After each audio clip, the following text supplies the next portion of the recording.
state for 3 days to get out of Florida if we had to. In addition, the land is usually just cheaper. Like we're not buying anyway, but like just houses are cheaper. And then also I can cut straight over to NASA. So that's like the primary. Literally, I'm moving my family with NASA in mind, bro. I'm not even joking. I'm like, all right, dude, I'm going to get an annual pass and I'm going to be a frequent flyer at Kennedy Space Center. The employees are going to know me, bro. Before I know it, I'm going to be in the back rooms. I'm going to be getting like exclusive access. So. That's low-key brilliant. Yeah, I'm gonna start stacking up my NASA gear. I'm legitimately not joking. Like, I'm gonna wear NASA gear. So. He's gonna become a fake fanboy. Yeah. Because it's gotta be easier than being a fake flat earther. Well, I mean, I know so much about it, right? Like, I know so much about their claim that I can easily fulfill the role of like someone that's like a huge fan of going to space, like easily, and to the point that the employees or even the astronauts are like, "Oh, this guy kind of knows what he's talking about. This is exciting." You know, it's probably like rare, but most people are just like, "Is space fun?" You know, like they don't really know anything about it. Yeah, I was gonna say, like, I think I rummaged you, but it's got to be easier than being a fake flat earther. I think that's really difficult. Not many people can do it long term. So to go and try to be a Glober all over again, that's like a walk in the park compared to that. Tony, dude, we could all be better Globers than the Globers. Easy. Yeah. Probably.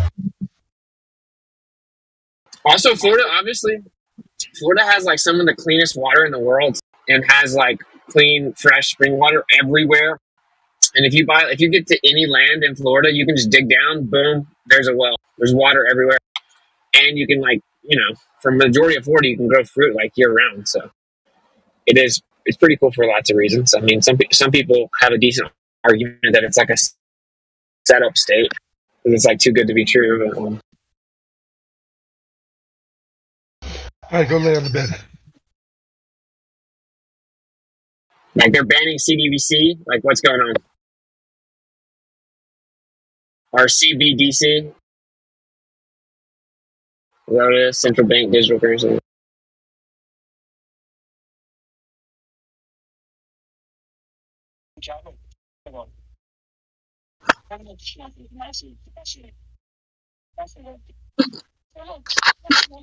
Wait, isn't CBDC something that you extract from the cannabis plant? Yeah. It extracts your freedom.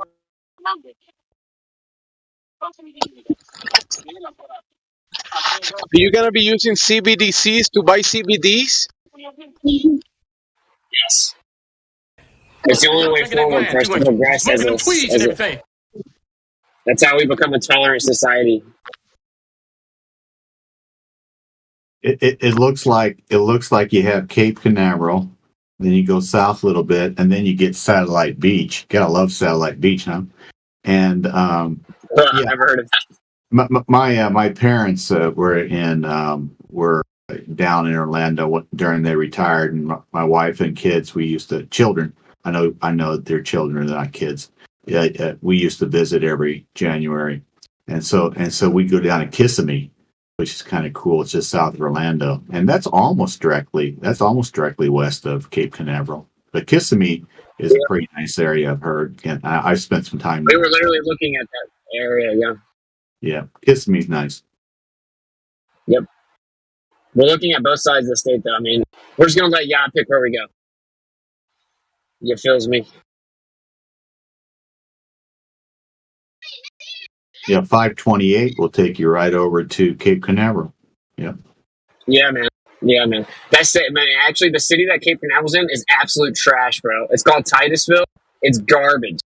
The city sucks. It's just absolutely terrible. And then it's like basically just a federal compound. Like the government just says, "Oh, we basically own all these roads." It's just insane. Like if you actually go there, it's really kind of creepy. It's like very heavily patrolled. It's like not very well developed. It's weird. It's almost like they want to deter people from actually going there. You know, you would think it'd be like a huge tourist attraction. It is not.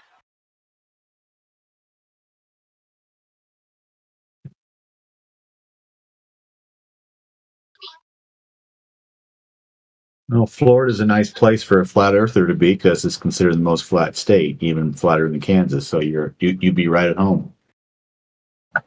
Yeah, the only problem is you can't get elevation really easily, but yeah, I have some tests I want to do. Yeah. Hey, you can go up in one of those rockets, when they go up, and you get some elevation that way. All jokes aside, I think that if they ever tried to pull the whole "let's send a flat earther to space," I think I would get right up there with the most votes. Let's send. I hear that sound like, Let's send Austin up to space. Uh-huh. dude, I hear it all the time, bro. Yeah, obviously people are just talking, but I'm like, yeah, I would 100% go. I would 100% go on a rocket. That's no cap at all. Like, I would, without hesitation, go. If you blow me up, it's like the worst thing you could do. So it's like, all right, yeah, let's go see what all the hype's about. These people claim they float for 4 minutes. Let's see. Wait, don't do it because they're just gonna pull news. They're gonna see, flat earther blows off on his way to space, or Yeah, but everyone, yeah, but that's what I'm saying. It's gonna be official, like SpaceX or NASA. So everyone's gonna be like, what a coincidence that the flat earther rocket ship blew off. That would be like that would kick back on them, I would think, right? So yeah, just send a straw man. Don't send yourself. Just send some type of GoPro attached AI robot of yourself that you control. No, I can't trust the robot, man. I gotta go myself. Damn, you're gonna blow yourself, or come on, bro? You have babies. You Come think on, they bro. would actually kill me, bro? I don't think they would actually kill me, bro. I don't think they could afford to do that. They've done it before. You think you're special, bro? No. It would make flat Earth so famous, bro. Like, why would they They're gonna put it in the news. They're gonna put in the news like flat Earth fails to prove flat Earth on his way to space, and people are gonna. But they're the ones that are in charge of the rocket, man. They're the ones in charge of the rocket, though, right? So it's like, but people are retarded. You're not retarded. People are retarded. You're not retarded. That's the difference. But I mean, they would have NASA's. We'll see. I would go. I'm just saying, I would go in a heartbeat. I would take this magical trip over Antarctica. I would go. Like, they're not going to ever do any of this. They're not going to send me to space. I'm going to come back and tell the truth. So, like, how can they afford to send me to quote unquote space? It'd be terrible for them. But I would go. We should try to find a way to try to make that go viral. Flat Earther challenges SpaceX to send them to space. Maybe I could pull that connect I have with Elon and be like, bro, send me to space. If space is real, send me up there, bro. I want to know the truth. Bro, with all the audio they got of you, they're gonna make a video of you going to space and saying, "Okay, I believe in the globe now," and people are gonna believe it. That's pretty funny, actually. They can just cut you up into pieces and make a version of you that you're like, "That's not me." Yeah, it is. Prove it. Prove it is not you. Yeah, but that's a risk. Are they gonna make sure that no one ever sees my live stream? But what is cool about it though is like it would be cool, no matter how high they actually go. It would be cool to see the Earth from that high. Right? It would be cool. So, Witsit, I had a question for you. Yeah. Wait, before that question, Witsit bring like, I don't know, infrared ocular equipment or something with you, so you can look in infrared, not just with the regular eyes. Just bringing infrared. Well, one thing you got to be worried about though is there's commercially available windows now that are actual screens, but look like you're looking out the window, like even in private jets. That's what I'd be worried about. Like, find some type of test that you can like make sure you can tell it's not a screen. That's a real thing. You can look it up. Private jets have windows that are actually screens. They use cameras, supposedly right outside the plane, to depict what's there. Wow. I've never heard that crazy? Dude, it looks so realistic, dude. It's like insane. Sorry, who had the question? Yeah, just but first of all, I've seen your content for like a little while. I appreciate your content. But the question is, if you could ask Elon Musk like one question, what would it be? Ooh, man. Yeah, I don't know. Depends on the environment. I would probably just ask, like, is it possible that these things aren't actually going all the way out into space like you think they are? Like, is it possible that you are not actually sending things to space? I feel like the question, you wouldn't get a direct answer anyway. You would have to sort of find a question where you could read between the lines to get an answer, back to sleep. I think it would be a tough to get an answer out of a guy like that. You know what I mean? So you sort of have to ask it in a way where maybe he'll let you peek behind the curtain a little bit. You know what I mean? Yeah. You can't just ask him like, "Hey, it's flat, right?" He's not going to give he's not going to give you the answer that you're looking for. No, I know someone that actually asked him about flat Earth and he freaked out. So really? Like cussed him out and blocked him. And like was previously in contact with him. Yeah. So you can't say flat Earth, bro. You say, so I have a friend that thinks the Earth is flat and that actually outer space is fake and this is all bullshit. He just went crazy, bro. So, and he didn't even say he believed the Earth's flat. He was just like, my friend thinks the Earth's flat. I was wondering if maybe you could talk. He says the Earth's flat and there is no going to space. And he cussed him out and blocked him, bro. Yeah, like think of it like the investigators, people who like sit and investigate people. You don't just ask them like, so you did the crime, right? Like you sort of have to ask questions to kind of get them to open up a little bit. It's a very tricky skill. It's a skill for sure. Yeah, that's actually what we're doing with Audit NASA. It's much trickier than you may think because you have to find a way to tactically ask a loaded question. Like Justin Harvey did amazing. Justin Harvey walked up to the astronaut when we were at Kennedy Space Center. He's like, I had to be like the really gay, like NASA fanboy. I couldn't give it away because he was behind me. But anyway, he was like, so I noticed that they use a bunch of harnesses and wires on the ISS. And I was wondering, do you know why they do that? Do they do that to try to like keep the astronauts in frame because it's kind of hard to keep them in frame in space or what? But she didn't really know how to answer it. But that's like a good example of a loaded question where it's like, you just want her to acknowledge that there are harnesses, but you say it in such a way that it's like you give her an excuse, right? So maybe you can trap her into saying it. She just, she was like, I'm not sure about that. I don't really know. Like, she didn't really have an answer. Have we gotten any? Go ahead. Have there been any like confrontations yet that like yielded to some good answers from some of these people? No, we're still like we're finalizing the positions right now. There's like a whole bunch of stuff we got to go through. I think I'd ask Elon Musk, what did your parents get in return for giving you up, adopting you to the system, when you were born? How much did your parents get for it? What do you think about your ex saying that tech AI was going to reign over the world and then they were going to award you when it reigns over us? Oh my goodness. His father was part of the system. He had owned an emerald mine in apartheid Africa, South Africa. Yeah, but Bill Gates' mother was part of the Federal Reserve, and she's the one that told the IBM executives in the late 70s that my boy Bill was sitting down in Albuquerque, New Mexico, and he was just sitting there doing nothing. Will you please go down and visit him? And the rest is history.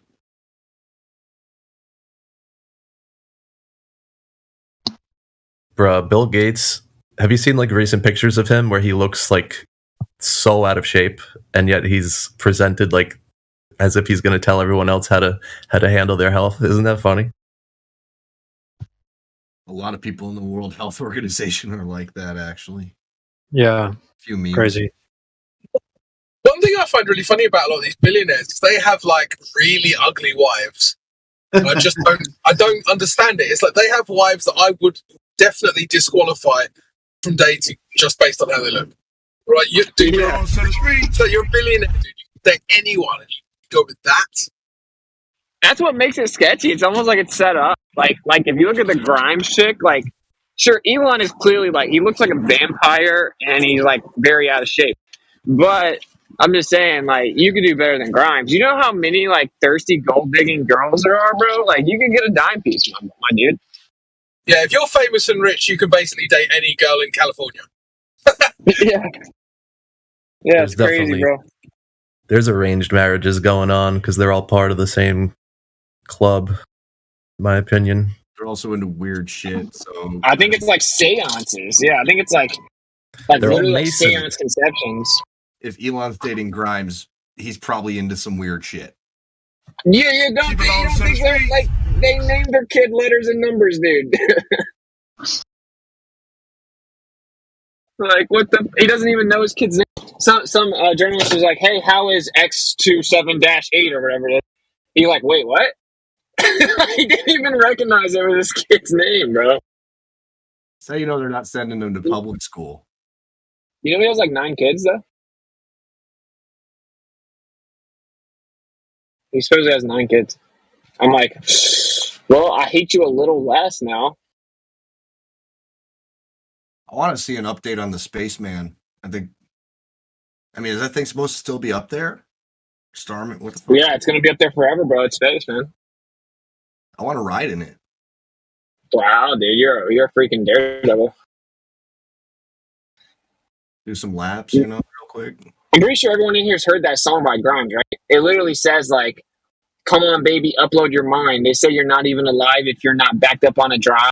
People think that we're insane, but AI will award us when it rains. And then it's like, submit to power. We appreciate power. Submit, submit, submit. Yeah, that's seen it. Ridiculous. It's so creepy, dude. I used just to like satanic. Her, like in like 2012 or 2011, whenever she first came out. Like her first album was actually kind of good, but yeah, she went off the deep end. Nah, dude, they can't be satanic, man. Like, he just wore the Baphomet costume as a joke. Dude, you could buy it on Amazon. Yeah, it's only $3,000, bro.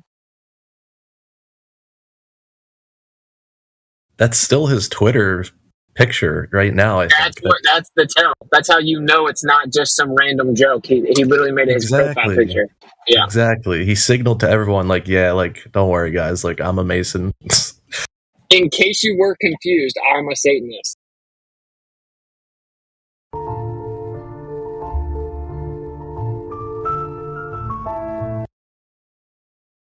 Just hearing him talk about like this whole like interplanetary species bullshit is just so like dystopian and wild. Did you guys see I'm doing a stream tonight on this. You guys saw the Apple Pro Vision commercial? No. I didn't actually watch the commercial, but I've heard about it. It's over, bro. It's been a nice run, bro. It's over. You think that COVID was amazing and incredible, and thank you, government. You think that was a big deal, man, dude? Bro, seriously, bro. If you watch that commercial, you're like, damn, dog. You can see it does low key look cool, although it's super creepy and weird and like definitely not cool. And people are gonna be walking around with their stupid little ski goggles on from Apple. You can make FaceTimes in high definition. They have a program where like if they're wearing their VR, it'll literally scan their face and remove their VR so you can't see it during the FaceTimes. You can zoom it, like if you're sitting on your couch and you're watching a movie, you can like expand the screen as big as you want. It takes in your peripheral vision. You can do like editing work. Like it basically takes over your whole living room, right? Or wherever you're at, and it turns it into like your Apple homepage. And you watch movies, watch everything. It's super creepy, bro. Is this already? Because do you remember when I was in high school, the Google Glass was like a big thing. I remember me and my friends were kind of hyped about it. Like, oh, this is going to be sick. You wear glasses, you got the internet. Is it something like that, or they already have? No, this is like legit. This is legit. It's going to start selling in 2024. And so they just announced it, and it's going to start selling in 2024. And you can tell it's going to be a real thing. I mean, it's Apple, bro. You know, Kai and I were talking about this too. I'm going to talk about this on my stream, but like, what if Apple's the one that releases the mark? I mean, wouldn't it make sense? Like, Apple, I mean, it'll be like, oh yeah, of course. Of course it was Apple. They literally showed you with their logo. If Apple sells it, everyone will take it. You know, like, you have such an advantage coming from Apple. And so we were like, well, does Elon merge with Apple in some way to create some technology? I don't know. It's really weird because if you look at the stuff they have these really cool headphones, AirPod Pro Max, right? Where you can just like not hear the world around you. Their sound cancellation is like insane. And then if you like add that VR, you literally won't be aware of the world around you, bro. It's really crazy. Yeah. Have you guys ever read the book Fahrenheit 451? Yep. Yeah. Yep. Yeah, so think about this. I'm covering all this tonight, but so a lot of schools have that in their reading criteria. Like, why do they want children reading that? It's like revelation of the method. You know, like when you read it, when I was a kid, I'm like, oh, this is a cool book. My English teacher thought it was cool because it was saying like how important books were and how that's what Fahrenheit 451 is, of course, the temperature that paper burns. The government goes around burning all the books in the future, right? And it's like, oh, this shows you how cool and important books are. But actually, it's just revelation of the method. And it says that in the end, people won't leave their home because all walls of their rooms will be giant, like just be a giant TV. And they'll just sit there all day, every day. And then the robotic dogs will police the streets. And now we literally have robotic dogs. We literally have Apple releasing virtual reality that's like insane looking. It's only going to get better and be updated remotely with software updates, right? That's the danger with Apple. Like, we actually live in this place now where books are becoming obsolete, virtual reality is becoming a thing, and then like a robotic police force seems to be like somewhat feasible reality. So that book told you what was going to happen. So pretty crazy. Yeah, dude. There's a show called Sword Art Online. Oh, sorry, go ahead. Go ahead, back. I was just going to say the science fiction is not really. It's not all fun and games, like you're saying. There's definitely like they're projecting it out, from into the future for sure, like H.G. Wells. But yeah, go ahead. Yeah, no, there's just a show called Sword Art Online that's pretty much in line with what this is all about.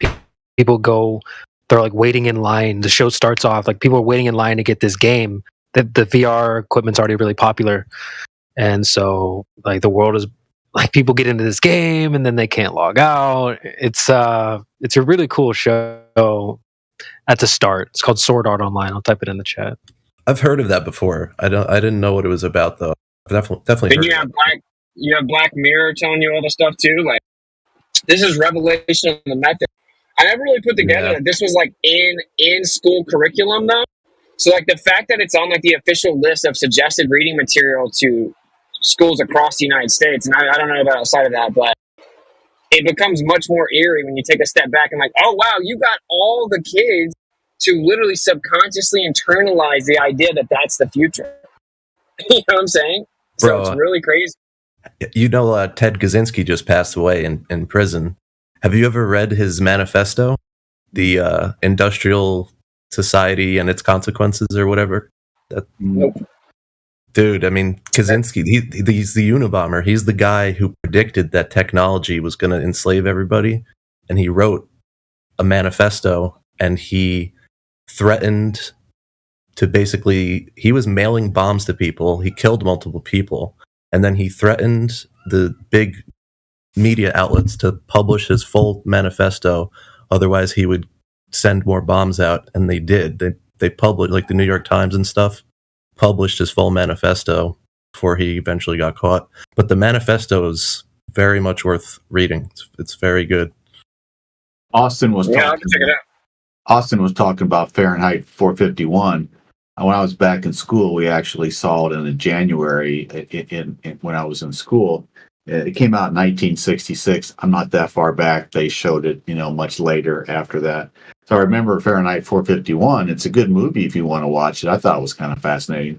And they came out with the remake in 2018. So you got two movies and a book to read now if you want to. There's actually very fascinated by reading most of stuff, but like it's a very crazy book for sure.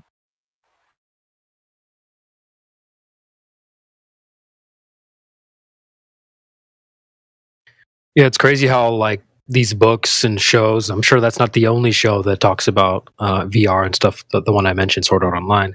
But it's just funny how all these forms of media seem to be referencing the same thing. What do they say? The truth in the media, fiction in the news. So we talked about earlier how there's ways to tell the truth and ways to get the truth by asking questions. Another way to tell the truth is by telling a story. So that book is a great example of maybe telling the truth. So, and we're seeing it playing out right now in live time. So, I remember the book talked about like having shells in your ears that played sound. Every time I pick up like my headphones, I always think about that. Like literally, I have these shells in my ears that play audio and stuff. It's kind of wild.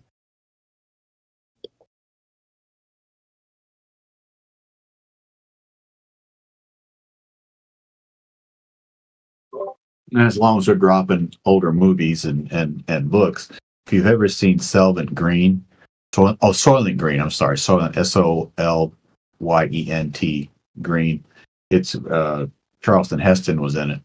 And so I think it was 1973. That's a pretty interesting movie as well if you've never seen it.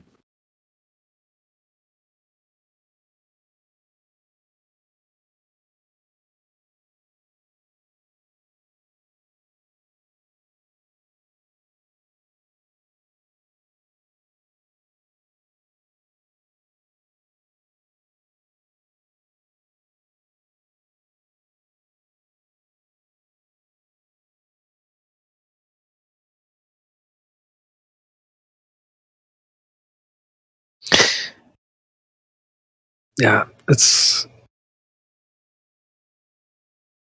kind of hard to be direct. Like even when people come here, you can't just tell people just flat. The Earth is flat and just stop there. It's a bit of a push-pull process, and it's I'm just thinking about how it's difficult to just be straight open and direct about things. Sometimes you have to sort of plant seeds and go slow and be indirect for people to really pick up on it.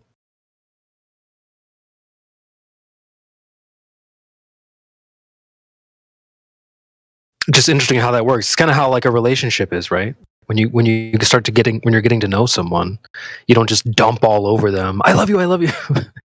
You sort of have to build slowly. And so it's like telling the truth is kind of the same way. Someone walks in here out of the blue and we start talking flat Earth. You don't just dump on them. It's flat, it's flat, it's flat. I love you. And you sort of have to. Yeah, you get what I'm saying. So it's a process. It's very delicate. You got to flirt with them first, get them to laugh. You got to get them to laugh a few times. Yeah. Well, if it was, especially in terms of like the flat Earth conversation, like if it was just about the information, you would just hit the cheat code on everybody. X, X, Y, Y, up, down, left, right, boom, done. Black swan, over. But sometimes it's more about, like you said, establishing a connection with somebody, and then the information will follow. So it's just interesting how to put the truth out there. You sort of have to spin it behind some other things, like a book, a story, a show. That's why I like watching shows and reading books and stuff, because it's almost like they're trying to tell you the truth. You have to have the eyes and ears for it. There's a quote that I really like that's like, it's not nature that is mute, it's man who is deaf. So you have to like open your ears, clean the earwax out, and start listening. Maybe that book has a message. Maybe the show has a message, so on. So it's true. And a lot of people are not really in touch with nature anymore. So if you live like in the city, so many people live in the cities now, they can't even see the stars at night because it's so polluted. Like how many people like don't even look up and see like the actual sky? Like how many looking up at the heavens and being able to see all the stars. Like I can't see the stars at night where I live. I mean, you can see a few, but like not even close to like a rural area. Mm-hmm. And this goes right back to the being in a room full of walls of LED panels or whatever, like the book in which we're describing. That they want you to go in that direction as opposed to going outside. Yeah, they're anti-carbon, and it's the silicon revolution. Kill the carbon and introduce the silicon god. Yeah, eat your bugs. Shut up and eat your bugs, guys. They're transhumanists. They just think that they're gonna do whatever they want and that they're gonna become immortal They think that they're going to be able to life extension and immortality is really the ultimate holy grail that they're after.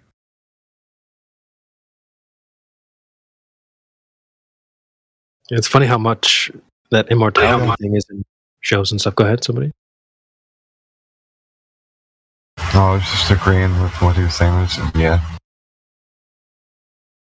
Also, you said something about maybe that book has something in it, like information in it. Well, I guess I figured out what this book is trying to tell me. The one you had posted? Yeah. I kind of like skip through and then open a page, and this is what I got. But, yeah, it's got to load. You need to stop taking high-resolution pictures of things that take up multiple megabytes of space. Oh my. Man, that's a real scientific picture. That's like a super... They can't help much science. They really can't. Right here in the encyclopedia.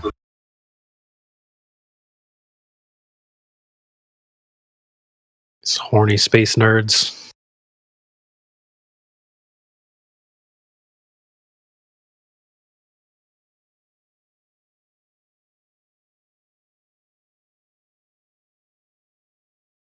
Holy shit. Hold on a second. Dude. I think there's a black swan in this book. Really? Just give me a minute and I'll take a picture.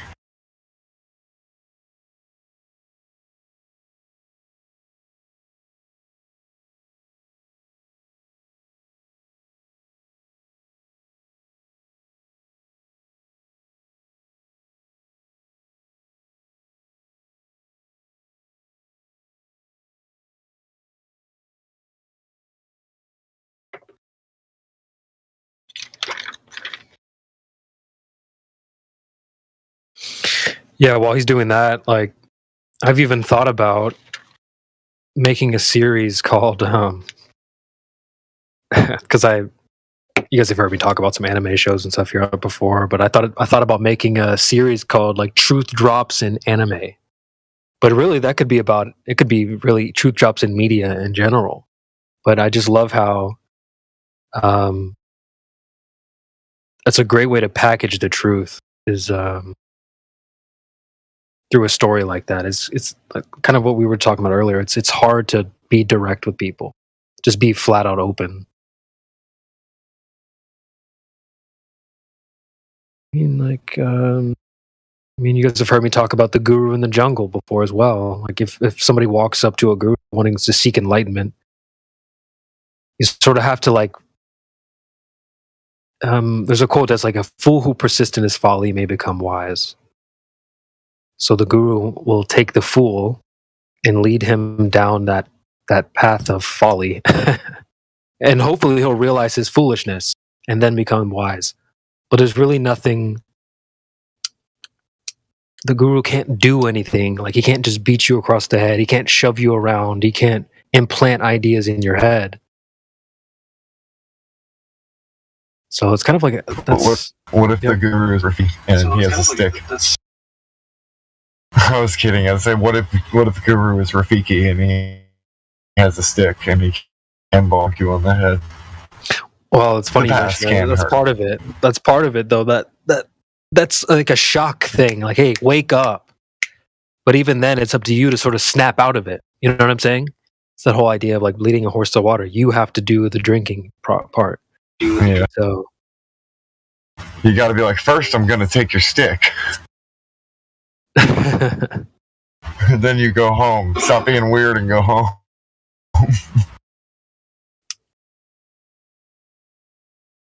So dealing with the truth is kind of the same way. It's like it's kind of hard to.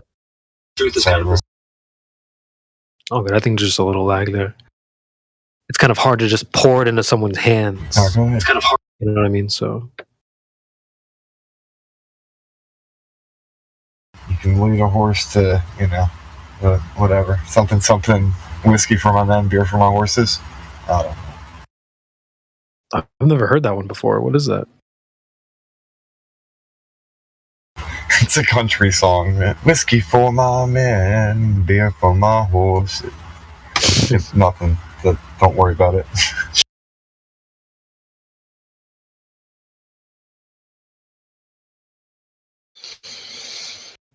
You know, the thing is, Creation Bear, like about trying to my talk age. to people, is like today, the younger, like the Gen Z people are like very, very like ignorant just in general. The education standards have dropped so precipitously that I don't know if you've ever seen it before. There's one channel, I'll post one of the videos in there, but he goes around and just asks Gen Z people basic questions, and they can't answer like the most simple questions.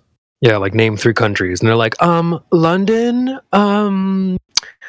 So like how that is kind of that freaks me out a little bit, because it's like if people are just like that dumb, they're just going to be too easily manipulated by the machine, basically. So it's like, Yeah, absolutely. You have to keep that in mind when you're dealing with people in this form. Sometimes, like, oh wait, I got to keep in mind this person might be one of those guys. There's a lot of zombies out there, and there's still a few stragglers out there, people wandering amongst the zombies that hopefully will find their way here. You know, that's what this place is for. We're set up shop for folks like that, wandering through the zombies, trying to find their way. Like, that's what this place is for. It's like a fort amongst all the zombies where you can come and maybe find a little bit of truth. So there's still some people out there that can be helped. well, it's funny because, kind of contradicting myself, Gen Z is more inclined to believe the flat Earth than I think any other generation, because it's all on TikTok.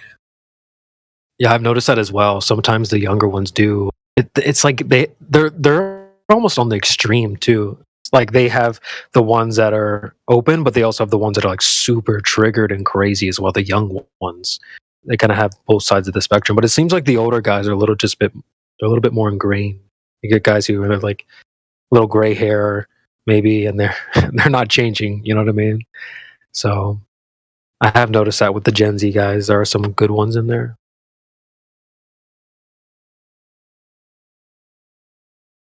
I think TikTok is having a huge influence on Gen Z, and that there's definitely a lot of flat Earth content going around on TikTok. Yeah, I was born right on the cusp of Gen Z and millennial, literally the year where it changed. So I've always resonated more with the millennial side, but there are some Gen Zs that I connect with. But I do wonder what it's like to be in that. Like, they were born with an iPhone, iPad, to some of them, you know, especially the younger ones.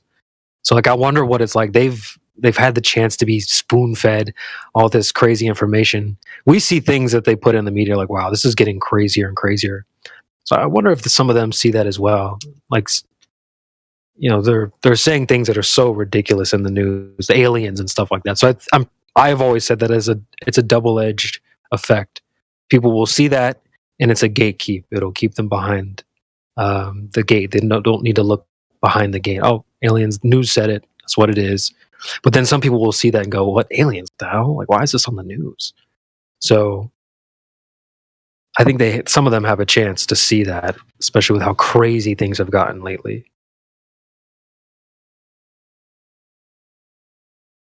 Some people will. I was just going to say, like, turn on the news and Crit post zany space news all the time. So the news, just turn on the news. You can find in 30 minutes, you'll find 10 crazy articles that if you took them and went and just told some random stranger off the street, they would think you were crazy or you just made it up. But it's like, no, this just can't. I just read this straight off of CNN, or, you know. So the kids can't be ignoring that, especially if they have a phone in their hand at birth. You know, they're seeing this as well. So some of them are going to see that and be like, this is cap. You know what I mean? So there's a chance for some of them. Yeah, man, the space narrative and all this, everything that goes into space and everything is like a huge part of the zeitgeist at this point. The space thing is huge, yeah, because they've already. I got to give a shout out to Indio. He dubbed this idea. I dub it. I call it the space porch. Their minds are in outer space, bro. So the more that they keep that idea going, the better for them. So how do they keep it going? Space insurance, freaking, everything's something to do with space. It's always to just keep that idea going. So it I don't know. As long as they don't learn about things that actually matter, or like real facts, especially American facts, like what the 14th Amendment did and how it changed the country, like stuff like that. There's just a lot of things that people don't really know or understand very well when they should. But instead, we're talking about sending rockets to Mars. Yeah. And colonizing Mars. And Donald Trump says when he's president in 2024, he'll plant the American flag on Mars. Can you believe that? No. Dude, he's so full of shit. That's actually on video, and I voted for him in 2016.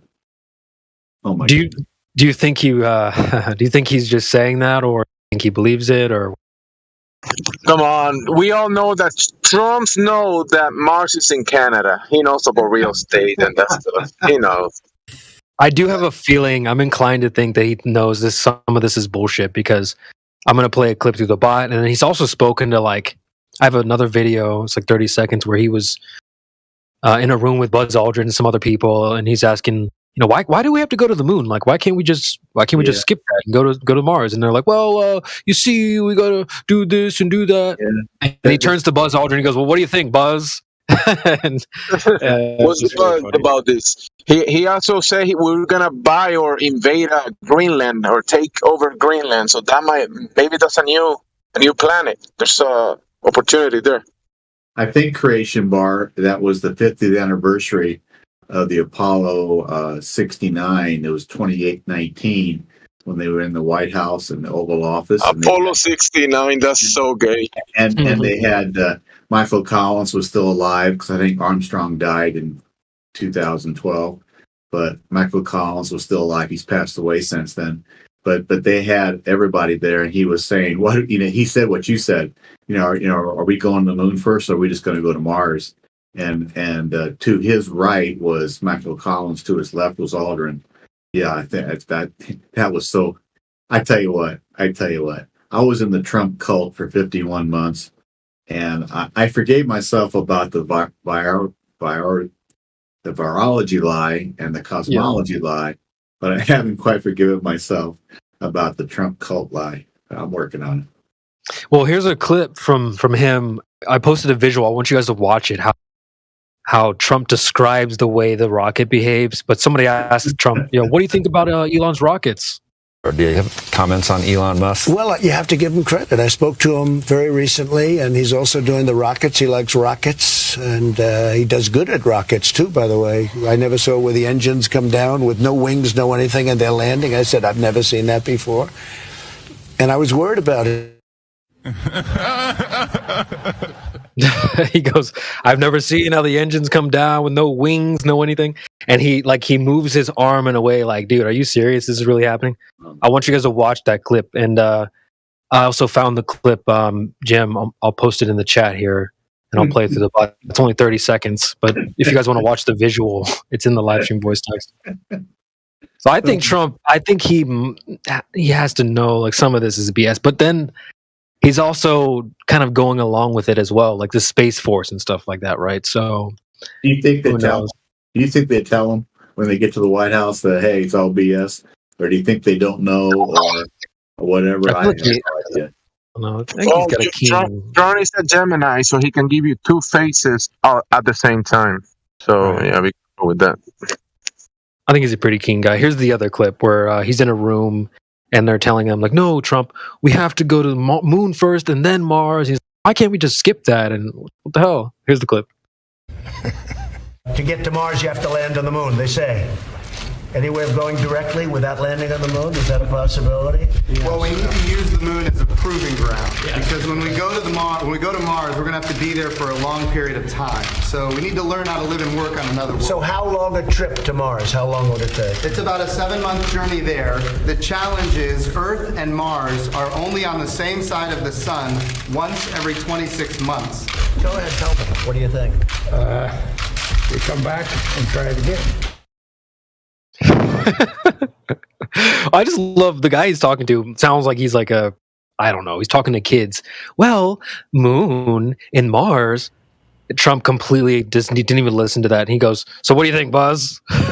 Buzz is like, if we fail, we come back and try it again. Don't worry about it. It's just it's easy peasy. That's why we can see Mars every night. Because what was that photographer snapping still photos? Yeah. Get a life, guys. Oh my goodness. I know Buzz is like, yeah, we'll just do it again. I'm getting paid to be here, so if you do it again, I'm getting paid to be here again. So exactly, keep the money growing. Can you imagine being a photographer and thinking that's all real, and then about 3 years later you go, I was stupid. I taking that shot. Of course, most of them, all of them. I don't want to say all of them. All of them will still believe in the fairy tale, just because nobody wants to rock the boat, right? Because people depend on the boat to get paid, so they don't want to rock it. There was a physicist on Twitter who trolled by posting. He did like a really close-up photograph of a piece of pepperoni or something, and said that it was like a new galaxy that was discovered, and people were like responding to it like legit, like they couldn't tell any difference. And then he was like, "Yo, you guys need to chill. Like, this is a piece of pepperoni. It's not a picture of a new galaxy." It just goes to show how gullible these folks are, man. This is an interesting little experiment, that little tweet. Maybe I could find that. Yeah, that one's been done a few times too. At bottom of saucepan, Snoop Dogg's, the end of his joint looks like a damn black hole and stuff like that. So those memes are endless. But yeah, it just goes to show how gullible these guys are, man. Like, they can just blow up a rocket and they'll be like, yeah, that was successful. So, I mean, yeah. Here's that quote I stole from somebody. It says that nobody wants to rock the boat. Why? Because a lot of people depend on the boat staying afloat to get paid. There you go. Is that ever true or what? I think you could probably draw a common thread for people who become flat earthers. I think that thread has something to do with the ability to rock the boat, or the like, personally, I don't care. I'll do a little boat rocking from time to time. And I think you're right, Jim, that a lot of people don't want to do that. But I think that's what sets us apart, is that we don't really care. I mean, to be a flat earther, you kind of have to rock the boat a little bit, especially if you're talking about it in public. What makes me high is sitting in Indiana Dunes, Michigan City, Union Pier, Warren Dunes, Waco Beach, St. Joseph, Missouri. You start the south and work your way up west along Lake Michigan, and you set your camera up, and people come by and ask you what's going on, and they've given me permission. They just given me permission, whether they know it or not, to start talking about God's creation of a stationary topographical plane. And I got this little 10-minute spiel, about 10 minutes, that if they let me go that long. And then if they let me go that long, I'll eventually get into virology, eventually. And I did that a couple nights ago. And the husband kind of left me when I said the moon landing was fake. But the wife stayed around, and the guy went to his car at Warren Dunes. The guy went to his car, and the lady stayed behind, and she kept talking to me, and he started honking at her to I'm getting the car. Because he was getting tired of waiting for her, and the lady just wanted to keep talking about stuff. And then the lady looks at her husband and goes, when he's there, he goes, honey, there's certain parts of the Bible. There's more parts of the Bible that talk about being flat than being round. And I just kind of go, outside of the Jesuit Douay-Rheims in 1610, in Isaiah 40:22, he doesn't say anything about being round. So it's like, I mean, it's so much fun to go off, man. The Jesuits, yeah, they're always at the bottom of everything. Oh my goodness! Oh my goodness! When you're on the beach, everybody's just kind of relaxing and having fun, and and a lot of people, go there, look at the sun, move away, set, whatever you want to call it. And so, they're there with their cameras, and I'm there with my camera, and it's like, okay, this is fun. And so it's just kind of a very, very liberating experience when people are looking at the same thing you are. And then they see this big camera that you're carrying on a tripod, and they start going, "What are you looking at?" And then they want to see the viewfinder, see what I'm looking at, and then it just kind of steams, snowballs from there. It's all fun.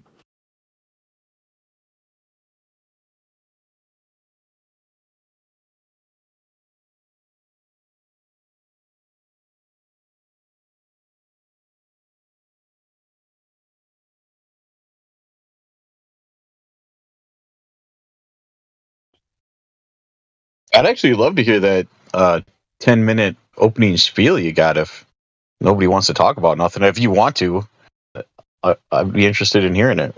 I tell you what, I have plans to interview people.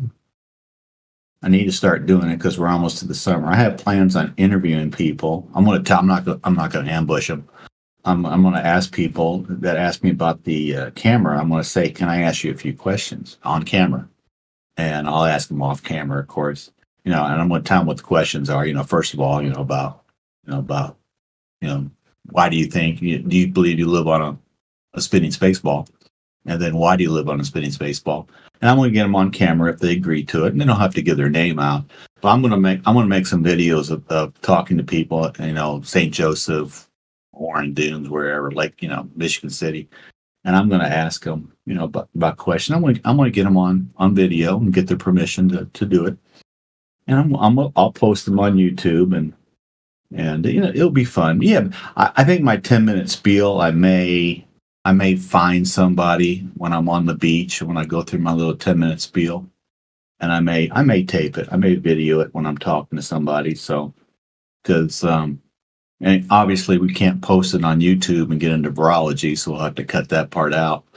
But yeah, it's fun. I tell you what, when you know something that somebody else doesn't, like 95% of people, when you know something that somebody else doesn't know, it's kind of fun to break the news to them and see their reaction. Oh, you actually, yeah, I wanted to thank you because I think, if I'm not mistaken, you posted a while back a link to a documentary that I watched. I think it was called Heliocentric or something like that. Yeah, but that was really great. I really enjoyed that. Yeah. Thanks for that. Yeah, you're welcome. Actually, their Bible study, I should be there. Their Bible study started 30 minutes ago. In Australia, they have a Bible study. It starts at 10 a.m. Australia. It's Sabbath in Australia. And they usually have about 35 to 45 cameras or locations around the world. So it's usually about 100 people in their Bible study.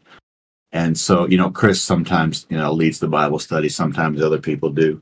But Chris sent me, I guess Chris did a book called The Cosmology Conflict by him. And then he sent me another book, The Great Controversy. Both of them have a globe on it. And then he sent me some business cards with heliocentric on it. So it was really nice. And if anybody ever wants to donate to what he's doing, just go to Earthen Vessels, EARTHENVESSELS, Earthen Vessels. Go to the right-hand corner where it says contact or donate. It says donate. And they have a pretty easy way that you can donate to what he's doing. And you can give, he's thinking about his second, sequel, part 2, but you can also give money as a tithe, to the organization. So I just, advise people, if they enjoyed Heliocentric, which now has like 250,000 views on YouTube since November 2022. If you really enjoyed it, go there and, give a little bit of money to him, because he's thinking about doing part 2. And but their Bible study is really cool. And what's interesting is I think they actually get together and they say, we're going to spend 4 hours on Saturday, the Sabbath, 10 a.m. We're going to spend 4 hours together. And I think they go 4 hours. I've never gone 4 hours with them, but I think they decide they're just going to go 4 hours and talk about the Bible, talk about God, talk about their faith, talk about testimonies. And it's really cool. And it's a very humble group. Chris is very, very humble. Everything that he does, he gives glory to God. And I find that a very humbling experience to have him do that.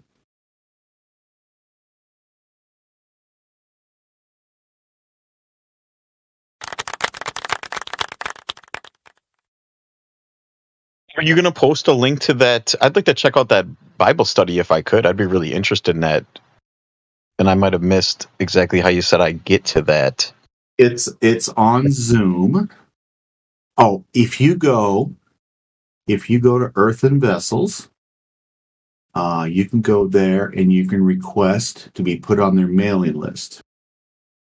And you just click on it, and then here in the States, I usually get it on my email around 5, 6 o'clock in the morning on Friday, and this just reminds everybody that the Bible study's coming up. So it starts at 7 here in Central Time, and 10 o'clock Australian time on Saturday. It's Sabbath. Everybody wishes themselves a happy Sabbath, and but if you go to Earthen Vessels, you can actually hit on their link and ask to be put on their mailing list. And then on your of course, they'll ask for your email. You'll get an email reminder every I don't know where you live at, but every 10 or 12 hours before the Bible study starts, and it's on Zoom. So you just go down on the email and hit Zoom, and it takes you directly there. And you can listen. You can listen. A lot of times, the first 30 minutes they talk to people on camera if they want to, and get their testimonies or whatever they're want to talk about. Majority of them are from Australia, but there's one from Massachusetts, one from Georgia. I'm here in Indiana. I'm not real sure about other Americans. Majority have an accent, so you can tell they're from Australia or New Zealand. So I'll look into getting you a link, but if you just go to Earthen Vessels and go to the upper right hand corner and click those 3 little horizontal lines, you'll get, and they do have 18 videos. Chris has about 2 years before he did Heliocentric, he did 3 45-minute videos on cosmology, part 1, part 2, part 3, and he's inside in a suit and tie, and that's what led him and his wife to do Heliocentric, the video that you see now. So it's all good. So I'll see about a link, but if you just go to Earthen Vessels and you can get on their mailing list, and if you get on their mailing list, you'll get it every week before the Bible study starts. It's very nice. It's very interactive. You can talk about whatever you want to, for the first 30 minutes, and then they, get into their more structured part of their Bible study.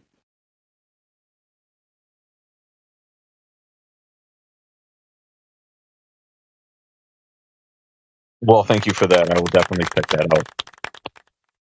Yeah, it's very. I mean, if you're having a stressful week or a stressful time in your life, like a lot of people do,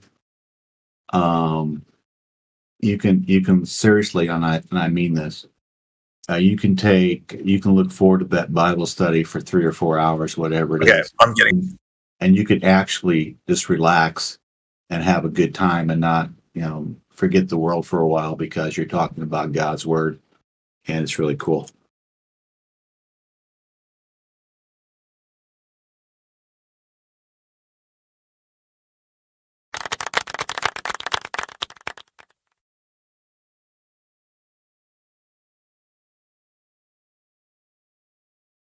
Yeah, I personally have been trying to get back into reading the Bible more often now that I'm more centered on this flat earth, and I have a better understanding now every time I read the Bible ever since my awakening to flat earth. So I got to get back into it and read more, but sometimes I get lost in some of the words, and I find myself having to go back and reread a lot of times, and I actually I was actually thinking about the other day. I was at the used bookstore and I was going to buy a biblical encyclopedia. I don't know if you're familiar with those, but I wasn't sure if it was actually worth it. If you have any knowledge on that and if it's worth my effort, I would definitely go back and get it if you think it would help me with some of the lingo. What's your take on biblical encyclopedias? Are you talking about biblical cosmology or just the Bible in general? Just the Bible in general. I would, if you have a question on when to get back in the Bible, I would go to Bible Hub, and they have Bible translations, up across the top. Go to the one clear to the right, I think it is, that has Hebrew, because it's Hebrew in the Old Testament and Greek in the New Testament. Old Testament Hebrew, New Testament Greek, because they don't have original translation of the Hebrew in the New Testament. And just kind of start there, because then you get away from having to worry about quote translations, because Hebrew and the Greek are the most accurate. If you watch Heliocentric, they talked about, I think it was Constantinople, they got sacked in 1452, and when they left, they brought the original Greek transcripts of the Bible with them and took it to, westerly, if I remember the documentary right. So it's, I think the documentary, other than maybe Chris taking a little bit of liberty with Ignatius Loyola talking to the Pope in 1539 about the Jesuits taking over the world, which he admits to, he took some liberty with that. That the rest of it is pretty much dead on accurate, and you can look up the quotes that are given in the book, and they're accurate to what they talked about. So I would just say, go to Bible Hub, and if you want to start reading the Bible from the beginning or a certain part, just read it in the Hebrew in the Old, and read it in the Greek in the New, and just kind of see where it takes you.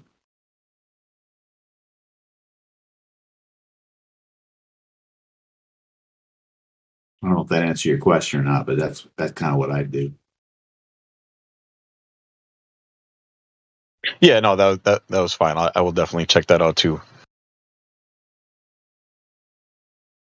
I guess one of the things I was struggling with recently is I was going over Revelations, and I was trying to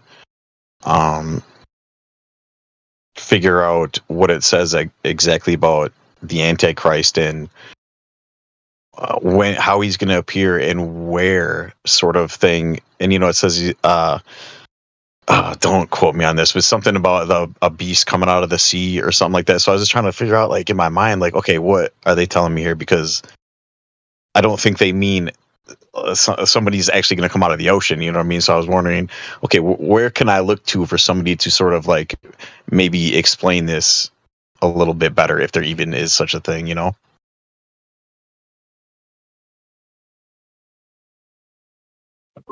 I know that Omar Trudeau doesn't talk about that in his 5-part, 6.5 hour 2018 5-part series. They talked about biblical cosmology. I don't know where to go with that. You may have to Google it or YouTube it. I just put in the and I'll encourage you to do this. I just put in the voice chat, Earth and Vessels, their main website, and you can actually email the group, and I think Chris is the one that actually reads them. Maybe his wife does. But if you want to ask that question of Chris, I'm sure he will get back with you, because that's how I got hold of them.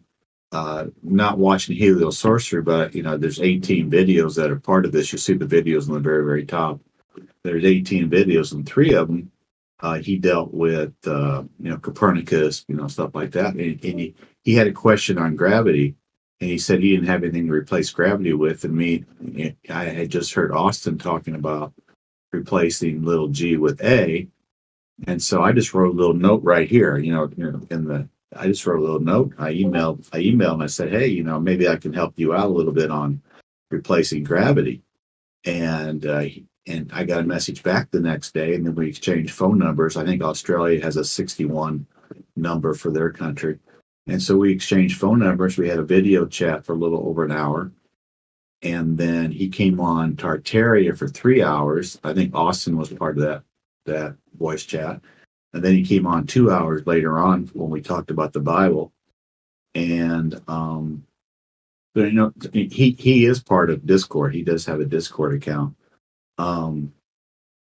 So I would just say look through this Earth and Vessels website and see what you like and see if it helps you at all. And then if you want to get hold of Chris, send a message, through the website and see if he responds to you. But yeah, you'll look down. If you scroll down, you'll see Copernicus versus the Reformers. You'll see Science or Sorcery, and then you'll see The Truth Out of Lies, Part 1, Part 2, Part 3. And those are really good too, and they're 45 minutes each. So if you want to read that, but there's 18 videos, take a look at it and see if you like them, and kind of go from there.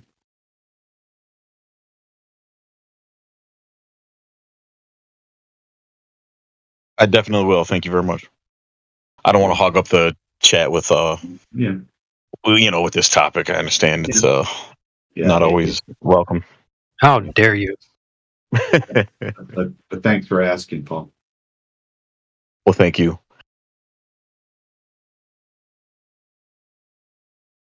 God bless you as well. Amen. You don't have to feel shy about, especially when it's a little quiet in here. You don't have to feel bad about feeling some dead air. So I always give a lot of appreciation to people who are willing to come and chat on the mic. So don't feel bad about that. It's not easy to do, so you shouldn't be ashamed.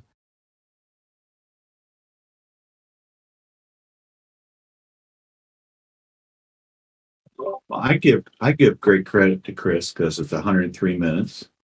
His wife was the camera person. Then they had another woman who did all the graphic computer work. So it was a three-person documentary.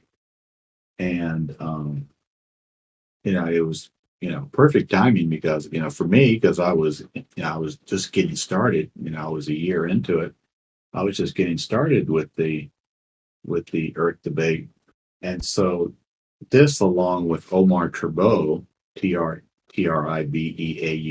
out of the Philadelphia Christian Church of the Hebrew in Philadelphia, Pennsylvania, he did in 2018 before this virology thing started. He did a 5-part series, 6 hours, 25 minutes. And I think if you go to YouTube, you can hit in 5-part Cosmology series 2018. Omar Tribeau, Tribeaux, and it'll come up real quick. And so you have 8 hours there of biblical cosmology. Not just cosmology, but biblical cosmology. It's all based, history of Copernicus, history of the Catholic Church, and then I know Austin has done biblical cosmology, and so so there's a lot of good stuff out there for that takes us away from the spinning space ball and gives it to the Bible and says, what's the Bible say? So it's really cool. I'm really looking forward to you sometime too. I don't know if maybe in Chill Chat, if you want to give me the rundown on what you've learned about virology, I would love to hear that. I would absolutely love it. Now, I actually enjoy virology more than I do cosmology because it's so recent and because my one and only granddaughter, her name is Ruth. She was born May 4th, 2022. I won't get into it on here, but it's very personal to me. And that's why I admire Austin, what they've done, what Austin and Kai have done with their baby girl. They've gone exactly the opposite of what happened to my granddaughter. So that's why I appreciate Austin for what he does on the cosmology side, but I appreciate what him and his wife have done on the virology side for their baby girl.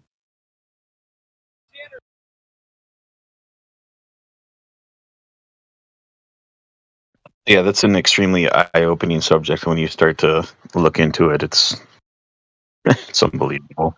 That's all I'll say.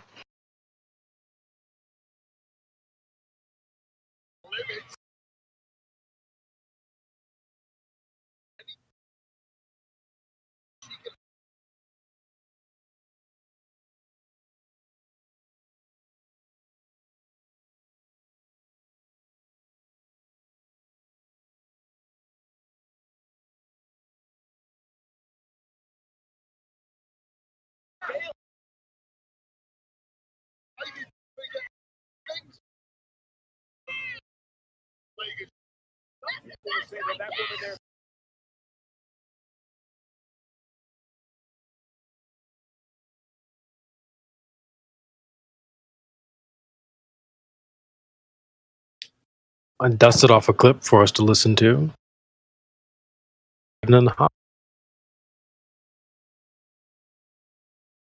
A short one, just a couple minutes.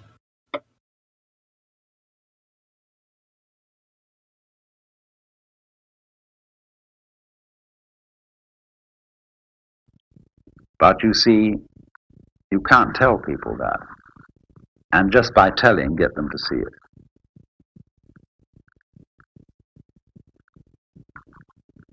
Just in exactly this way, people who know that the earth is flat can't be reasoned with. People who believe that the Bible is the literal word of God, absolutely impossible to reason with them at all, because they know it is so. So in the same way, we tend to know that we're all separate, poor little me, and that we are in need of salvation or something. And we know this is so. And so somebody says, well, you're not really that. You know that that feeling of separateness is an illusion. Well, that's all very nice in theory, but I don't feel it. So what will you do?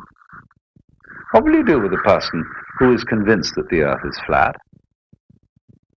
No way of reasoning with him. If it's for some reason important that he discovered that the earth is round, you've got to play a game with him. You've got to play a trick on him. You tell him, great, the earth is flat. Let's go and look over the edge.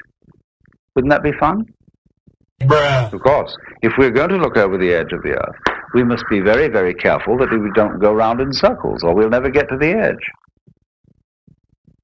So we've got to go along consistently, along a certain line of latitude westwards.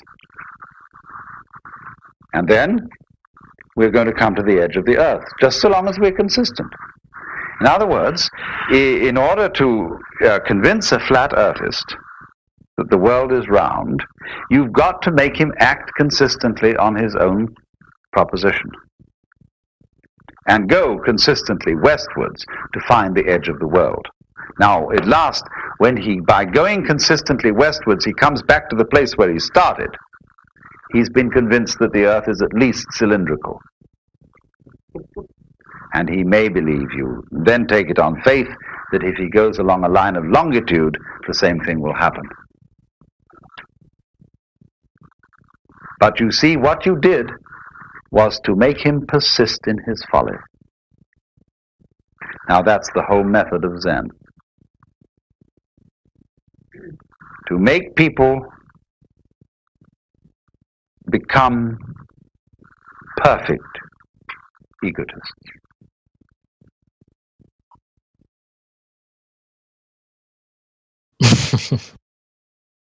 Old Alan. Well, how many times have you played that clip since we talked about it, man? That's hilarious. Less than 5. Let's just put it that way. Less than 5. Maybe just 1 or 2 or 3. I don't believe you because I just joined the chat, man. It's crazy. That's funny. You must have been here last time. That was like the second time I played it. I think I really got around to it as much. But it's funny because you can take what he's saying and sort of reverse it. Because I think Jedi hit this already, nail on the head. Let's go look over your hill edge. So basically what he's describing is what we're doing. Because the whole thing is a fool who persists in his folly may become wise. So you have to take them down their path of foolishness. So we do that with globers all the time. Oh, where's the curvature measurements? You're basically sending him on a wild goose chase to look for something that isn't there. So while it could be a little triggering to hear Alan talk about an edge and this, that, and the other going around, that's easy. If someone did that today in 2023, we could easily, if he came to this forum, for example, this Discord, anybody in this panel could address that so easy. Circumnavigation, done. There is no edge, period. So it's like, yeah, go ahead now.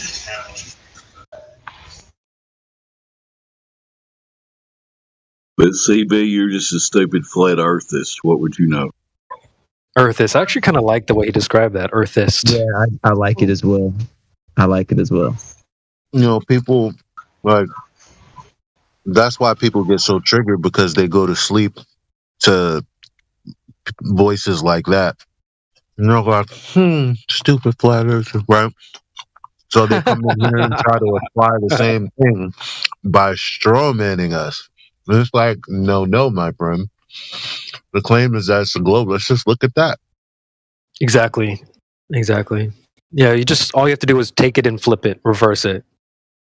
Well, where's your? You said boats go over the curve, right? Where's that curve, by the way? I've been getting more and more people that have been telling me that they swear they can see the curve. Like, I'll be sitting with them at the horizon, and they're like, I can see it right there. And I'm like, where? What are you talking about? They're like, look at it. It's curving. I'm like, dude, I don't know what you're looking at because I don't see any curvature, dude. Yeah, it's funny when people say it. But stop the cap. The guy who was talking about refraction that got banned or that I banned earlier, like, yeah, he was doing it. To say that, like, I was just at the beach. I know for a fact that I'm looking at 1 mile, somewhere closer to me than further. You know, and as I'm looking in that position, it's like I'm supposed to believe that at some point here, very near to me, everything beyond that I'm also seeing right now is refraction. That makes no sense. You got your garbage already. Get that cover from under your feet. And I find it fascinating when people talk about refraction because they've actually gone a little bit further than the average person. You know what I mean? Like, they've actually went into it long enough to have to get into an excuse. Well, like, oh, well, bendy light. You know what I mean? Like, the fact that they've made it that far, it's like, dude, you're so close. Why would you just say something so stupid? They've got a limited control panel with a few buttons on it. These guys have been reduced down to buzzword earthers, as I call them. Earthists. We were speaking to some guy the other day. It was almost like talking to a dog. Sometimes you can train dogs to, like, hit a button that have little, you can set 3 buttons in front of them. Food, water, or whatever. I don't know. Maybe you guys have seen this before. But a dog can be smart enough to communicate with these buttons in front of him. With his paw, he'll hit the button, and the button will speak for him, right?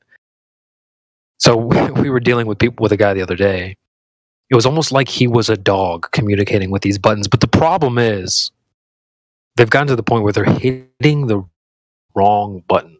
Like, I've asked somebody, okay, you think it's curved? Like, so how do you prove the curvature? Foucault's pendulum. What?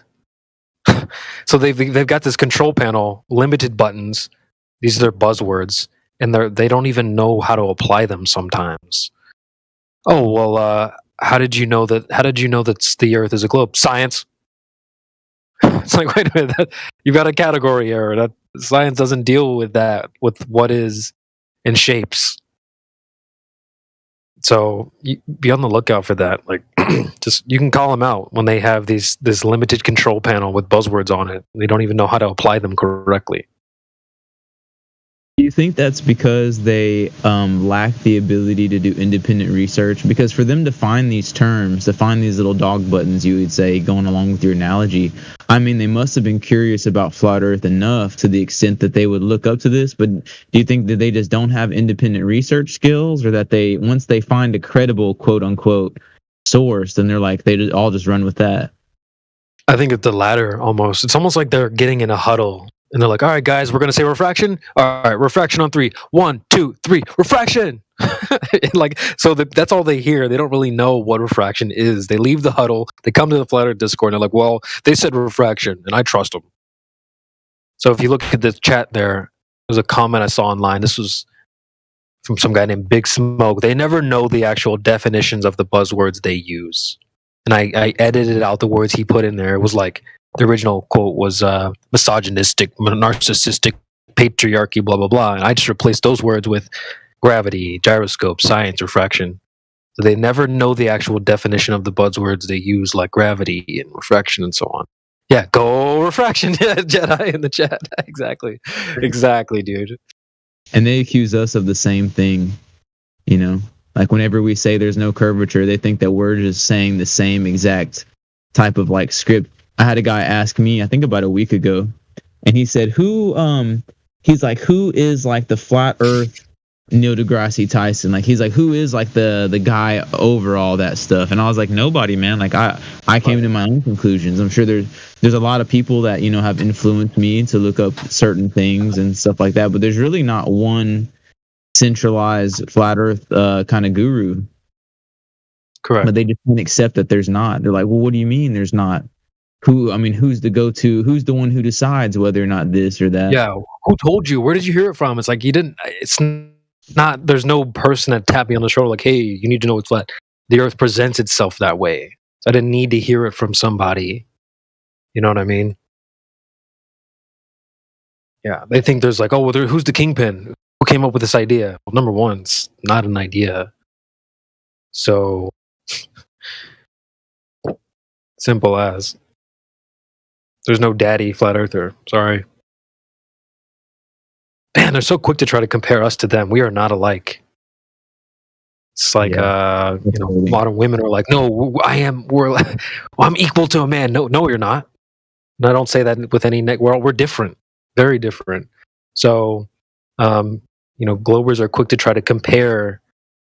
Oh, but because they have a daddy, right? Daddy government is telling them what to think, how to think. So they're like, well, who's your daddy? We don't have one. I don't know. What's your model? We don't have one. So, exactly. And then somehow like they think it discredits us. I don't know if you've seen Andrew Tate's most recent emergency meeting, but he said the most frustrating thing about this is that people who are accusing him of human trafficking are human trafficking. He said that's the worst possible thing. Could you imagine a pedophile accusing you of being a pedophile when you know that they're doing it?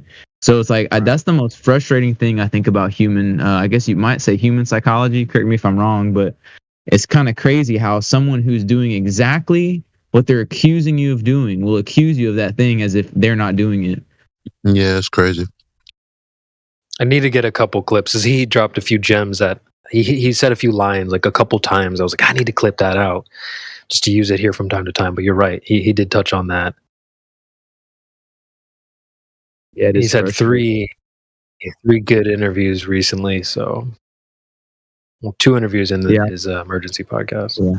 Dude, that podcast got crazy numbers. Not to just get off track, but we did a Rumble episode the same day. While he was live, we were live. And he got up to like half a million viewers watching live. Personally, I witnessed up to 370,000, but I heard other people said while they were watching it was up to 500. So while he was live, we were live up to like 60 viewers on our channel. That's pretty good. So that was a big day on Rumble. We make sure you guys sub to Miggy's channel as well. I'll drop a link here in the chat. Yeah, please. Yeah, we just started going live on Rumble. Just recently. Shout out to Miggy, man, for putting this all together. I mean, it was just I think Monday last week. Russian Fit got a strike, and so they had to go. They have a backup on Rumble, so they were live on Rumble. Girl on the panel was just going. She was dropping bombs. Cocoa this, global warming that, blah blah blah. And I'm sitting here listening, like, wait a minute, I haven't heard a conversation like this in a while. How are they? Oh, they're on Rumble. So I come back over here. I'm like, guys, well, why don't we have a Rumble? So just for whatever. So yeah, we've just started the channel. We've got a couple episodes in. Let me get this link for you guys. Mayhem 100 on Rumble. There you go. So just in a few days, we're up to like 120 plus subscribers, followers. So shout out to you guys for getting us there. Be sure to join in next time we do like in a Rumble exclusive event. I'll drop a link to that.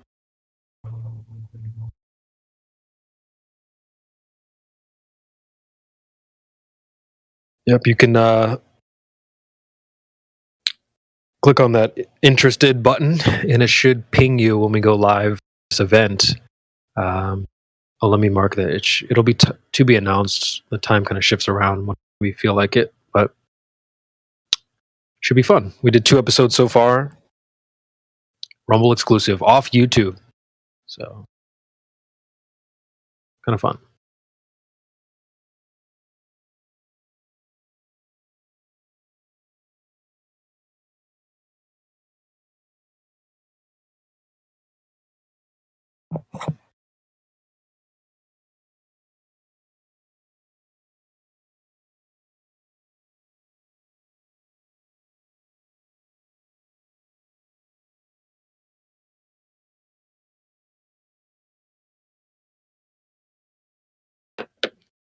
So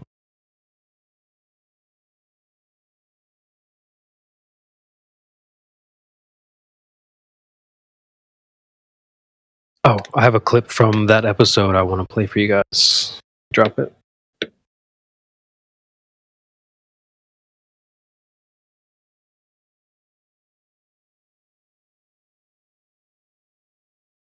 Yeah, it was funny. The panel was pretty interesting. 2 British girls, kind of a right-wing conspiracy girl, and there was like another girl that once the Coco stuff came up, she went full fact checker mode.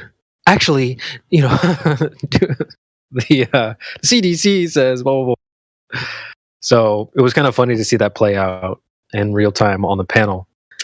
So I did capture a moment you guys might find interesting. Let me just put it in the bot here.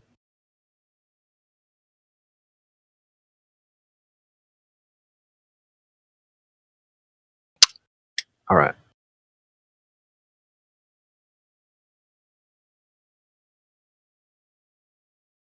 Yep, and also Rumble, in terms of, has a backup channel on Rumble as well. If your YouTube's acting up, or, you can check out Rumble, Flat Earth on Rumble as well. Cool thing about Rumble is, like, if you search Flat Earth in the search bar, you're not going to get Professor Dave. It'll actually list like 10. The top 10 results will be Flat Earth documents, blah blah blah blah blah. So it's doesn't have the text boxes saying like Flat Earth is an archaic conception, blah blah blah. So it seems to be a lot less grabbled at the moment. So, and we're getting a little bit more traffic over there than we have on YouTube. Maybe they're like throttling us. Who knows? So be sure to sub to Helio on his YouTube and on his Rumble. And let me play this clip from Fresh and Fit this week. Yeah, you guys open your ears up. You'll hear something interesting in this clip. So yeah, you'll hear the conspiracy girl talking about global warming. You'll hear the other girl being like, "Well, that's because global warming is real," and you'll hear this other girl, the British girl, chime in. And then we could. You got hungry children. And then, but then the hunger is driven by something called global warming, right? The world is flat as well. I mean, there's clearly enough food to go around. Al Gore started right now there is. Yeah, absolutely. We throw away food. You guys catch that? Unfortunately, I don't think Shadi was being very genuine. When I was watching, she was kind of trolling the whole. So, but it's just funny. Like even though, she was getting her troll on. Those are the words she chose to throw out there. The world is flat. She could have said anything else. So it's funny how it's on people's minds, even if they don't believe it. But thanks for the plug, Shadi. I'll play it one more time, just for anyone that missed it. And then we could. You got hungry children. And then, but then the hunger is driven by something called global warming, right? The world is flat as well. I mean, there's enough food to go around. Al Gore started right now there is. Yeah, absolutely. We throw away food. The sad thing about that is she was dead serious about the climate change thing, which is no more than a political bullshit.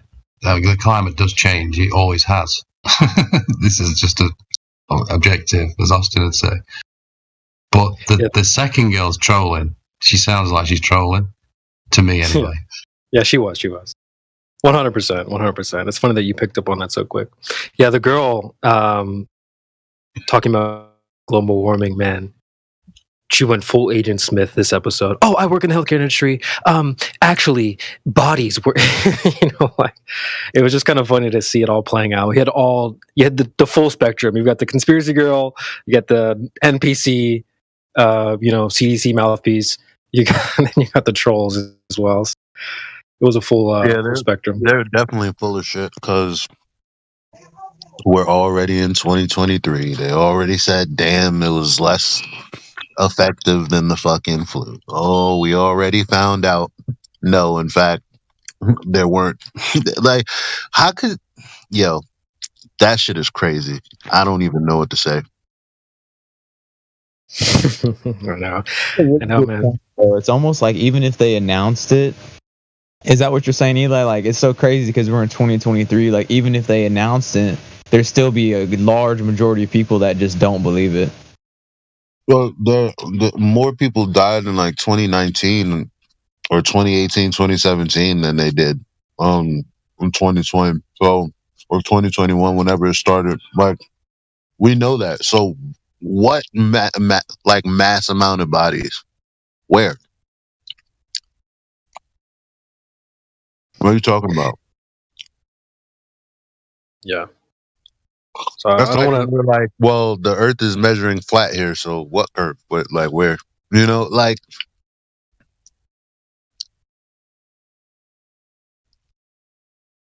Yeah.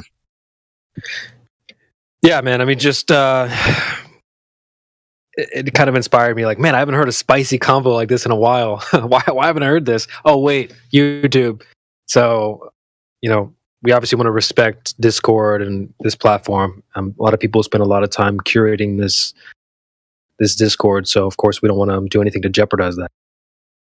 But maybe there will be some room on Rumble to have a little bit more open discussion. So let's keep that in mind. You guys be sure to sub up on Rumble, and be sure to join our exclusive Rumble only streams when we go off YouTube. So. Are you doing that again, CB? You're doing that later again? You're doing it every day? I'm not sure. We'll have to check in with Miggy. I guess it's kind of up to him if he wants to go live. Last night he said we'll do it again tomorrow, so we'll see. I'm up for it, and it seems like a bunch of people have taken interest in it. So I would like to kind of do it on a regular basis to sort of at least spread the word that this is happening, because I'm sure some people haven't heard about it yet. We're still kind of growing the channels and the idea. So. Last night was fun. The first episode was fun. So yeah, who knows? We'll try to keep it going. I need to make a role for those interested as well, so I can tag people. Go ahead, Kim.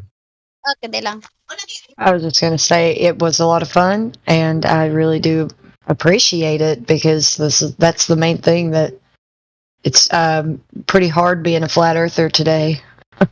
So it's nice to socialize with people that are. Anyways, sorry.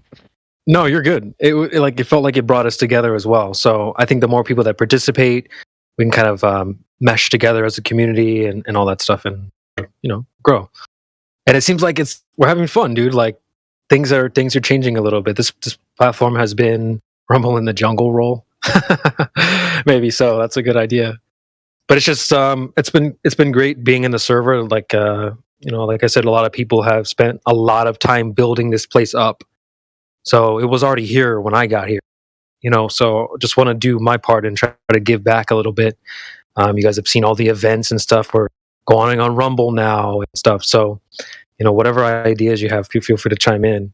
But there's plenty of ways to keep this thing going. We got Fresh and Fit now. We've been on we're trying to get on Fresh and Fit and so on. So yeah, there's endless opportunities out there. We just gotta, put it into practice, right? So yeah, join us on Rumble, guys, and bring some stuff. I'm sure you guys got lots of stuff to talk about. So make a list, some questions or stuff you've been wanting to talk about, and bring it to the Rumble event. And have some fun over there.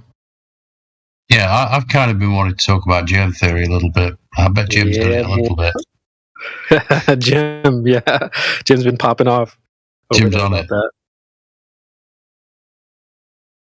So well, there's several topics actually I wouldn't mind just exploring that I've not wanted to even approach on this live stream anyway. Yeah, people were saying it felt like the old days. I haven't been here that long, but they were saying it was bringing back good memories of the ways the server used to be and stuff like that. So yeah, it's a little bit more open. Even Elijah last night, he's like, man, I feel like I got my shoes off and whatnot. So yeah, be sure to join us over there. It's actually very fun. It's got a different air, a different vibe. So yeah, be sure to join us. Well, yesterday I actually tried and I couldn't get in. Ooh, see, here's the thing. I need to be more vocal about this. Here's the thing. We can only do the Brady Bunch, people on camera stuff if there's 25 people or less. Yeah, that's what I gathered, yeah. So we can't have, I know a lot of people like to hang out and just chill in the chat and in the panel, but if you're not talking, you can't be in the room. I'm sorry. You go watch us on Rumble. That it's valet parking for those that want to be on camera, mainly, and then with a couple extra speakers or whatnot. So if this gets really popular or whatever, it's camera valet parking for camera. So just keep that in mind. But yeah, 25. The room will be locked to 25 people. So it's a Rumble exclusive and kind of a little Discord exclusive as well. Yeah, past 25, they kick people out who are on camera. So if you got 25 people and 10 people are on camera, when the 26 joins, and the cameras go down to 9. Yeah, I want to make an apology because someone, good friend of the, so just joined the server. They thought that I kicked them from the call last night when that happened, Jim. They're like, "Oh my God, he's so rude. He kicked me from the call." But yeah, what Jim is saying is true. If there's too many people in the room, you just get kicked off your video and stuff like that. So if you're out there listening, I apologize. It's just terrible timing. Must have seemed like I kicked her out of the room. So, but yeah, sorry. Yeah, Christian Bear, I got kicked, right at the beginning because we had 25 and I was on there. We had 10 people on camera, and the 26 came on. All of a sudden, I'm kicked. It's like that was rude, but no, it's part of the system. They just did it. Yeah, it kicked me off the video as well. So sorry, guys. I apologize if it seemed like I booted a bunch of people. How does it decide what gets hit? I think it's a Discord safety feature. Hey, Flatsy, the computer flips a coin. You lose. I gotcha. Give a quick rundown on how exactly this is going to work, optimally, how should it work since the limit is 25. That's what I was sort of going to ask. Is there any way that you can link lounges, or if 2 or 3 of you had Rumble sites, could you link that on any way? What do you mean, Mickey's channel?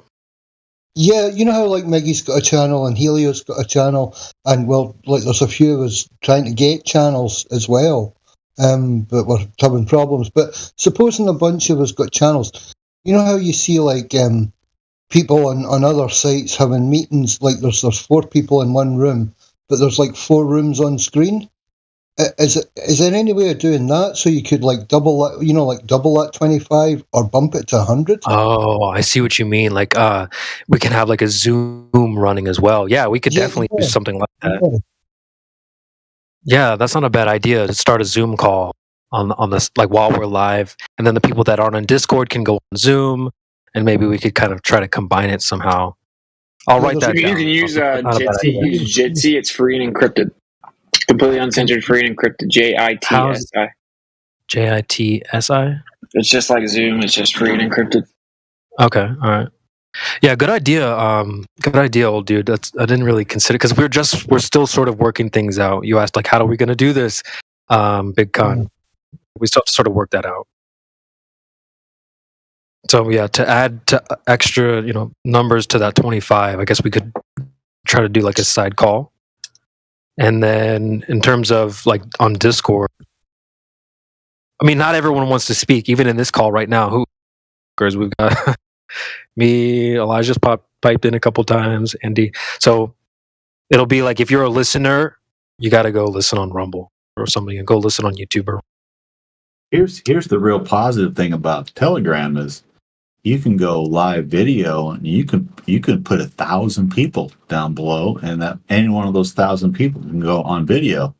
So I think that's really, obviously that's not Discord, that's not where we're at, but that's one of the positive things about Telegram. If you ever want to do a live video, you can jack it up big time with lots of people. Okay, I've never used Telegram, so I'm writing some stuff down about that. Definitely should use Telegram, man. That's a pretty cool platform. All right. If there's any big Telegram, guys that are big into that, wants to kind of spearhead the project or whatever, doesn't take much to get started. What we'll do is we'll take 28,000 people from this 24/7 Discord, and we'll put it on Austin's Telegram page. It has like 720 right now. So instead of being 720, Austin will wake up one morning and it'll be 29,000. Yo, chill out. On his Telegram. On his Telegram.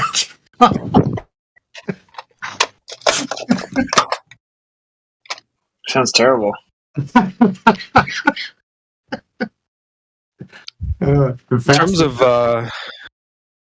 like yesterday, in terms of people on video, let's see, 1, 2, 3, 4, 5, 6, 7, 8, 9, 10, 11, 12, 13, 14, 15, 16, 17. At least 17 went on camera, but not all at once. So it was like 4 people, someone would leave, then 5, then 3, then 4. So I think as time goes on, more people will know, like, okay, we're going to do, this is more of a video type of thing. So ideally, it'll be, like I said, valet parking for those that are inclined to get on video or at least participate in the conversation, since it's so limited. I heard a fun one. I'm learning the lingo of the 30 to 35-year-old because I'm a generation older, and somebody told me when you go overboard, you just tell them, dial it back, bro. That is so not my generation's way to talk, but it's just so funny. It's hilarious, man. And then when you listen to Austin talk, he has all this 30, 35-year-old lingo. And it's just so much fun. I mean, you're triggered, bro. Drink some water. He says that once in a while. It's just so funny. It's just fun. Dial. No one taught me dial it back, bro. That was fun. but if you listen to Austin, I got like 35. I've told Austin this in a group. I got like 35 witsisms. WITSIT. ISM. Witsisms. I got like 35 of them. Someday I'll share them with you. I got on my iPhone where he just kind of goes. One of the most funny is, "Hey, are you allowed to go out of your house unsupervised?" That was so funny, man. He told somebody that. Are you allowed to go out of your house unsupervised? That was so funny.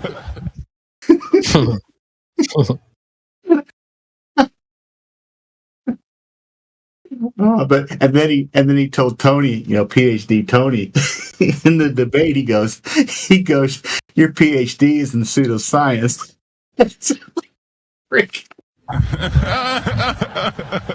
Whenever I see a PhD now, all I want to do is, like Blitz over on TikTok is a PhD. And, I've told Blitz a couple of times, your PhD is in pseudoscience. And I even told that, I indirectly told that to Rob Parks last Monday night. I said, your PhD in astronomy is in pseudoscience. He don't like that too much, but he was nice about it. Yeah, I clicked on his channel for a minute the other day. He's got pronouns, his preferred pronouns on screen. He, him. I'm not even joking. That's so I don't think he's going to shame Jib, to be honest. I don't think he cares about that. I don't think he could say anything to that man. Hurrah! Is he pretending to be a woman? No, I didn't say that. I said he's got his preferred pronouns on the screen. He, him.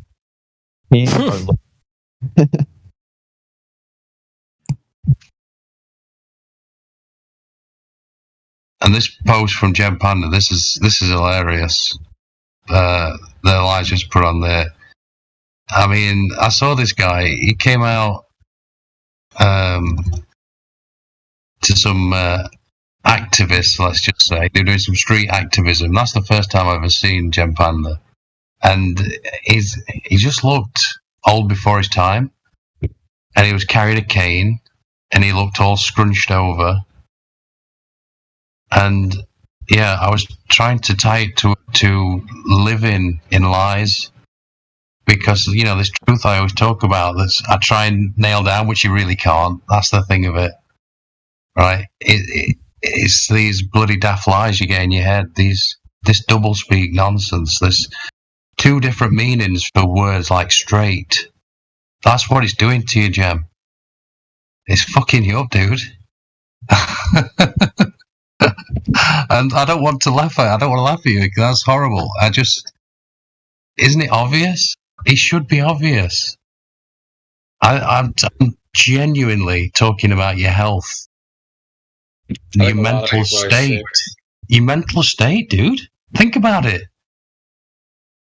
I mean, that dude, the FTFE guy, did you see that guy? I mean, I don't know. I heard some stuff like he was in a bad way too. And I'm sure it's for a similar reason. Because it's insane. And you think about it, your mind's very powerful. And what? He's not going to fuck your body up? Of course. So, yeah, this is serious, and I'm being serious. As serious as I can be, anyway. Okay. Hope Austin doesn't mind. I found the witticisms, WITSITISM. I found them, so here we go. For recorded on YouTube for posterity.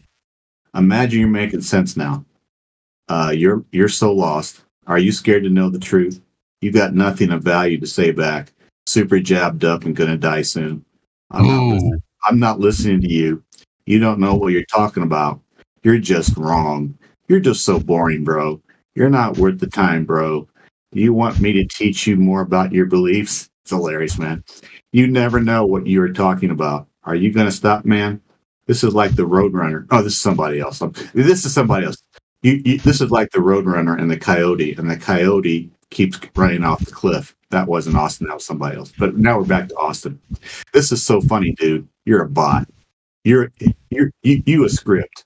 You should just sit this one out. I think you shouldn't leave the house unsupervised. I said that one. You gotta up your game. We should just use Xanax to read things. You're going to get there. You must not like oxygen, bro. Why do people talk like that? We've given you $700 billion. It takes a team to fake it. Why are you so emotional, man? You're freaking out. Are you insane? You actually believe that, don't you? Hey, are you one of the Globers who have 10 brain cells? No, that's mine. Forget it. Are you one of the Globers who have 10 brain cells, or were you just fortunate enough to get in the double digits with 10 brain cells? That's mine. Sorry. And so, stop dragging me through the mud, bro. You're so desperate, man. You're spiraling, bro. Yes, technology. I've heard that one before. Technology gets better over time. I get it. I have an iPhone. He said that to the main surveyor during their debate. I thought that was funny. Are you not keeping up? Keep saying that, man. No one cares. My man is tripping. I can see you guys are imploding. Calm down, man. Drink some water or something, bro. Your PhD is in pseudoscience. You don't have juice like that, bro. He said that to Tony. Keep interrupting me. It will make the earth a ball. That's so funny. Earth's not a globe. Don't make it weird. He says that. Stop interrupting me, my man. I didn't say Newton stole anything, buddy. Crickets. Little impulse control, man. Are you trying to censor me? That's all I got so far. I've definitely heard my fair share of a few, though. Oh my goodness. Don't make it weird, bro. Austin makes me laugh so much. My favorite was, you must not like oxygen. You must not like oxygen, bro. Oh my goodness. Oh my goodness. I mean, taken out of context like that, it's a bit weird, to be honest, but yeah, some of those are like the most toxic things I've said. Yeah, in the moment when it's off the cuff, That's the point of it. When it's just instant off the cuff, then it's like, oh yeah. Jim watches where they're I finally get frustrated and I just take jabs at him, and he's like, I'm gonna go tell everyone this list of things that Austin said. That was it's a bit weird. It's like the one time that him and Kai, before they were married, debated Loon McToon and Carissa, and towards the end, during the super chats or whatever they do, and Austin leans in and goes, "Do you think we've been to the moon?" And Loon goes, "Divert when you lose." And then Austin goes, "You think we've been to the moon?" And Loon goes, "Of course we have. Of course we have." And then Austin goes, "Yeah, we did. Patriotism. That's what it's all about," or something like that. Patriotism. Yeah. This was right out of the blue. Nobody had any idea. I'm just sitting there on the couch going, that was really funny. America. Hey, you know what? I was there July 20th, 1969 with my dad in the den by Peoria, Illinois. And I remember all that. And I saw the flag waving in the air, in the moon. And I thought, oh, I'm patriotic. I'm USA, man. I'm Republican. I'm conservative. I would vote for Nixon if I could, blah, blah, blah, blah. And I was a proud American because the flag waved on the moon.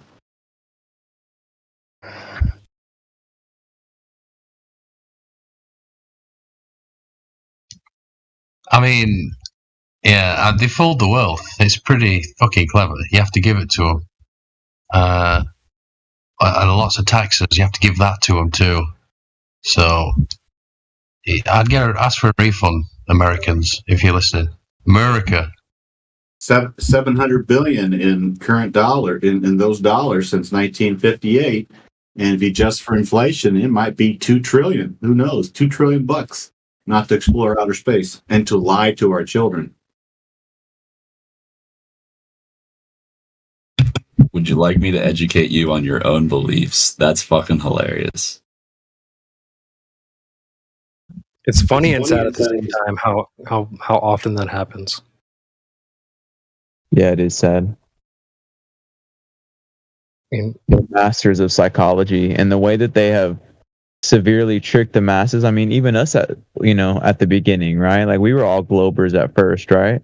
There's a lot more brainwashing than just flat Earth that I've been, flat Earth is really just kind of like the beginning trigger, but there's so many other things that they've hidden from us, just the secret hidden hypnosis tricks that they put in the English language. Mm-hmm.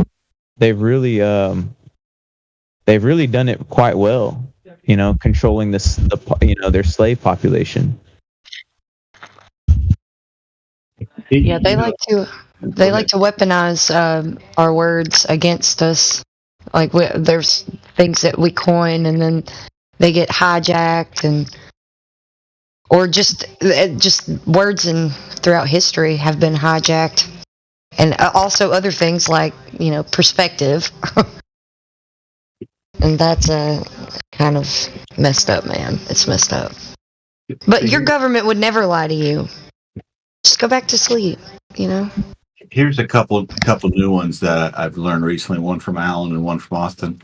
Is that to believe in their outer space fairy tale religion, you have to believe that a photon has traveled 13.7 billion years to the vacuum of outer space, which is 86,600 quadrillion miles with 18 zeros behind the 600 in order to reach your eye on Earth. So you have to believe in that. And the second is that we are in an ever-expanding universe, which is expanding 400 times more than the speed of light, which is 186,200 miles per second. And we're actually in the ever-expanding universe, which is redshifting. But the galaxy Andromeda is actually blue shifting. And it's just like, this is what they tell us. And I'm going, what a fairy tale. I mean, you're like speed of light times 400, and that's what the ever-expanding universe is redshifting, but the galaxy Andromeda is blue shifting. Okay, cool, man. Did you come up with that term, Americanadians? Because what? Do a lot of Europeans what? No, I just made it up on the spot because sometimes I can't tell the difference between you lot. To be fair, and I'm not being racist, all of you American and Canadians vaguely sound the same thing. I'm from Wisconsin. I know what that lingo is all about. A lot of people here talk Canadian. That Uber talk. Bro, how dare you compare us to Canada, bro? I'm glad it pissed you off. What the actual, bro? We should go to war with you guys. Well, again, fair enough. You and Canada can sit over there. You're more like Canada, buddy. You take that. I mean, we fucking go on. Yeah. You go play in the corner with Canada with no guns, all right? You can eat your maple yeah, no problem. And we're cool on you when we get into trouble. No problem. Yeah, I know. Just take a piss on us until it gets real, huh? Yeah. Basically, mate. Yeah. It was all meant in jest and good humour. You wait until I've got the Scottish people and the French. Oh my god, fucking French. Yeah. I mean, we did just take your language and make it better. So I will have to thank you guys for that. You did take our language and remove some letters out of it so you can spell words properly. Yeah, I'll give you that. Yeah. Aluminium, you should.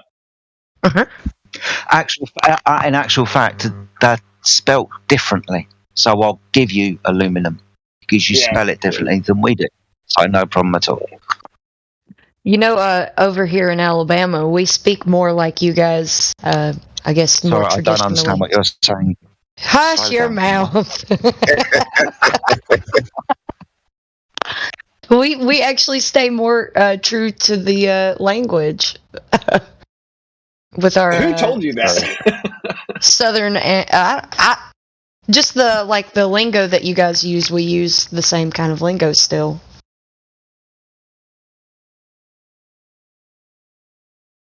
Man, I need to go there. I just need to go to the southern part of the States just to listen to people. I just want to go to a diner and just listen to people because it's just too hot. That's the issue. Flat sea, it's too hot. In America, ain't nobody taking a fag in the loo. What's wrong with the way I talk? All I know is I'll take a few overs to see everybody open carrying pistols on their hips. You know, take the good to bad. Oh yeah, we've got 2 guns behind every blade of grass around here. Yeah. Y'all come back now, you hear? Yeah, it's right on over yonder over there. Right over yonder. Mm-hmm. Yeah, as long as Jim's got the strap, dude. I don't care if he says over there.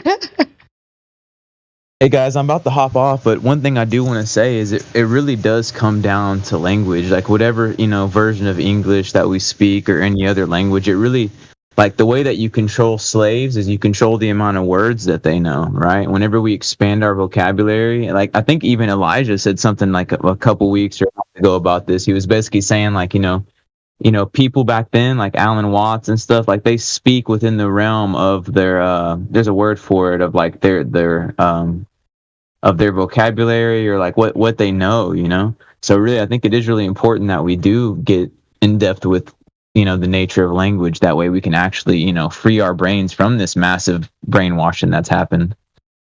Yeah, the easiest shortcut is to read. Is to just like always try to read every day. Yep, roger that. Well, hey guys, I enjoyed the convo. I'm heading out. Peace. Take care, buddy. Okay, I gotta take a shot. I was supposed to do a stream. I'll catch up with you guys on the flip. Alright, peace. Peace. I've had a song in my head all day because of the people that we've talked to today. Why would they lie? Yes, that one too. I made the kids listen to that song earlier. No, it's a Pet by A Perfect Circle. You guys should listen to that. It's something else. It's like, what is it? It's pay no mind what other voices say. They don't care about you like I do. Safe from pain and truth and choice and other poison devils You see, they don't give a fuck about you like I do. Just stay with, you know. You should listen to it if you guys like A Perfect Circle. Oh, thanks. I prefer to listen to you, I think. Bravo, encore. Oh, I thought I was all Southern and you couldn't understand me. No, I was saying how much I like the Southern accent. Oh, I'm just playing. I'm just kidding. Americanadians. Seriously, I love it. Oh, thanks. Can't get enough.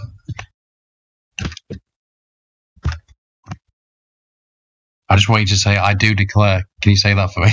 I do declare. But you got to fan yourself on a porch. Oh my, I do declare. Oh my gosh, Jedi. you do it perfectly, Yeah, Jedi. Why don't you just listen to him? That weren't me. Don't know what you're talking about. It's more like a Savannah, Georgia, you know, and I'm over here in Jasper, Alabama. Yeah. It's no difference to me, mate. You all sound the fucking same anyway. Or maybe that would be more like New Orleans. I do declare. I don't know. That gumbo. My oldest sister, you know, we grew up at Peoria, Illinois, and she moved to Alabama for a few years. The first place they lived, so we'd visit Huntsville, you know, to see her, and then they moved to North Carolina. I'm telling you, she has a Southern accent now. It's just like you never lived in Illinois.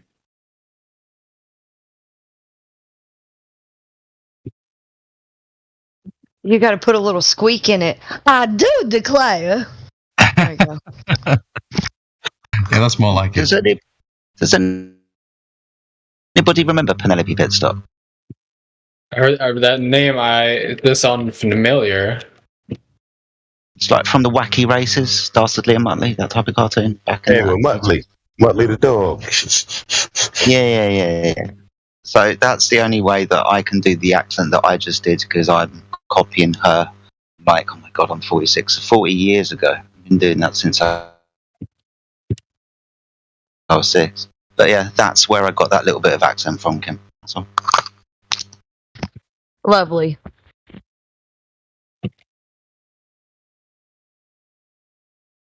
I do declare.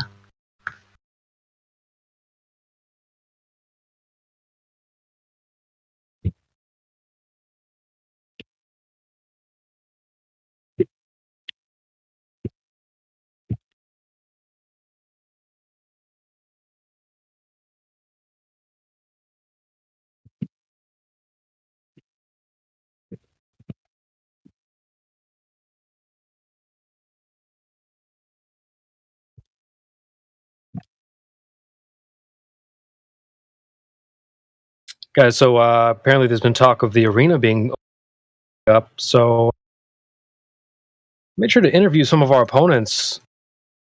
Here's what they had to say about the arena coming up soon and how they've been preparing. I mean, we know how you fight at this point. We know what the plan is. Have you done anything differently in approaching this one? Yeah, just I guess running a lot more.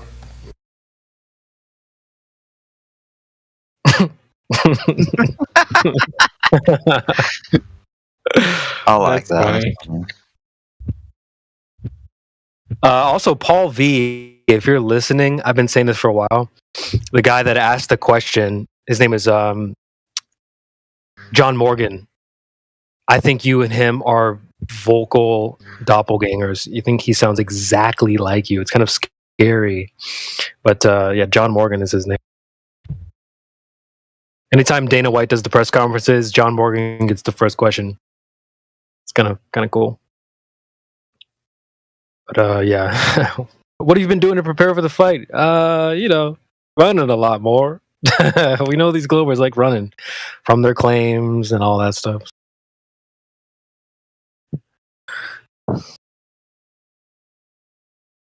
Have we got any cards up yet? Have we got any lineups yet for the arena? Have we got any time when it's going to be opening and who's going to be the first fight? Is there an undercard? Is there an overcard?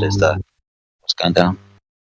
That gives me an idea, man. We should have a card like the prelims and then the the co-main event, the main event. Yes. Get ready to rumble! See, if we do that, man, I think, okay, so you know how we used to have the Coliseum seating? I think we need to add the commentary booth. Like, I want to be on the commentary team.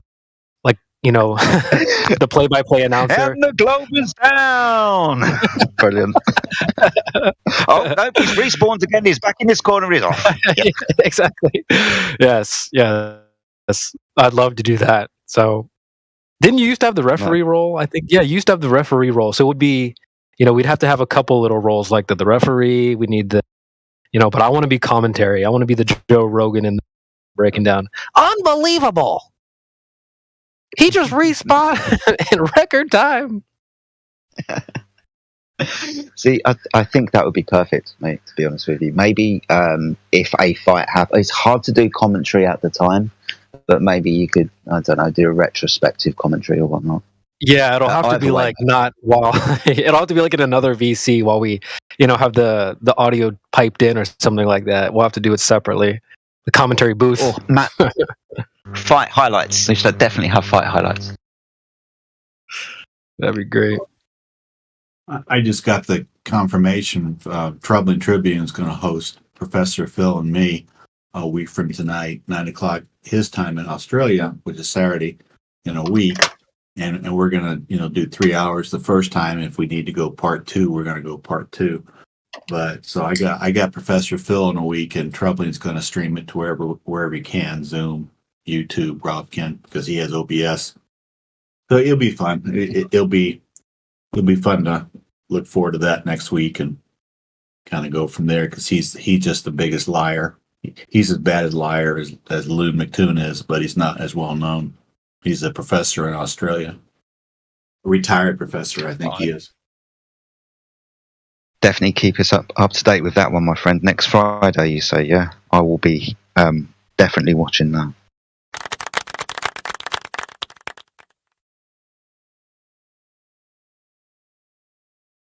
I was supposed to go on Modern Day Debate YouTube with James on May 20th after 5 p.m. with Ozium, that kind of clown who's a Modern Day Debate moderator.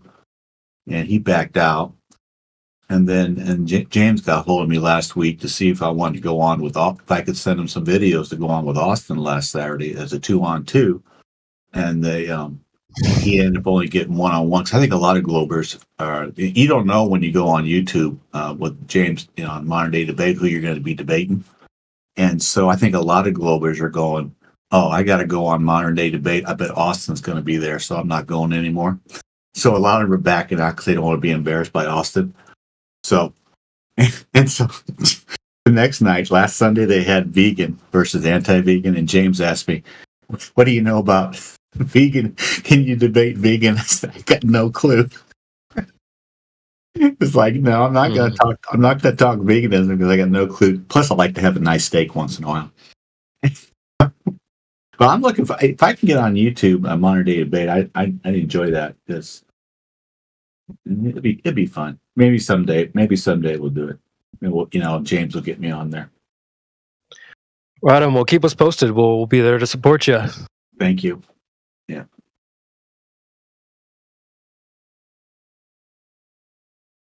There's a vegan debate.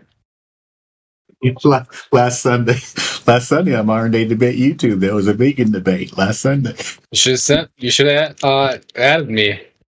I did. I had no idea. You know, it's just like, sent me an email going, what do you know about vegan versus anti-vegan? Like, I got no clue. Oh my goodness. It was funny. But yeah, they had Austin and the other guy Saturday night, and then they had a vegan debate on Sunday night.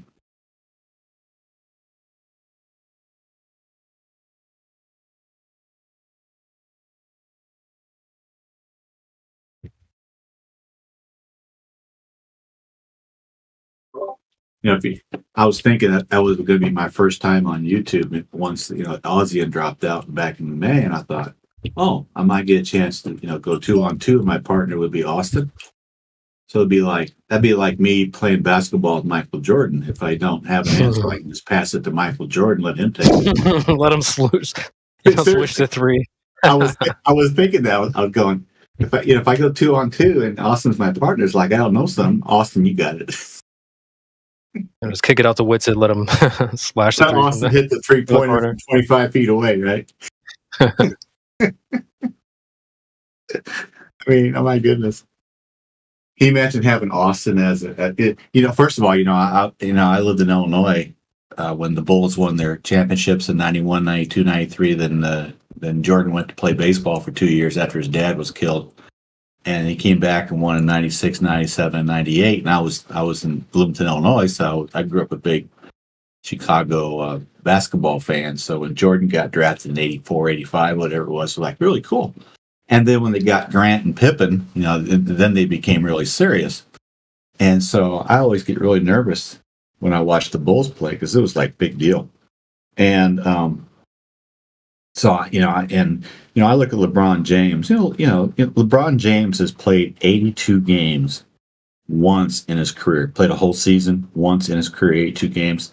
I think Jordan played 14 years and he did it 9 times. He played all 82 games, and then he played, I think, another season. He played 80 or 81. So you got to give Jordan. Plus, Jordan was like 6'6", 190 tops, 6'6", 185, and LeBron James is like 6'9", 260. And so, I mean, they're totally different body physiques. But it's just like, I look at, and Jordan got all defensive NBA, I don't know how many times. And I think LeBron's only done it a couple times, 2-3 times. So, Jordan did it or LeBron did it? Jordan did it 6 times. Jordan got all defense six times? Cool. Yep. So I'm old enough to remember both of them. I remember Jordan coming out of North Carolina and his career, and I remember LeBron coming out of high school.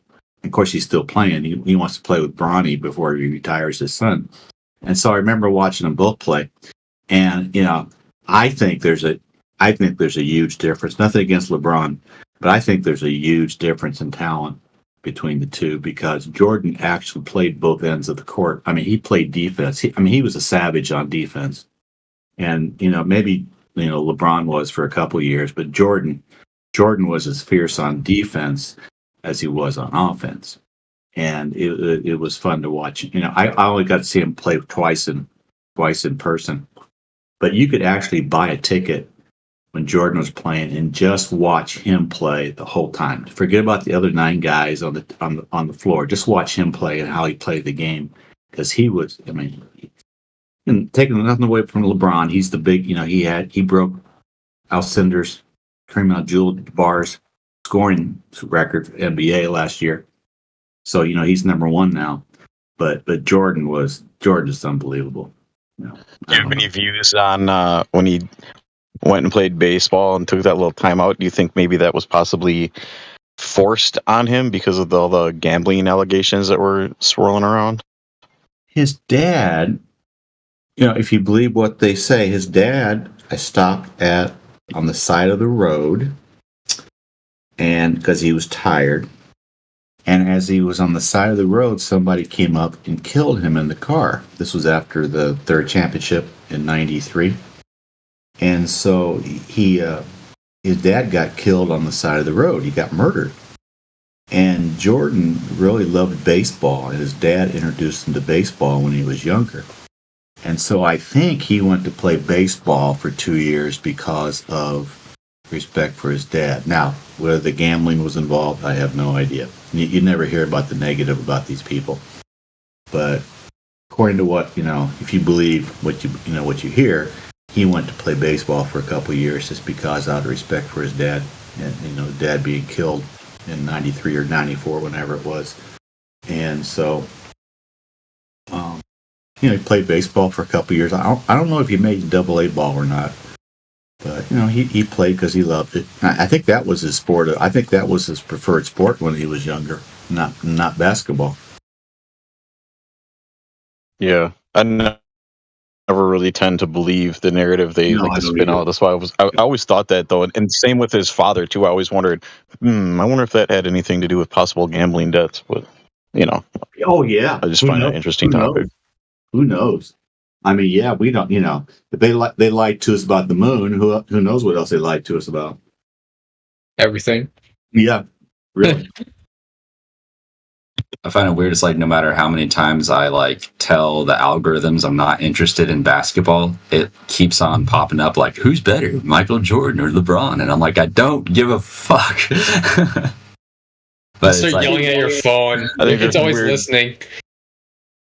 But now it's like some weird shenanigans going on with Magic Johnson as well, and that whole fiasco. But I won't get into it.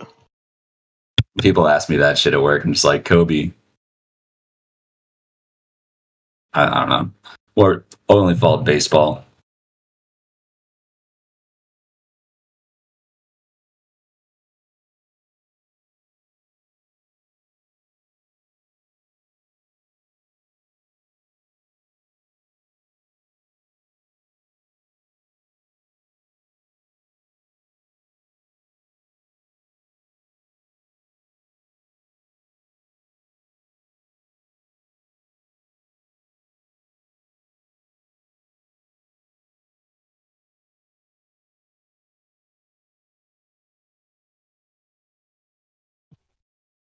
I really am starting to think that all sports are completely rigged.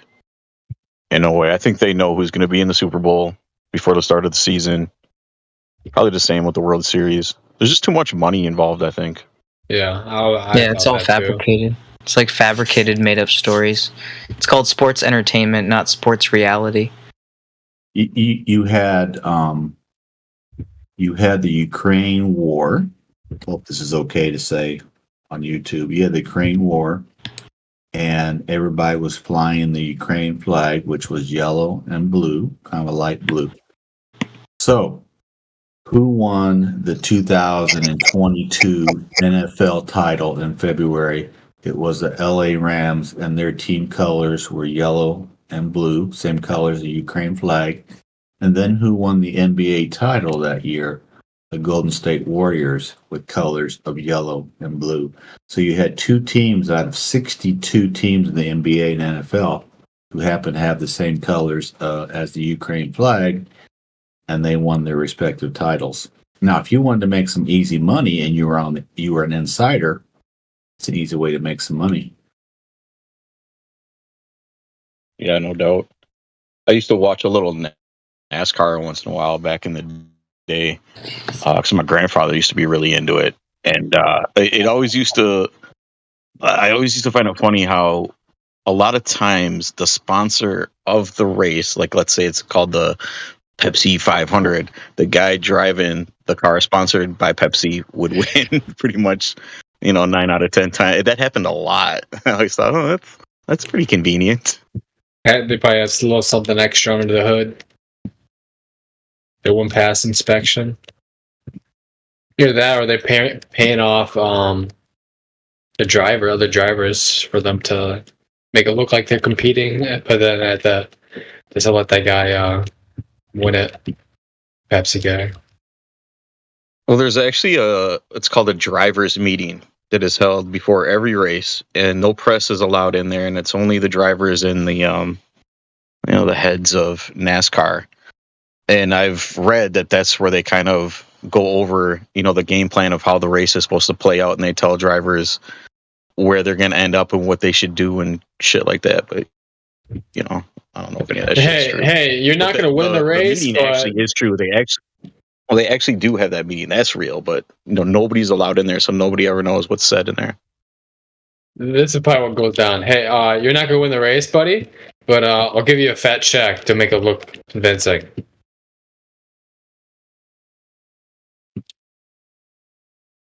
That's probably what happens. They got so much money. So, they just give the people a circus, a show. Get them distracted.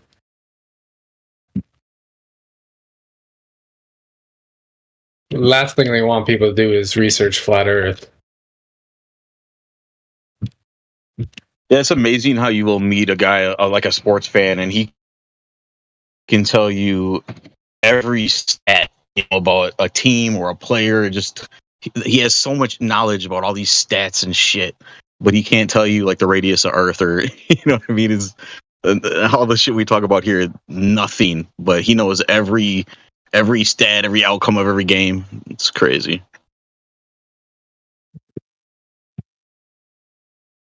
Get people that specialize in just like one field, and they don't like broaden their horizon to be just aware of everything around them instead of just that one subject.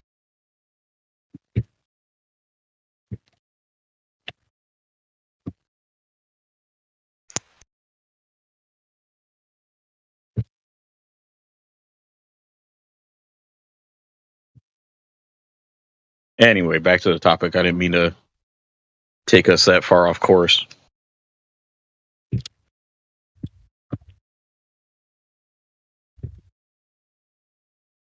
You know, I find it hard to believe that the moon landing, I was thinking about this earlier today.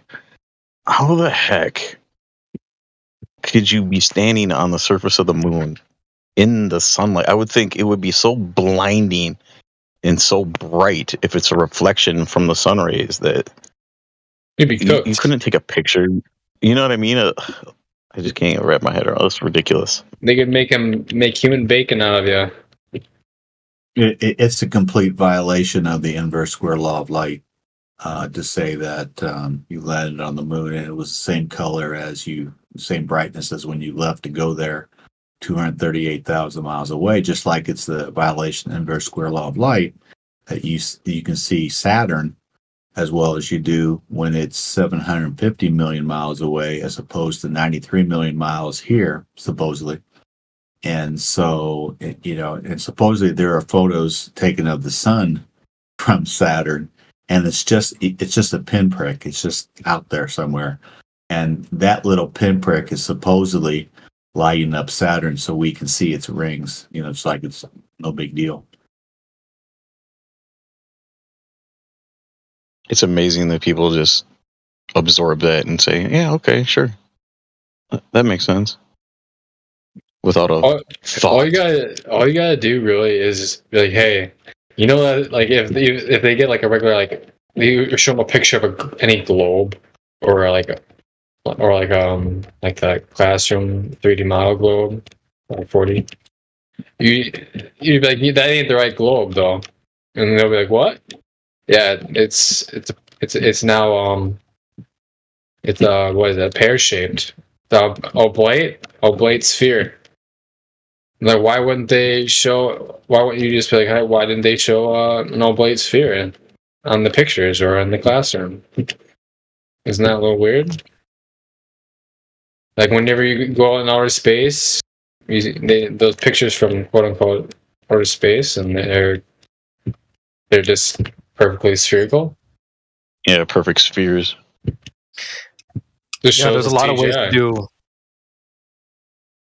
Yeah, there's a lot of ways to do flat earth jiu-jitsu. That the whole 77 con, I'm glad you posted that. Because they'll be like, well, pictures from space. And then in the next breath, they'll go, well, it's not a perfect sphere. So which is it? But that's that picture right there. That picture looks pretty damn spherical to me. Exactly. Where's that pizza dough oblateness that it flattened out due to rotation? A little chubbier. But it's so big that you can't see the ablation. And sorry, sorry, I rumpused your soundbite. How freaking dare you? No, I'm just kidding. You're good. Here's a fun little tidbit that according to time dilation, I think it's this way, because I know time dilation says somebody living at 15,000 feet ages faster than somebody living at sea level. But I think somebody who lives at the North Pole will age faster by 0.03 seconds over 100 years than somebody who lives at the equator. Now, I might have that ass backwards, but there's actually time dilation factored into their relativity because of the Earth versus the top of the globe versus the mid part of the globe because of how gravity and how one is a little bit closer to the center of the Earth than the other is.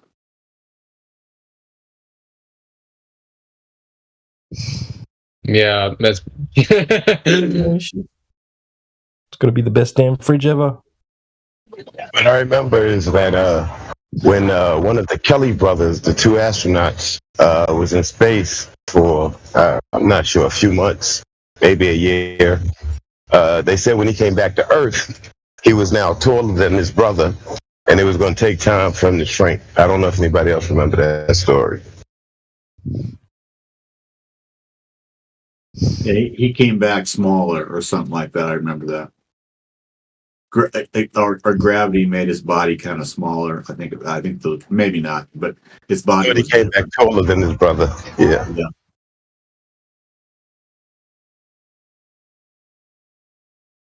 Not sure what they used to explain that phenomenon, but I know that they did show the two brothers in the photo standing next to each other, showing how one of the Kelly brothers was taller than the other Kelly brother.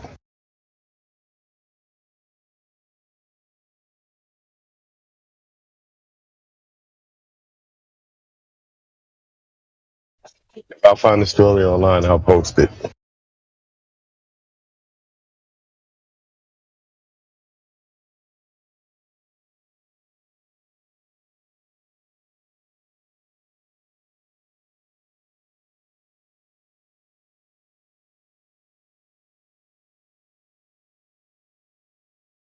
And they don't even sell like oblate spheroid models to spin, you know?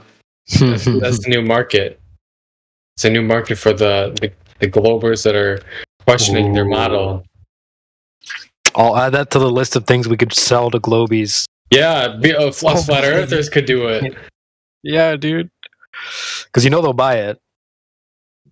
Oh, fuck yeah. Anything to keep that ball. A lumpy pair one would be great. Yeah. That'd be really funny. I'll add that to the list of things to sell to gullible globers. Yeah, lumpy Earth model, space junk helmet, space insurance.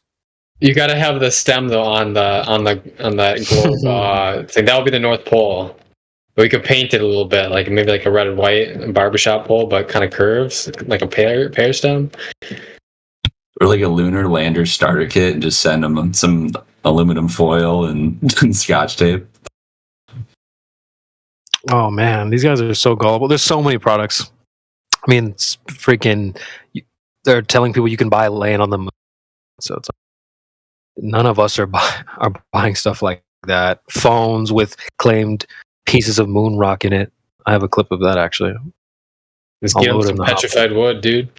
I know, right? Here's the clip. Number 1, the caviar iPhone with a piece of the moon in it. I asked Neil deGrasse Tyson if he thinks it really is a piece of the moon. He says it's possible, but also this is the same company who covered an iPhone in $100,000 of gold and who also made a Cybertruck iPhone. So clearly they have a thing for flashy phones. Clearly. Clearly it's gotta be true. Guess how much the phone cost, guys? Because they're claiming it has a piece of moon rock in it. So 70,000. No, not that much. 10% of that. Okay. 5,000. About $7,000. So they have a Mercury edition, they have a Mars edition, and a Moon edition. iPhone Pro 12. Yeah, the Mars edition $7,800, the Moon edition $7,500, the Mercury edition $7,900. So like $8,000 for an iPhone with literally nothing in it. Yeah, what the fuck? The bean counters told me we literally could not afford to buy $7 worth of moon rocks, much less 70 million. Bought them anyway. Exactly. Nice one, Ether. People got apparently money up their ass. They can just whip out it on a dime. Regardless, like even if you to get that kind of cash. I mean, dude, even if I was Glober, if I had the cash, if I was loaded and I still knew the flat Earth, I wouldn't buy that. I heard the other day on the radio, where I was listening to the radio today, it was where a guy bought a $56 million diamond. Who the fuck has that kind of spending money on something like a diamond? It's like that's like a house. God, that's crazy. Yeah, it's like a mansion. Several houses have several mansions. I hope it was fake. Money laundering. Yeah, I hope so.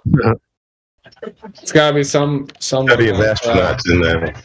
Yeah. Probably was one of the astronauts. Probably Dom Pettit. Millions of dollars worth of cubic zirconium. It's that NASA budget.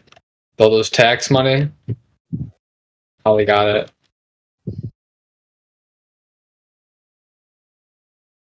There's an article. There's a link to the iPhone in the chat there. Oh, it's got the space. Ooh. Caviar. Like you're gonna target audience. Yeah. The target audience is gullible globe heads. Ain't nobody got time for that. But they have a thing on their phone. It's curved. They got moon rock on their phone. That means it's real now. I could see some like zealot. I saw an article the other day. I'm sorry. Go ahead. No, go ahead. I was just gonna say I saw an article the other day come up on my feed that said that I don't know. I can't remember if they said it was like a meteor or an asteroid, but that it was basically completely made out of diamonds. That it was like one giant diamond. I'm sure you guys have seen that shit before. A phone? Yeah. No. They were saying like an asteroid or some shit like that in space. Oh, that hit landed? Completely made out of diamonds. Okay. Sure. I'll try to post it. I might still have that. How big? How expensive did they say it was? Oh, it's worth billions. I don't remember. It's gotta be. It's gotta be. Rare outer space diamond. Yeah, dude. I punch those numbers into my calculator. It makes a happy face. I mean, these guys are at the point. No, you're good. They'll say anything, and then the people will believe anything. So it's just funny what they can get away with at this point. iPhones with freaking who know? They just picked up some dirt and put it in there. Like, yep, that'll be $8,000. Some glass. That's just glass. Wild. Guess diamonds aren't so rare after all. I wonder if the price is going to plummet. The value. It'd go up. These guys are so gullible. Oh, but this is a space diamond. They'll be telling their friends, "Hey, I got a space diamond. I look at my phone. It's got a moon rock in it." So they'll be bragging to their friends. So cringe.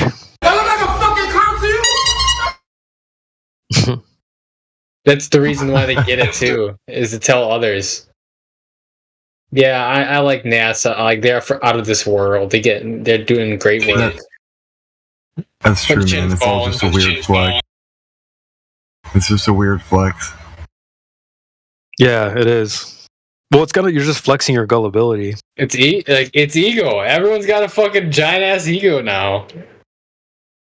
It's gotten out of hand. I just found something interesting about NASA. Actually, now wasn't there excuse for some people finding some American citizens who were awfully a lot like some of the crew of the Challenger that exploded, right? Wasn't one of their excuses for a couple of them that they were their twins? Identical twins? All right. I've just found it on NASA's website where they state that Mark and Scott Kelly are the first two identical twins where one was an astronaut. Stop the cap. I saw that. That's straight up lie. Twin astronauts are very rare. In fact, Scott and Mark are the first.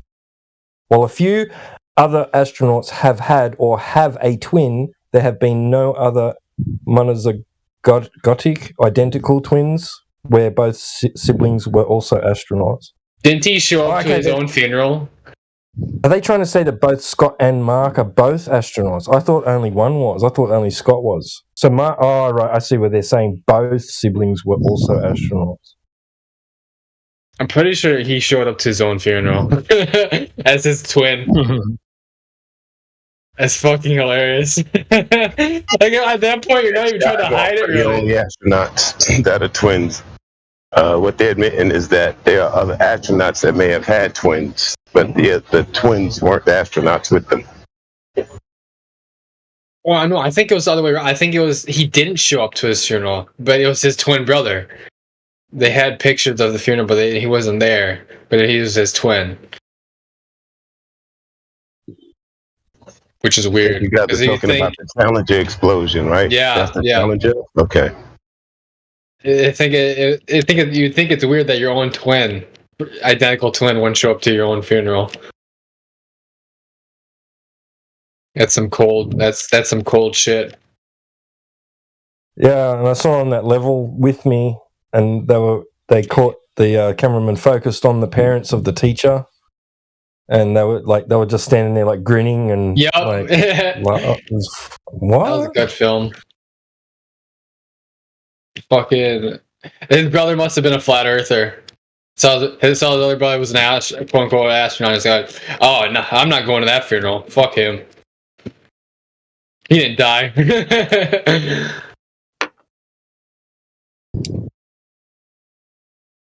Right, yeah. So I misread that. Sorry, guys. I thought I'd caught them out on a bit of a white lie there, but so that no, they're claiming I posted a that similar article, but I didn't find the exact article. Oh, I'm sorry, bro. No, you're right. Yeah, no, that's right. Yeah, I was just correcting myself. Yeah. And just for you guys' information, this article also says that our sun is going to die in 5 billion years. So be ready for that.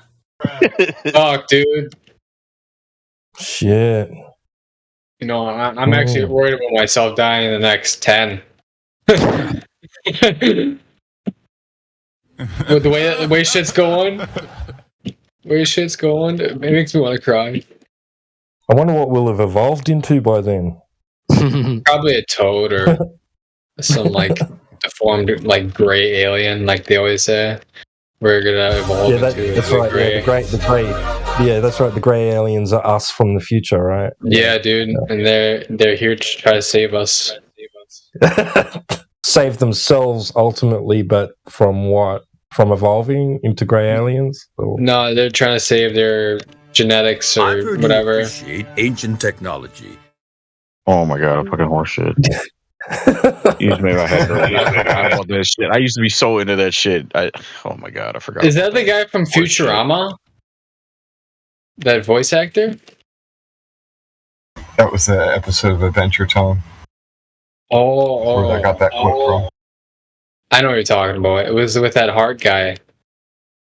Yeah. I'll play it again so people can hear it more clearly. Because I know he did you appreciate ancient technology. He was in Futurama as some like Asian guy. Is that one of the presidents? Star Trek. Yep. Yes, what's his name? Yep. Yeah, that was him. It was Star Trek.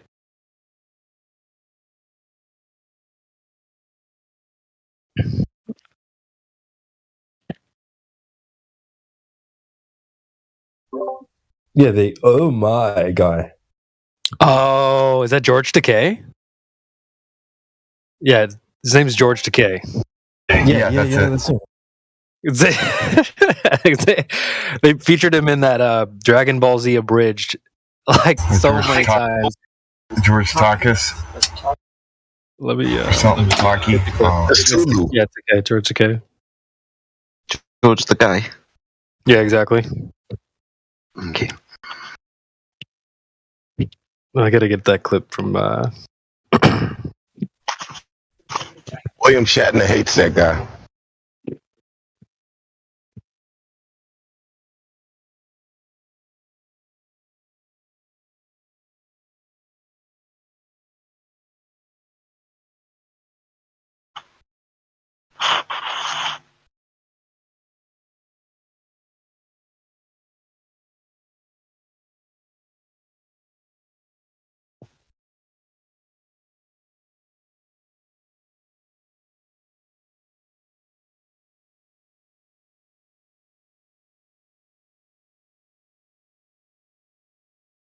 What's the pay going to be a miner on the moon?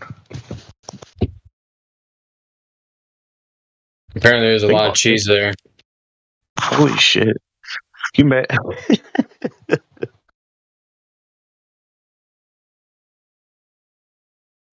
You guys seen that movie with? I think it's actually called Moon.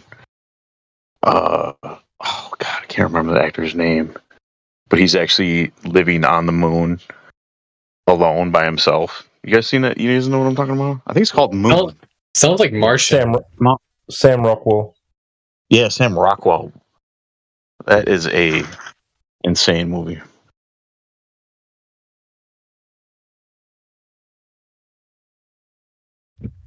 When that Martian movie came out, all my science teachers in high school were flipping the tit. They're like, "Oh my god!" With Matt Damon. Matt Damon, yeah. Matt Damon. That movie was so boring. I still like science fiction, man. I get into it. I can still watch science fiction films. I find that shit funny. I like the transition from flying in space where you see a ball, then they enter the atmosphere and everything's flat. Kind of miss the transition every single time. That's a very good point. You really need you should be a critic. Should be a critic for them. Have you noticed how all of the planets always seem to be stationary? I thought they were flying around in orbit as well, but whenever you come out of hyperdrive or warp speed, there's the planet completely stationary. I thought it was going somewhere like at least 66,000 miles an hour, but no, there it is, just stationary, doing anything. Just chilling. I never even noticed that. That's true though. When you become a flat earther, you kind of critique everything. Ever since I became a flat earther, like shit just keeps recalling, and it's like, oh my god. You know what I mean? Like with like TV and shit. Like I was believing that I watched this show or a movie before, but I didn't realize that. But now that I'm a flat earther, or I know that the Earth is flat, it hits different. It really does. Funny enough for me, I actually enjoy those movies more now, I think, than ever. Because I just know it's pure fantasy. Whereas before I would think, oh man, I wish we had this technology now. It'd be so, and I don't know why I thought it would be so awesome, because now that I think about it, it'd be horrible to be in space. That would fucking suck. Yeah, we're all alone. Or there was somehow aliens, but they don't want to show themselves. But it turns out we're just in a different pond, or they don't. They see us as a resource. Unless you were Captain Kirk, you got to go from planet to planet, and every planet you went to was just a different colored girl with double D's. That might be, a bit different. What happens when they go to a planet that's spinning, say, twice the speed of the Earth? Do they notice the planet that they're on moving when they go to that planet that's spinning differently to the one they were just on? Because you can't feel the spin on this Earth because of the size and the speed of it. But what happens when you go to a planet that's, say, smaller but rotating much, much faster? You land on it and then start feeling sick. You know what their excuse would be? Well, you got to be there for a few million years to evolve in order to not feel it. Bruh. Well, wouldn't it also be a bit tricky trying to enter that planet's atmosphere and land because it was spinning faster than the place you left from? I would think that would be a whole problem on its own as well. As far as I was thinking about when you pull up and pull into stasis, and you're supposed to be waiting for somebody to aboard your ship from that planet, and you're out there in space, right above the planet, parked in space, right? And that planet's not moving. So yeah, Jedi messed me up with that. Yeah, think about every single space battle that you've ever seen, and that planet isn't fucking going anywhere. Neither of the spaceships are all parked. So, problems with that one. I thought these planets were going somewhere, but they never seem to be moving. It's all relative, man. You're instantly encapsulated inside their gravitational field. Yeah. If they're like buildings and like trucks, semi trucks can stick to this quote unquote ball Earth, then that force of gravity should be able to fucking kill you. Or we're just fucking apparently superhuman. We're Clark Kent, Superman.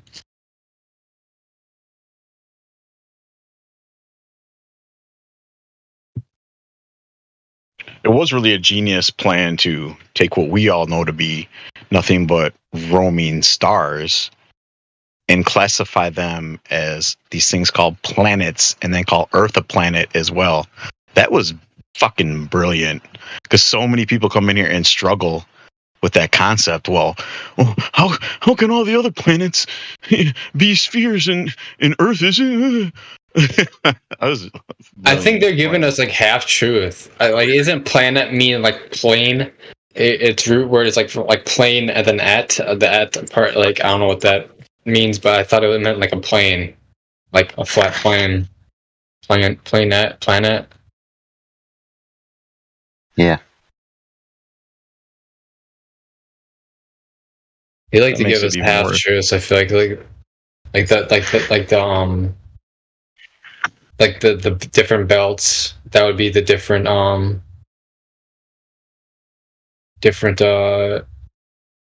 things beyond like the ice wall. The toroidal, would that be toroidal fields?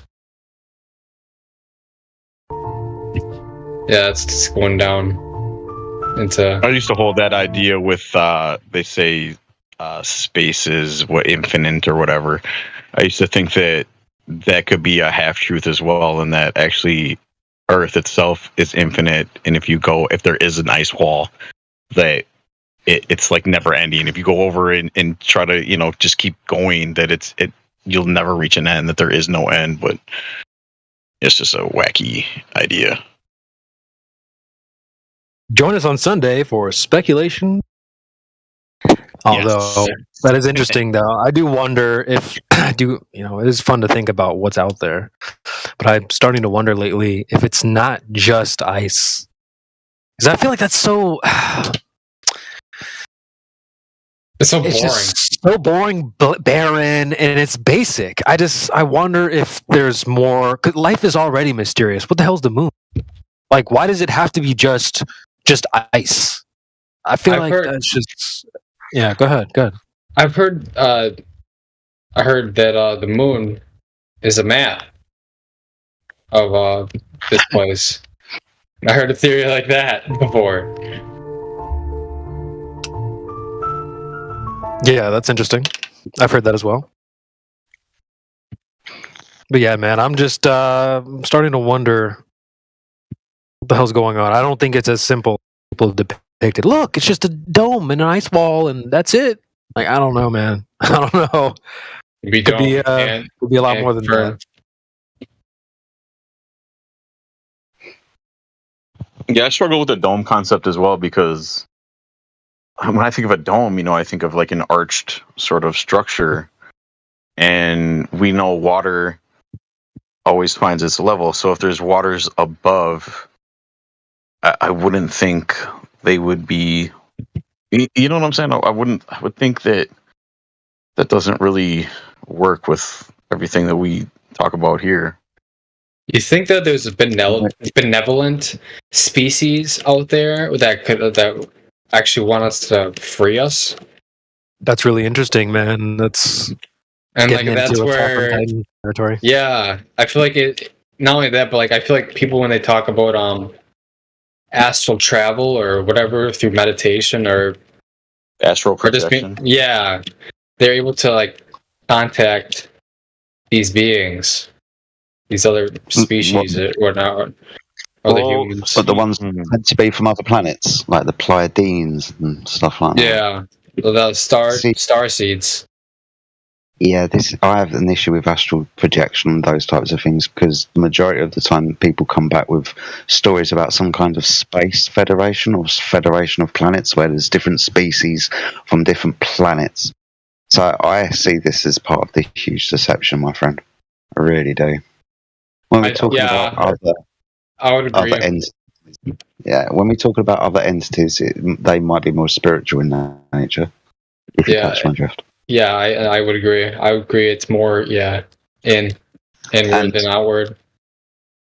And going back to the infinite plane idea, we have a problem with the infinite plane because we still need a container for the gas. Now, I understand that when people say container, this idea of a dome pops into their head. That's fine. I don't care what the shape of the sky container is, but when you start talking about infinity, you're going to have a problem with the gas pressure we breathe. We're on a turtle. That's another one. We're on a space turtle. Turtle actually represents water in ancient mythology, and some ancient religions, as well as in not mythology, in symbology. So the turtle represents water. Didn't they say were the people that went down to the lowest depths? I think in the Mariana Trench that they got to this low, like one of the lowest points where there was like almost like a river of water in the water, and they tried going in it, and they couldn't get down into it. It would just bounce. They just keep bouncing off. They tried submerging, and they couldn't. And that could be like the underwater firmament or waters that you can't get to, just like the above. Yeah, I've heard about that as well, yeah.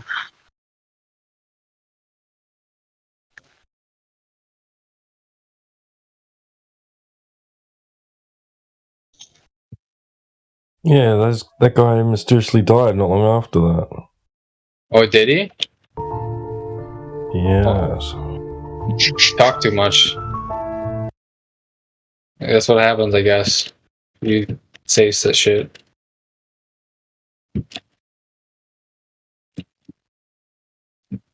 At least he did say said something, I guess. Usually, if people don't like what you say, they try to silence you or kill you. So they must have not liked what he said. It means something. There might be something there.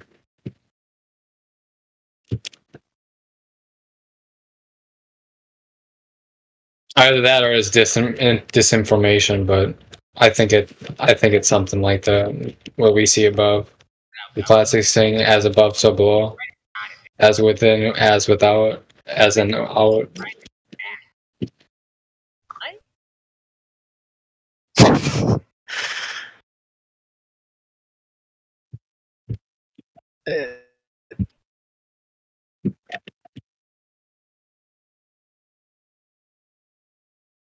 It took me a few minutes, but I gathered those George Takei clips.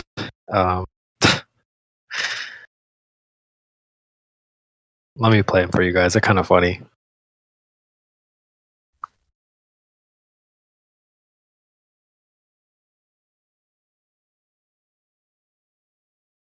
Hello, Goku? Do you hear me? I swear to God, if this is George Takei again, I'm gonna shove a brick up the Verizon guy's ass. Kai? Ah, there you are, Goku. What the? He hung up on me. How the hell did he even do that? Damn it, I'll call him back. Goku, I swear to God, I will ride your ass on this one. Oh my. Damn it, Takei! Goku! One more. There's one more. One more. Goku, are you there? Oh, hey, King Kai. I'm in a healing pod. I noticed. I wasn't paying attention. What the hell? Well, when I got down here, I ran into some really weird guys. One was really big and muscly, but he went down real easy. Then these two guys double-teamed me. One of them took it really hard in the back, but the other didn't seem that interested. So he went and brought this really horny guy. Oh my. Who's that, King Kai? It's George Takei. Somehow we made this into a three-way. Oh my. Call! Three-way call! So just so you guys know, now you know where the "Oh my" clip has come from. It's from Dragon Ball Z Abridged on YouTube. I heard it first on The Big Bang Theory. I don't know if anybody remembers that. I love that little clip. I say that to myself in my head all the time. What, the "Oh my"? Oh my? Yeah. Yeah. It's kind of become a staple here. Gained a lot of respect for George Takei about what he said about what they did to his character in the new films. I won't get into it. You guys probably know what I'm talking about, but he was pretty upset with what they did with his character on that show because he said he didn't play that role. He played that role as a straight, I guess I will say, man, and he was pretty upset about what they did in the new films. That's all I'll say. I thought that was interesting, though, and I respected that for him to say that. Right, as if they were like decrying his acting ability to play a straight guy. Yeah, right. And what, just because the actor that portrayed that character is, so now they're like, well, we got to have the actual character. Yeah, it's so retarded. But anyway, not the point of the server.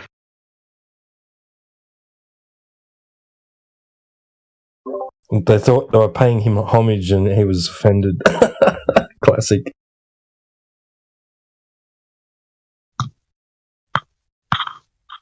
That's what I say, man. These people are the snake eating its own tail constantly.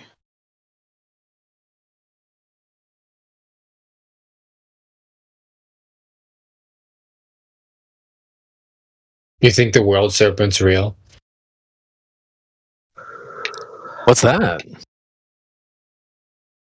I know in more North mythology, when you just talked about the snake eating its own tail, the world serpent. I was wondering, like, if you think like giant creatures like that like exist. Outside. I watched a video where I think it was what's his name? Fucking Mud Fossil University, Roger, showed a video where there was this giant ice glacier movement where something was moving underneath the ice that was fucking size of a mountain. Oh, that's creepy. You asking me if I believe in a Loch Ness monster in Bigfoot? You got to think deeper than that, though. Like, yeah, bro. Dora, that kind of just reminds me of a show I'm watching right now, where I posted it in the chat. I've got one more screenshot from that show, but you'll see how surrounded by the island, there's a bunch of ships wrecked, and you see some tentacles and stuff, right? Let me post this other one. It's better.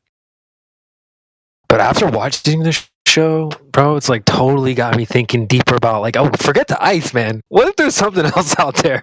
Like a freaking giant sea monster or something? Who knows what the possibilities are? Oh, dude, I know like a lot of shows that, you know, they're the creators of the show, the director or whatever writes it, or I feel like they have inside knowledge. A lot of them do. When it's almost like eerie. Like some of them talk about like stuff that is like spiritually may seem very accurate, and then stuff that's like outside of us where we are seems very accurate too. Like Attack on Titan and yes. So we talked earlier about how it's kind of difficult to just come out and say the truth directly. I mean, that Alan Watts clip, he even mentioned that there too. So I think that's what's so awesome about some of these shows and stuff is they can highlight the truth. So we got a bunch of people joining in from the VC check-in. Jedi, you want to say hello? Or hello? We got what's up, guys? Don't be shy if you want to just chime in and say hello. I see a bunch of people just filed in from the VC check-in. So hello. Yeah. Hi, it's nice to meet you. You guys all know each other, or you guys kind of just got here independently? We know each other. Yeah. Cool. How was the check-in? How did the VC check-in process go? It was pleasant. Cool. So, what brings the next question, CB? You know what it is? So, what brings you to our lovely server today?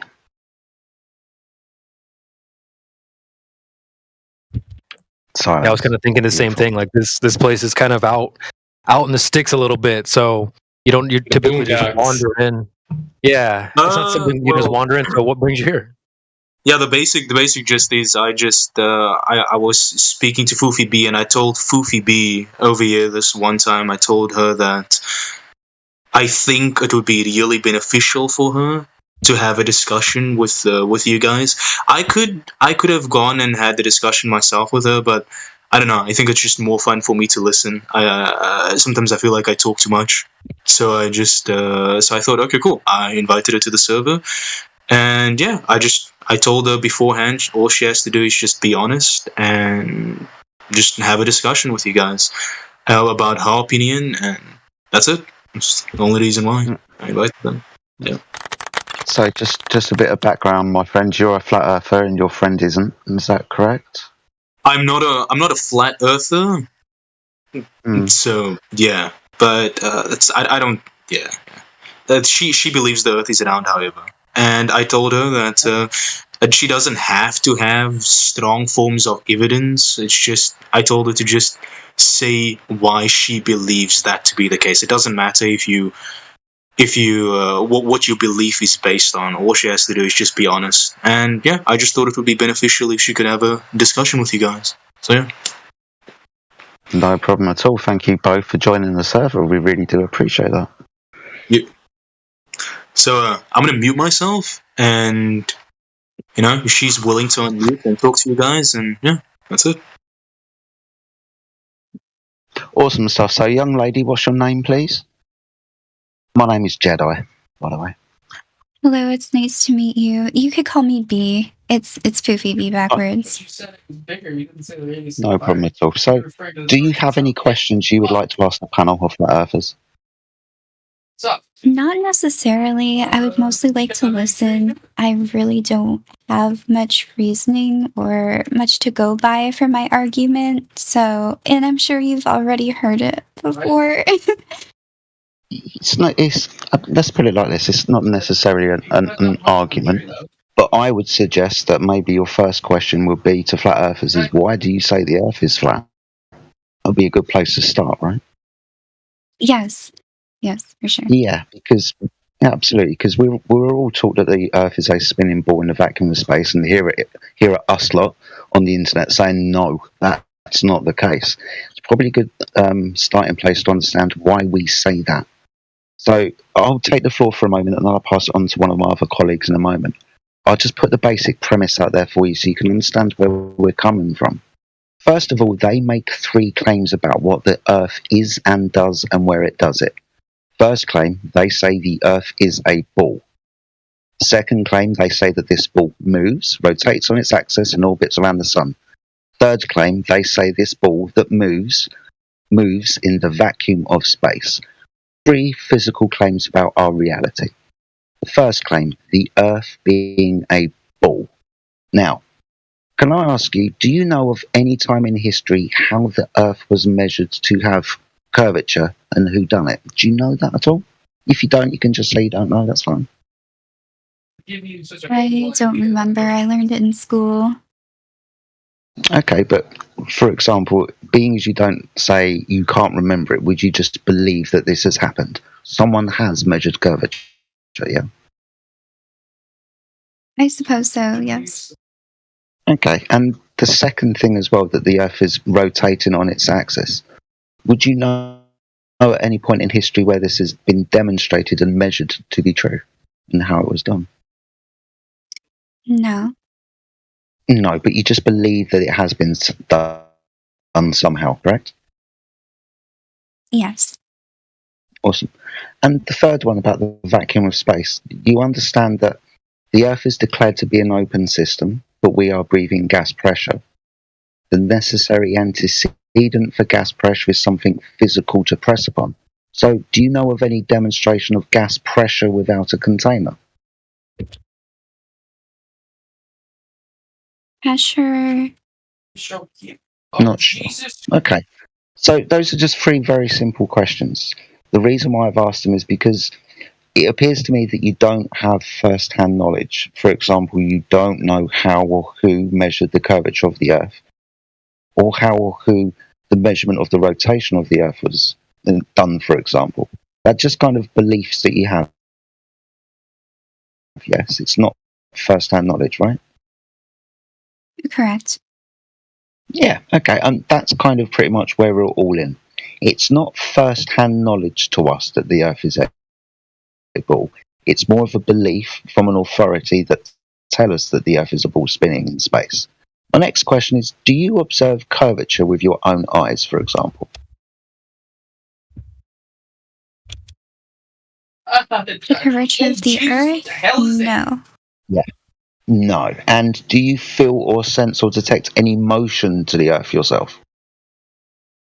No. No. See, these are kind of claims that are outside of our senses, correct? We don't observe any curvature unless they give us images from space. And we don't feel or detect or measure any motion of the Earth unless they tell us that we're moving, right? Right. Awesome stuff. So, again, this is kind of just a belief that we have, but ultimately it is outside of our senses. So, my next question would be is, you understand the dynamics of water when contained. You understand that the water when contained upon the surface is level, right? Yes. For example, when you drink your cup of coffee in the morning, that coffee on the surface is level. Excuse me. When you have a bath, that water on the surface is level. When you go for a swim in a swimming pool, the water on that surface is level. And when you go fishing in a lake, that water on the surface is level. You see, the thing is that when we're given pictures from space, for example, the Earth is a ball and 70% of the surface of the Earth is water. Now, when we observe over distances of water, would you agree that the water looks primarily flat when you go to the beach, for example? Yes. Yeah, so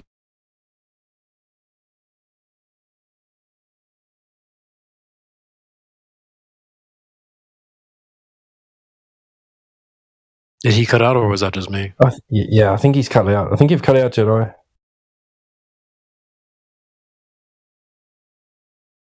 Does this mic work? Well then, that mic. Jedi, let's get a radio check. You still with us?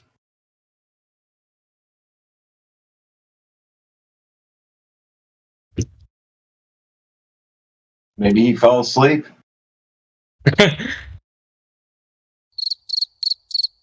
Internet connection. Perform CPR, Jedi. Passed out from shock. Clear. Passed out from shock. We've Jedi. actually found a honest glober. Like, far. 2, 3, 4. He was on a roll. Jedi. Maybe we can. Meanwhile, Australia is down there like WCF, mate. Jedi. I know. I was thinking that too. Back to sleep.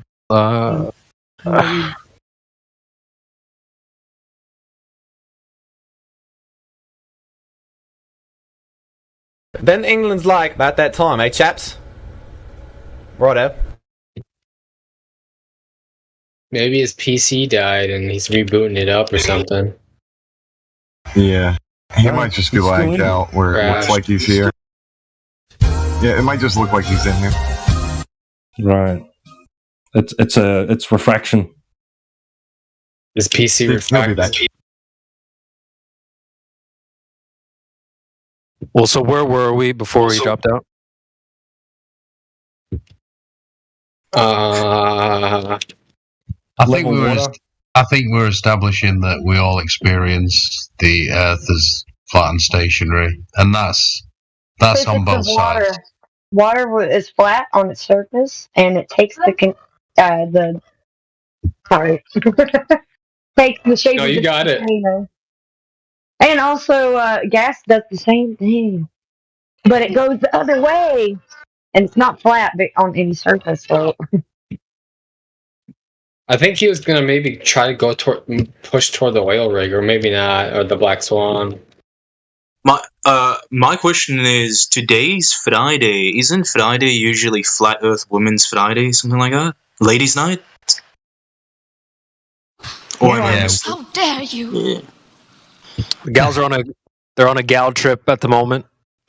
Ah, okay, cool. Little spring break, so But yeah, dude, they can have their ladies' night any night they want to. They just gotta let us know when they want to. So yeah, typically it was on Fridays, but thinking about bringing it back as a ladies' night 2.0, and they can jump in any time they want to. So I see. Yeah. Well, when you're a mama and you got your child screaming at you every time you open your mic, you kind of tend not to. ACD, where'd you get that terrible Australian accent from? that wasn't me. You gotta ask Ether Chris. He's been on the ones and twos a little bit. Ether, you know better than that. It's a show, a Flash thing called The End of the World, and it's like really old from back in the day, like primitive internet days. Yeah. Yeah, you guys should listen to Timmy's Australian impression. He does a good Australian impression, in my opinion. Hello, Timmy? What the bleeding hell? We were having a right rip snort here, and then this piker shows up, and just like that, it's good night, Irene. We get it! You're from Space Australia!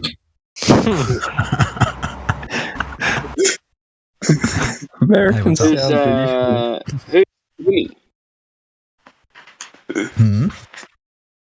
Who's Timmy? You said. Hey, what's up? That's me. Hey, what's going on? Timmy! Where's that? Who are you? Where are you? Right below you, brother. Who am I? Oh, Timmy. G'day, mate. Obviously, you don't look like that person in the. Could be. Why? What's up? Well, what's up, mate? Wait, he does do a good Australian accent. Yeah, what's up, Yeah, mate? he does. What's up, Another mate? shrimp on the bob, eh? Yeah, Timmy, show us more of your Australian accent, your impression. What state are you from? Maybe the dingo ate your baby. What state are you from? Me? What about you? Queensland, mate. You sound like you're from Queensland. New South Wales. No, I'm from Victoria, man. Oof. Hard down there? Yeah, it's cold. Yeah. How about just the whole government down there in Victoria? Is it getting crazy? No, man. No? Strange. Very strange. Is the news telling something different? I don't know. It's a whole different thought experiment how different states look at one another recently. Yeah. No, there's nothing going on here. I know there was a lot going on. Spice Oz. That's my own planet. Wait, hold on! Fucking else, You're from TV. Australia? Spice Australia. Or more specifically, Spice Brisbane. Go Spice Broncos! So, it's like Australia. In Spice. Gotta be careful though, Berta. Spice Dingo will eat your spice pipe. Sorry, Tim, but I had to. No, you're all right, mate. I always find it funny why they don't get Australians to do Australian accents. Yes, I know. You guys get a ton of news reports on there about UFO sightings over there down under, like we do I'm here in getting the it States? so much now. 90% of my content's just getting hit with UFO content. Yeah? I can't get away from it. I try to get away from it, but it just keeps giving me it. Have you ever seen one? Yes. I'd say I'd seen one, but it's going to be so hard to believe me because it's my only account. But I had a friend with me that's seen it as well. But I don't know how to convince you that it's real. That it's just my word. What did it look You like? need to convince anyone, mate. It was. It pretty much. It just looked like. It was pitch black. And it was just a triangular, 3 dots. Dot at the top and then 2 dots at the bottom. And they were red dots and they were flashing. We thought it was a plane flying on its side. But we lived really close to an airport. And then we were looking at it and just in the next moment it shot off. It was so fast. I've never seen anything. We got a fright of how fast it shot off. It's like that scary movie, super fast motion, And yeah, we ran back to his Ludicrous house. speed.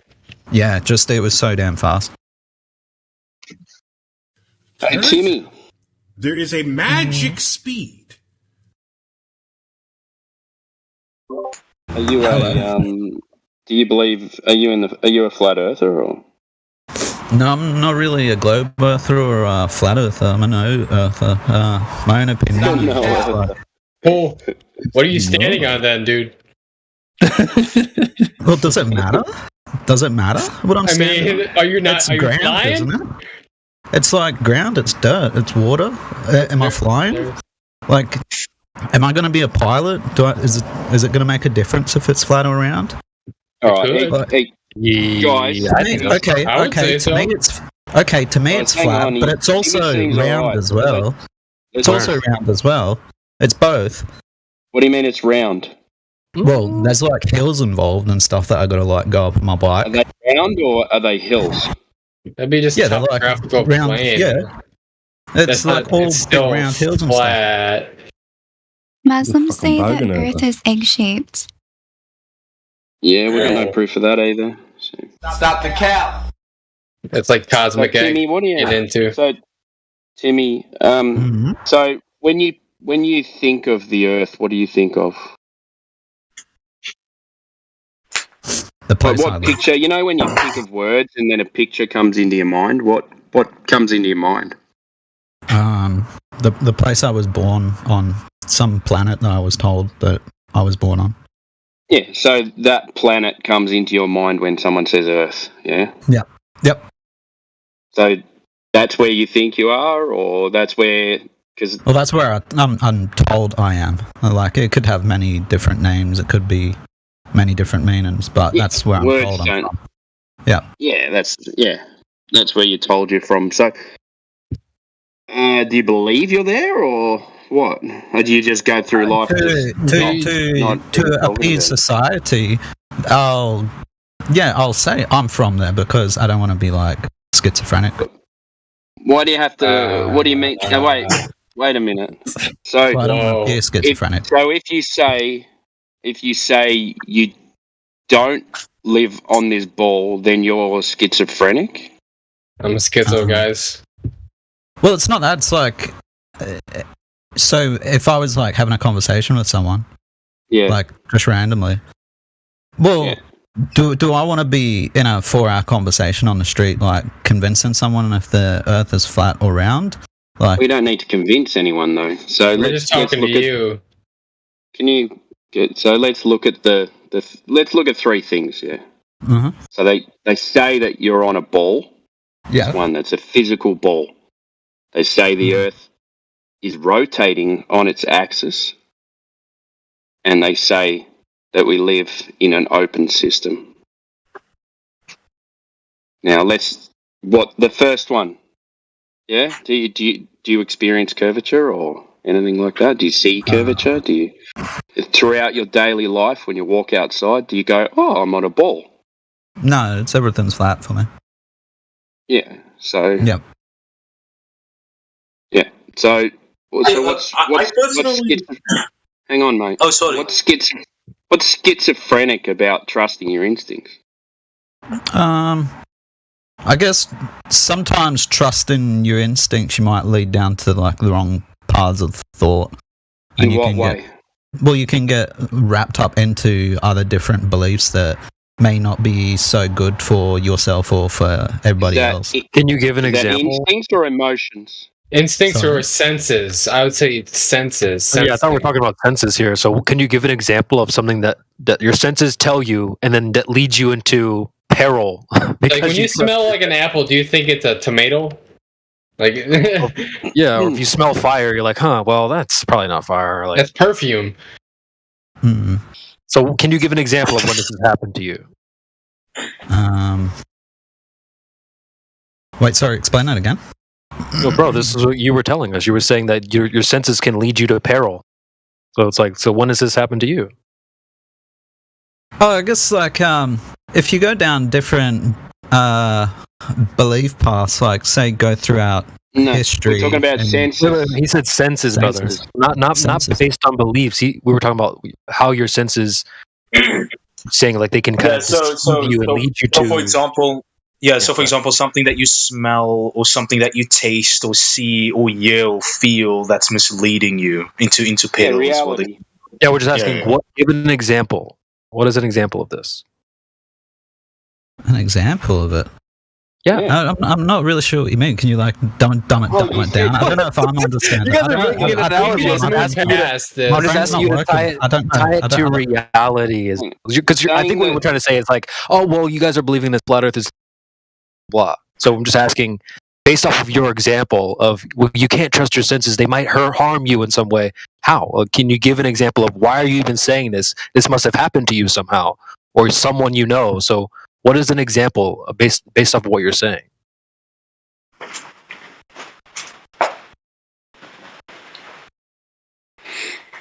Nothing? Let me think. So it would be baseless to say that then. You're talking about people perceiving you as a schizophrenic if you believe the Earth is flat, and we're saying what about reality can you not trust your senses to look like a schizophrenic? The only person who looks like a schizophrenic is someone who says, "Oh, it seems flat.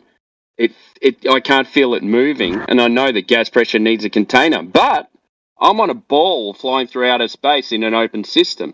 That's schizophrenic. What about what we're saying is schizophrenic? What can't you trust your senses to make you believe that you live on a ball flying through space? That's a simple question. See, so if we were only to depend on our senses would allude to the idea that it's flat. The only reason why we would believe it's round is because of belief, which is what you were trying to talk about. But your senses only shows that it's flat, in my opinion. Well, like where I live, right? If a tourist pulled up and said, "Oh, which way to Brisbane, mate?" and I pointed at the ground at a slight angle towards the ground and said, "That way, mate," they're going to think I'm a fucking schizophrenic. Because on a ball to point where I am, to point directly at Brisbane, I'd be pointing through the ground at a slight angle.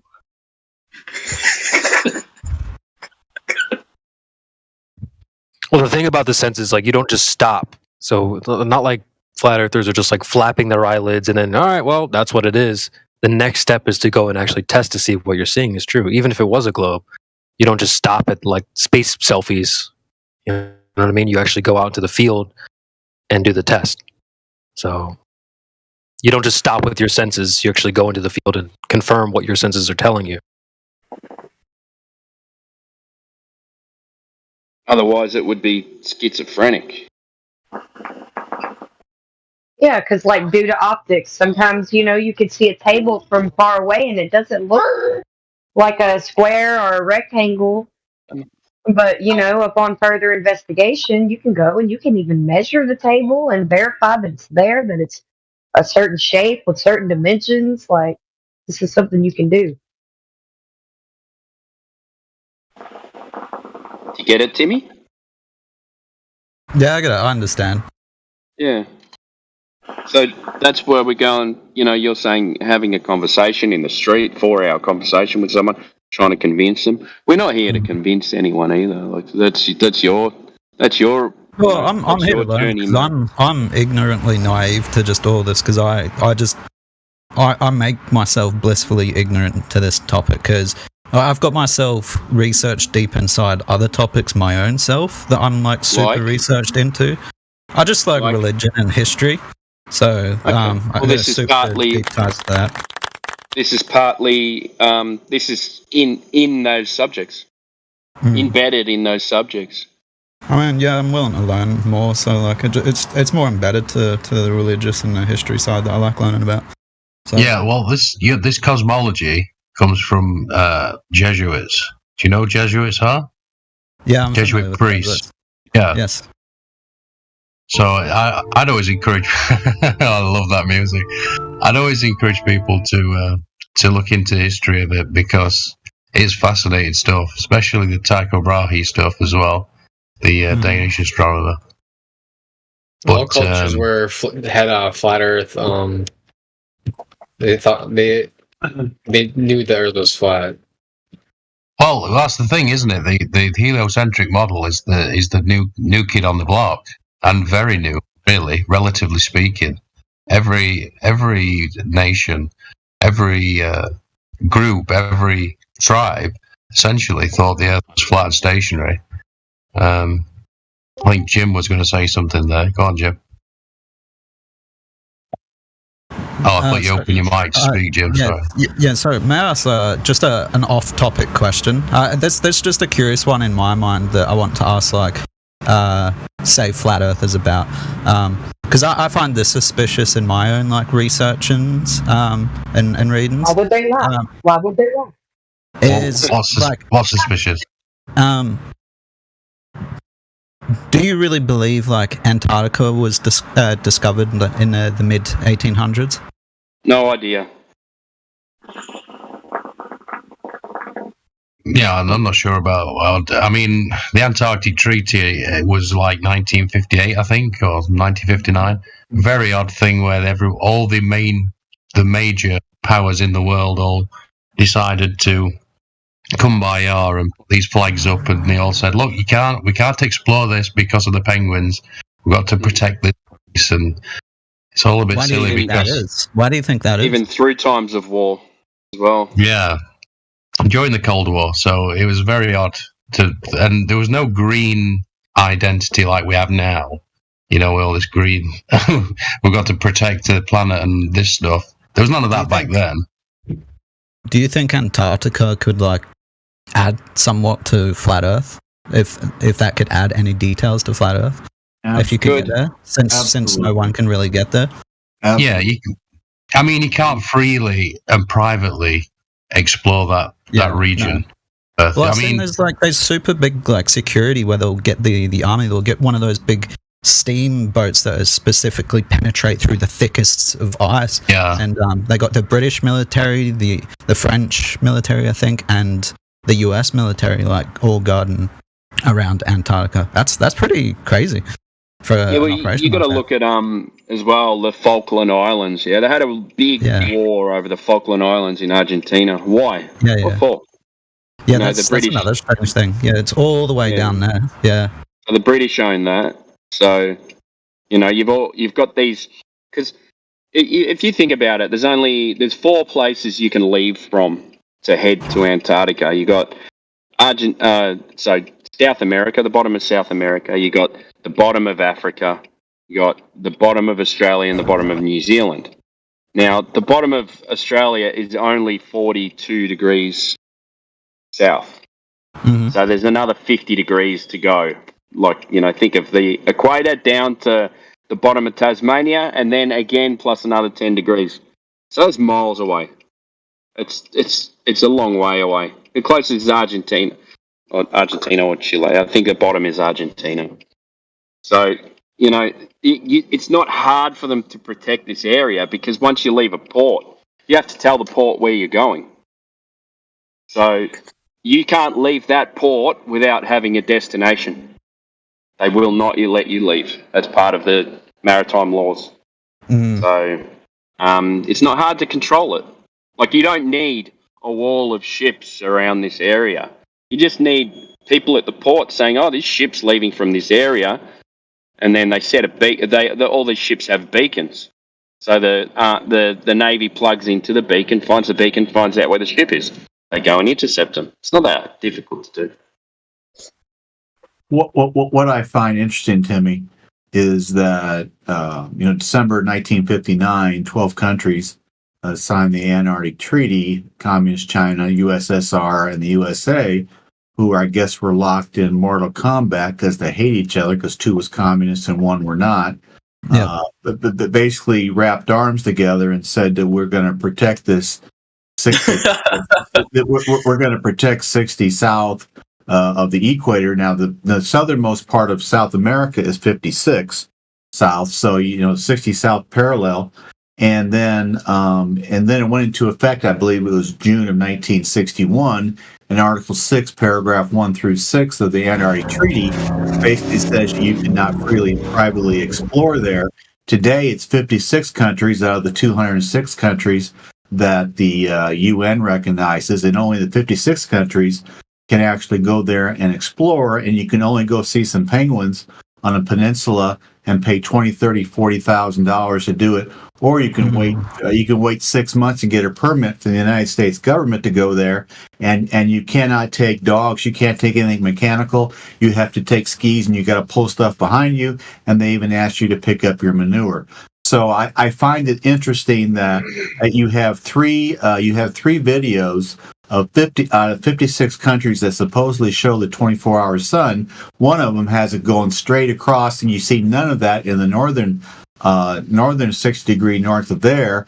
And so you have 56 countries that are down there, and you have perhaps 2 videos that are highly suspect of the 24-hour sun, and you have many videos of the 24-hour sun in the north. And so you should have as many videos in the south as you do in the north, because there's 56 countries represented in the south, and you think they'd all want to prove to the world that we live on a spinning space ball, but they don't. So you got to ask yourself, why? And it's not because of penguins and environment, because in 1960, the green stuff that we believe in, many believe in today, wasn't even on the table. So you got to ask yourself, as a what do you want to say? A thinking, rational, independent thinking type person that isn't brainwashed from age 5 that would live on a spinning space ball, tilted, wobbling, and going throughout these incredible speeds throughout an ever-expanding universe, which you cannot prove, that maybe something's going on. And as a ball believer or somebody who's on the edge, you kind of go, maybe I've been lied to, and I'm not going to take this anymore, and I'm going to think for myself, because the eyes are useless when the mind is blind. We are all born into a prison system we cannot see, therefore we cannot get out of. But once the veil is lifted, there is no turning back, Timmy, and one of the greatest gifts you can give yourself is the ability to think for yourself. I'll turn it back, but I do want to talk about heliocentric history in a little bit. Yeah, well, that's a good, probably a good segue then, Jim. Like, he's interested in history, so maybe we should go into the heliocentric history. Yeah, if you allow me, thank you, Timbo. Go for it, man. And I want to talk to you about Australia sometime in the next 3-4 days. Oh yeah, probably over the next day or so, because it's Saturday and Monday tomorrow. I have all kinds of questions on my iPhone just for you. Beautiful. Send me a DM, and I'll get some answers prepared. I'll do that. Also, could you allow Timmy to sit in as well, because he's Australian too? I think he might find that interesting. Yeah. Well, thank you, Tim, for the offer. You know what's fascinating, Timmy? If you go back, I like history, you like history, and a lot of people like history. If you go back to Copernicus, if he actually lived, he was born in 1473, died in May of 1543. If you actually believe that he lived, he was an employee of the Roman Catholic Church his entire life. They made him a priest, even though he wasn't qualified to be a priest. Towards the end of his life, he was even one of 4 people that were listed to possibly become a bishop. A bishop in the Roman Catholic Church means you basically you're head of maybe 100 to 125, churches or, whatever, parishes. So he was in line to do these things if he even lived. But the funny thing about Copernicus is that on the revolution of the heavenly spheres, which he supposedly published on his deathbed in May of 1543, he basically said this about his boy, Hermes Trismegistus. Hermes Trismegistus is considered the father of alchemy.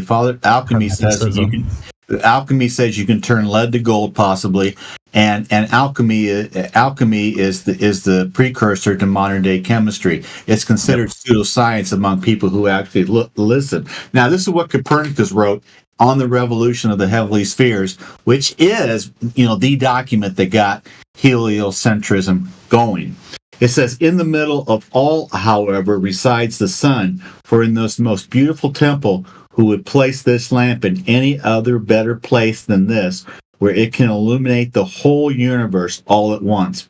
Not unjustly, then, some call the sun the lamp of the cosmos, others its mind, and others still its governor. Trismegistus calls it a visible God, and that is on the revolution of the heavenly spheres, which is what got heliocentrism going. I will submit that heliocentrism is nothing but sun pagan worship, because you have no medium by which heat can travel 91 to 94 million miles away. Now, interesting about next week or the week after, they tell us the first 2 weeks of July, the sun is the furthest away from the earth, and 94 million miles, and it's closest in January, first 2 weeks, of 91 million miles. I just find that fascinating how they can know that. There's two things that happen. One is you have no medium or ability to transfer heat 91 and 94 million miles in the vacuum of outer space, because heat demands of molecules.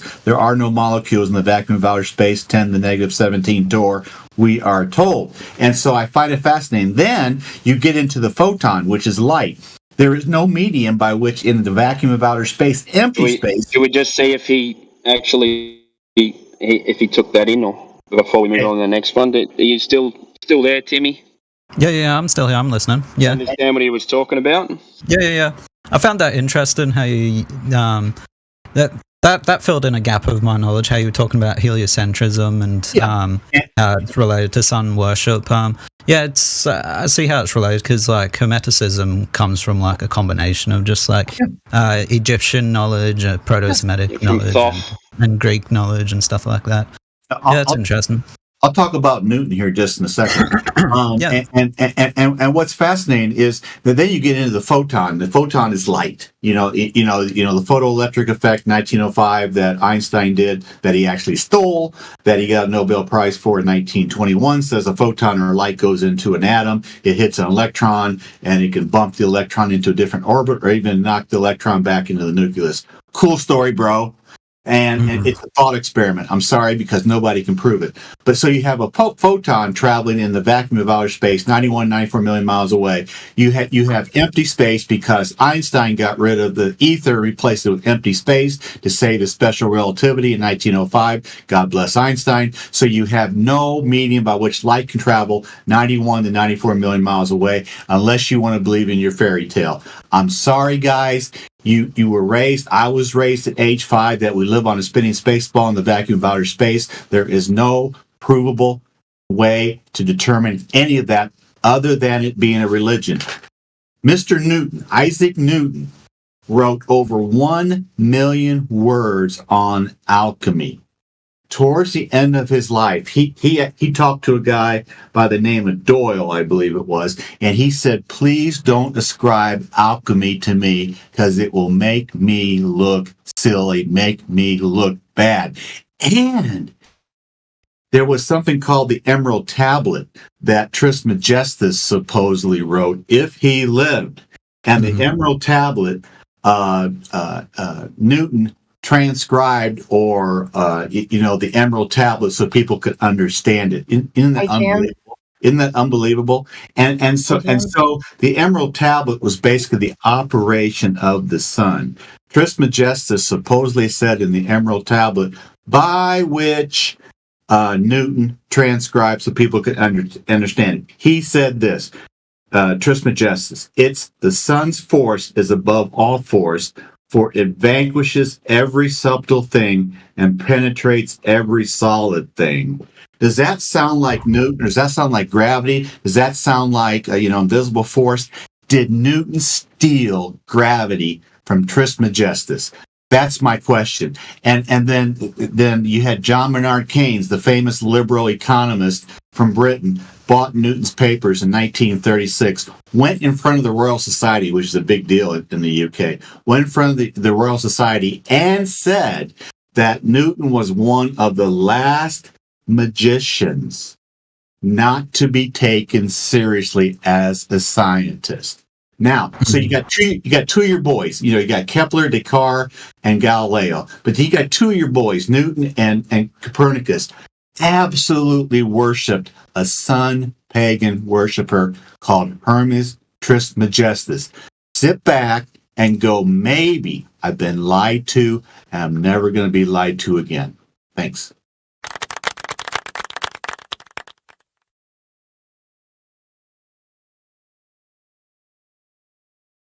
Yeah, a lot of interesting stuff said. It's like, I'm just listening. Like, it's, hoping to learn as much as I can. I've got nothing against, not learning anything that may be not against my contemporary knowledge. Wait a minute. Better get arrested.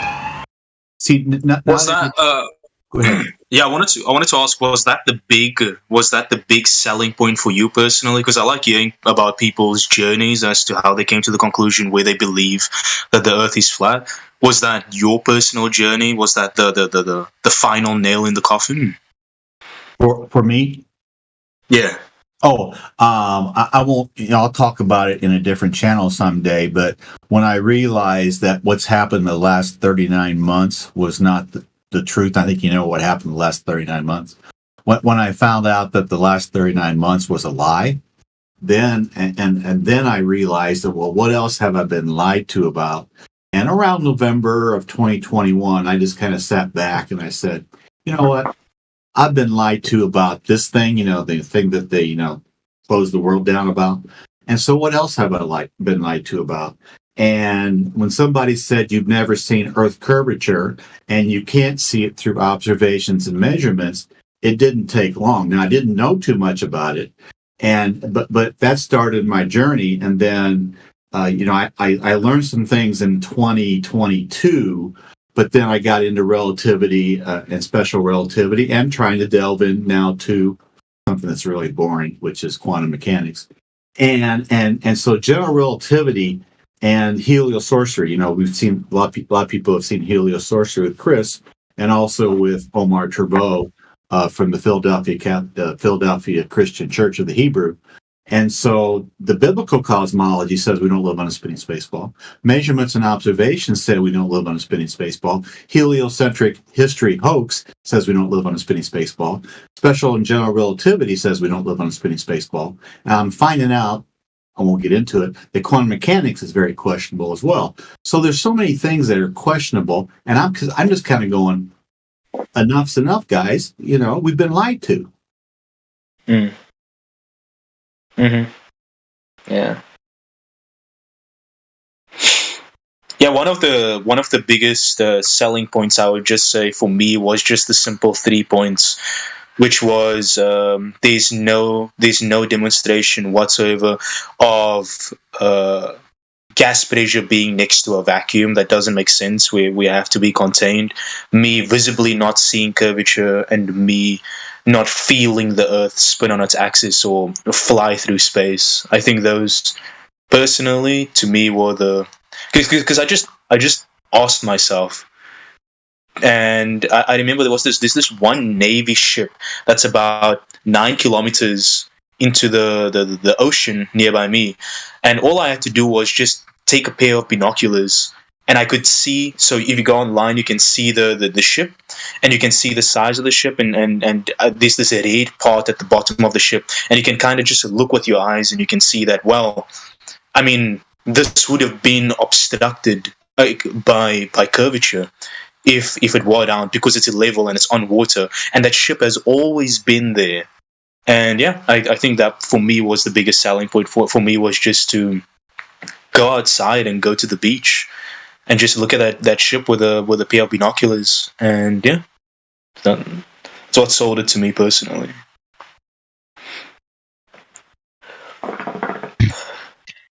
So, sold what to you? What are you talking about? Sold the flat Earth to you? Excuse me? What did the ship sell to you again? I'm sorry, I missed that.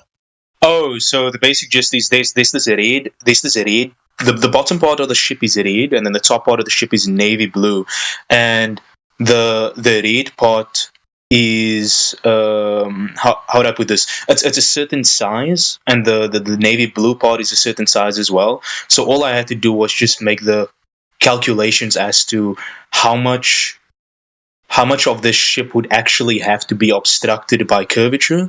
And I found that it was not obstructed by curvature, because I saw all the videos, I saw all the calculations, I saw the FE core laser experiments, but I just had to go outside myself to just confirm this myself. And yeah, it wasn't the part that would have been obstructed by curvature was not obstructed. So yeah.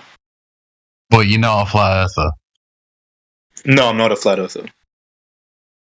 I can't. That's why it was confusing to me. Sorry. Yeah, no, because I can't be a flat earther because for all I know, the Earth could be the shape of a cube, or it could be 260,000 kilometers in diameter, which is why we probably don't see any curvature. I don't know. I don't know for sure. Hold on. Because we don't make shape claims. We are just describing the surface of the Earth, which is flat. I understand. Flat Earthers are just describing. It's not a shape. That we're not claiming a shape. We're just saying the description of the surface of the Earth is flat.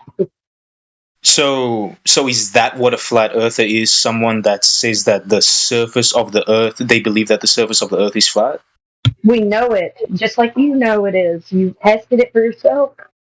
Yeah, like a cube. So like a cube would have flat surfaces. So even if exactly. So if you're going to say the Earth is flat, that would still apply to a cube. Yeah, exactly. That's what I'm saying. But you can't say the Earth is. I could only say the Earth is flat on its surface, but I can't see. I don't have the ability to see the entirety of what I'm standing on. None of us would ever have the ability to see that. We're not saying that the Earth is a shape. We're flat earthers because the description of the surface of the Earth is flat. We're not saying we know what's underneath or above or whatever. We're saying it's not a ball. It's flat. Yeah, but I can't. It can't be a ball if it's flat. Yeah, but I can't say it's flat either because for all we know, topography. Well, no, not topography. For all we know, and I'm talking about measurements over water. For all we know, the Earth could be, I don't know, 260 million kilometers in diameter, and therefore we would not be able to detect curvature because of how large that is. So I'm not going to say that the surface is flat. I mean, there's still fluid mechanics, though, dude. There's still fluid mechanics, right? How water works. You see? And that's the way I look at it anyway. I don't know what Earth is. As Farsi said, I don't make a claim to it. I don't know what it is. I just know I've been lied to. And I don't think we can get outside of it to see it in its entirety. Even if you could get out of it, I don't think you could see it in its entirety. I think that's ridiculous anyway. But I don't think of it as... and it's shit that we have to suddenly say, yeah, we think it's flat. Well, then there's people, there's mountains. Oh, my God. Yes, of course. There's undulations. We're not denying that. It's fucking retarded. It's a bit like once upon a time we used to say man, and that just... everybody knew that meant everyone. As in, one small step for man. Do you know what I mean? Mm-hmm. Now we have to say no. Flat's just the baseline of our realm, of our world, meaning sea level, mean sea level. That's all. That makes sense. I would 100% say that I'm a flat earther in the context of our limited capability to measure what we are standing on. But am I going to say that the Earth is flat? I don't know. I would never say something like that because I just don't know. I mean, you've obviously been around this argument a long time. That's very obvious. Just I can tell where you're talking. you've been through the wars before. I mean, I know you said you'd been through it with QE, and I can kind of tell. Yeah. Because you're ducking and diving all over the place. You really are.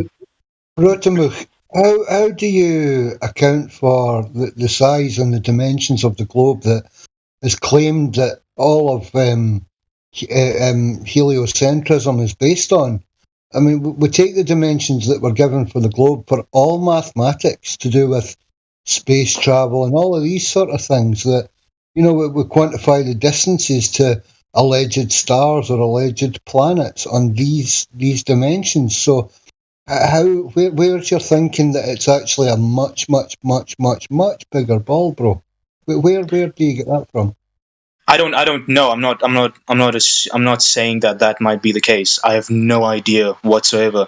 It's just that because I don't have the capability, and I don't believe we have the capability to measure the entirety of the Earth or have linear measurements over water for thousands of miles. I wouldn't go as far as saying that the entirety of the Earth is flat, but visually, undoubtedly, I believe that it's flat. I would say visually and physically as well. Yeah. So if it's flat where you are, and it's flat where I am, and it's flat where everyone in America is, but where does it start curving eventually? If it's not, it's. Well, like I said, if it were, it would be really difficult to detect curvature on a ball. So if we're going to assume the entirety of the mass that we live on to be within 1 centimeter, and we took a ball that is around maybe 1 mile in diameter, it would be really difficult to find curvature in that 1 centimeter, despite you being really far away from me and me being far away from you. Well, it's dependent on size and scale, basically. It's still the same. You would have a geometric horizon relative to your eye height. It's simple, and scale at that. So whether you're an ant on a basketball or an ant on the Earth, you still have a geometric horizon relative to your eye height in accordance to the sizes and dimensions that we're given. And I think you understand that's where it's broken. The fact that this horizon is never where it's supposed to be, according to all these masks that took us to space, landed on the moon allegedly. This horizon just isn't there, and it doesn't really matter how far you extend your tests for, or where you move to another landmass, another piece of country, another piece of water. The mechanics of water demand that it lay flat at rest. It's natural law virtually at this point. So, yeah, I agree that we can't know what's beyond our boundaries, and we most certainly can't get a God's eye view of this whole thing in a one go. That's physically impossible. We don't have the ability to actually see it all in its entirety, or get far enough away because of thermodynamics or, whatever's confining us to this place. But I can't, to make the claim that it could still be a curving ball that NASA are claiming all this maths and heliocentrism is based upon is just completely and utterly off the table for me now at this point. It's just I can't equate one with the other anymore. I get it. I understand. Yeah, that's fair. Yeah, but I mean, I understand trying to see the bigger picture. Yeah, we do want to know what's out there, and that's a big part of it. The boundaries, the laws, the restrictions. We're just not allowed the free travel to go and look. And we do have, individually, some of us have cash. As a group or a body, we could raise the cash for free exploration and go and push the boundaries and find out. But, yeah, again, you understand. International. Yeah, I get it. No, so it's... But, yeah, I mean, if you're willing to understand about the mechanics of water and the geometrics of Earth do not comport to the story we're told, yeah, you clearly you have been here as long as you say you have to.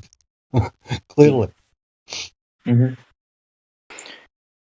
Yeah, I think I take things. I think ever since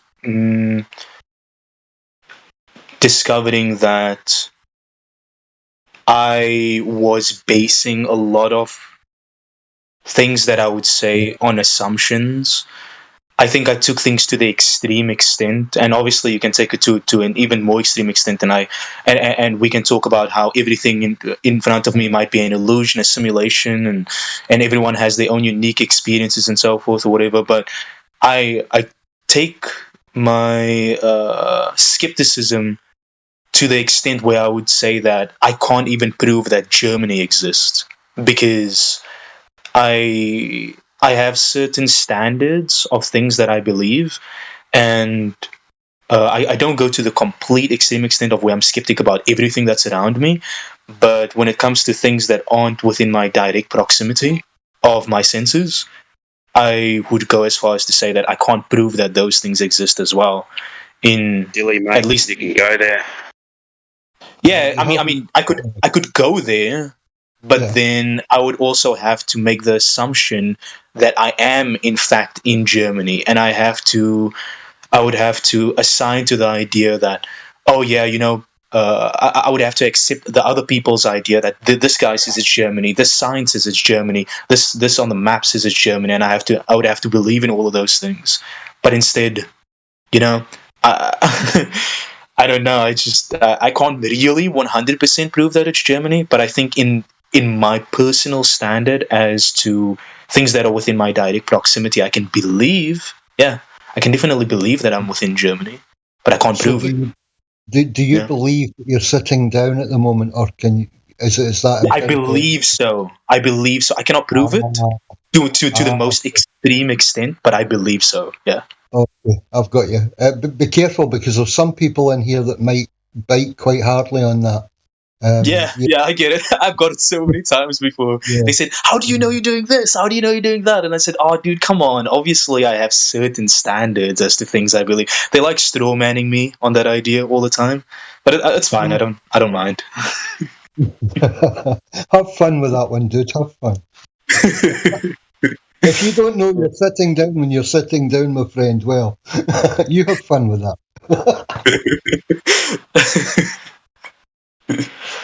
But yeah, that is my personal standard.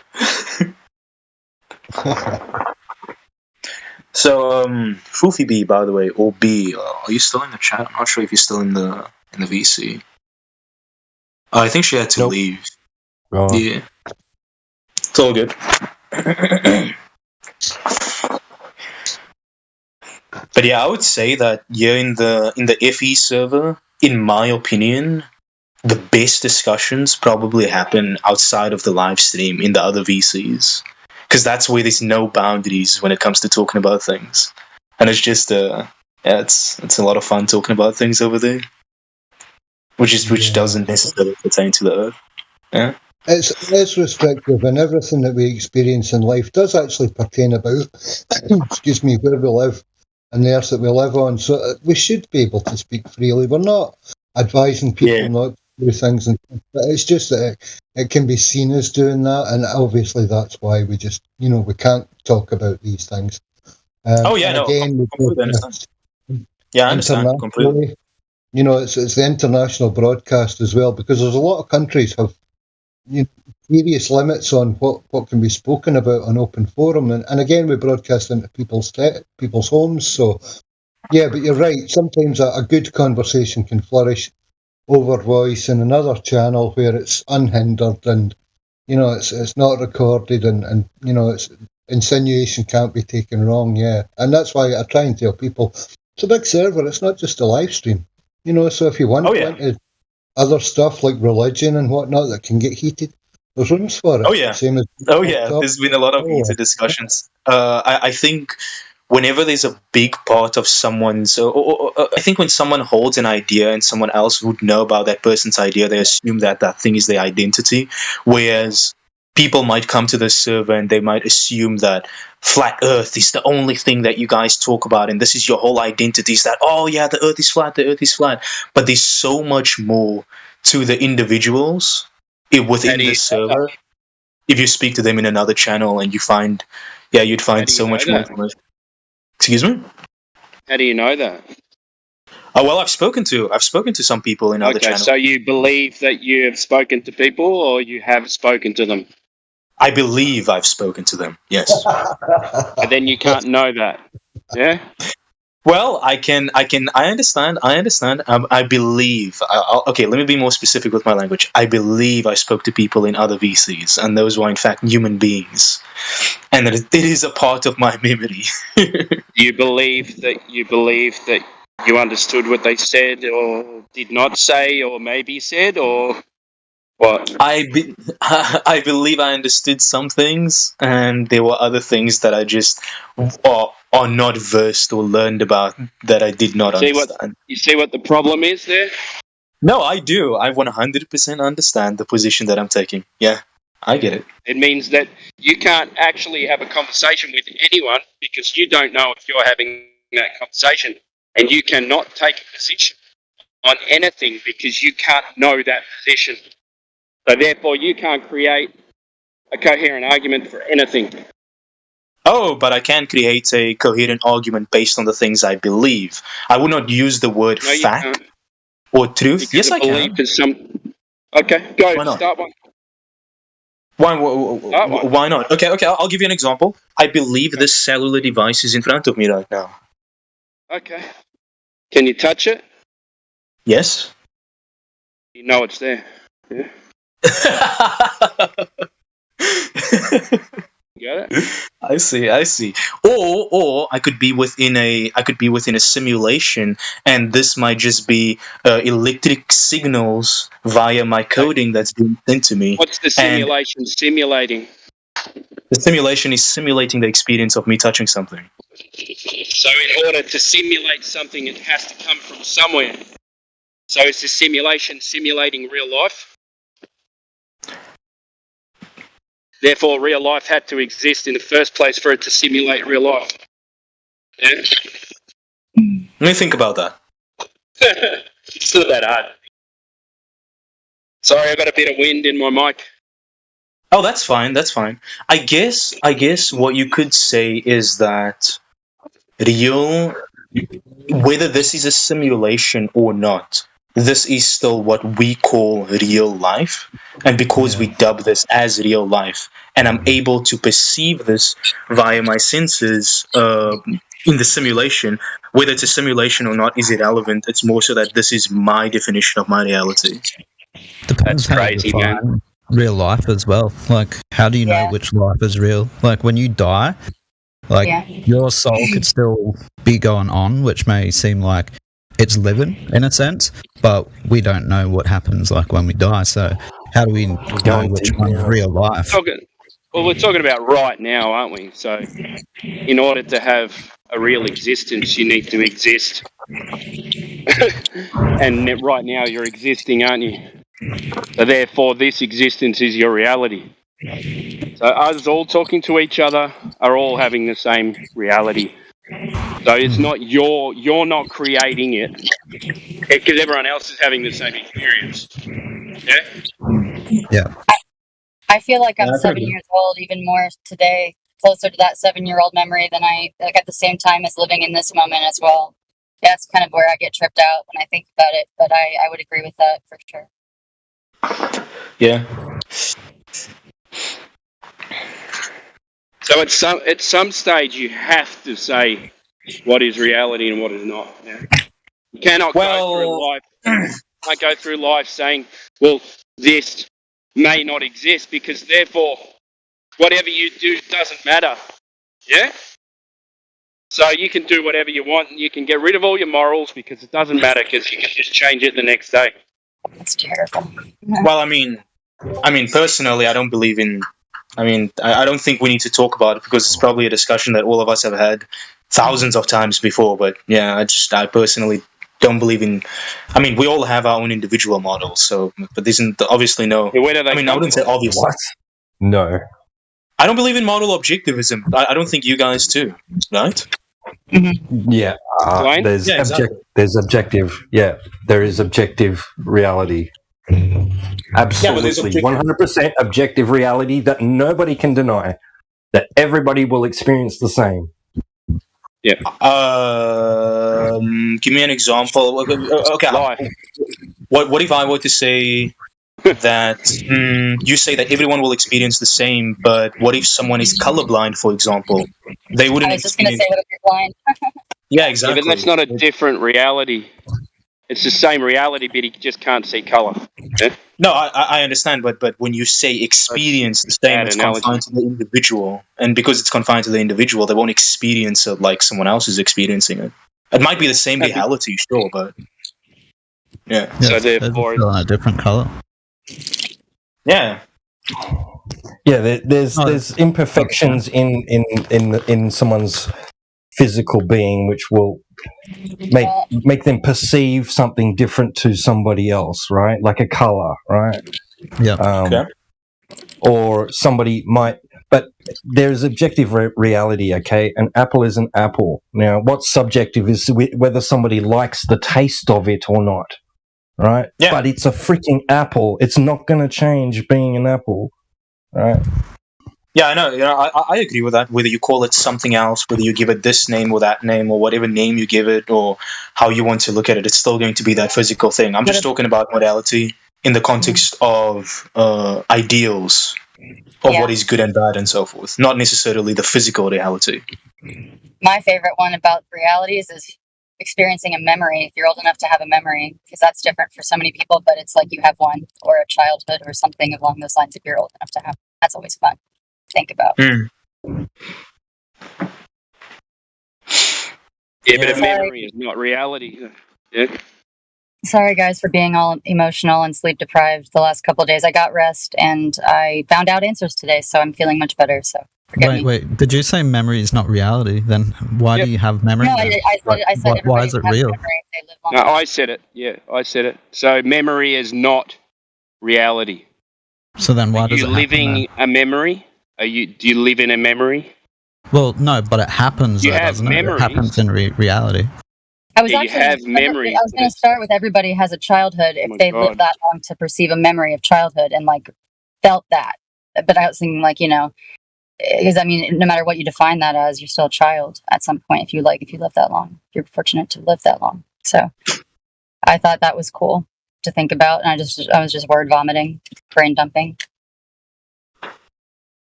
But then I thought about the memory of itself, of the ability to have a memory. That was interesting to me. So yes, Timmy, I did say memory is not reality. I think it is an imprint, and I think it has an energy to it. And I feel like even though I can't physically get the sensation, I know it happened in my life when I think about certain things, good and bad. Is memory related to thought? I have I have an enlarged hippocampus. My memory is crazy, but it's not like everybody else. It's not better. It's just some things are better, some things are weaker. Is memory related to thought? I'm not sure. So if we say that it is, then we say then thought is not reality. We're talking about objective reality, though, yeah? Objective reality. We're not talking about thoughts and things like that. Because if thought is a reality, then you can think you're doing something and call it reality. Yeah.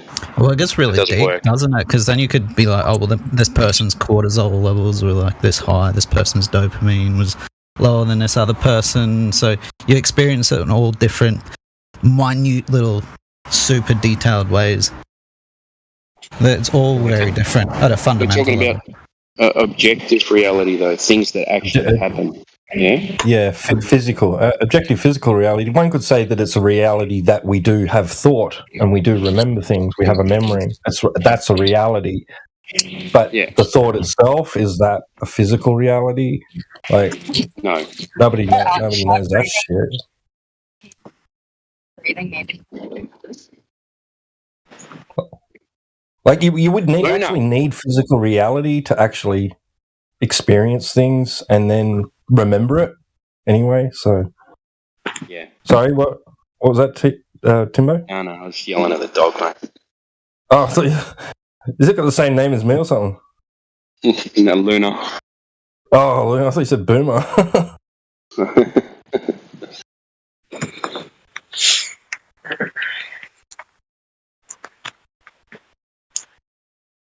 Can't remember where that conversation was going. Oh yeah, that's right.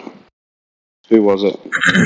I want to tell you guys about something. This is a thought that I've recently been having, and I'm not sure if I haven't looked into it, but I was just thinking about this. Excuse me, I have to burp in a second.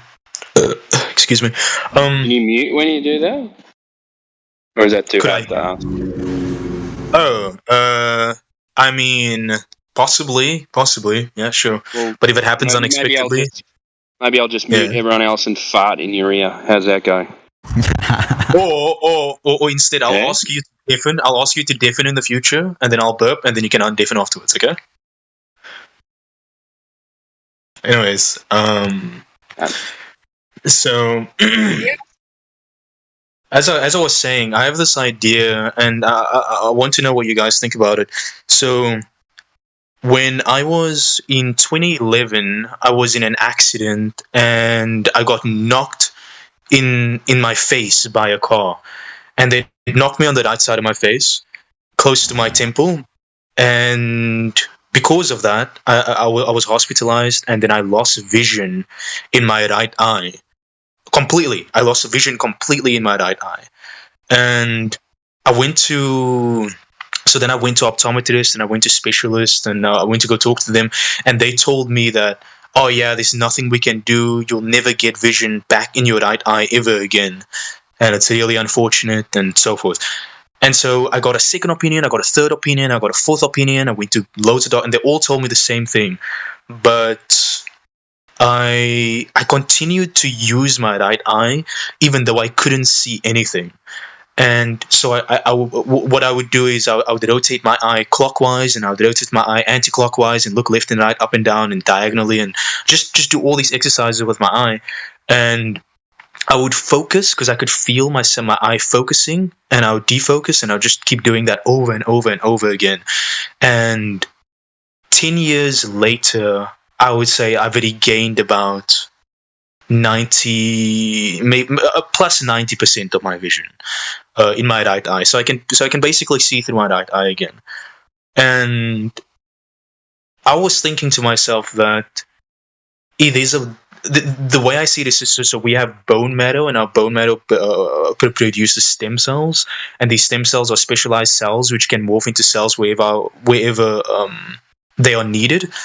And there are many instances, so many instances where doctors would say that, oh yeah, there's no hope, you're never going to use that limb again, or oh yeah, you're never going to use this part, and that part's never ever going to function. But people that remain persistent, so they would either remain persistent in regards of religion, so they would continue praying to God, and they would continue trying to use that specific part, or they would just continue exercising that part despite, in quotation marks, specialists telling them to not even bother because they're never gonna ever regain it again, and then they would be able to use that part again. There's a plethora of examples of this, and what I'm thinking is that your stem cells, they produced, and it goes to where your body believes it is necessary, and if you do not use that specific part after someone tells you that, oh yeah, you're never going to be able to use that again, and you don't even try to use it,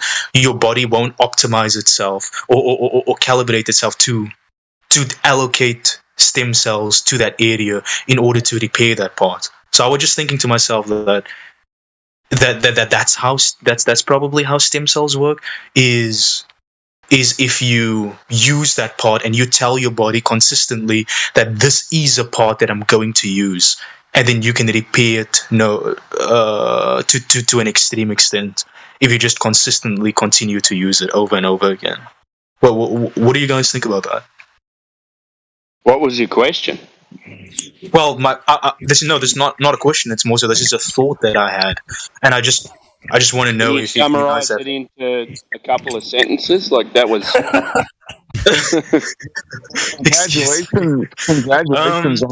Congratulations on your progress.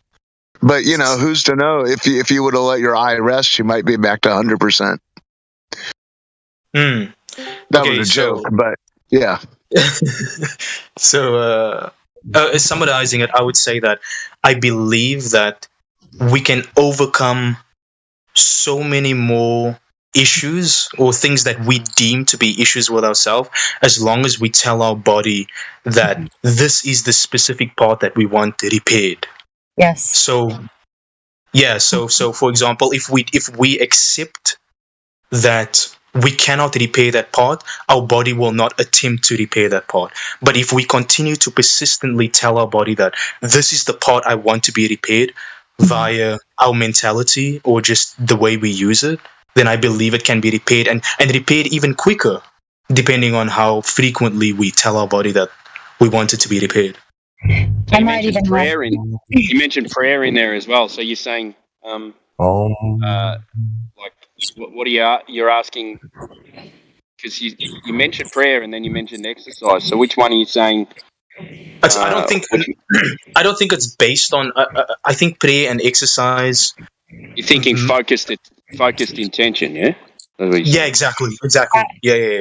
That's actually what my certifications are in, but I won't talk about it on this platform, and I'll do another thread for that if anybody wants to know about it. But I would have to agree with that for at least 50% of that, because it is a lot of factors that go into that, and I think everybody has a point that has spoken about it. But I've seen it work, and that's how I got rid of my asthma for real. So it just varies. I think there's a lot of things that go into it, a lot of the traumas and other stuff that is invisible that we can't know how much it's going to take until, but I like modern medicine. A lot of times it helps too. So not all of it, of course, but I think it's a combination of our body's crazy good at healing itself. People can experience that with like fasting or just going about daily life. The body's really good at healing itself. And then I think if you put some like the power of the mind in that in a combination, we can heal a lot of shit. Yeah. Because I was thinking it would be interesting for me to have some sort of study where there would be around 30 individuals, and then maybe 10 of them can be left-handed, another 10 can be right-handed, and then five of them can be ambidextrous, dominant right-handed, and 5 of them can be ambidextrous left-handed, and you can scale the amount. You can scale the sample up to whatever you're satisfied with. But nonetheless, I would think it would be interesting to damage their left hand, damage all of these individuals' left hands to the same extent, and have them possibly be of different demographics, whatever, I don't know, and different diets, and then damage their left hand and have half of the participants. And have half of the participants use their left hand frequently, so the damage would have to be to the point where it doesn't hinder mobility. And but what about you've got people that can repair muscles faster, repair bones faster, repair skin faster? Exactly. There's no control. You can't have control. So you never ever get a completely scientifically sound result. So maybe scaling up the sample size to whatever amount of people. And then what do you do? Get them to concentrate on an intention, because some people are better at focusing than others. So how do you find that out? Because someone will go, I've been focusing for 10 hours a day, but really they've been focusing for about 2 minutes, and they're just telling you that they've been focusing for 10 hours a day. How do you know if they're telling the truth focusing on? I get it. I was thinking more so along the lines of we damage half of these participants' left hands, and then we damage all of their left hands. Excuse me. So what if, and then we how have do you half of them all in the same way? I don't know, with some machine. Yeah, bro, hang on. Guys, 2 seconds. And then we have half of them. You go, old dude. Bro, can you hear me? Yeah. Yeah, what's up? Yeah, it's just like we're a bit too deep into medical talk, and we can't really be talking about medical things where we're damaging people's hands, bro. I thought you understood the rules of the server and the protocols with regard to the live stream in here. Oh, excuse me. Do you think that what I'm talking about might go against TOS? Of YouTube? You did say you understood the rules of the server, and the rules of the server and the protocol of the server being talking about flat earth in here, it doesn't really cover medical or, supposed hypothetical, medical sort of tests and stuff. So, like, if you could bring it back to flat earth and just stay away from all the medical talk or the hypothetical, hand damaging incidents, that'd be great, mate. Thank you very much. Sorry about that, old dude. I was going along with that. Okay. Yeah. But yeah, I don't know where we'd go from here in the context of FE.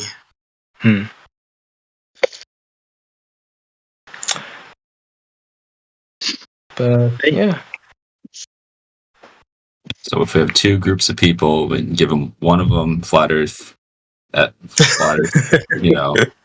evidence. One of them globe proof propaganda. See how they react.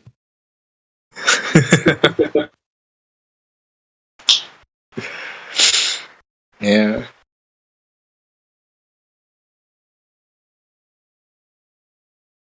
I don't, I think that I think that if you teach someone how to perceive things in the context of not contradicting themselves or making too many assumptions, I don't even think you need to tell them about FE. I think they'll just naturally come to the conclusion. Didn't you say you weren't? Excuse me? Didn't you say you weren't a flat earther? Yeah, I'm not. You're confusing me, dude. Well, I mean, I'm not speaking about myself right now. I'm thinking about. I think generally people wouldn't have the standards that I have set up for myself. I think it's unrealistic standards. Yeah, I was gonna say it's on the fringes of lunacy. I would say. So are you saying? We're are you saying just? Sorry. Go, T-Dub. Sorry, mate. I was just going to say, is he saying that, like, just based, if you just let a person go, didn't influence the way they think or the way they view the world, and you just let them, based on their own experiences, form their own view, that they would just accept the Earth as being flat and stationary? Yeah, that's basically what I was saying, but more so in the context of if you just the reason why I believe it's necessary to teach them how to construct ideas is because if we don't do that, they might be influenced by the globe propaganda. So yeah. I think naturally, if nobody were introduced to globe propaganda at all, I think most of them would just come to the conclusion that the Earth is flat and stationary. But yeah. You trying to get in, old dude? Yeah, sorry, mate. I'm turning the music down here. What if, like, instead of teaching people to think of or conceptualize things, wouldn't you agree that the ethos of FE being show people how to actually explore and understand the maths behind the claim of the globe? Not just conceptualize that Earth could be flat. Surely it should be about the physicality of testing it for yourself to understand that we actually can do these things. Wouldn't you say that might be a better instead of just thinking about it? I'm not sure. I wouldn't know. I think that would be contextual based on the individual. I wouldn't say one method is more efficient than the other. But I can understand where you're coming from. Yeah, but you see the difference between a conceptual paradigm, a new thought idea, as opposed to the actual access to the knowledge of how to apply the physicality, and gain the physical proof. In other words, providing evidence. Another model, and one's accepting evidence or testing the evidence for yourself. Yeah, I think automatically, if you were to teach someone concepts and how to construct ideas and so forth, I think I think they would organically go into testing out the physical reality for themselves if they were presented with another strong claim. I think that would happen organically. Yeah. You draw the picture and then show how to show the explanation for the testing of it. Yeah, I see that. Yeah, but there's a lot of people come to this, with cube Earth idea, or it must be a disk, or we're floating through space on some sort of ray, or we can't see what's underneath it, so we really don't know what it's on top of, or we could be moving upwards, and that sort of thing. It's just like, it's a nice story, but you have to apply the math of the model, and you have to be able to understand the current model to apply its math in reality. So anything else to me, I don't know, maybe I'm just a direct realist in that regard. I like hands-on and nuts and bolts, and if the spanner doesn't fit, I'll either find one that fits or make one that fits, and actually take things apart in a physical sense in that regard. But if you don't know what a spanner is, or what a wrench is, or what it's for, you've got no chance. You could look at a toolbox full of things and not know how to fix an engine or work on it. But once you understand what it's for and how the math works, I think it's a big part of it. And it's an intrinsic part of just even maybe telling the story as well, because the story is originally we're flat and stationary. The pre-heliocentrism, the globe was the centre of, or the Earth was the centre of all creation. and that's just been sort of added to and written over in another new story. So that's important to tell people as well. Yeah, I would agree with that side of it, the story in a sense. Yeah. Yeah. I remember, when was it, in early 2022 or late 2021, there was a lot of talk in the server about creating a flat earth school, and that was I wonder what has become of that. Do you guys know what I'm talking about? I remember vaguely. Was it Flat Earth Solar that was talking about doing this, or was it? We had we started the initiative of the learning curve. You scroll down the server, you'll see it. It's more a room designed for people on this journey to in a school environment where it's a, if anything, school's in. That's purely what that room's for, as this room kind of really is anyway. But it's more for people to approach it in in a comfort environment. But as an actual school, as a body of learning, where these are what we're teaching, sort of things, it's not really easy to put us into society. Yeah, there's lots of people working in lots of ways in homeschooling and stuff like that, but actually a body of schooling or a physical building that you could go to as yet. No, not yet. No, not yet. But it's sort of in the plans that we'd like to be looked into more actually in mainstream school. Instead of just saying Earth was once flat in the centre of everything, then we learned better, and now it's heliocentric and we're whizzing around the galaxy. We'd like it explained more in mainstream schools, not just glossed over and saying there's a new, clever, shiny version. So, yeah, we're still sort of pushing to bring that into mainstream teaching, or to actually have it brought back into mainstream teaching in that regard. But, yeah, I think I remember. Yeah, that is. You have been here for quite a while, if you remember that, bro. Yeah, you have been. Yeah. I think one of the strongest proponents of it was Truth Prevails. I haven't seen this user in a long time, but the name was Truth Prevails. She was talking a lot about it. Yeah. Yeah, just still over on Battle Mods, and I think possibly Geo's server as well. I'm not sure, but how it is, people come and go, and everyone finds their own places. Yeah, I think she's a mum, and she like wants children to have a fair and balanced education, and then let them make their own minds up. So yeah, from the school side of things, yeah, Dandelion or Mary Mom, that would have been another one maybe involved in it. Oh yeah, I remember Dandelion. Yeah. She's talking about it a little bit. Yeah.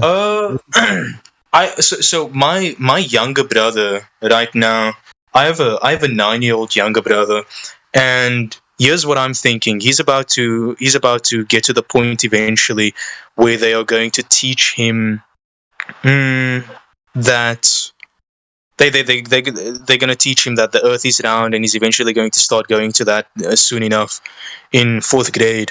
And I was thinking that, what do you guys think about the idea of having him believe that the Earth is round first, and then presenting him with the idea that that might not actually be the case? I've got some input on this, mate. I've got young kids. Yeah. Yeah. So how I approach it is I let them I teach them how to think. Yeah, how to question things. I don't teach them that what they're learning is wrong. Yeah. What I do is, when they come home from school, they've already been through it. So when they came home from school, I say, okay, let's look at this. This is what they tell you. This is what we know. What we know and what they tell you are two different things. So I left it maybe a little while longer, so they weren't outcasts at school. So you've got to be careful of that as well. You don't want to turn your kids into flat earthers too soon to become social outcasts at school. I think it's damaging as well, They can teach them a way to think instead of teaching them something.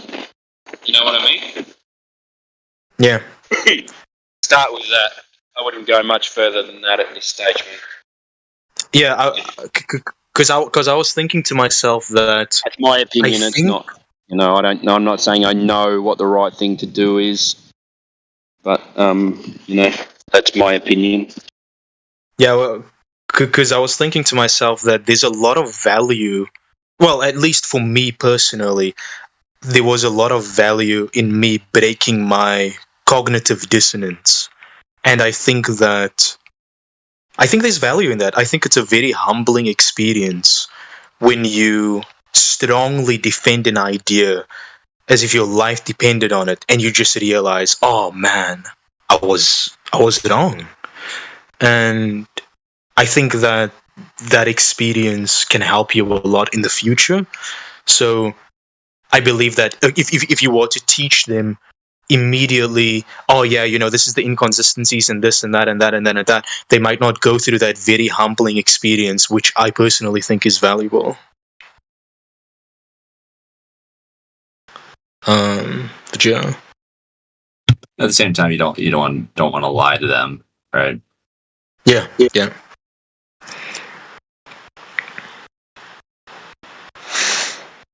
Or allow other people to lie to them without giving them a heads up.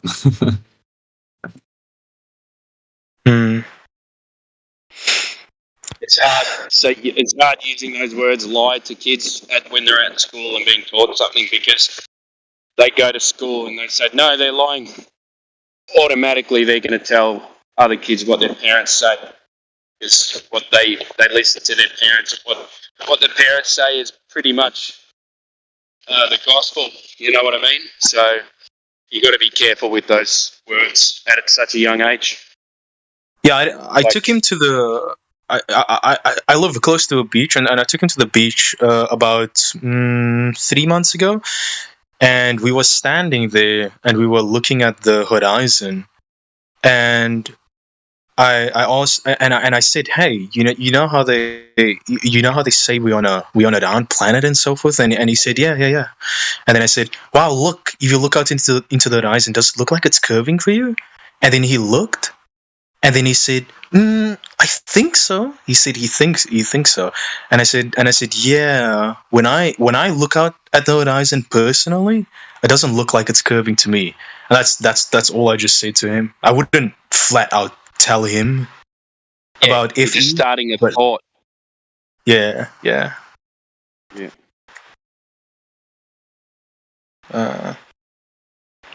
But yeah, I've been confused as to what approach I should take. But yeah, I wouldn't push it.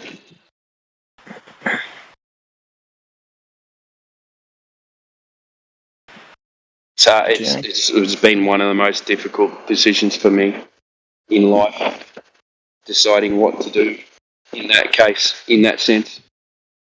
But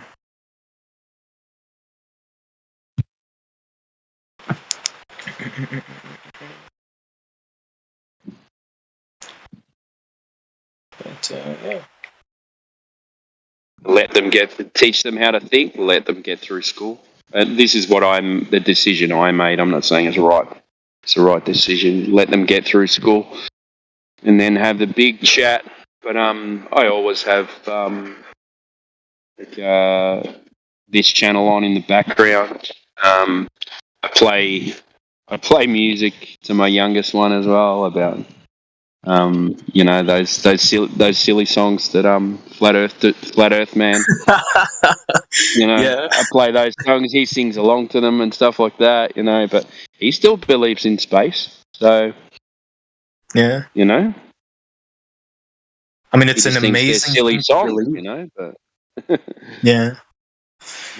It's a really cool thing to believe. I mean, I can see the allure in the concept of, wow, there's so many planets out there, and there's this vast universe that hasn't been explored. Unlimited. Yeah. You still with us, Timmy, or? Yeah. I'm just reading up. I'm hardcore into reading up something at the moment. Yeah. I'm just listening in, yeah. Yeah, but by the way, Timmy, there's there's other channels below this live stream voice text. There's loads of channels down there, and there's some really interesting phenomenon that has been captured on video, or just topics in general. For example, I personally love the channel about the sun. There's so many interesting videos and pictures, at least interesting to me, about the sun and so forth. Yeah. Yeah, I'll check it out. Yeah.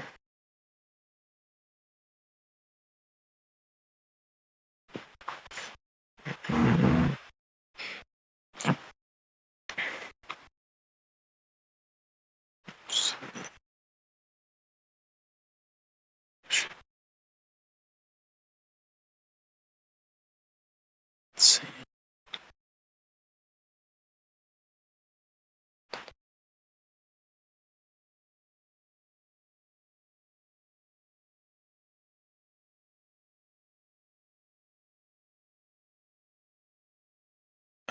But yeah. Guys, I'm going to hop out for now, but yeah, thank you for being welcoming to Foofy B and my friend Timmy over here. And yeah, it's been a nice chat. Yeah, it's been interesting. Thanks for your time. Really enjoyed it here. Yeah, you guys take care. Back. Indeed. Back anytime. Oh, good catch there. See you, mate.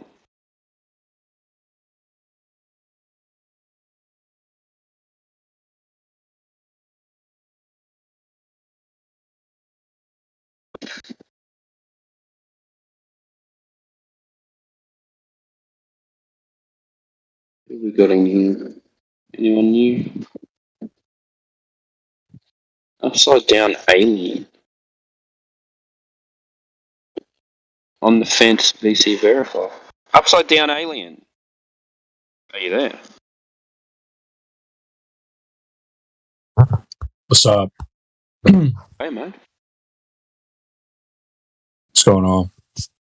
Oh, not much. Just at the park, walking the dogs, listening to people talk shit on the internet.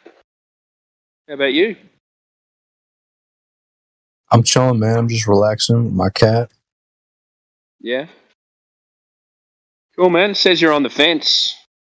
What's keeping you from falling off it? Who said that? Or balancing it? What? Who said that I was on the fence?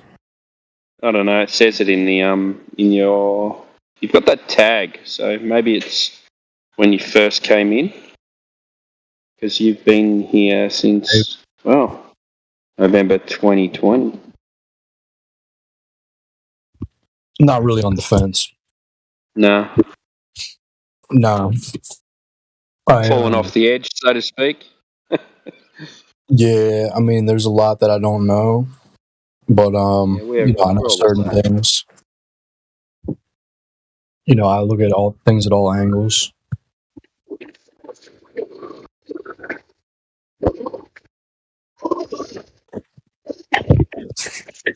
What's troubling you?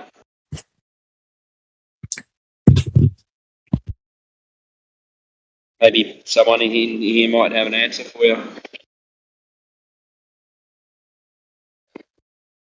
Or maybe not. What'd you say? I said what's because you said there's a few things that you don't get, or. Oh, no.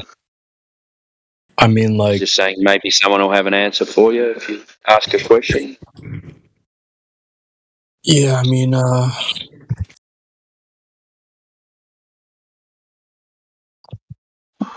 I've been on a pretty high place. I've been to pretty high places, and things seem pretty flattish to me. Pretty stationary too, yeah.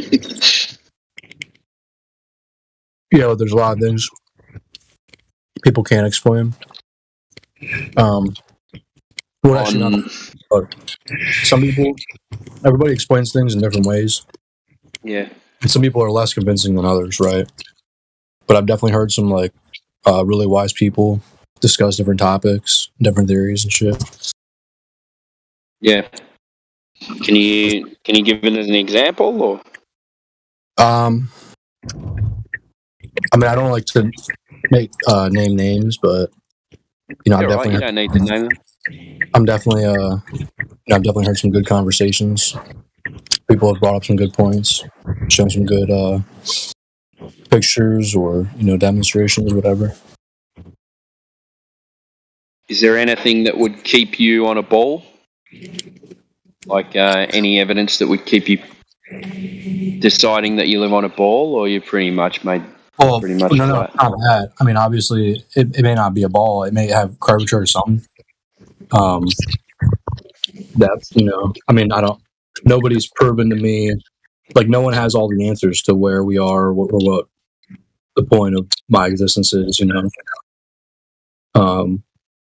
That's your own answer. Yeah, I don't think anyone can tell you that. Yeah. Some people have a pretty high understanding of certain things, but at the end of the day, have you flown a plane all around the world, and have you fucking taken boats all over the place? And we don't need to do that to measure the surface, right? But I mean, what about like far distances, extremely far distances? How far could you measure? How far could you measure, like, yourself, if you had like the right resources? How many miles? How would you go?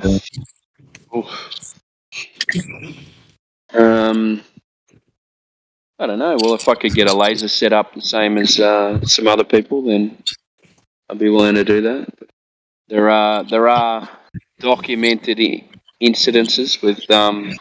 There's actually one with a university and the military that they did in conjunction. They did some different coloured laser tests over 120 kilometres. Do you know why they do different coloured lasers? I would imagine it has something to do with refraction or some shit. Yeah, because different colours are supposed to refract at different rates. But they went 120 kilometres, which is the dip, the drop over distance of that is supposed to be just over a kilometre. And they didn't measure any, so that's interesting. Yeah, I could believe that, but I'm saying, like, you can go there's a everybody likes to look at a map, right? Like, would you say that? Yeah, I'm a map nerd. I love maps. Not a paper map. I love them. But a heliocentric map. Heliocentric map. What's that? You mean like a globe? Yeah, like a globe. Okay. Like that's the only heliocentric. Yeah, the heliocentric is like the one that everybody uses, right? How accurate would you say, like, locations of countries are of that map? And like I don't know, man, because I don't know the distances between land. I know you can measure land because you can on it, and then you got a device which can measure distances while you're on the ground. Yeah, you've got a wheel, measure the wheel at 1 meter, and drive that wheel and see how many meters are for a certain distance, and then you can map the outside of the land. So I think they've got the land pretty good. Got the distances between the land. How do you measure distance on water? That's pretty much impossible, isn't it? I know what you're saying. Yeah. But I'm saying, like, if it's not a globe and it's not a helios, and the heliocentric model has flaw to it, then what are the extents? What's the extent of the boundary? I got no idea, man. How far? How you right? You don't have any idea, right? No. Right. So, like, that's where I'm at, basically. So because we don't know, then you can't say that the Earth is flat because we've measured it flat. No, I never said that. Never said that. I said I don't know what to believe because no one has told me anything further beyond what I just explained to you. Like, no one. They always say I don't know. Like, you could prove to me the Earth is flat all day long. You could prove it's a fucking pear shape all day long. Like, whatever you want, doesn't matter. But well, there's no proof of a pear shape, though. Well, no. I'm just saying. Like, it doesn't matter what the shape is. Like, like where, what else is missing besides the shape? Well, like, what are we going to do? What is the importance of the shape? What does the shape mean? Why is it such a big deal? Yeah, why was it changed and used against people? You know, I don't know. There's a lot of whys in there, though. So the only claim we're really making is that the Earth measures flat, stationary. Right. And I believe you, but like, what's the extent to it being flat? Like, how far does it go? Like, I don't know, because you can't go past the 60th parallel. So right. So why do you think we're unable to do that? Like, what's the reason? I don't know. That's like asking a liar why he lies, and then expecting them to tell the truth.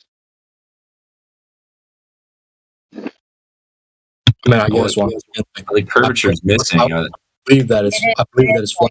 So, like, what's the point? Like, what's the next step after you find out that the Earth is flat? What's the next step? You know what I'm saying? Like, I don't know. The next step is you know that they lied about it. Yeah. Right. No, I get that. Yeah. But, yeah. I'm trying to think. You've been around for 10 years. Now you sound like you're real impatient. Me? Yeah. No. I'm just saying. It seems like you were, kind of getting on me as if I didn't believe the Earth is flat. But like, obviously, no, that's not what I said. You're the one. Listen, you're the one dropping the B word. All I was saying is you've been around this topic for a long time. You say, and now you sound really impatient. What's the B word? Believe. You're the only one saying it.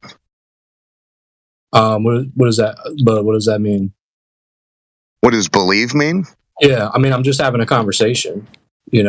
Like I never disagreed. Just calm down. You guys are saying calm yourself.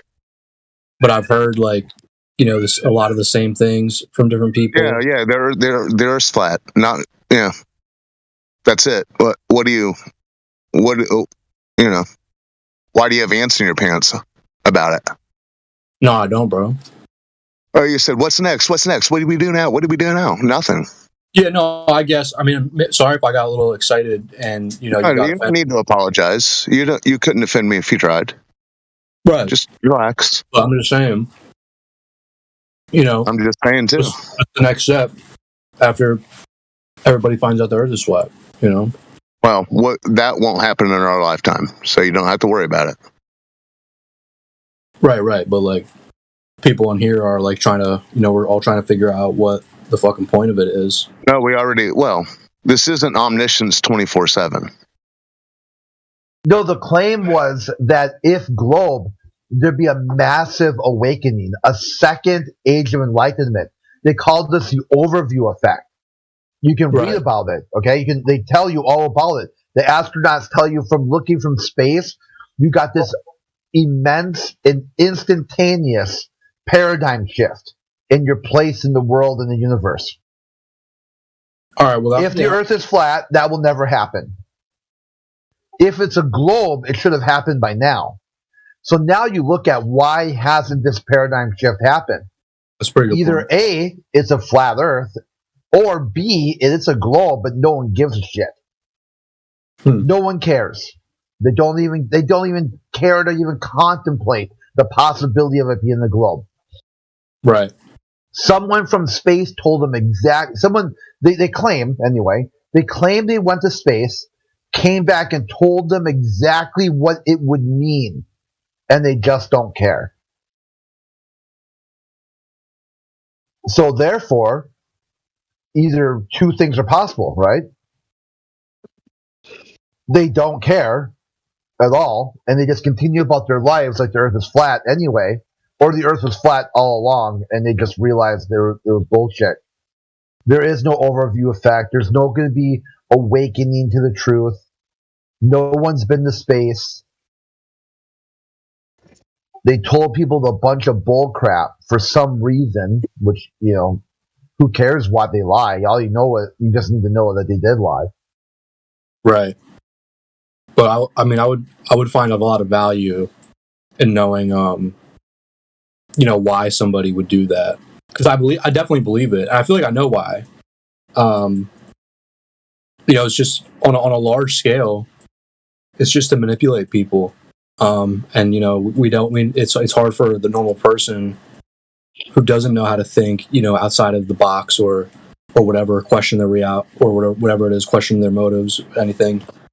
Those people will always stay confined in whatever boundaries. See, so you just came up with a reason, but you were saying the fault that we have is we don't have a reason, or we say we don't have a reason. No. Well, because there's probably multiple reasons. There's not one perfect answer, but it's definitely a form of. Are you ever going to know the right answer? To a certain extent, it'll play out through history. It'll probably change over time. The understanding of why.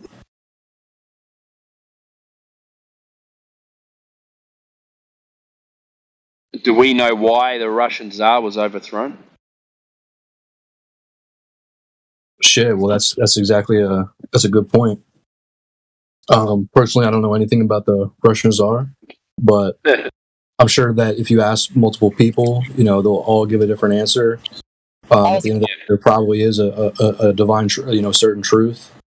There is, but does anyone know it? Right, like I love this. I'm he's going to say something different. Say it, though. It's an interesting thought, though, isn't it? Everyone thinks that it'll just come out because it's the truth. Mm-hmm. But it's not always. It doesn't always happen like that, because some things die with the people that know, and that's it. And then the truth dies.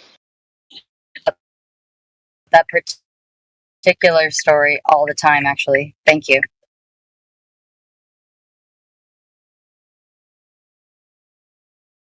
Once we discover, like, if you discover for yourself God and test, the earth is flat, and you move on to whatever topic you want. You don't need to know why.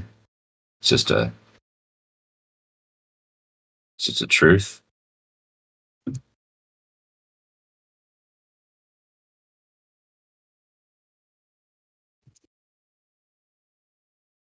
It's actually calming for me when I found out that I didn't have to know. It took a lot of pressure off trying to think that I have to know everything. It was a big relief. You might not know because you may never know, and then you come to accept that you may never know, and then you don't have to worry about thinking about it anymore. Of course, it pops into your head every now and again. You wonder how can people do this and why would they do it? But in the end, you don't really need to know why, because you'll never know why. That was easier for me.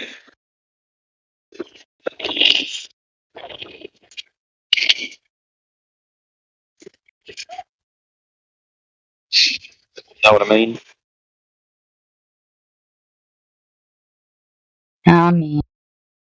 It's stressful feeling like you have to know everything.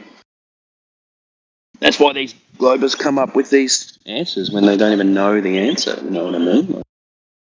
They just make stuff up. You hear it on here all the time. Don't know the answer, so they just make it up because they think that they sound intelligent because they know the answer. Whereas they'd sound even more intelligent if they just go, "Oh, you know what? I actually don't know the answer." Yeah, okay, well, now we can have a discussion about it instead of arguing about something that he just made up, him doubling down about a thing that he just made up, saying it's true when he knows it's not true. It's fucking bullshit. It's crazy.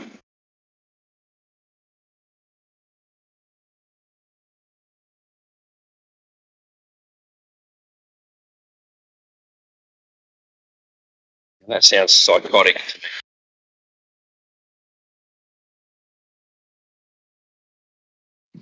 Much better conversation do you have with someone when you talk about something, you ask them a question and they go, "I don't know." Bang! This conversation starts where you can both look into something, together. It's pretty good. Instead of, oh, no, well, it happens like this. I know this. Then you got nowhere to go on the conversation.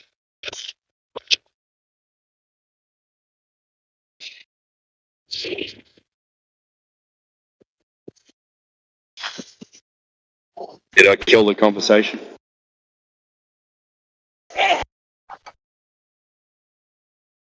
Hello. Must be my accent.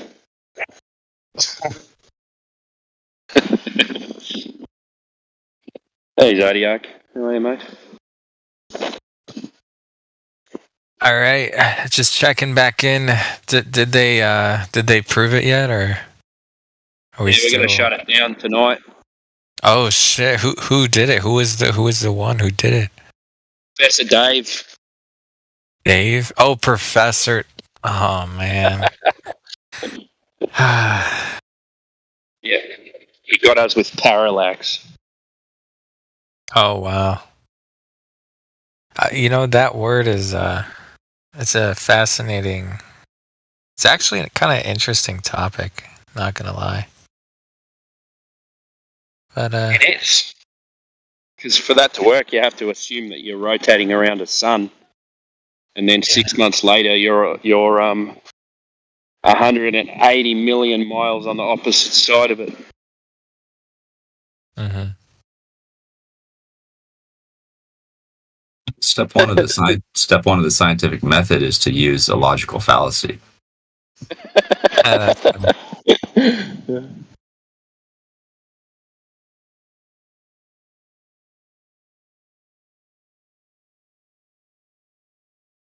There's a guy named Cheesy Boy in the lobby right now. I'm gonna see if I can get him to join. He has VC. Seen his name around. Are you going to get him in here? I'm gonna try. Let's see. Is he a glober though? I don't think he's a glober, is he?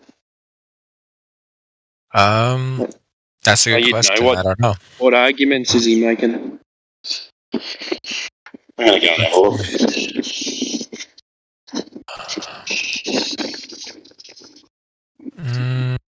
He hasn't said much, but no gaslighting, simply making jokes. Honestly, I don't know much, but all I know is I don't see any roles besides voice verified, so I feel like it keeps the mystery alive, you know.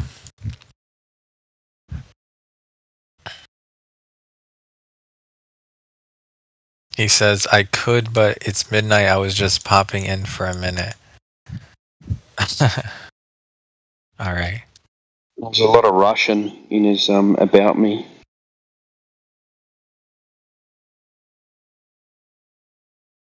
Actually, that's all there is.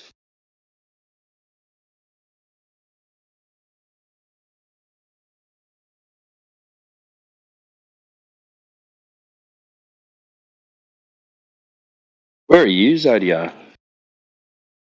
Where am I from, or like what? Yeah. I'm from California. Well, originally Illinois, but I'm in California right now. Cali. Is that LA kind of area? It's like, outskirts. Yeah, you don't have to say. Yeah, sorry, mate. I don't want to dox myself. The Globers will find me. They will find me and try to convert me. They'll find you in that 20 million population there. Yeah. The Globers should do what the Mormons do. Yeah. What's that? Just get a couple people walk to your door. Can I interest you in the heliocentric model today? That's what we should do. We should do. Hey, by the way, you know this thing where we ain't spinning, ain't no curve around these parts, and then you just shut the door and be like, "All right, God bless. See you later." Honestly, up at someone's house. Sorry, go Ross. Yeah, the Globers I hear in here, I really wouldn't trust them riding bikes around all too much. Imagine going to someone's door and asking them 3 questions. Yeah, All right. you very I much. wonder if it's See you later. illegal to impersonate Mormons. Yeah. I wonder if that's like. Well, you just identify as a Mormon, and then you'll be all right. I wouldn't even risk it. Maybe Jehovah's Witness, because my uncle's that. Maybe, but I wouldn't mess with the Mormons ever. What if we get what if we like hire a really like models to like present the flat Earth to average Globers? They have no idea. I would do it. I'd be hilarious. You in Sydney? I would, of course. I'm really good in character, and I believe what I'm saying about the flat Earth. I'm just eating a Twix right now, sorry, but yeah. Absolutely. I love Twix. That's the best one. Yeah, we just pay a bunch of really attractive people to knock on everyone's doors saying, "Hey, by the way, there's no curve and we're not spinning, and gas. There's no gas. Did you know gas pressure cannot exist next to an open vacuum?" Well, and just carry around a small gas bottle. A good fitting T-shirt. Yeah. A good fitting tank top, that's not one of those dinky ones. That's like a generic size. That's never like not skanky, but it's never like it's not to the point like the Hooters shirts are. So it would have to be something that's tasteful, but also like enough. Yeah, true. Honestly, I'm not even like that. Sorry. You know what might actually cause people to start questioning it is if somehow Trump was started saying it, I feel like that would, well, no one trusts him anymore, but There's a lot of diehard Trumpers that would probably question, take it seriously. Yeah, there would be a decent number of people. Well, if you think about it, the Globe has been paying attractive women to propaganda the Globe for forever. Yeah. Like Star Trek. Very true. Trump said the Earth is flat. That means the Earth is flat. Yeah. Or maybe some people are like that. Trump's gonna save the world. I can know.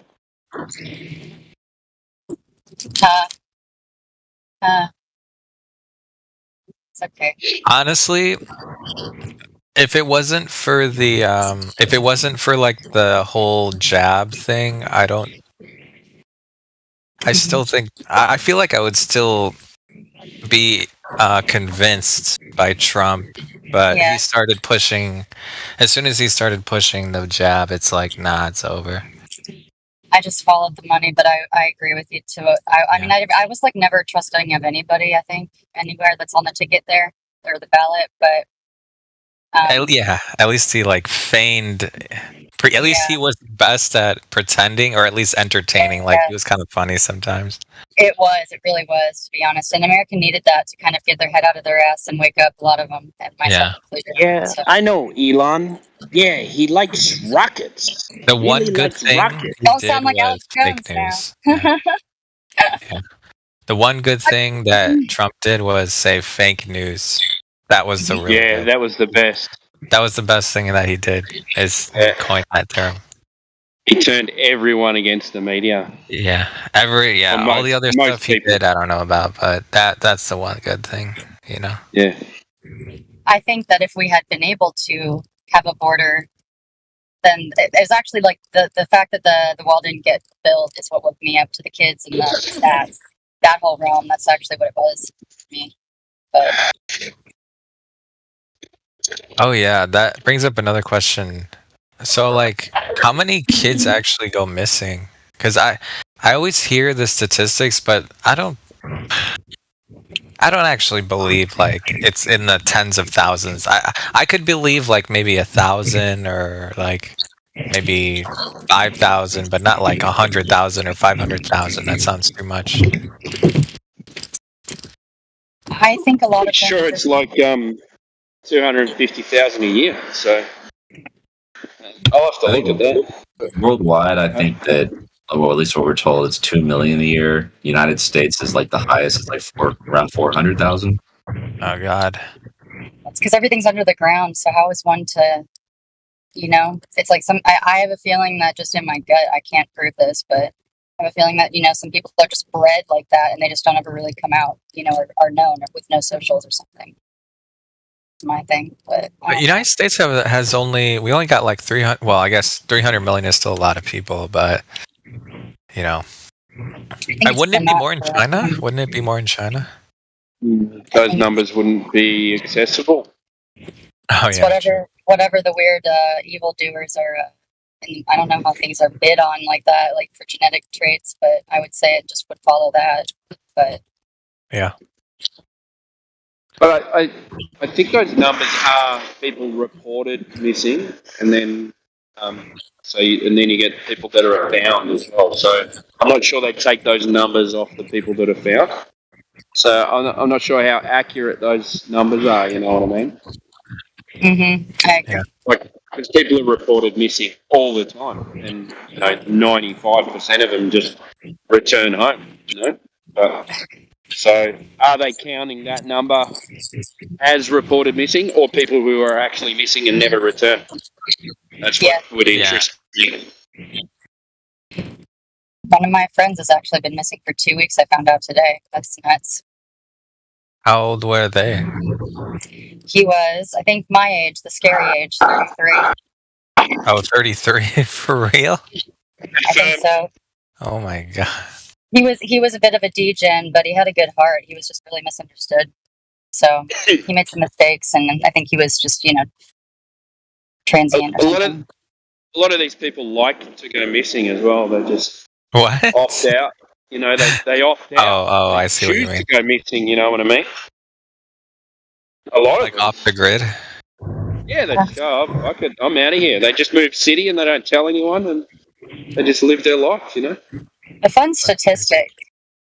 I've thought about this because you can't trust the sources that report this number, but I don't know where else one would go besides another country other than the U.S. for the news.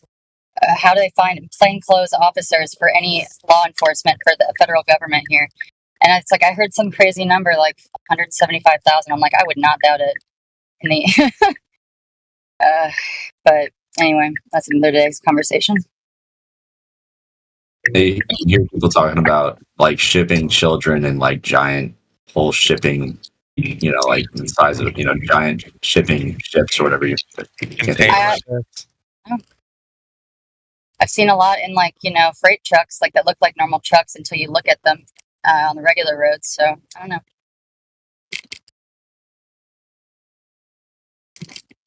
And here's the other thing too, is like, okay, let's say hypothetically, everyone knows exactly where these people are. The question I have is like, there's only a certain amount of police in every state, and even if hypothetically they were not in on it, let's say they were truly, like hypothetically speaking, they were only motivated by justice. There's only like a few thousand. I want to say like in the United States there's like around maybe 100, maybe 200,000, or is it like 2 million or something? But there's like only a certain percentage of the population would be able to even go after these people anyway. Yeah.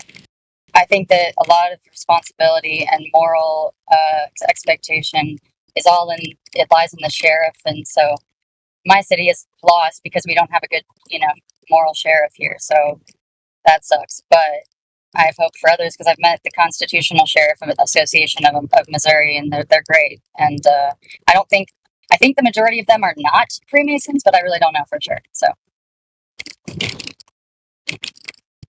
Nice. Let me just look it up.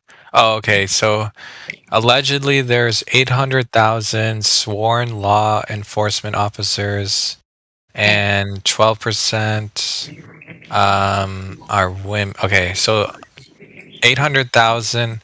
Wait a minute. So that's actually less than 1% of the population, actually. Because if there's 300 million people, but only 800,000 are police officers, there's no way, man. There's no way you would catch all the. There's no way you would catch everyone. You know. I'm reading this from the Department of Homeland Security. It says it's in the human trafficking is an estimated annual global profit of $150 billion. It was like 95 billion 2 years ago. What? 100. So it's like the people like the reason it's such a big thing. Why it's like selling drugs is because you make so much money off selling people children. Yep. Well, and then they just it's the rinse. It's not the there's no rinse, but there's a repeat too for a lot of these people. It's just a generational thing, and it's like cycles of decades of doing this. The abuse becomes the abuser, and so forth. Yeah. The sad thing is I know that federal law enforcement turns a blind eye or facilitates a lot of it, and that's what pisses me off. So, is it rampant in countries that are like hyper conservative, like let's say like Somalia or Sudan or I don't know, some like super conservative country like Saudi Arabia? Like, do they have this same rampant level of children going missing? Pretty sure. I think it's everywhere. Well, maybe it's not necessarily the right place to talk about it, Zodiac. Possibly the chill chat would be a better place to talk about this kind of thing. All right, let's talk about flat Earth or nothing. I'm shutting up. Yeah, let's get back to flat Earth. Thanks, bro. I got used taking my shoes off in the Rumble chat, and I forgot to censor myself. Yeah.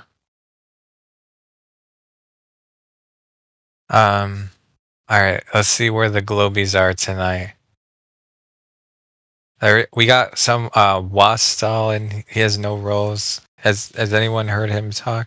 Wastal 4868.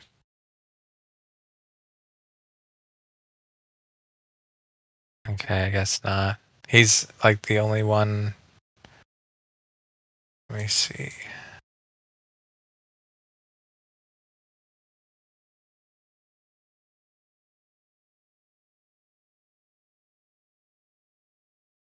Upside down alien.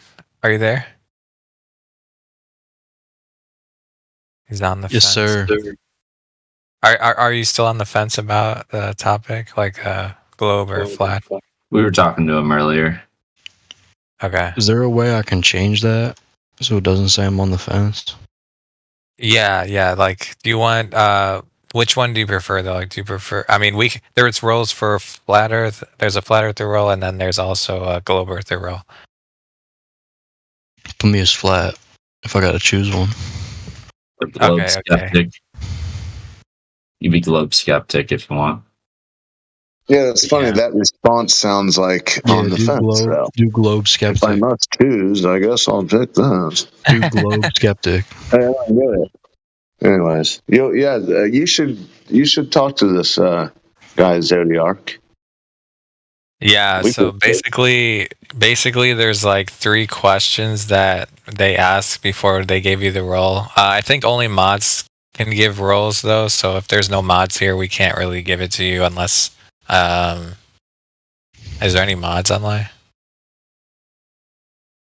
Yeah, the rules at this moment in time, the rules don't even matter. I mean, it's just he says he's been around for a couple years, but I don't know. Yeah, we can go through it. Oh, he's listening. Okay, creation.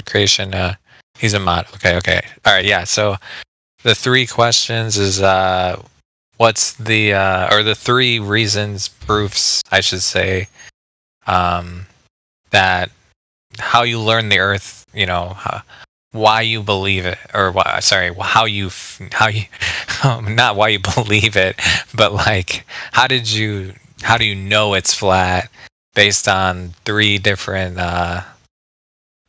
proofs, basically. All right, so 1, I guess I could say based on observation, just places I've been and things I've done, I always kind of felt it like years back when people would talk about it as a joke or whatever, just, flat earth or whatever. They're like, oh, do you believe this or that? I kind of started getting it in my head, and I would do these like, I would just, think about things in my head and about how I see other people react to things. And I guess my second is... Wait, before we go back. When you say observations, like, are you talking about, give it an like, say, I've been to, like, places like Pikes Peak, or just, I've been out in the middle of nowhere in the ocean, miles out. And, the thing about, like, water being level, and just, like, experiments people have talked about, those types of things, like, it kind of started to click. Like, I would dot the lines, connect the dots. And, that's a way of observation, I guess.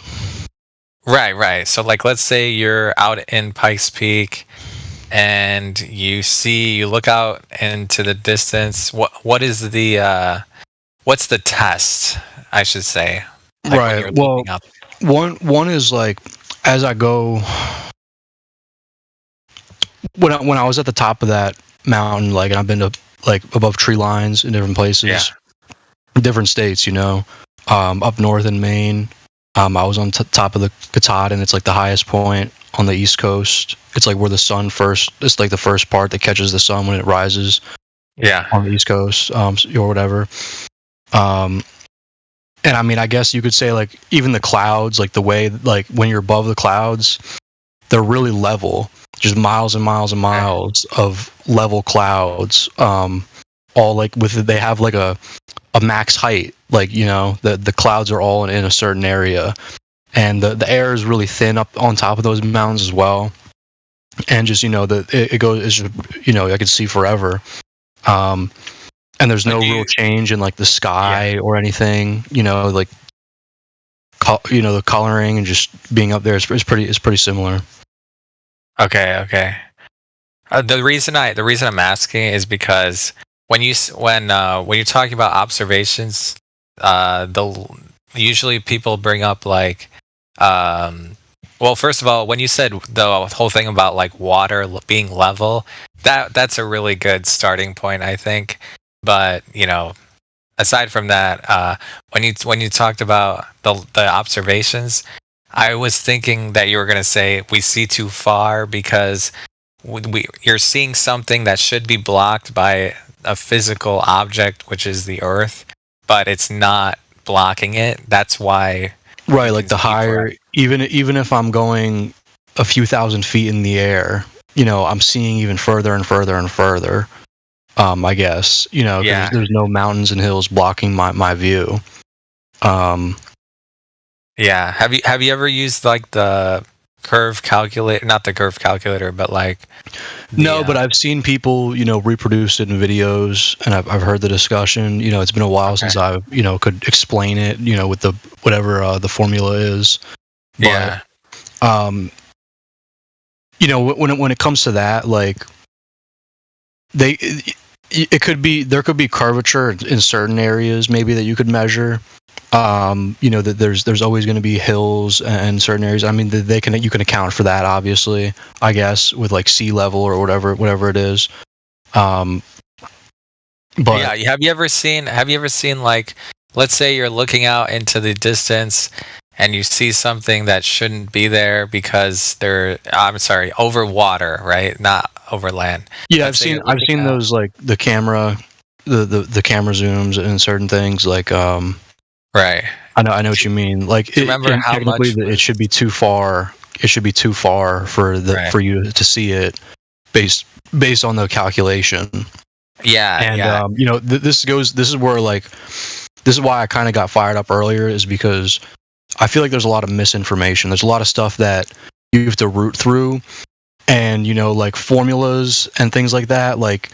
Numbers really could, like, be used in a sense, like, they sometimes they don't lie, but sometimes they could lie, right? Like, I could say that this formula does measure a certain distance of curvature, but in reality it's a different formula, and this one that I use is a falsity, just an obstacle to confuse people.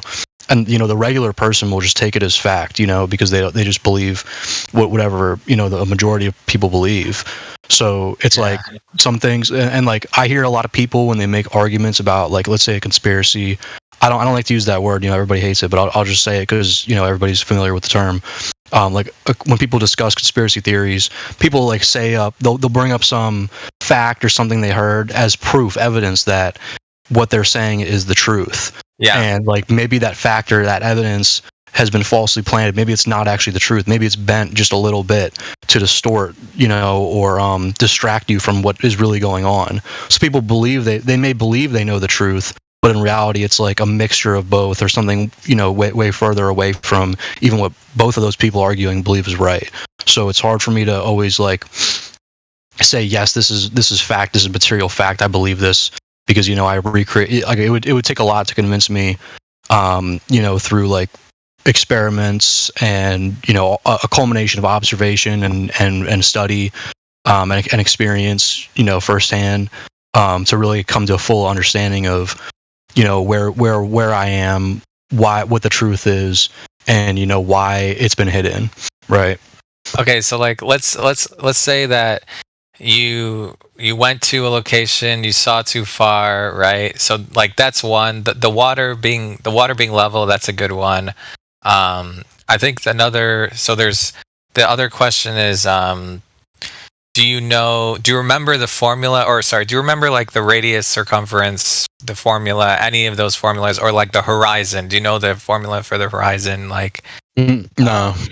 I definitely knew it. I definitely knew it at one point. Okay.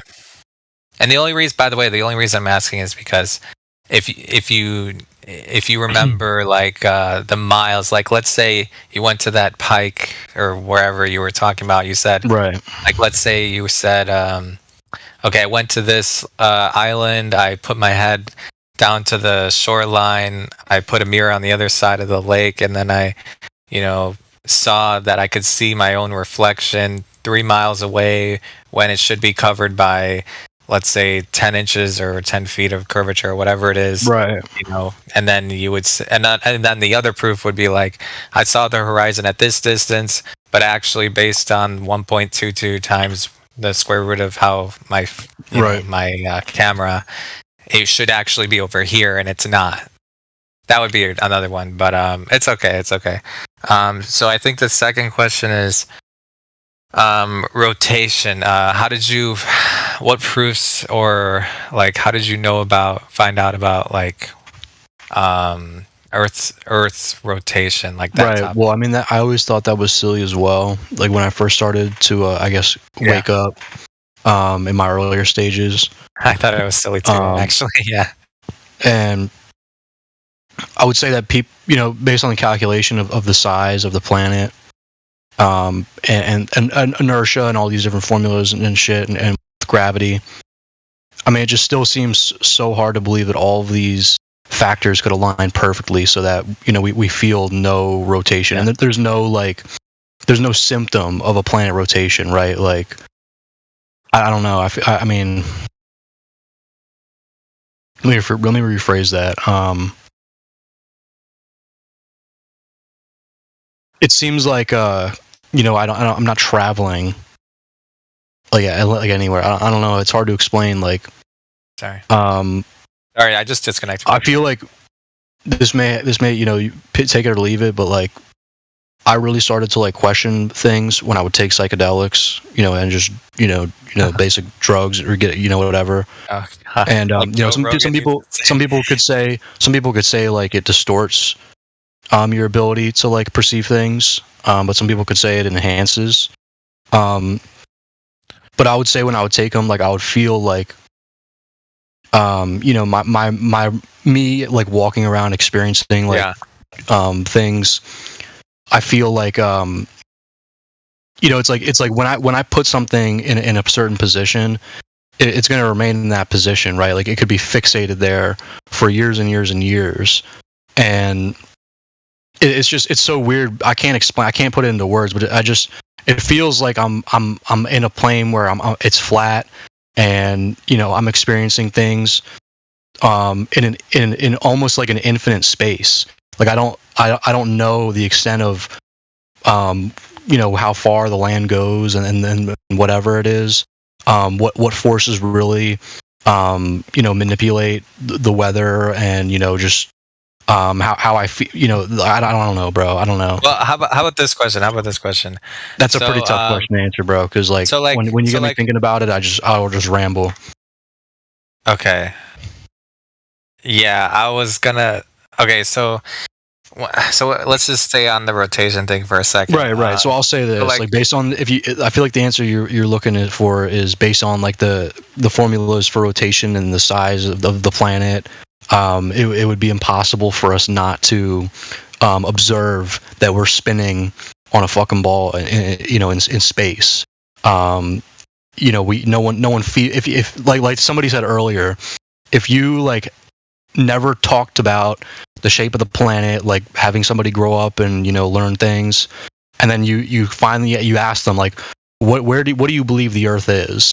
Like people eventually over time would they said it was flat. Somebody would say, oh yeah, obviously the Earth is flat, and then everybody's convinced that because of what you're taught that you are on a ball. Like people just believe it because it's what you're taught. But from observation and just experiencing it, you would believe that you are on a flat plane,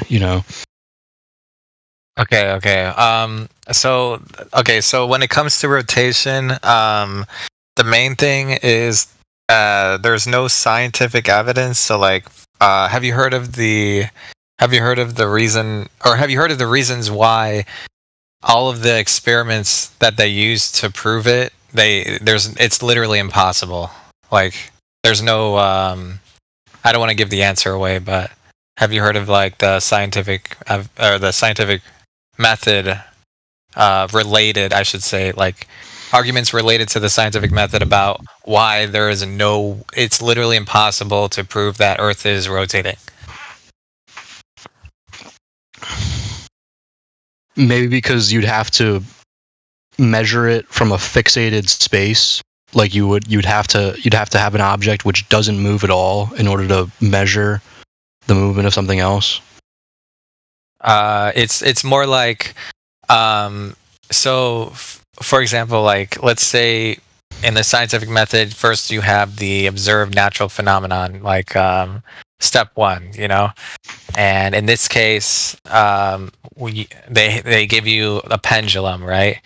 And okay, but that's not natural, right? So you don't see pendulums in nature, but for the sake of argument, let's just go with it, even though it's already dead in the water. So step two would be formulate a hypothesis with an independent and dependent variable. In this case, the hypothesis is the cause, which is the independent variable of what.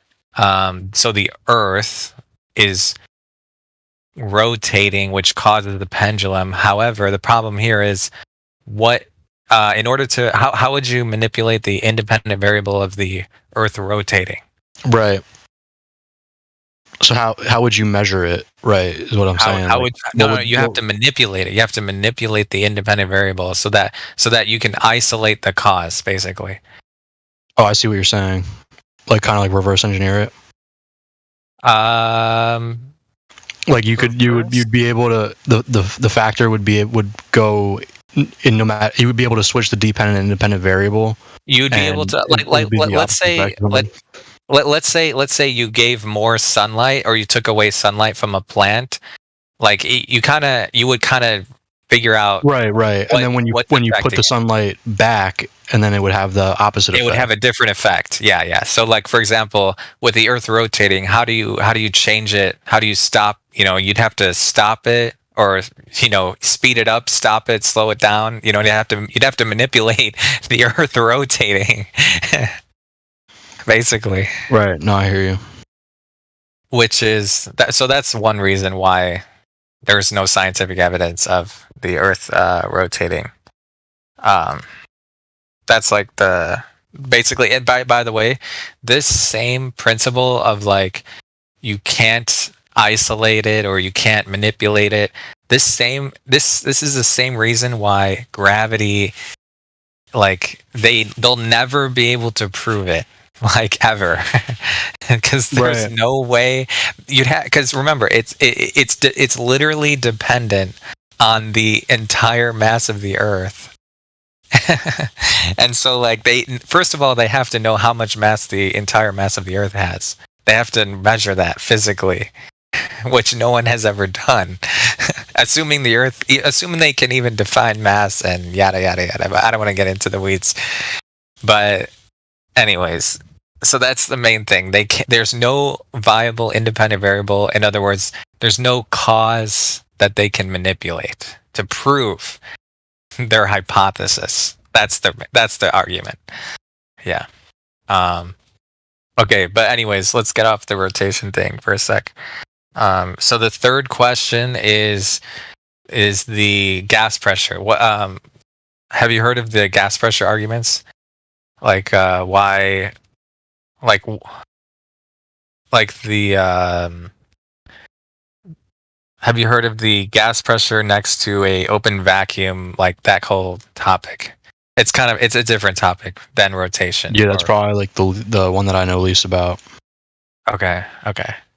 I can walk you through it. This would be a good learning point. Yeah, walk me through it. That'd be great. Okay. So, like, in the globe model, there's an open vacuum of outer space right next to the atmosphere, right? Correct? Yep, sure. Like at a certain point. Exactly. Yeah, there's a certain point, and then the atmosphere ceases and outer space vacuum begins, right? Okay. At a certain altitude, right? Right. So let me put it this way. Let's say you're in outer space. Let's say you have a spaceship, right? And let's say you put oxygen inside the spaceship, and let's say you keep going up for like 100 miles, and eventually you're in deep space, and then let's say you open the door. What happens to the oxygen? When you're in deep space, you're saying? Yeah, let's say you're in a spaceship. There's oxygen inside the walls of the spaceship. So the spaceship is kind of like a container for the oxygen. So what do you think would happen if you open the door to the to the outside? Well, they say that that would be sucked out into space and dispersed. It would move out, right? The oxygen. Right. Okay, it would move out from inside the spaceship to the outside, right? Right. So at a certain rate of pressure, because it would remain the same unless you were closer to the planet. Right. So the argument is that there is no vacuum of outer space, or I'm sorry, there is no way that there could be a vacuum of outer space next to the atmosphere, because the gas pressure would escape into the atmosphere, the atmosphere would escape into the outer space, which would mean, in other words, if it was really happening, the Earth would have no atmosphere. That's the argument. And also, there's no proof of gravity being able to hold it, because no one can ever demonstrate it.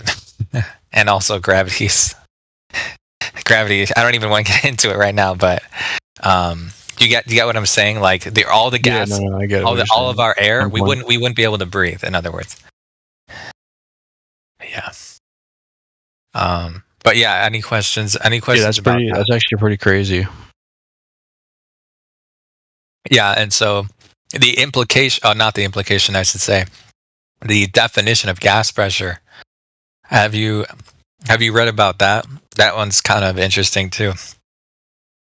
It's in the definition. It says the force that the gas exerts on the walls of the container, and so it literally has the word container in the definition. So in other words, you cannot define gas pressure without using a container, Right. Otherwise, some crazy person, whoever invented the term gas pressure, they would have to like redefine it, but they're probably not going to do that. But maybe they will. I doubt it. But yeah, there's no way. So yeah, that's basically why there either has to be a container, or at the very minimum, there cannot be an open vacuum. In other words, there's no vacuum of outer space. That's the conclusion, basically.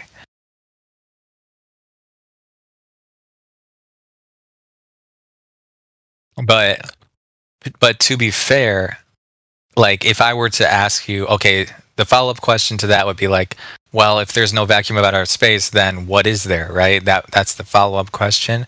But really, like, if I were to replace one lie, like all I see when I look up in the sky, it's like we see the same lights in the sky. It's just that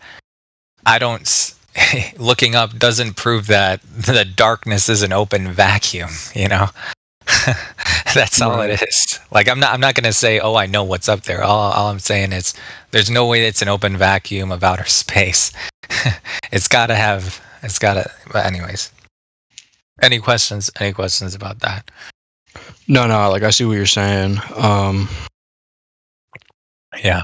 It would take me some time to think about it, and That's the biggest one because like it's one thing for like the property. I believe it though, like the way you're explaining it. I mean, it makes sense, like the way you're logically going about it.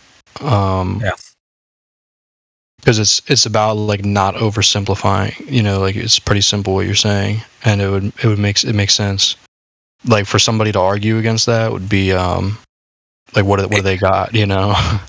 Honestly, all they say is what you usually the way that the conversation always ends is I ask the person on the globe side, can you physically demonstrate gas pressure next to an open vacuum with no physical barrier in real life, and have this imaginary idea of gravity keeping and maintaining the gas pressure right next to an open vacuum? There's no one has ever done that, and it's literally impossible. Like it's that sounds really impossible. Yeah, and it's impossible without a container, right? That's the key. You need a container. Yeah, you'd have to make a fucking one container.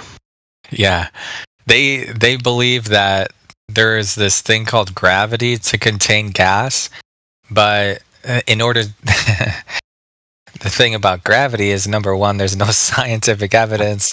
Number two, there is no way to physically demonstrate what I just said, because it's like, imagine you have a tire in a car, but there's no rubber or steel, and you want to maintain the gas pressure of the tire. Like you fill it up with air, right? You want to maintain the gas pressure, the air pressure, right? But you want to remove the steel, the rubber, and the rims, and you just want to keep the air there. Using gravity, basically. That's what they need to demonstrate, if that makes sense. Yeah. It's impossible.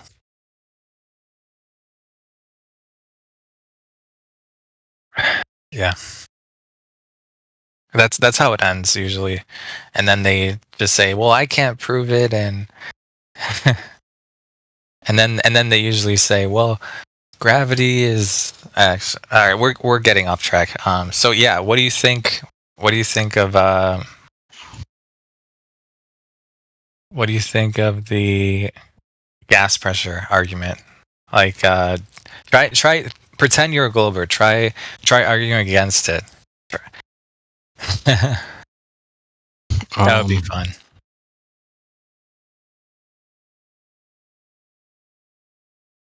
Pretend you I would probably say it has to do something with air pressure, and but it just, after what you said, like after the way you just explained it, like now I don't even know how to explain it. You know what I'm saying? Because I believe what you're saying, dude. What you're saying makes like really good sense. They honestly, they'll just say gravity. Like they'll just Or keep I mean, repeating that word. somebody would probably say it has to do something with like ozone and gases, gas pressure. Certain gases combine at a certain altitude or pressure and temperature. Oh, like a gradient, you mean? Right, I guess something like that. Have you ever? Okay, yeah, exactly. I love this one. I love this one too. This is a beautiful one. Okay, have you ever seen, or let's say, is there a physical demonstration, real life, where you have an open vacuum right next to an uncontained gradient of gas pressure with no physical barrier? Right. No. I know. And you I know what you're maintain the saying. gradient I know what next you're to the saying. gas I pressure. know exactly what you're saying, dude.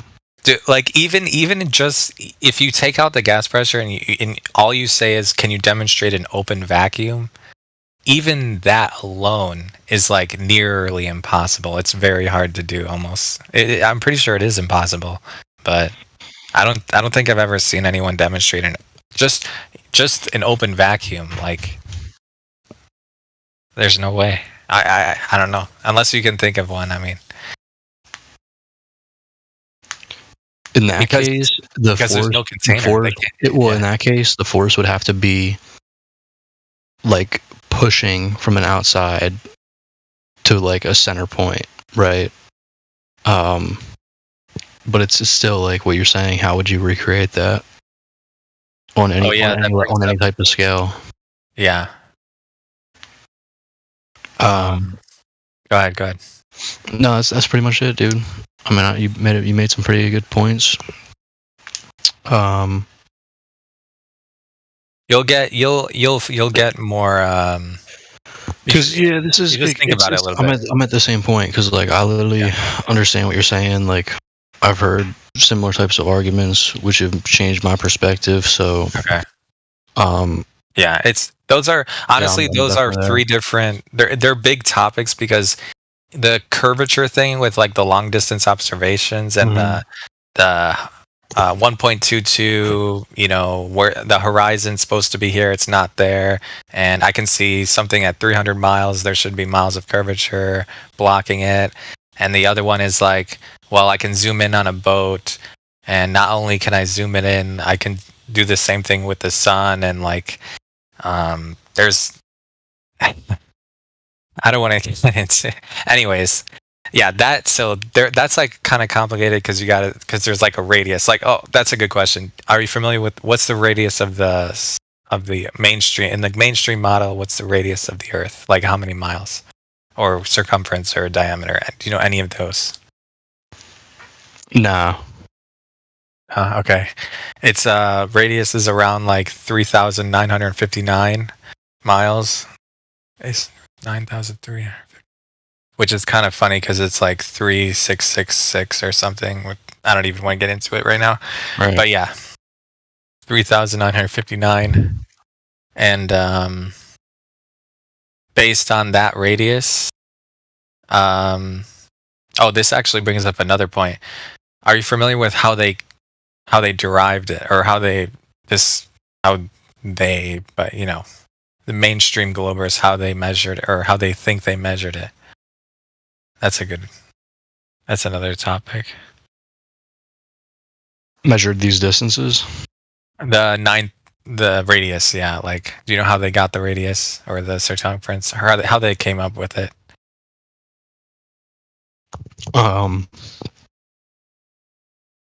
It's okay if you don't. It's okay. No, I don't. I would probably say with like balloons or planes or something. You want to know something funny? It was literally just they used sticks and shadows. Initially? Yeah.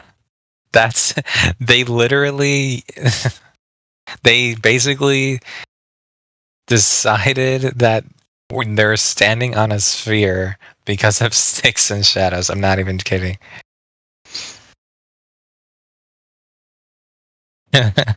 If you look up yeah.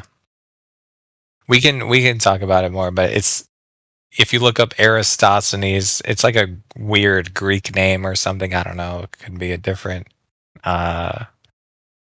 ethnicity or nationality. Holy shit! I see a YouTube video. I'm about to watch it. Yeah. The Black Swan. Have you heard the Black Swan, by the way? No, I know what Black Swan is, but not in your context. Okay. It's okay. Yeah, just watch Aristosthenes. It's hilarious.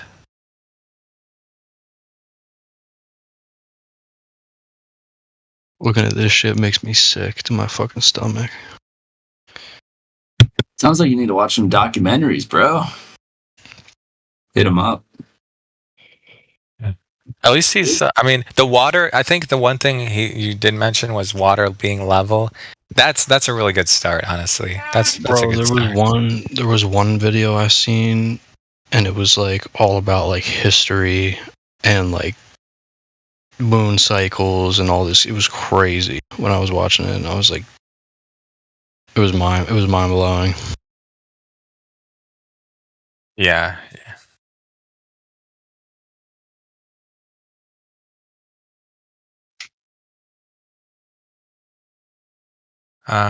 Let's see.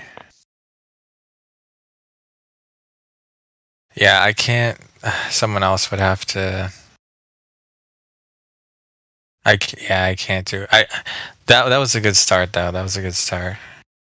I think you're almost I'll there. come back in here, and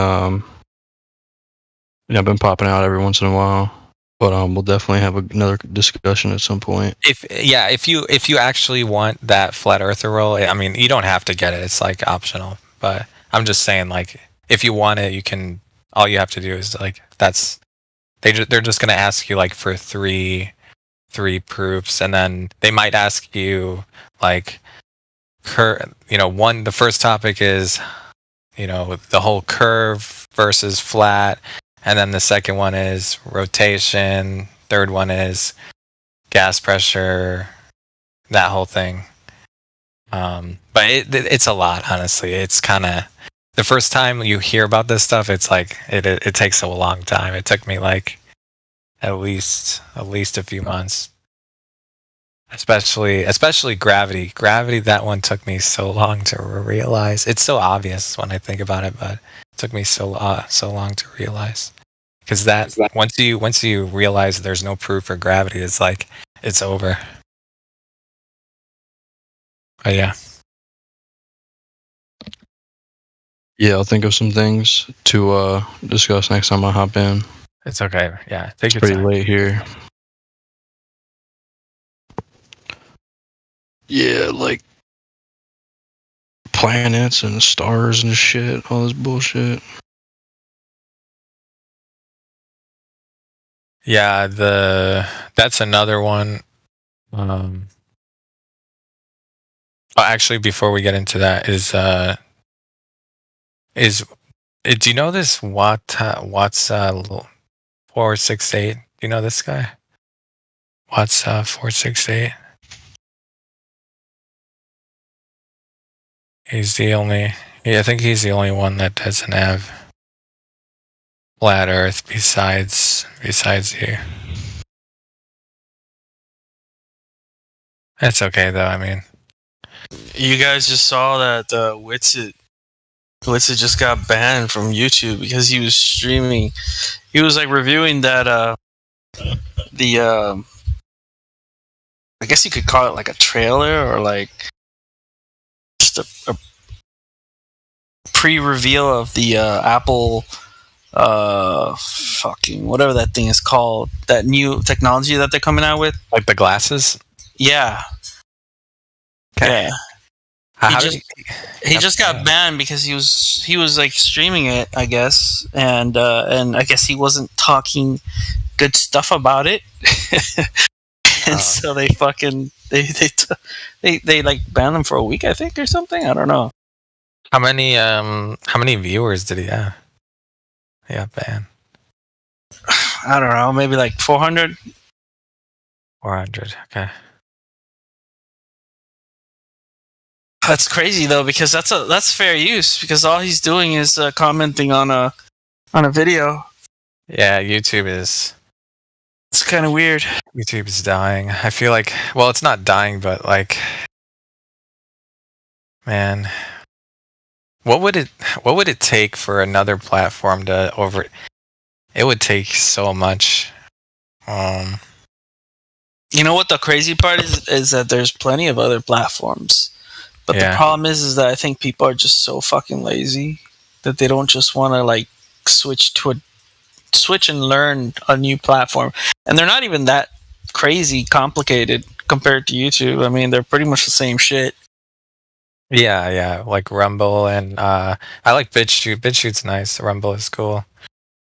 I don't know about Odyssey. I've never I mean, used Odyssey. I honestly think the laziness has like transcended from like the physical to like the virtual reality world, because people won't even go to like Rumble or any other place just because of mere convenience, and like, I don't know, so used to YouTube, I guess. I mean, it's quite a monopoly that they have. It's hard to let go. It's hard to let go. Yeah, YouTube has a huge monopoly on the streaming service. I mean, I think Twitch. Oh, I'm sorry, Twitter. I think Twitter wants to. I keep confusing Twitch with Twitter. Twitch wants to do like streaming service too. That's what they like, kind of like YouTube stuff. They want to like have like the Instagram plus YouTube all in one. I think that's pretty cool. Yeah. But yeah, they I don't know, man. People just fucking like, they just love being enslaved, dude. Like, holy shit. Well, his channel's still there, so it must be some kind of probation or something. Yeah, it's a 1 week, I think. I don't think he can stream for a week.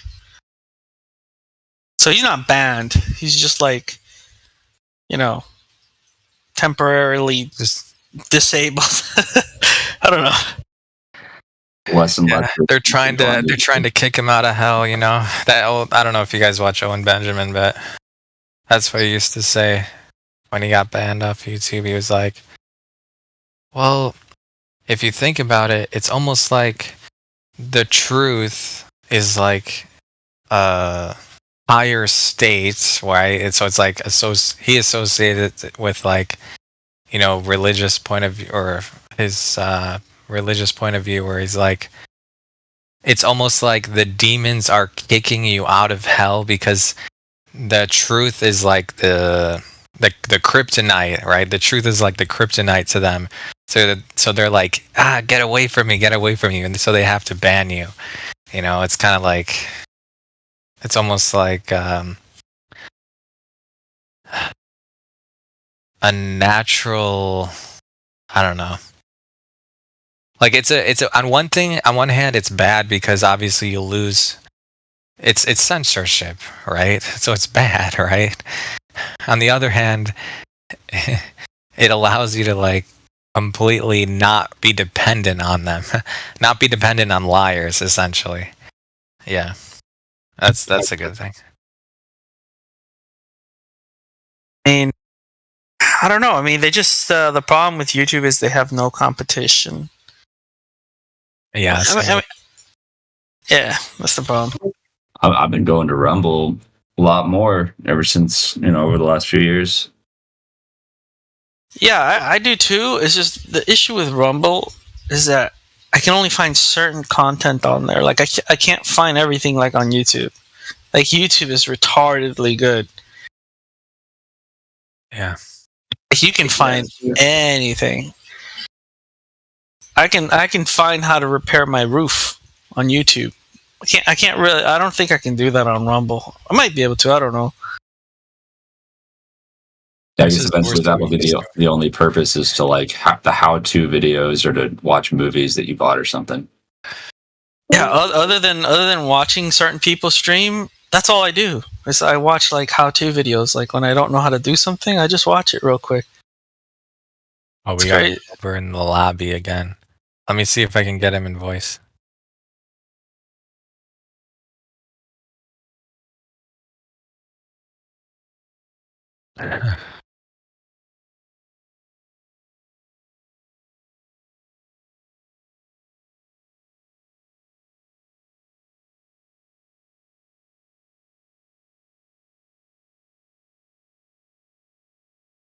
No luck. Oh well.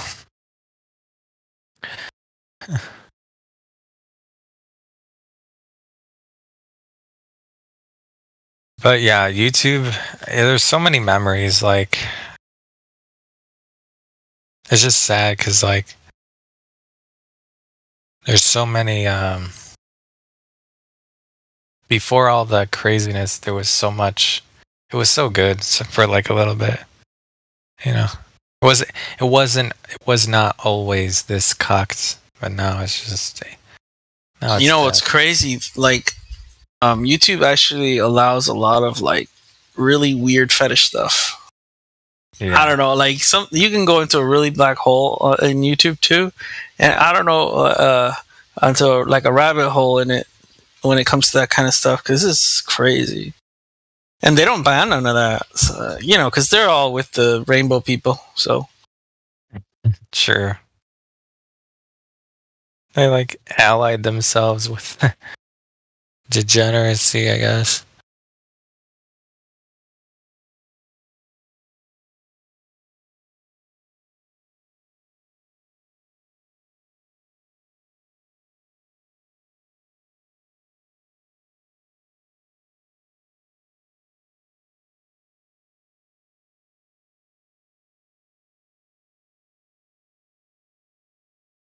but yeah, I mean I was watching it live and he wasn't like doing anything. He was just talking about how crazy it is, how like it's basically making it so that people fuck, I don't want to ban this channel either, so I'm not even going to talk about it. Like, I don't know how far I can talk about that. I mean, even though like it's just technology, but I don't know, crazy. I don't know. It's just making it so that people are just going to be able to just stay at home and do everything from home. And I mean, you don't even need a TV anymore if you have that thing. Yeah, isn't it interesting how they don't like flat Earth is like you can talk about flat Earth, but for some reason you can't talk about these other things. Maybe they just don't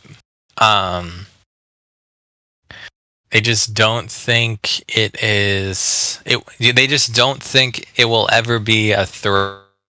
That's why they don't ban flat Earth. They don't think it's threatening. Well, yeah, I mean, the main topic of flat Earth is the globe. Right.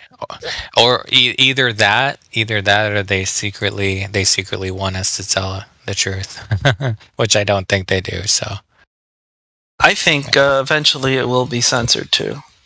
Probably. If it ever gets like too bad, where too many people are talking about it, and like, well, that's what they did in like, wasn't it like 2015? Well, what happened was in 2015, I think they upped the shadow banning on it, and so Google shadow bans it. So does YouTube. Like if you told, like, when it comes to all the stuff, all the gravity stuff especially, and like the long distance, yeah, basically every single point is like it's so damning. I don't know why. Yeah, maybe it's because it takes a lot more time to realize, because like no, it's not that. It's just that. Well, I mean, yeah, kind of. It's like you're deprogramming people, right? I mean, people are. I don't know. I think people are kind of like computers, and so you kind of they're sponges. Yeah, you kind of program them, and they get programmed from childhood, and then and they keep that programming. It's really hard to like unlearn everything you've ever, all of the lies, just completely like, nope, gravity's not what they said it was, the Earth is not what they said it was, it ain't spinning, outer space is not what they said it was. the moon land, especially like because usually people stop most topics I've heard related to this. They always like when it comes to the moon landing, they always like realize that, and then they stop there. Like they never make the jump because it's a big like this is one step from the whole moon landing. How should I say it? It's like one piece of the puzzle, you know? I mean, fuck, I kind of lost my train of thought for a second there. But I was going to say something.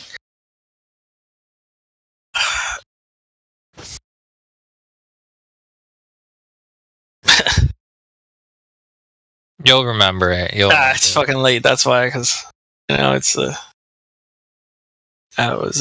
We were talking about censorship, moon landing. We were talking about how. Well, we weren't talking about none of that moon landing stuff, but yeah, the whole censorship thing. Yeah. Well, here's the thing, right? They started censoring it in 2015 or so, right? Where they didn't publicly censor it, right? Because then that would be even weirder. What they just did was they just shadow banned the fuck out of it, right? You try to look it up, and it's almost impossible to find that information. Yeah. Like you really have to dig really deep to find flat Earth, and so if it ever gets to the point where flat Earth becomes like where people actually start questioning the narrative, the mainstream science, there's going to be issues. I think there's going to be a lot of problems because there's a lot of people invested in it. Very, very powerful people for sure. And like imagine if Elon started saying, "Oh, just kidding, psych." he's so invested in the whole Mars project. Imagine how much money he would like. They got that rover in like Greenland, walking around Greenland, showing us that it's fucking Mars. Yeah, I mean, it doesn't make any sense, like the. I don't even want to call it gravity, but I think now I forgot what the pressure there is a lot lower. It's supposed to be a lot lower than on Earth, and so things don't actually fly how they would on Earth, on Mars. Yet they got drones over there that are exactly the same drones as here flying around. Like I don't know, it's kind of weird. Yep, it all goes back to the old. Honestly, I'm gonna invent a new word. It's gonna be called flatvity. All right, flatvity is gonna be the new. That's or maybe like godvity, because that way it's not it's not based on a materialistic worldview, Because isn't most of the heliocentrists? I don't know if most of the heliocentrists are atheists, but I'm pretty sure that like all the scientific people were like. There are a few that aren't atheists. They just believe the God that the creator made a sphere, I guess. Yeah, maybe they don't believe in the Big Bang. Maybe but they still believe that we're a sphere flying around in space.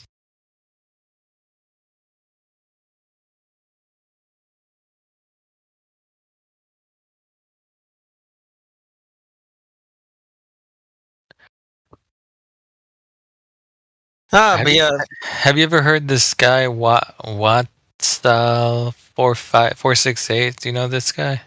I have no idea who the fuck that is. I was gonna see if he was able to talk. He just has no roles, so might be interesting. He's self-muted, so yeah. I think he just can't talk if he wants, but yeah. I think he's right now. Everyone else is Afi. Oh no, there is back to sleep. Actually, we have a globe skeptic, but I think he's been here before, so never mind. Yeah, at least we had a good run with that one guy. But yeah, they try to teach you in school to like not believe in your senses, to not like supposedly the Earth is fucking moving. Well, we don't. That's like that one Aqua Teen Hunger Force episode with the foreigner belt, and the whatever the aliens show up and they said he's like, hey, you're trying to do this, and they're like, we did. You know what I'm saying? Is like they didn't try to do it; they did do it. Yeah, I remember. I don't remember that episode, but I remember that show. I always remember the ones that make me burst out. You know, you'd have to see the episode, and it just struck me. It struck me funny at the time because it was so like, because Meatwad he always has some real brilliant things to say. Oh God, Meatwad. It's funny. That show is like. But I yeah, used to be late at night watching Adult Swim. That shit would come on. You're saying they tried to do it. Well, just like with the foreigner belt, they did do it. You know, they were turning people into ice, as cold as ice. But yeah, go on. I'm sorry, but yeah, they not only that, yeah, they tried to do it, but yes, they did succeed in doing it too.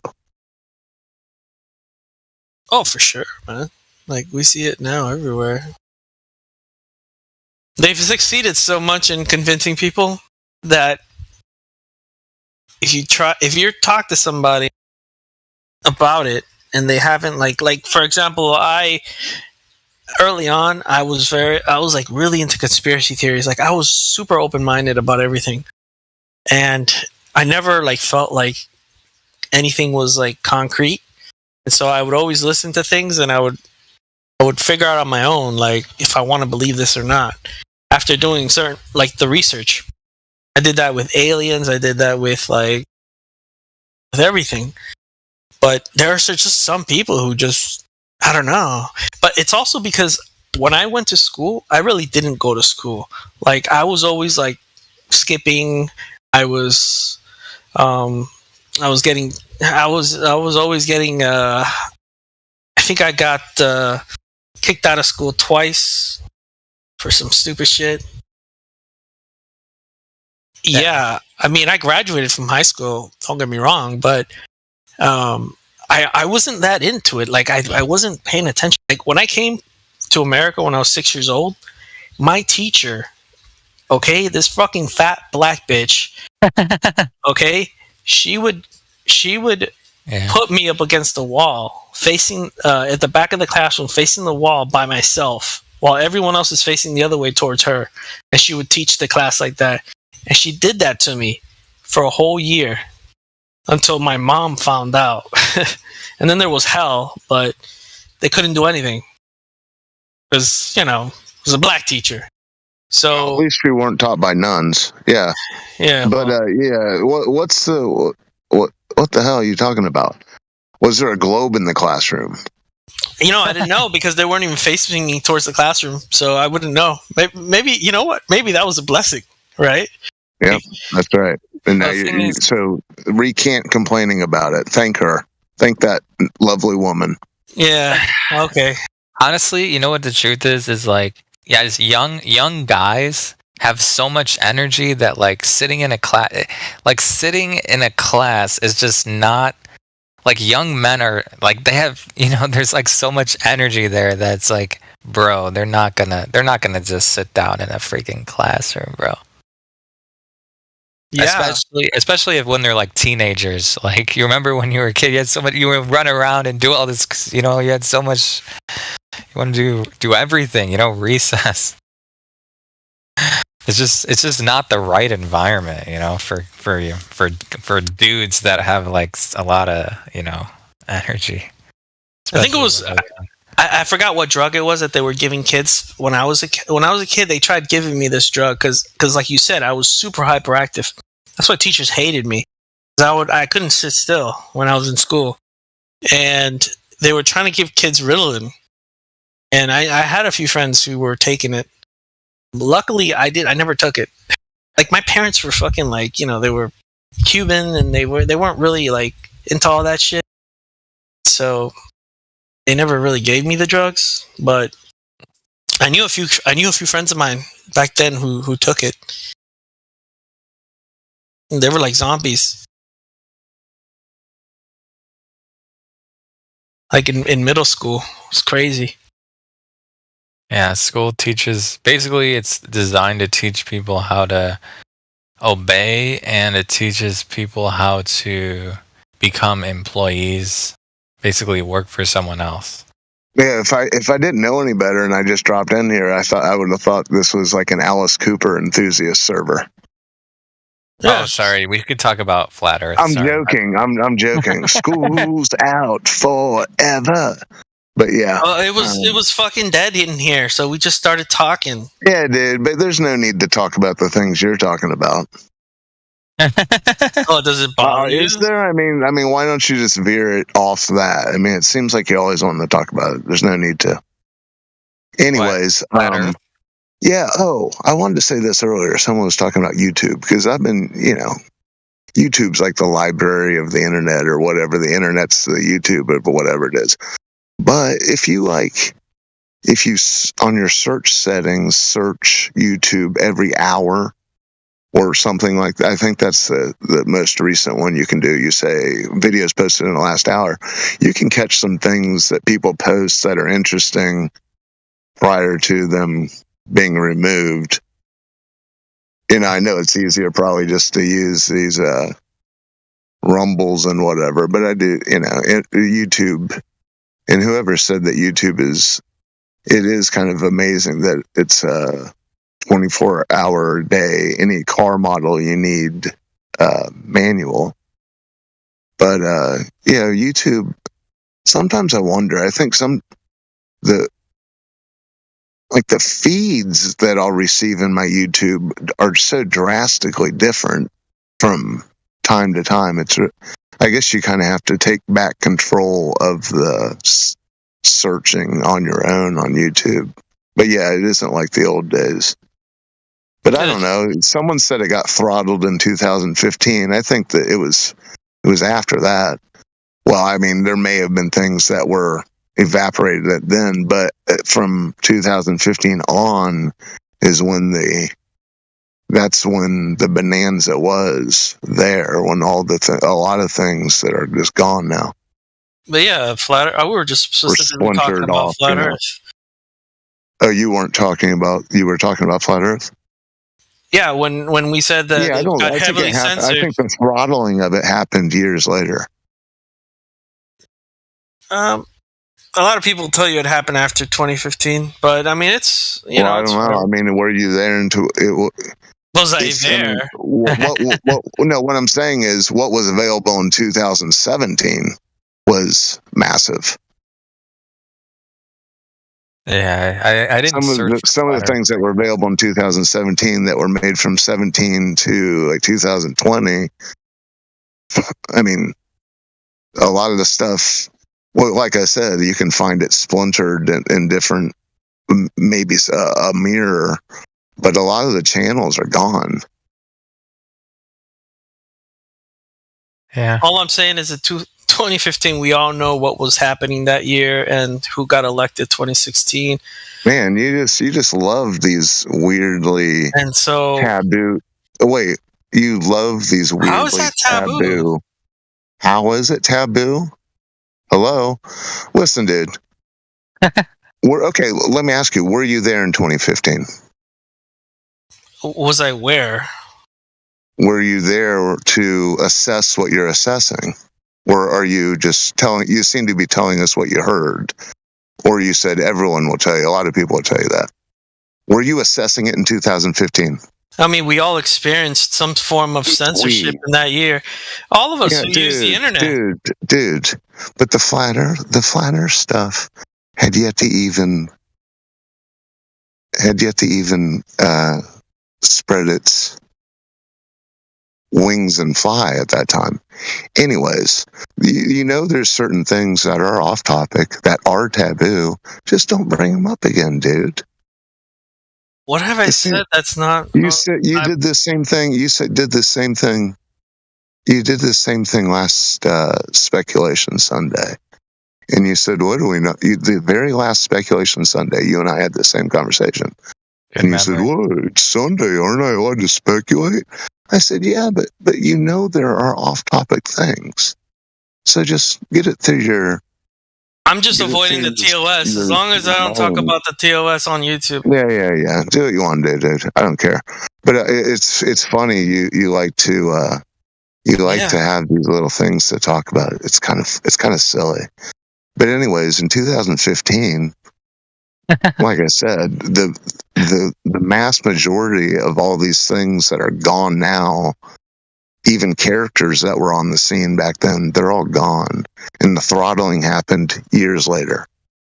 If the throttling had happened in 2015, no one would be here. Like, did they get banned, like, permanently? I mean, I said that it all started in 2015. Well, a lot of people some of the characters either left themselves or their channels are completely scrubbed, like 90% scrubbed. Well, they're I don't know what they're. Well, I mean, there's Brian Mullen, for example. He left. His balls out physics videos, they're still out there, but his channel's gone. That was because someone complained and tried to get an engineering license he held. And there are others. I mean, but yeah, those things all happened after 2015. Like engineering. So yeah, Brian Mullen was a guy. Brian Mullen was a guy who he proposed something called Force the Line, which was like a permanent geodetic structure, he called it, which, logistically speaking, probably impossible to build. But yeah, he's an interesting character, and you can still find his videos out there. Balls Out Physics. Cool. I'll shut up now. No, it's okay. Go ahead. Cal, or I think Cal was going to say something. Yeah, Cal had something to say. Yeah, I was just saying, 2015, it all started. I mean, yeah, it didn't all just happen in 2015. I'm just saying the whole movement towards the censorship started in that year, and slowly by the time we got to let me finish talking. Well, you're speaking. You're talking out of school. The whole censorship things began decades prior to that, and probably a century prior to that. So I don't know what you're talking about. Yeah. Well, yeah. I mean, but it really the guy who invented the internet's wife, Tipper Gore. Well, Al Gore's wife, Tipper Gore. She wanted a parental advisory sticker on every CD. But I don't know, dude. I think you're kind of trying to wedge in some narrative. Are you speculating here, or you like to say, well, yeah, everyone knows that censorship clamped down in 2015? You're out of your mind if you think 2015 is some banner year of censorship being clamped down on the internet or YouTube. I'm just saying a lot of things happened that year. A lot of things happen every year. No. That year was special. Yeah. Wait a minute. You're telling me a lot of things don't happen every year, Cal? Oh, you mean on the road to Trump's presidency? I think that's what he mean. No, Kel wants to get into into another taboo topic. If we're going to talk about that, we can always talk about CERN, but I'd rather not. Yeah, Kel, if you want to bellyache about past television narratives, you can probably do it in a different room. It would save us all the trouble of having this whole conversation all the time. Well, no, it's fine. No, it's fine. You can go to another room if you want. It is fine. I'm sensing some. I don't know what happened, dude. I'm just chilling. I'm sensing some hostility.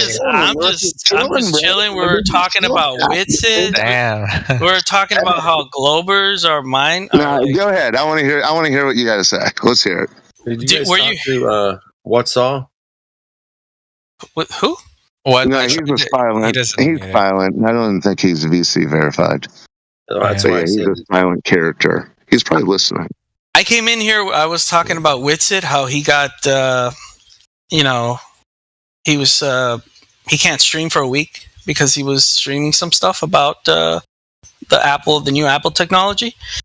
And yeah, and then you said I don't want to say anything to get this stream, and then about 2 minutes later, you went into 2 taboo subjects. So go on. It's entertaining. What? Okay, wait. Actually, before we go into that, we did get this guy at Iatar Glober. He might be able to join in a few minutes. He said I'll hop on here. Yeah. All right. Yeah, get ready for outer space story time, everyone. If if I tier joins. Before he joins, he's a physicist, right? I don't know. I think he's the physicist guy. Probably. Yeah, he's talking astrophysicist. Yeah, he's in the lobby right now. Oh, okay. Doing his thing. Yeah. Doing his thing. Before we get into that though, Sydney, you mentioned CERN? Go ahead. What were you going to say again about CERN? I don't know if we're allowed to talk about it, but the particle collider. I was just going to say I don't want to talk about them because there's just way too much. But we can just start with the S word, is every one of them, and that's where I wanted to end it. I just thought it was an inappropriate, jolting thing that just made me nauseous and stop moving. And I'm like, let's get back to flat Earth. And it was just that extreme end to give an example of hey, I don't want to talk about that either. So, Interesting. Yeah, it's been a while. That was right after the whole thing that he was talking about, and I'm like, well, that's not coincidence, and yeah. Honestly, I need to do more research about. I don't know much about that. I just think that I don't know much about it at all, except for you can't. It's just kind of like NASA. It's like the untouchable fortress that you never see anybody that works there or hear about them. But if you do, it's something about SATAN or something. It's silly like that. So. I'm just not even gonna go there. So yeah. But anyways, what were you? What were Kel and what's? Oh wait, is he here now? I think we can talk about particle colliders, but okay. Anyway, I don't know why. So you can call them all Satanists. Doesn't matter. Well, they call themselves that, not me. It's in their logo, man. Bastards. Fucking weirdos. Bastardizing everything. Yeah. Everything. Is it? Did you guys know that Switzerland, Geneva, Switzerland, place where they have that Hadron Collider, that is actually the seat of Satan? Yes, I did. Revelation. I did. The book of Revelation actually identifies the place called Satan's seat, and it apparently is Geneva, Switzerland. So why do you think Davos goes there, right? Well, that's where they keep all the money. I'm going to post a video in case anyone wants to see a little short video. It's a little short on YouTube about this verse. Okay. Wait. Before you go away, did you want back to sleep? Did you want a flat earther role ever, or are you okay with globe skeptic? Yes, I did. When I first came into the live chat stream, I said off the top that I was a flat earther, but I got stuck with the globe skeptic role for some reason, so I don't know. But yeah, it's fine. It's fine. It's not a big deal. It's just they basically there's 3 questions that they go through. I don't know if you heard earlier, or there's the 3 questions. I don't know if you've heard about that. No, I've heard. I think I've heard it, but I didn't go through it yet. But it's okay. It's willing okay. to go through it. Yeah.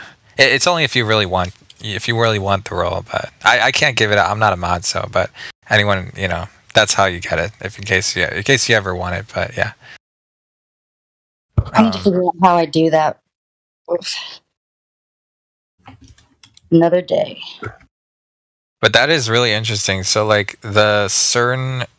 Wait, are you talking about like the seed of Satan, where like in physical reality, I don't know. Like, I did not do like I did not vet this interpretation, but there's a short video on YouTube where someone goes to a specific verse in the Book of Revelation where it talks about a place referred to as Satan's seat.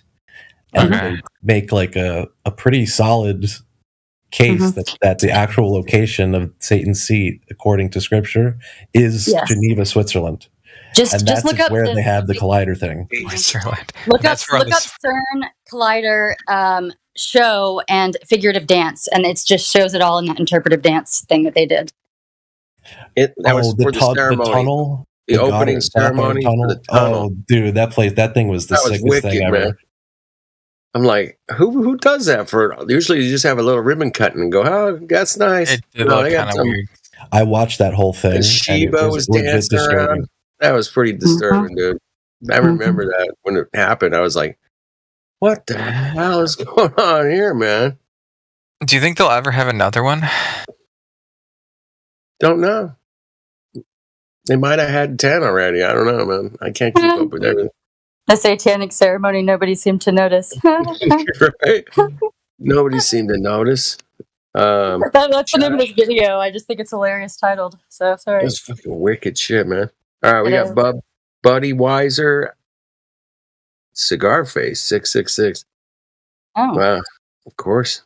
Baptist, Josh, they're out there. JH4RP is out in the Rumble. YouTubers, shout out. What is out there? Matteo, Driving Drunk is out there. Greg T, Omega, Green Flowers, Science Works in Mysterious Ways. Got a few people out in the chat. it's a cool name. Yeah, it's not bad. Shout out to the. Yeah, it does look kind of weird. Well, CERN, I think is the name of some like god that they used to worship in paganism or something. I can't quite remember, but yeah, I think I know what you're talking about. I can't remember the name of, but I think I know what you're talking about. And it's also good though. I think that's a good thing that we don't remember all of it because that gives it power and stuff. You know. Or I just tell them that I give them no power. I just tell them to fuck off. And just get off our jock. You know, that's all I say. I just say fuck off. I tell them to stay flat. Catch it on the flat side. That's what I tell them. I mean, I'll admit I am like kind of attracted to looking into these kind of like dark, creepy things. Like, that's pretty normal. But I think is human curiosity. Yeah, but the second you see Jay Dyer, just stop and then do something else. Oh, I've seen the worst of the worst. Oh, Jay Dyer. Yeah, I mean, what's your opinion on Jay Dyer, Sydney Adams? He's a fraud and a phony, and he knows that I know it, and he always makes me know that he knows it in email form and other ways. Oh, is he a YouTuber?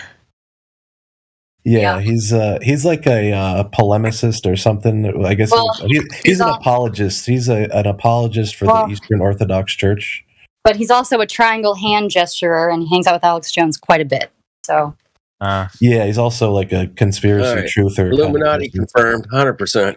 Thank you very much for saying it. I didn't want to say it. I'll say it. I ain't afraid of nothing. But so therefore, he's an actor. Topic on the fucking Earth here for a minute, man. Yeah. Well, I think isn't that triangle sign like?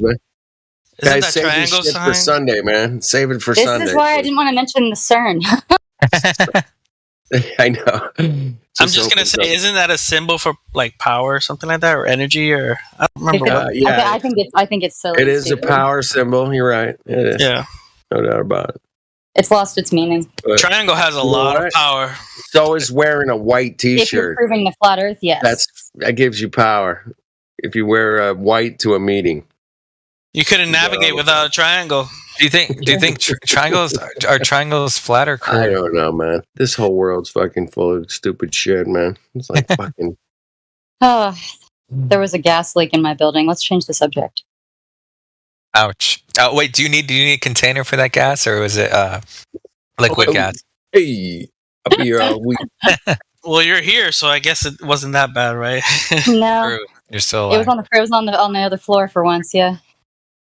The floor. So the floor was acting as the container for that other. Yeah.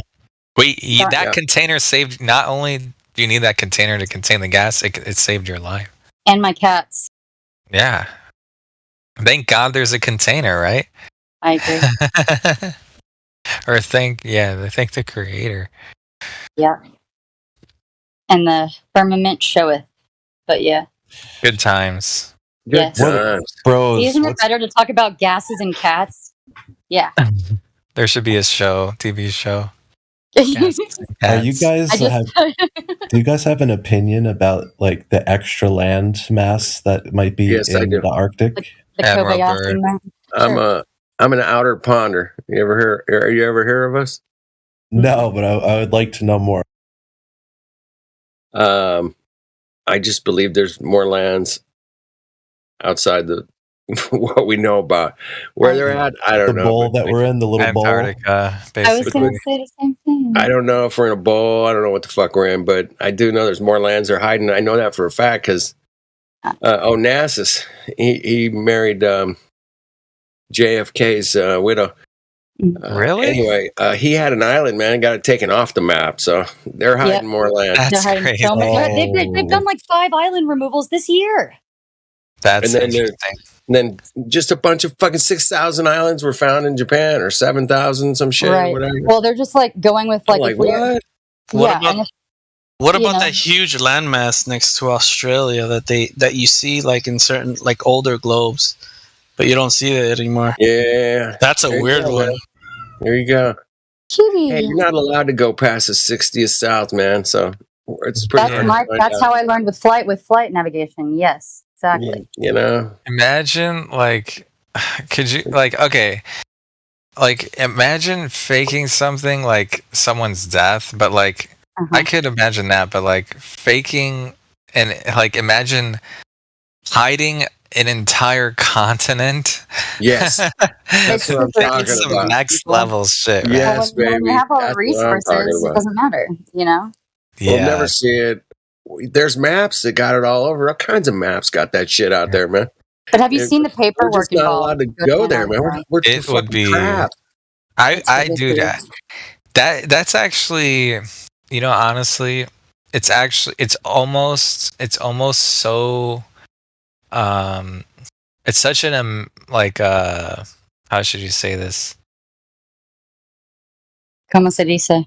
It's almost so incredible because like it's such a huge thing to lie about, to hide a continent from someone. Oh, yeah. That you wouldn't think it was possible unless someone did it. Well, that's the problem we have with all these people coming here and going, "Yeah, I live on a ball." What evidence do you got for your ball? Nothing. I don't know. I went to It's school. so crazy to think about. Because trusted sources. I know I live on a ball because I went to school, man. Why are you asking me these questions? Yeah, it's the same logic because there's no way. It's almost like wait a minute. Yep. Everything. Wait. This literally all started with the UN, man, and the Federal Reserve. So I'm just like, I'm over it. Yeah. That's a good place to start, Sydney. That and the World's Fair. Yeah, that's my thought. Love World's Fairs. I think it's crazy, stupid. Yeah, well, I mean, Tartaria is crazy, stupid fun. Flat Earth's awesome. Like I have trouble lying just like with one line. We got only thing we got for outer ponds is maps and that show some land over there that's not we're not allowed to go to anyway. But There's whatever. a fire alarm going off. I'm gonna mute myself. Yeah, you better go check that out, man. You got a gas leak. Get the fuck out of there. Well, ASAP. the firemen were just here like an hour ago. They said I was good in my apartment. They came in here, but yeah. Oh, God. Thank you. Yeah, I saw a whole motel explode. Praying one for night, you. man. I was like, Thank what? you. You're welcome. Boy, is everything good? Yeah, gas leaks. Como se Scary. dice 911? No, 911. No, 911. Anyway, you want to talk to my neighbor? All right, well, mute yourself, would you? Yeah, I'm so sorry, guys. Hablo español, pero no es más bueno. But have you guys called authorities or police? Dude, she didn't Policia? mute herself. Okay. Policia. Damn. Sydney, Biblioteca? you have an attention span problem? What's going on? Who? I don't know. I'm a lot of things. No. I think she was talking to someone else. I know. I'll call them. I'll call them, sir. She's talking to a Spanish person. Yeah. I think she's just talking to someone else. And lo siento, but I'll check in. Thank you. All right, bye. It's a new Gracias. neighbor. Mucho gracias. Yes, gosh, igualmente. It's all a big jumble, anyway. Yeah. All right. Keep it together, Sydney. Come on. You got it. But see, like I'm audibly fluent in Spanglish. You're Like I all can over the understand fucking what they're place. saying. I just can't, jump in there. Oof. Yeah, your Spanish is okay. I can't roll my R's, so it sucks. La R. I hate you. But don't you want to just stay in the English, be, because that's, I don't know. I feel like it's good. Like the only reason I feel like I would want to learn a different language is if I wanted to like find, how should I say this? For my Instead of being what it will do, it will increase my dating options. Because if there's a language barrier, I obviously will not have those options. So. Or your spy, options too. There's that. Yeah. I wanted to learn Mandarin for a long time, but it's really difficult. It's really, really difficult. Yeah, for sure. It's like a completely different, like, at least when I speak Spanish, I speak English. They're kind of similar. Like the vocabulary is similar, but freaking Chinese is like... It's like a different world. It's like gibberish. I don't know. Yeah. I just don't want to be like Jack. But Jack Posobiec has ruined my interest in learning it. So. I've heard that name somewhere. I don't remember who is that guy? Oh, you can't avoid him if you search for POSO, like Jack POSO, and then you'll see him anywhere. But. All right. I met him with Steve Bannon, and it's like, yeah, fuck those Mongos, man. Steve Bannon. Chris M, what's up, Chris M, man? Good to see you, brother. He seems Why like is a old grifter dude to me. server muted? He's a fucking moderator. Did he server mute himself? What the hell happened? I'm a what? Old dude is server muted. He's a moderator. So, I don't know what happened there, man. Anybody know? Chris M is in the house. What's up, Chris? Good to see you, brother. All right. Did you call him Mongoloid? What did you say? I said, fuck those Mongos, man. It was hilarious. You know who the legend memeless I can't remember his name. Oh, sorry. The OG Meme War Vet. That's the guy, man. He always says Mongoloid. It's so funny, dude. I just always think of South Park. It's so funny though. It's so funny. So funny. You haven't met Meme War Vet? No, I have no idea who that is. Oh man, he's a blessing, dude. You should. Is this a real person? Yes, he is. I don't know if he's one of the. He's really cool, man. He's really cool. Nice. He's got a whole family and everything. I love that. He's based. He's so based. And I refuse to use that word, but I completely. If that's a legit BASED, then I feel you. Yeah. Meeting him. He reminds me of actually there's nothing like he's very he's actually kind of unique actually. Uni-Kiwi? Yeah. I just made that up, but Uni-Kiwi. It's a good way to be. Yeah. Oh yeah, good to see you, Chris, by the way. Hey, whoever you are. Chris, hello. Yeah. So I was thinking, if anybody was familiar with the website from the 90s, E-Bombs World, they had this skit called okay, so here's the Earth just chilling around, like calling it like a globe and stuff. And I want to redo it as a flat one and make it a cartoon. I need to have some animators or like get my skills back from UI or something. Do it. But if anybody has any ideas, I would love to just, do that comic and make it like the theme. You got to give us a link to the video. That would be the first thing. Oh my gosh, it's so funny because I'm French and I just find it really funny. It's about nukes and just maybe we could just do a simple voiceover. Okay. And not like Mystery Science Theater. Sure, I've seen that video. Yeah, we can do like a mystery flat science. My buddy was doing voiceovers on Sesame Street stuff, man. When they were talking about the globe, That's great. He's like, the Earth is flat, and Earth is flat. And I was like, that's hilarious, dude. It's hilarious. Sounds awesome. I want to meet that friend. I'll give you a little taste. I'll give you a little teaser here. Here we go. Let me find. Well, I can't exactly pull the video, but I'm going to type it into the voice. Let me see if I can find it. I might not be able to find it. Man. Might take a minute. There's buddies. Now that's me. Yeah. I've been thinking about writing a fantasy novel, a cultivation fantasy novel where the Earth is flat and we everyone awakens and we're able to traverse to other worlds, but not like in space, just like go outside the ice fence. Yeah, go outside the Antarctica. Mm-hmm. Yeah, and or you mean when you say outside, do you mean like upward? Oh, okay. You mean across, not like upwards, right? Like when you say. Yeah, eventually it will be. How to make a live hand sack puppet. What was that? There's some video. Sorry. Some weird ass shit. Yeah. But yeah, like if you know what's crazy? Okay, so even if like let's say hypothetically someone takes a flight and they just drive straight, right?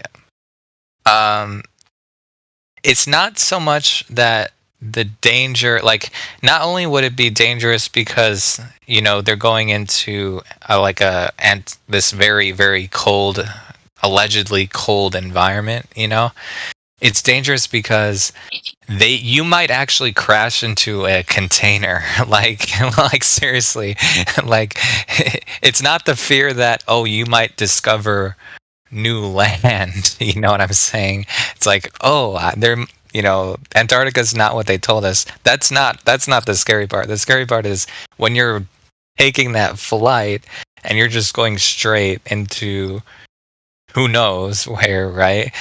Is that your plane actually might crash into a container. That's the other fear. Motherland. I think it's not speculation Sunday, so whatever. I don't want people to start bitching at me. I'm not bitchy. It would really make sense to me if that's how Amelia Earhart went out. Well, that's what I'm saying. I'm like, that's what I wish I could ask my great grandfather since they were tight. I'm like, dude, why the name change and why can't I find you? And then why'd that picture disappear in the estate? And I don't even know. I feel like I'm doubting everybody now. But anyway, I would ask the exact same thing. I've thought about Earhart about 5 times today. Crazy. It's funny how you can't really go north past a certain place, and then same thing south. So I wonder what's in the north too. I'm real sensitive to magnets. If anybody else is, holla. But anyway, magnetism is fascinating to me. Sensitive to magnets? I've never heard that one before. Well, it's like more like a medicinal quality to them. I like using them like in my healing work as a certified, holistic healer. And it's been a while, but I use them on myself for migraine all the time. They're great. Did it work? Wow. Oh yeah, like right on the wherever your tension point is. I mean, I load them up, and then like 2 hours later, it's great. Hey, did you guys talk to Whisper Jack? What the hell? Why are you bringing Paul Rudd? What's up, Jack? I know. Don't you talk back, Jack? Yeah. What up? What up? That just reminded me of a good song. I know. Why are you whispering? I have so many jokes whenever I see Critical Inception. It's like I have to intentionally not be a comic strip or like some weird, T-shirt at some novelty shop. It's an awesome name. Are you on drugs? No, I'm just kind of I'm free, I guess now. So I'm less mourning, and now I'm like sort of dealing with it All right. in the grief stages. Andy, what's up? I can see Andy in there. Blue jumper, man. Legend. Okay. Anyway, just shouting out our peeps, man. I like Blue Jumper. Blue Jumper makes me laugh out loud. That's a feat. Oh yeah, he rocks it, man. Most people just suck. He's kidding. I'm just kidding. And he's always on point, man. 100%, man. Right on point. Yes. With good reference and resources. You know, it would be so awesome if if all of the influence people, like all the flat earth YouTubers, if all of them were like super shred, like they worked out all the time, they got super shredded, they were jacked like crazy. That would like inspire the truther to all be jacked. Like, what if Eric Dubé started like just going ham? What? Isn't that you? I mean, a voice is a voice, but I'm just kidding. Maybe. Oh, I'm not. No, I don't. Honestly, I should try to just keep going to the, just keep grinding, trying to get as shredded as humanly possible. But no, it's not. That's not me. Wait, get some weight gain, 4,000 or whatever. I'm just kidding. That would be. Dude, there's this. Yeah, that actually is. Weight gain 4,000. Yeah. Dude, I know. I saw this one guy. He was like, he literally snorted creatine as a pre-workout. He was like, do you guys know who Frank Yang is? No. Okay, never mind. He's crazy. Does he know he can just drink it? Like, yeah, he can just. That's so funny. funny. He just did it for fun. I don't know. Yeah. It's crazy. That sounds like my first boyfriend, actually. A little bit. That's what he did. I'm special teams offense. Okay, dude. Okay, it's good. Good for you, Sydney. You know what, Sydney? It'd be crazy to be friends with you. I need friends. It would never be a boring day. I'm sick of being depressed and alone, so I really need friends. I'm dead serious. Hey, I would love to be yours.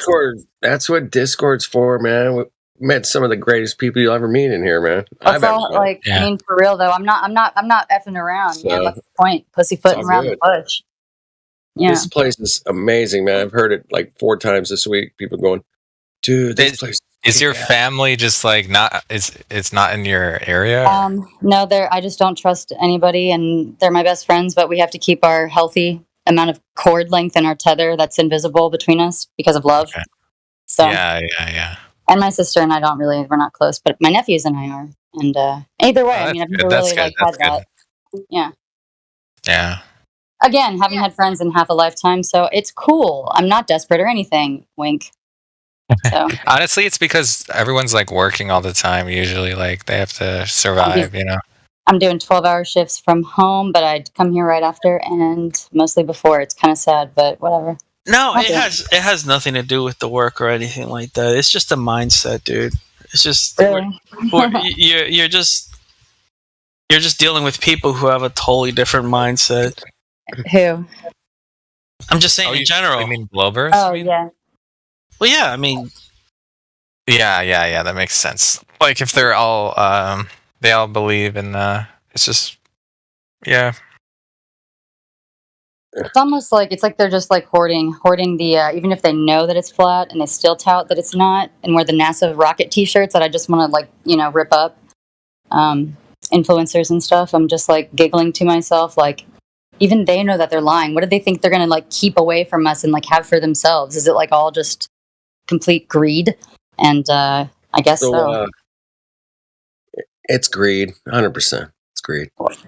and just Greed. materialism. I've studied greed for like 15 years, and it's an absolute drug, man. That it turns you different. Yeah. turns into like this freak. People turn into the most freakiest shitholes, man. Don't Google my mugshots ever, but yeah, I can attest for that. Greed is so fucking prevalent in the society, and it's just weird how it gets under people's skin, man. I think they just start stealing everybody's money, and you're like, what the hell? It's like envy. Why would you do that? They don't realize what they have. You know, it's that old saying of like a man who is satisfied, or a man who attains silver will never be satisfied with silver, or something. Is that something like Mercury related? I mean, I don't know. It's a verse in the book. I forget what it is. I've watched no less than like 50 stories about guys that ran, pretty, $1 million companies. Mm-hmm. And for some reason, they're at the top and they can write the checks, and they just start writing themselves all kinds of checks, man. Or becoming an addict. And they just they got a great salary, killer job, kick-ass house, great neighborhood, schools are great. Mm-hmm. For some reason, something snaps when they can write the checkbook. Yeah. And they just go, shit, man, I'm going to pay myself $1 million today. And I'll do that shit. I did it last week. I'll do it again. I'm going to write myself a check for $2 million this week, And it just goes on. And I've seen companies go from like, where they're writing hundreds of millions of dollars, they're stealing. And they're like just taking it out of the books, and it's like, what? And what got into your skull, man, that you thought I would just retire. Like, I don't even know why they continue to. If I had that kind of money, and not only retire yourself, but you could literally just retire your entire family, You're talking about my ex for real, and it's something that you can't ever, man. It's just like it's like an invisible, unbreakable glass wall between the two, so nothing gets heard. If you even, So you know how you were talking about greed. I'm in other spaces too, and I listen to what's going on. And there's a lot of like these streamers, these YouTubers, who are constantly like attacking each other and like petty shit. Yeah, for anything, right? Like they ruin like year-long relationships, and that's really sad. Just so that they can get more money and get clickbaits. That means they've sold their soul, and that's really sad. I mean, if they wanted to get it back, they can, but it depends on how old and mentally mature they are. I mean, I understand, but I can't even watch that. It breaks my heart too much, but I believe it. Like the people who make YouTube videos and also the people on Twitch, it's the streamers, and they just sell out. It's prevalent. Speaking of people who want to like stream things in the future from now on, man, Witsit played the video that got his channel shut down for a week, so he can't stream. He played an Apple video, an Apple commercial or part of it, and I've done this streaming for years, and I know what it's like to be taken down for a week or 6 months or forever. I haven't had that happen yet, but I'm just that cool. It's going to be so prevalent with these Google glasses, because you can see what's going on in the real world, but yet you can still be on a computer and shit. And these kids are going to go for it, man. Witsit was dead balls accurate. Like Pokemon Go, but with death. I don't want to think about that. It makes me so scared. I'm just telling you what the fuck's going to happen in the future. You don't want to think about it, then you might want to, deafen, because it's just, he was talking about it and going on. He played a little video of what it can do and shit, and I was like, "Whoa, man, that's kind of trippy," because I hadn't really looked into it. I heard it came out last week or whatever, and I was like, he was talking about how these kids these days, man, if it's like a 27-second video, it's too long. They got to be constantly going through videos every like 20 seconds or 15. Yeah, it's weird, man. The mindset of these youngsters that we're gonna have to deal with, it's gonna be pretty wicked, man. If they go through that kind of. It's already bad as it is. It's already bad, right? It's gonna be really bad. I'm telling you. My son's 19, and he's just deleted his TikTok, his Facebook, all of his stuff. He told me how much He's done it all himself, and he's told me how much more time he's got during the day, how much more productive he is, and that he's realised that he can watch longer movies and that his attention span's gone up. So, yeah. I'm high-fiving you so hard right now. That's awesome. That's awesome, bro. Good yeah, as soon as you turn off the TV, all of a sudden you feel better. Free. Oh my gosh, it's so true. You have no like we suck in those emotions like a sponge. You know, it's crazy. Crazy. But he had to come to that realisation himself. Mm-hmm. Yeah, but Good on you. most of them aren't going to do that. But he has you for a father, and you're a flat earther, so fuck, he's way ahead of the game. For real. Couldn't agree more. You know. Yeah. That's all. I wanted to share a picture with you guys. You've taught him how to think for himself. He's like, oh shit, man. Yeah, he works with me as well. He's my apprentice. Perfect. 19's great age, man. Strong, willing. Yeah. I was such a hooligan at 19. That gives me hope hearing that. Yeah. I was pretty fucked up at 19 too, man. No doubt. I got a Smith & Wesson gun tattooed on my arm and Bullet for My Valentine and like Deftone looking eyeliner, like I said. Good band, Bullet for My Valentine. I like that. Yeah, that's like a emo. Go ahead. I mean, literally, that Hollywood is Dead song. I'm an emo kid. Oh my god, that was like my anthem. As I like went into the party, then gave you your SHIT, and then just bounced. Get the F out of there. You guys can enjoy the party. I'm out with my money. You know, for my Valentine. Oh my gosh, so many memories, bro. Oh so many memories. You were a hot mess. But I was kick-ass at Guitar Hero, man. I was kick-ass at Guitar Hero. Can you play Through the Fire and Flames? Just kick ass at Guitar Hero. That song. Kick-ass at Guitar Hero. Have you ever played Rock Band? Yes, but I suck at it. But I just think I'm better at it than Guitar Hero. But I suck. Yeah, Guitar Hero is fun, man. Guitar Hero is fun. Actually, it hurted my. After a while, it starts to like. I tried the new one. Yeah, you play expert, right? Expert difficulty. Only on like 311 songs, but generally no. I'm struggling at like hard. But see, with the old guitar style, it was super easy to play those riffs. But like the new guitar style, 2015 go ahead. sucked ass, and ruined it for me. Have you seen like the world record? Like how they get 100% combo and they don't miss a single note on like the hardest songs ever. Are they in the military? No. Like there's like modified. Basically, you can mod it the songs to where the amount of notes are like even crazier. Like there's like expert times like 10, and it's like, and they do it 100%. I forget. But no, but that's amazing skill, and it's a good thing their joints are all working perfect in the hands still. That's great. Yeah. Anyways, there is one person as Whisper Jack. Are you still here? He's still here. I'm here. Did you want to get the flat Earth rule, or are you flat Earth? Oh yeah. I come in from time to time and just listen for the most part, but okay. I'm enjoying this. What are your thoughts on the what do you think of the topic? Like, are you for one side or the other? Well, I know that it's not what they tell us. If what I can tell, it appears to be flat, at least the part we're on. So, okay. You do you think it's moving or not moving? No, I don't think it's moving. Okay. Do you think we're float? Do you think the Earth is floating in a vacuum or in outer space? No. Okay. No, I don't think so. No. Base. He's been okay, in the so space.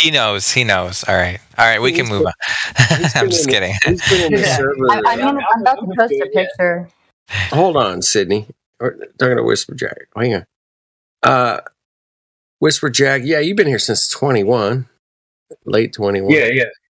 Over a couple years. So yeah, man, or almost a couple years. No, wait, almost 3 years coming up. Yeah, man, I think we hung out a couple times over the years. Yeah, I recognize you. Yeah. Yeah, right on, man. Cool, man. We'll get you that flat Earth tag, man. At some point, we'll get a moderator up in here. Yeah, I never really asked for any of that. I never really it's asked all right. for any of that tags or anything like that. But so it's kind of frequent that people ask me how I stand on it and stuff. So I don't mind. Well, yeah. To be fair, I think it is more interesting if you don't have it, because that way it's like, ooh, what are you? You know, it's like it has that like aura of mystery. To be fair, you know, That's an interesting. Take on it. I can't argue against that, man. That's but then when people try to call you out, they're gonna be disappointed. Yeah, they're gonna be That's like, true. "Are I'm you?" bummed out, man. know, Like, yeah. Yeah, every now and then I'll just play along and I'll be like, I think you guys are a bunch of quacks, you know? Yeah. I like But in mallard truth, ducks. I'm Like, on as a board with it. compliment. You're like, what, Sydney? Mallard ducks, I would be like, yo, compliment. My family was duck hunters in Belgium. I like ducks. I mean, whatever. Awesome. What ups? Oh, cool. So, Sydney, you joined here on only back in June 4th? I mean, like a lifetime of a week ago. That was my therapy. Yeah, I think it's been a week or something. Wait, Crazy how I feel like I know been you here a all. week? Sydney, how long have you been on Discord? I got there that night. I made the profile that night because I found you guys on archive.org and it felt right. So I went with my gut feeling, and then I got approved by Mayhem, and then a Spakeface, and then Old Dude the same day. I was in voice chat, and then I was just on, and now I'm mod. So yeah. Wait, I who's felt Mayhem right. and Space? No. Slow down. How did you get here? I found YouTube from archive.org from somebody inserting a clip on archive.org when I was trying to find some flat earth content, and LibriVox was not giving it to me. Is Spakeface Panto? Sorry, go ahead. What? Sorry, go ahead. Within like an hour, I was off work that day because I'm off 3 days out of the 7, and within that morning, I was like, "Yo, I need to be a part of this. What is this?" And so then I went to the YouTube channel. Then I'm like, "Fuck, I have to download I have to make a Discord thing again because I hate the platform, but just can't navigate it. Just was scared, so I did that within like the next hour. And then by the time I was in VC chat 5 minutes later, I was in there and in here. And So before that 1 hour, you had never thought about flat Earth? No, I know I'd been a believer of it, but I was alone out here. But I'm saying, how did you get to that? How did you get to that position? I told all your of that journey? through a VC verified chat with Old Dude and Spakeface. That was who did it for me in the VC thing. But literally, I just, it always felt right. My dad is a chemist and a minister. I've never felt like it's a globe. I honestly do not trust a single thing that the people that talk about it as a globe, I went into their history and then all of their groups' histories, and that's okay. So that's where all the evil and distrust. Why would I believe a thing that they say? And then I was like, okay, now it's scientifically proven. Okay, I love this. Now it's my now it's like that's my worldview, and it's like nothing else has made sense. And it took a lot of the political pressure off of me because I was like putting my energy there. I ran for my local committee. I only lost by 4 votes. I beat the incumbent, but I'm so glad that I lost. It's so much energy that's so pointless to put in there, and I get it now. And then my fiance and I broke up on Sunday, and so it's been a real busy week for me. And I'm in my full-time job doing USAA insurance, so I've had it in this week. And wait, who broke up with your fiance and you break up with because he's a glober? No, because I think he might be in witness protection or Fed or CIA asset. Either way, they follow me. I mean, I'm dead serious. I found out so many things this morning for paying for background reports. It's unbelievable. And like he's committing crimes. I don't know if he saw. I mean, I think so, but I think that it's alleged. No, I mean, I'm just saying. I think him and his mom have something special going on since he was a very small child. No social security number until a certain age. It's just crazy. I don't even want to talk about it, but okay. I feel like I'm never gonna hurt myself. I've never even had thought to. So I even told my dad that I was too scared to even print out anything at my house. What I found in like 5 different reports for 5 different names and stuff. It's crazy. So that was a waste of 2 years of my life. But I was a flat earther on our first date and still a flat earther now. So. By the way, when you said Mayhem, that's Miggy. He's what do you think of Miggy? I think he's really cool about it. What do you think? Well, of course, that's like I guess that's the one that I don't know. I was suggesting Rumble, and so he's the only one that I've given money to. Yeah, and he made me a mod instantly like 2 days ago. I just don't even know how to use that capability, so I'm like not talking about it. Wait, Miggy so I've been here for 3 years and I don't have anything, and you've been here for like half a minute and you got mod. I don't know. That's girl privilege right there. It's because you're gorgeous. That's why. I appreciate that, but it's never been that. Never gonna accept that as who I am, but I appreciate that.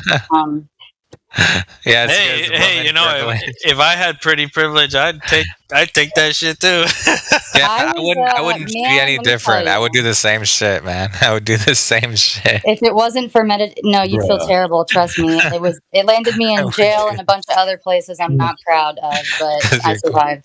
So Allegedly So you're saying I need to rebrand as Whisper Jackie, and then I'll I'm get just okay? that's why I'm happy to be my real name on here. I don't have anything to fucking hide. I ran away from myself for way too many years in my 20s. That should have been my prime, and you know, I've survived things that I wouldn't wish on my worst enemy. It's as simple as that. So It would be really funny if you turned out to like, if you were, you know, it'd be so, okay, this is going to sound bad, but It's like, not gonna. it would be so funny if it turned out to be like you were actually trans.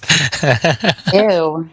I know, it wouldn't, I know, okay, only to me. It's only funny to me because How is that funny? I want to be a mom. because the really reason they badly. think you got it so fast is because they think you're a woman. I am a woman. Right. So that's why I'm saying it would be funny if it turned out, oh, actually, What the fuck are no. you- I'm actually very offended. Damn, by that. I Zodiac, don't that was understand like that. out of left field Why are right you there. offended Like, by what that? the? I do not understand that at all, and that makes me feel very unpretty and not cool. You know Okay, what? never mind. I don't get it. He's just no. He They don't get it. They don't get it. Sydney, it's a joke. It's just a joke. It's not a real thing. It's just a joke. How Like, would anyone know what you look like? it's a hypothetical. I'm It's like sending a picture in the chat right now. I sent like 10 pictures. So Guys who have been on the internet. Sydney, it's just a joke. Don't. I'm don't even take it serious. I'm not still dwelling on it. I just didn't get it. You're fine. Us men on the internet. Yeah, we know about like people. There's a lot of guys out there who pretend to be something they're not. On the Oh, yes, yes. That's all I'm Where? going to There's say. me right there. There we go. There's a lot of You look strange like my men out there on niece. the internet. I painted Really? I painted that bloody snowy Yeah. tree yesterday morning with my angst and my rage from being a sleepless, heartbroken person. You look like AI in that left picture. I can see your sleep. Timbo gets the joke. Timbo gets it. I like Timbo, Yeah, he can probably explain it to you. but I he's can also laughing. show you me with my long, dark, natural hair. So it's whatever. But I felt more like a lady and not trans when I cut it all off because I had like a weird immune response thing. Oh, I know you're not. Do you coming have out like after. a just full saying, sleeve it'd be tattoo on your left arm? On my right one? Yeah, it's the I one gotta covering up the fucking- gun. Yeah. I'm gonna go hang out with some Globers. I'll be back. Yep. No, that's isn't that your left arm? It is. Yeah. It's covering up the Smith & Wesson revolver that was shooting up into a tree of depression. Yeah. Oh, all right. That looks cool. I mean, When I was 19, that's what I did with my tax return. But anyway.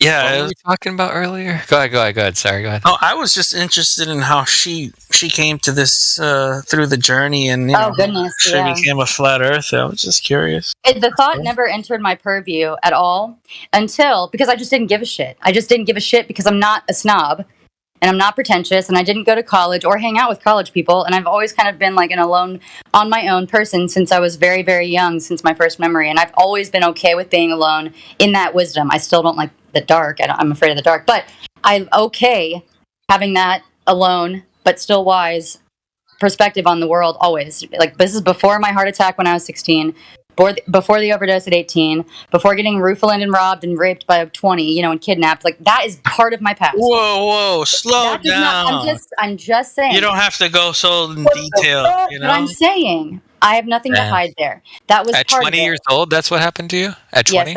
Yes, I was. Yep. And Oh then I my ran God. in, and I was also an alcoholic. We're on YouTube. Don't talk about that stuff. Okay, But yeah, okay. Anyway, that But was yeah, all to get. That was all to get you don't into have to a go place. so deep. You don't have to go so deep into your past. That was literally my only 3. I want to know. I don't want to know. I'm done. No, I was don't want to done. know about what. I want to know about what got you to flat Earth. I was getting there, and that was part of Okay. it. It was the No. beginning.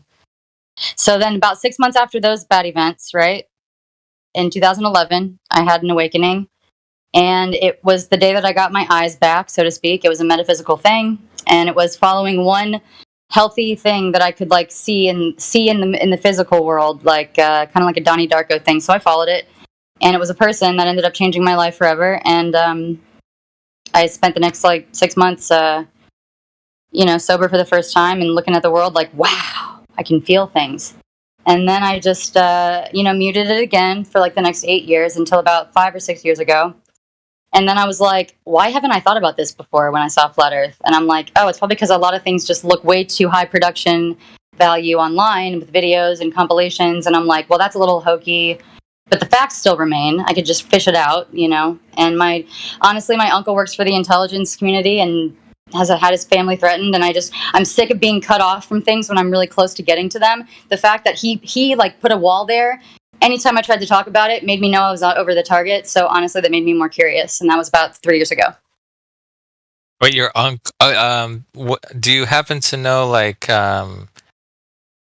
when you say intelligence community, like you're talking about United States intelligence? I'm talking about, we don't know because his family had to move a few times because they were threatened. And I just assume it's like other government agencies, if you know what I mean. He's a Fed. Maybe I don't know. I know he was DHS. We know that, but he's not now. Either way. Interesting. That's almost like, it's kind of almost reminds me of like a Bond film or something. It's like a Truman Show. Yeah. I wish it was like a Bond film. Yeah, you have quite the story. That's really cool. It's like an action movie almost. Well, I mean, all the time. I mean, honestly, I think about that way too often. Not because I'm self-aggrandizing, but I'm like, I sure as shit hope not, because they would see me picking my nose a lot. Damn. Compared to you, I'm like an infant.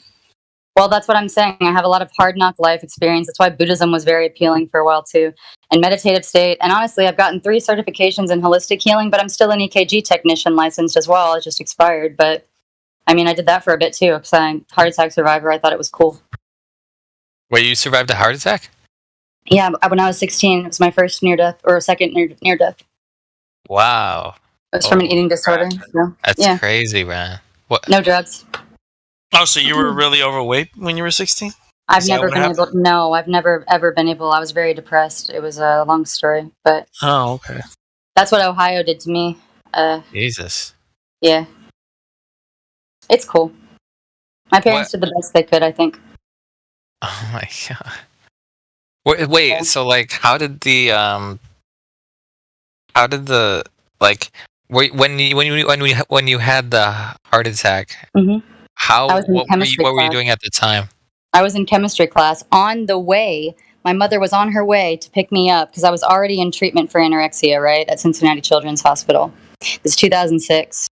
And I was in the middle of getting up to go to the bathroom, I guess, to go leave because my mom was on her way to get me from school because I was too weak to drive, right? And all I remember seeing is a Bunsen burner and then like fading to black from like a vignette of the corners going in on it. And then I woke up. Did you inhale anything? Did you inhale? Okay. No, just malnutrition and no airflow to my brain for a minute. And it was crazy. And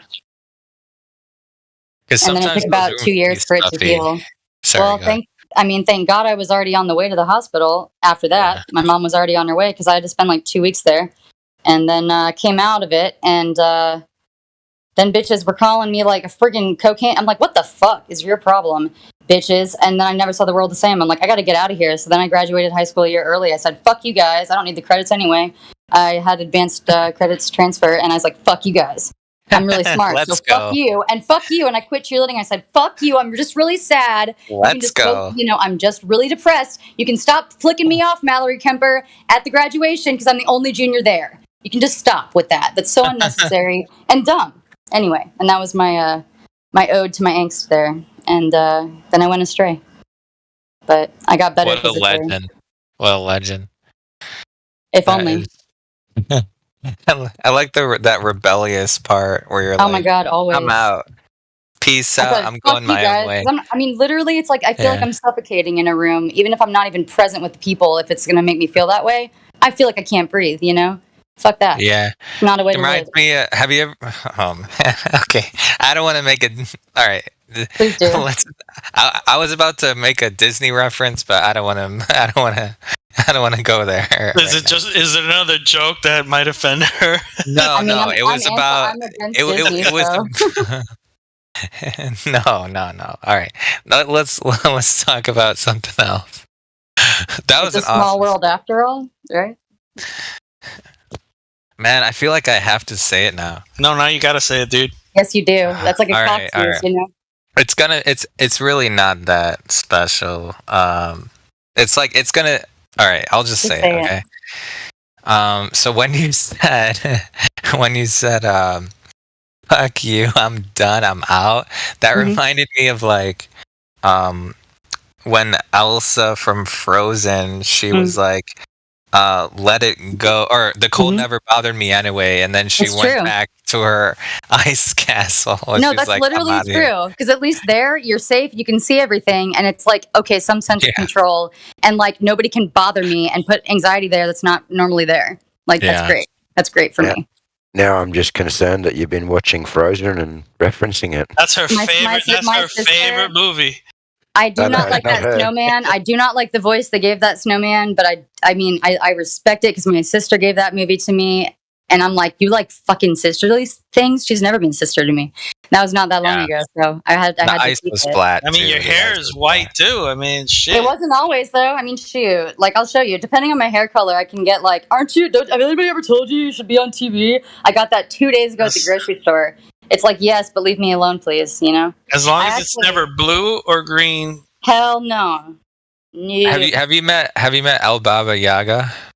No, sir. But I do Oh, like to man. rebuttal whenever they say that. Like, are you from something? Yeah. You should be in something. I'm like, I like my soul too much. No, I'm not. Thank you, though. Although I do kind of secretly want to be. But it's like, how do I do that with a balance here? I don't know. Oh yeah, what'd you think of Panto? Our space fake. What do you think of that guy? He's really cool, right? Interesting juxtaposition, I would say. Yeah, I like his Respect accent. him. His accent's fun too. Well, that's what I said it too. It's the one accent that I can't do. My sister can do the Scottish one really well. I cannot. Who else was? Have you ever met Blaze? Do you guys know if Blaze is still around? Has anyone heard of Blaze? Blaze Just a Nazareth? cartoon for kids. Yeah, she used to be here around. But I don't know. that's all right. It's all right.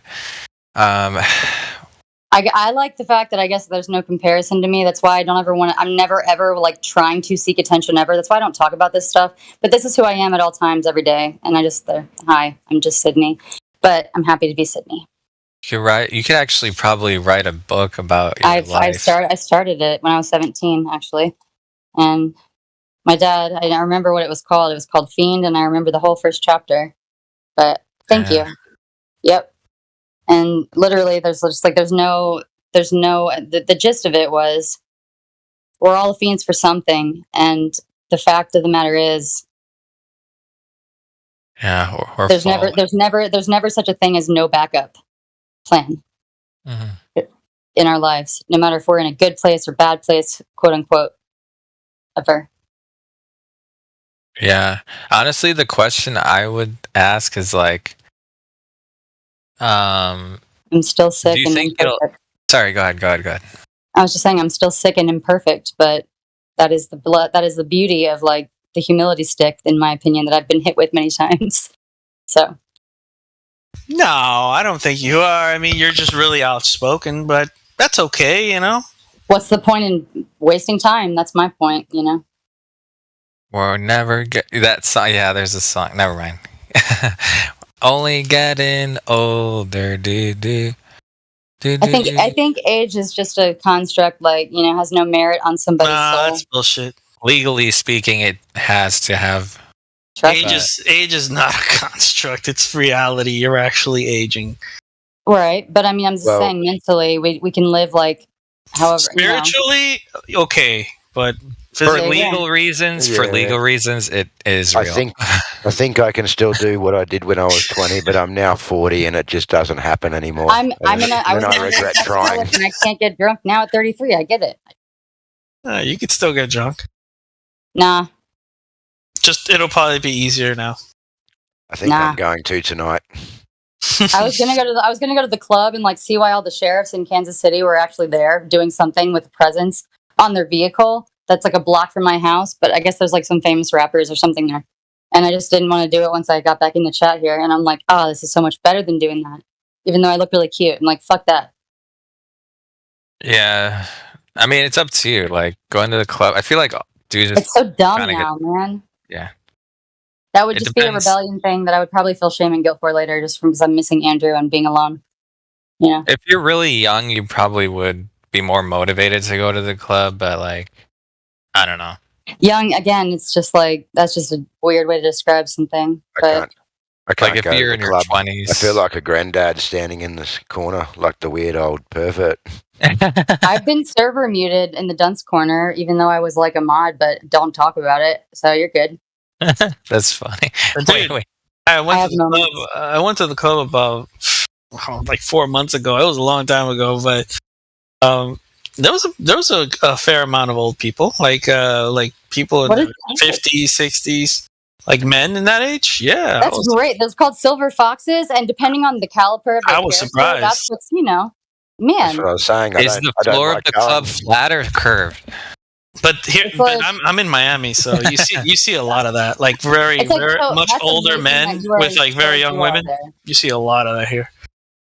Yeah, I did that whole route. It made me feel absolutely worthless, but I did that for just like 4 months. But it was awful. You can't do that. But yeah, you dated it was a Fed, grandpa, actually, an actual Fed, NSA. Like, grew up like with computer as his best friend, and like the same state that I grew up in. And he's awesome. He is in charge of some stuff here. But he even was like, don't even look at Andrew, your ex. He's nothing. I'm like, okay, now I have to. When you say Andrew, you're talking about Andrew. No, I'm just kidding. No, I'm talking about somebody that I absolutely fell in love with. That would be really funny. The 4 month guy is like somebody that I don't want to reveal the name of because I don't. Does he own a Bugatti though? Does he have a Bugatti? He has a Viper. And so now I know the whole story now. I can just call it out. That's crazy how that is. Mm-hmm. So that older guy put things in your head about Alex, or what's his name? Alex? Was it Alex? Because I was talking about flat Earth when I met him. Either way, so was it Alex that your fiance? No, but it could be. I mean, he's had a lot of aliases. It was Andrew. Something. Oh, Andrew. Okay, I knew it was some word. What's his last name? Though. B-A-R-R.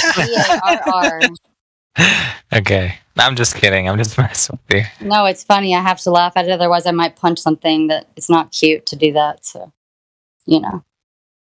What about like, That's cool. When a girl punches something, you just kind of laugh. So it's fine. Well, it's cool because I like my knuckles a lot. I like staying small-fingered. My grandpa was always like, you have really delicate hands like a lady. And I'm like, oh, I like that. Then I crack the shit out of them. Anyway, continue. Oh yeah. Okay. So when you walked in the club, right? Was the floor was flat? Every club that I've ever walked in, the floor was always flat. Mm-hmm. And as a former dancer, I'm like, yeah, for sure. Yeah, you need a flat dance floor to get the rhythm going. Or as a cheerleader getting chucked up in the air, you kind of need the balance of the bases on the floor to actually catch you. And yeah, it'd be pretty hard to do some backflips, right? Or back handspring, whatever you call it. And back tucks out of a cradle. Yeah, exactly. Yeah. Yeah, and it would not only that, it would be really hard to do it if it was spinning too, right? Oh my gosh, exactly. There's not a ballerina. There's not a professional ballerina that would disagree with that. So yeah, when I was a cheerleader, I used to struggle here in Australia because I was upside down. It always took a little bit longer to come back down. Is it just like you piss water? Is that right? Wait, you're a cheerleader too? I was a competitive cheerleader for many years. Yeah. And wait, I mean the guy who. No, he was. I think he was. Just kick ass if you were. Is he a male cheerleader? I was a cheerleader. You should have seen me in my skirt. Wasn't it upside down? For a second, I thought you were being serious. Yeah, it was. It was around my ears. I was like, oh my god, let's do it. The peppy person in me comes out. Trust me. Give me a FLATE. Oh my gosh. For victory. Say what? FLAT for victory. And then like some stomping in between there in the syncopation. Yeah. Such a dork right here. Give me a curve. Oh no, it doesn't exist. Give me a flat. FLATEARTA.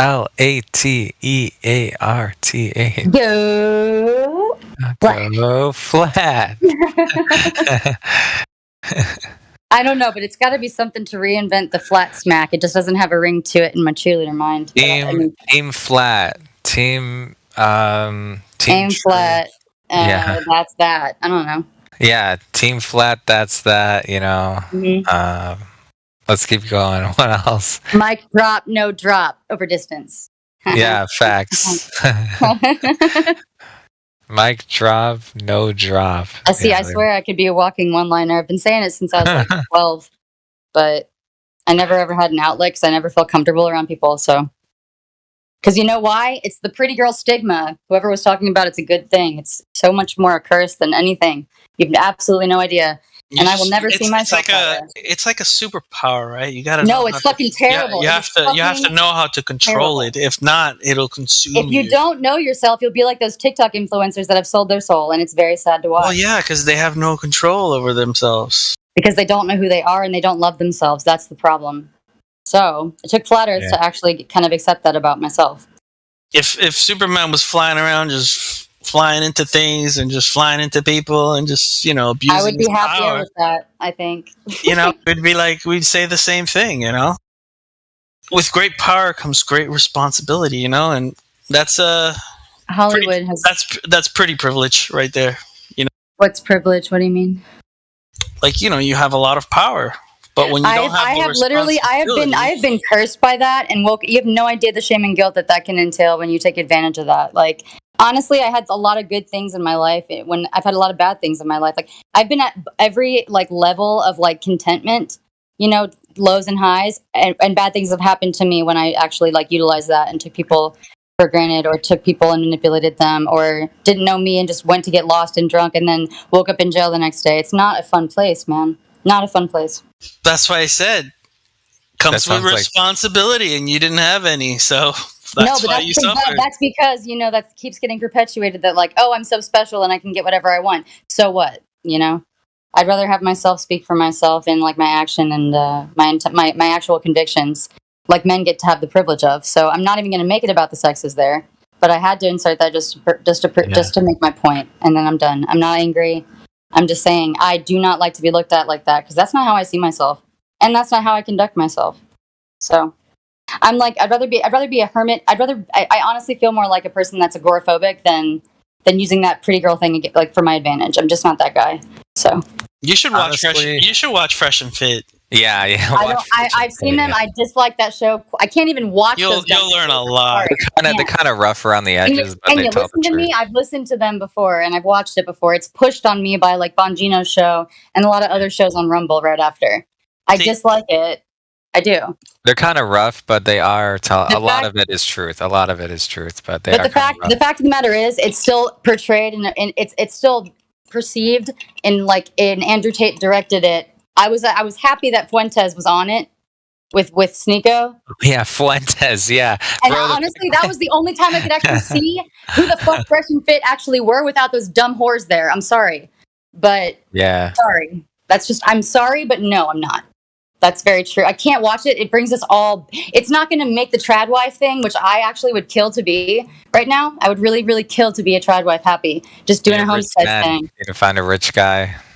No, I've done that before, and I've turned them all down. She wants a bum. She wants a brokey.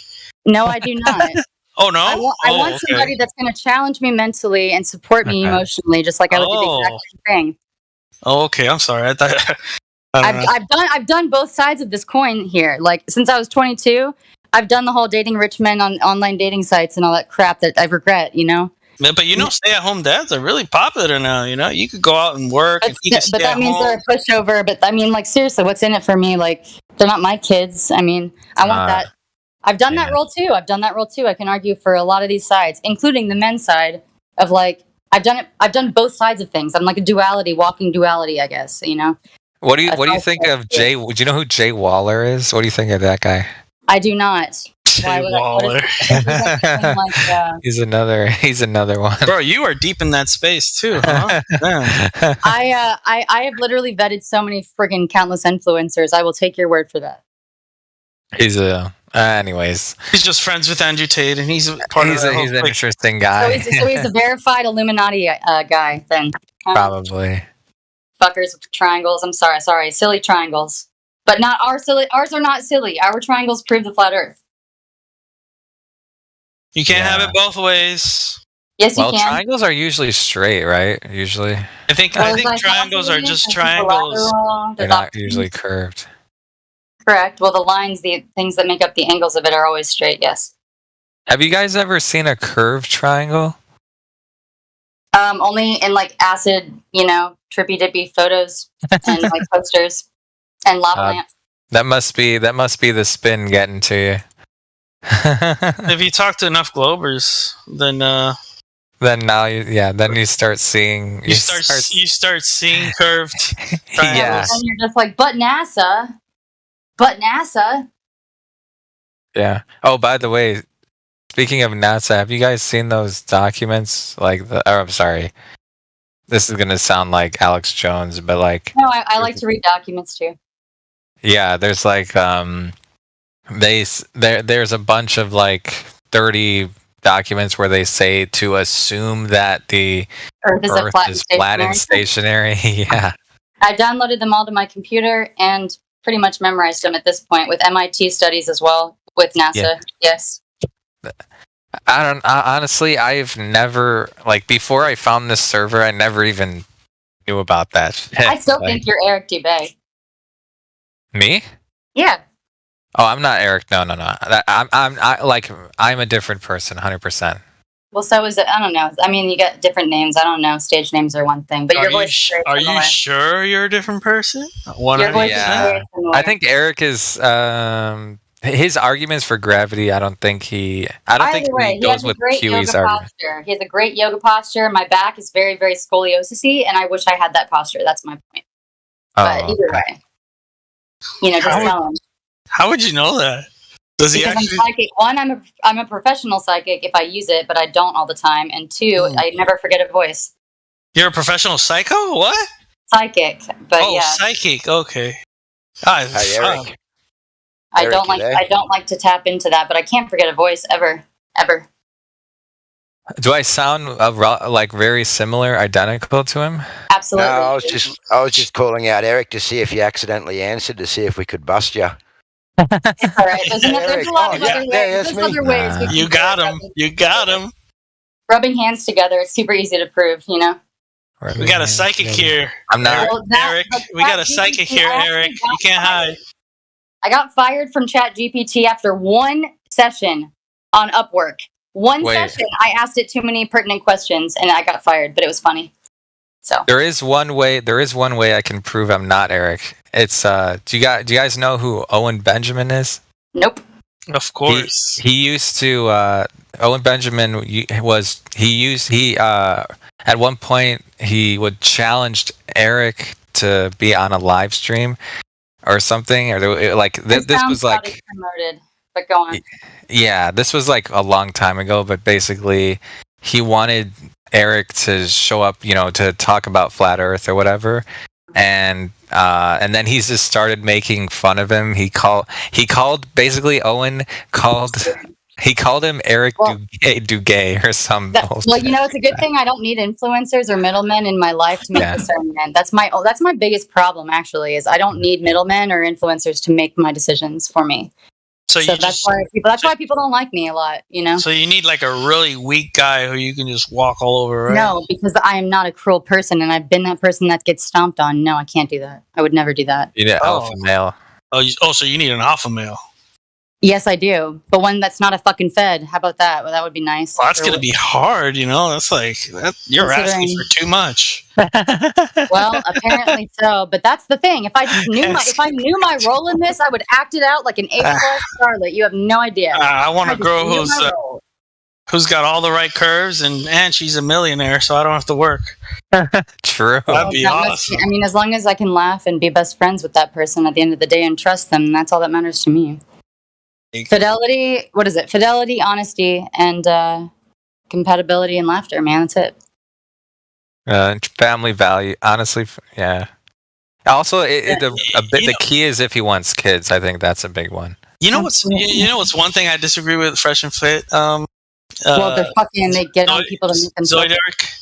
You know when they say you have to date 50 girls? Or I think you maybe 10 to maybe 5, 10. I literally watched one episode and I'm just like, they're not giving those girls many choices of answers, man. Not 50, maybe like 5 or 6, but not. No. Here's the thing. I don't even think you need to. You just need to understand the nature of women, right? And then after you just go and live your own experience? And then wait, Sydney. Let me finish, Sydney. And then you don't have to like sleep with a lot of women. All you have to I can look at a girl and I can look at a woman and I can just tell right away if I like her or not. And then after that, it's kind of just getting to know her and see if I like her personality, right? So I don't know. No, it's really the chemistry of attraction. Yeah.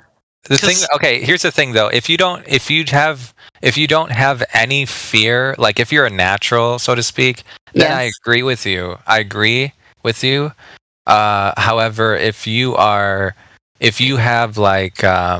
there's any hesitation, like if you see someone beautiful and you have any hesitation at all, in that case, I would say you, or the man in this case, at least starting out, he needs to expose himself or at least talk, get used to not approaching, but and the thing is, I always beat men to the first line. That's how I found Andrew. Even I'm always the guy that makes the first move, even though I'm the woman. So I really shouldn't speak here, and I understand that. But again, women have a very short clock, you know.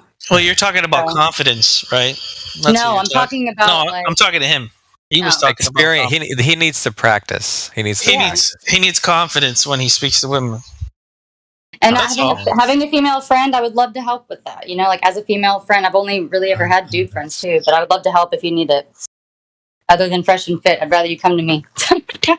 Because the amount of guys like on a to be fair, I don't think society would function properly if all of the men had zero fear at all and they just just approached every beautiful woman that they ever saw, because if they're working they're distracted, and that's not how things were when even we were primitive. I don't think they had one woman, they protected them, they were out fighting the whatever mammoths of whatever, just to on the other hand, however, on the other hand, it is the amount of people that are not, I should say, the amount of men that are have no fear at all and can approach and have success with women every single day consistently.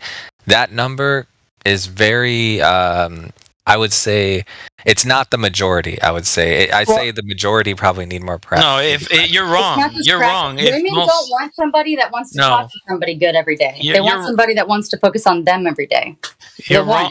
You're wrong, Zodiac. If more men were like that, the world would be in a way better place. If most men were fearless, if most men were fearless, I'm saying in the world reality, would be a better place.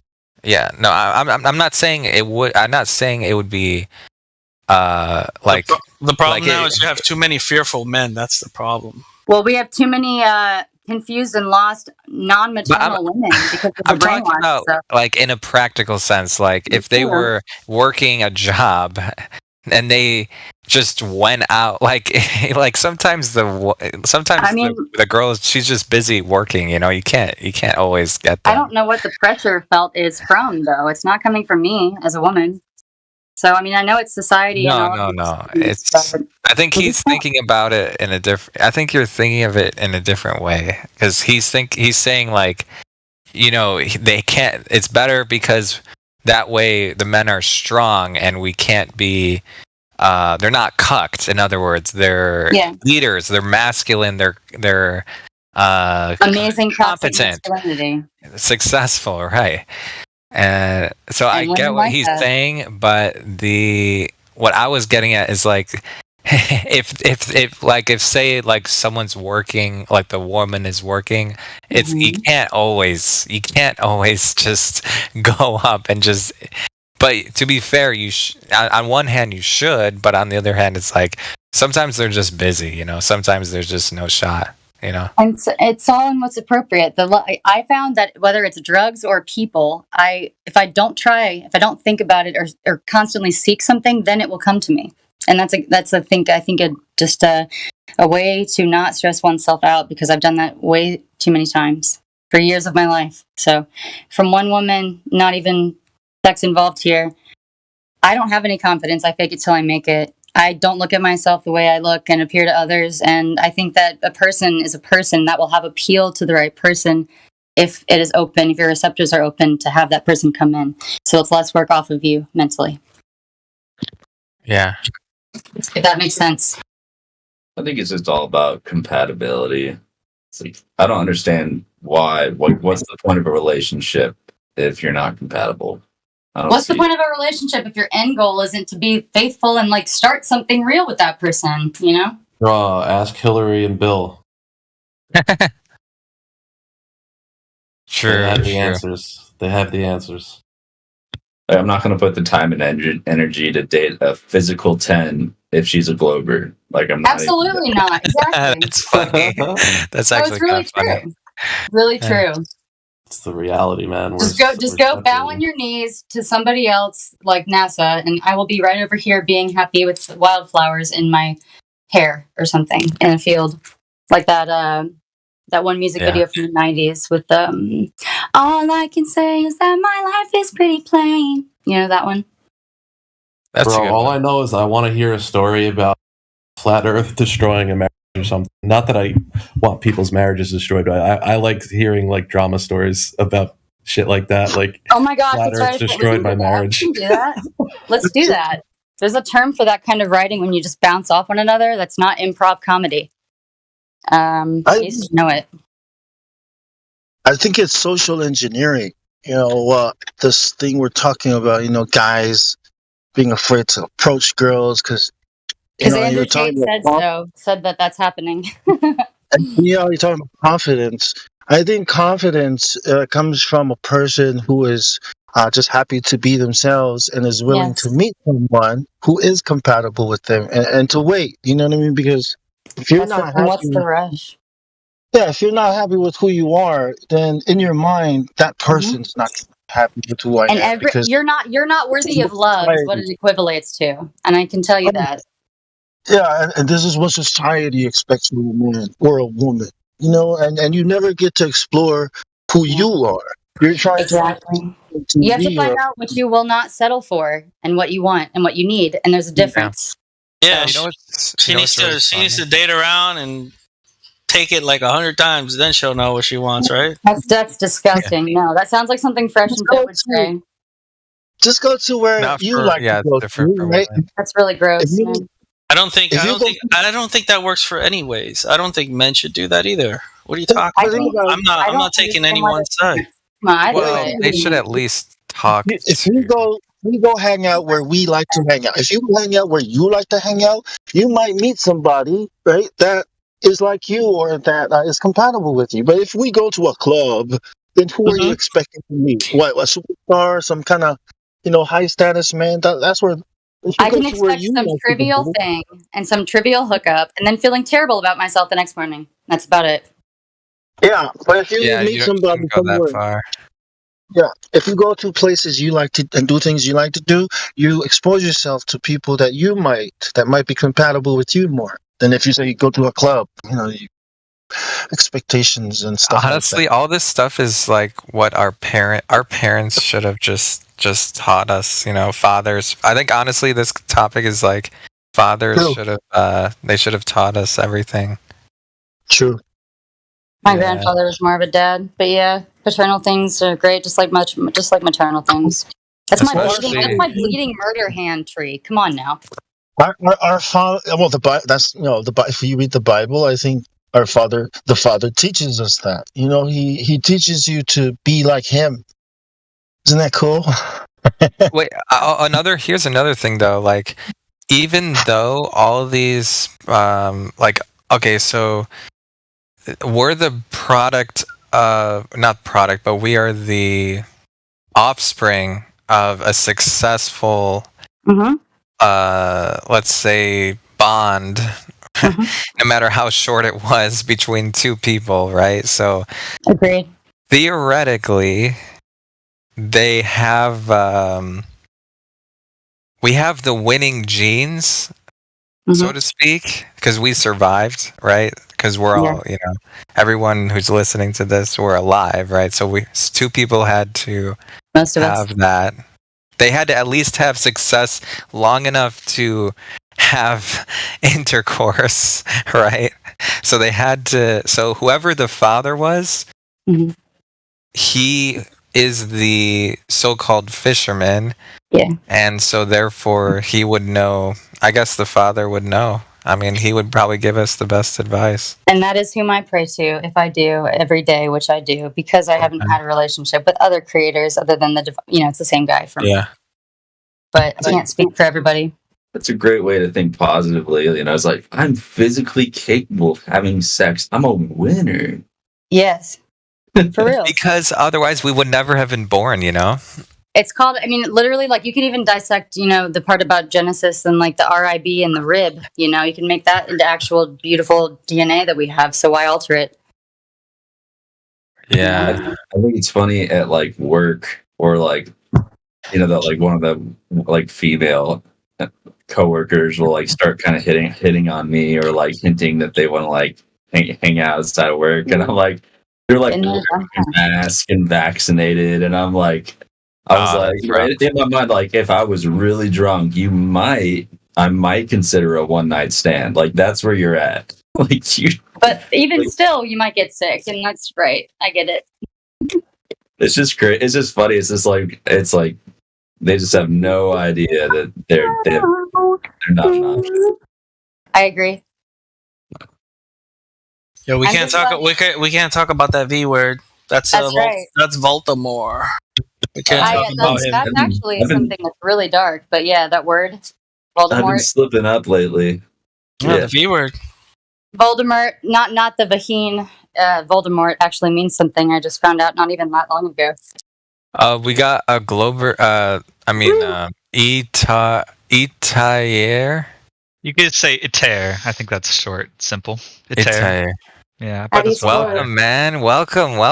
How long? How's it going? It's all right. Pretty late for me. I won't be on that long, but I thought I'd stop in and say hello. Was going to come on earlier, but I was on the phone. Oh, shit. Oh, is that him in the bottom? The nice graphic. Welcome back. Or have you been here before? Yeah, I've been here a couple times.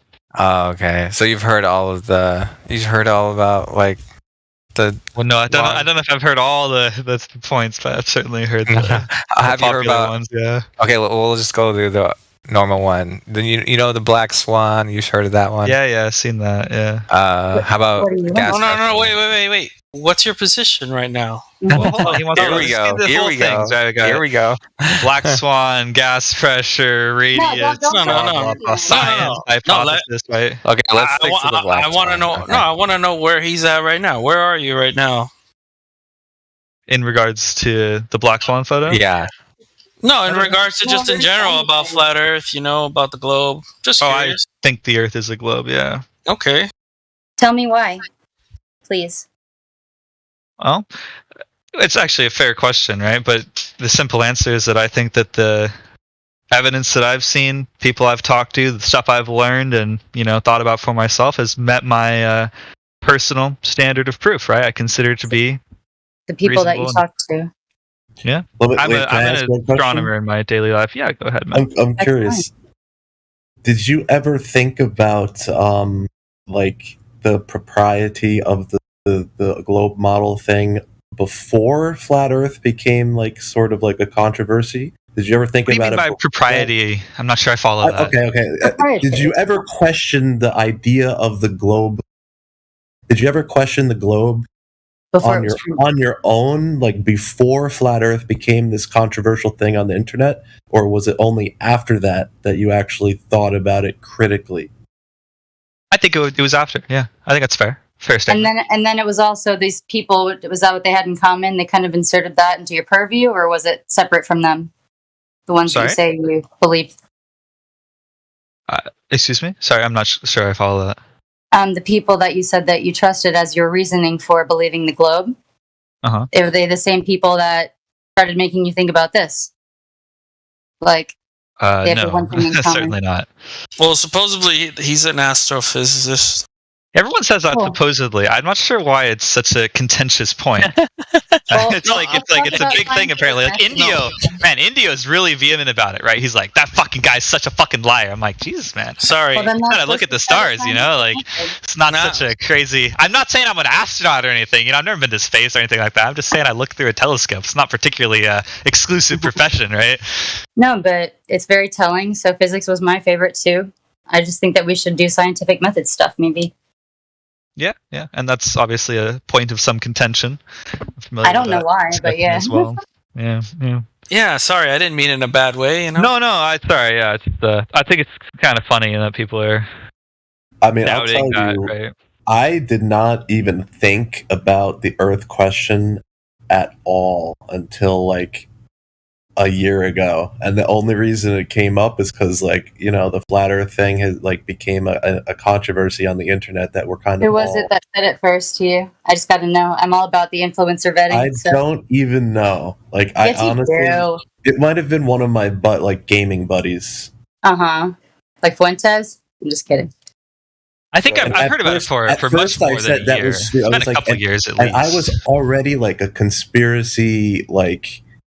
Every conspiracy for 10 years already at that point, but when I heard like, oh, the flat Earth thing, I was like, dude, come on, like that. But then it's like, oh, it's the apex of everything. Yeah, I rejected it out of hand, like at first. I did too. I'm just gonna say I had that in common with you. I'll let the other guys take over from here, but I'm not gonna lie. I fought it for a lot of time. So I just want to say, like, I understand where a lot of the globe people are coming from. Like, I feel like I know where they're at. Like. You just don't even think it could be. Like, you don't even think that could be it. That's because it's like, well, a lot of those people just don't even see that as being closed-minded. They don't know the difference, so it's okay. And flat Earth is the key, in my opinion. Yeah, I mean, you have to kind of suspend your belief, the disbelief when you hear about, you know, what's actually happening around us and what they tell us. Like, the Earth is like moving in like 3 different directions, and then it's also wobbling 3 different directions, and so it's kind of like it's kind of crazy. And the only type of person that could believe something like that is someone that has been heavily brainwashed and indoctrinated. You just don't think about it. You just don't even think about it. At least in my case, I didn't know all the ins and outs of the globe model. I just never even thought about it. But if someone had asked me, I was like, yeah, right. Of course. Earth's a globe. 2 of course. questions for Ida. A lot of that is just theory, which is crazy to me. They all had one thing in common, and it was influence at the time. And that's how that's actually what brought me to the acceptance of the flat Earth, because I'm like, damn it. All these guys have this one awful lie thing in common, and I can't deal with it. Yeah, let's get back to the Iatar, I can't even pronounce her name. It doesn't matter. It's not my real name. You're not going to hurt my feelings by pronouncing it wrong. It's Aether, like right, like AI. Good question. Is that good? Yeah, it's called Ether. That's a good one. Okay, so let's just get to the crux of it. So you've been here before. Have you heard about like all of the like long distance observations and the black swan, like the, you know, with all the math, the curve, the drop value, and all the like numbers and distances and everything? I've seen some discussion on those. Okay, can you like what do you remember of like the last time you talked about something? Like, do you remember an example that someone brought up like in the past? Or we can just talk about Black Swan if you know that one. What was his takeaway, really? Yeah. Well, the last time I was here, I talked to Quantum Eraser. Oh yeah. What do you think of Quantum Eraser? Yeah, let's go there. I didn't find him particularly present to talk to. Yeah, he had some interesting stuff to discuss, but he was sort of screaming at me the entire time and kept muting me when I tried to talk. So we didn't have a super productive discussion. Yeah, but I understand that's somewhat normal. It's a rite of passage. Well, it's I really certainly not, have and no that's interest in bad talking to him again because he doesn't really seem to be interested in having like an actual discussion. So, but you guys are much more chill tonight, so that's fine. Yeah. Yeah, how are you, Thank buddy? you. Hi, man. Do you believe that your job is bullshit? I suppose that your two questions. Do you believe that your job that you're paid to do has an influence on your belief and your ability to process this, especially if you're relying on it for money? And my second question would be, which is quite simple, is it, obviously it's your own observations that you're believing, not so much what everyone else tells you. So what's in your job, what is an observation that you've had that really settles in your mind that you are still on a globe? Yeah, those are good questions. That's I a like great those two question. questions. Yeah, those are good.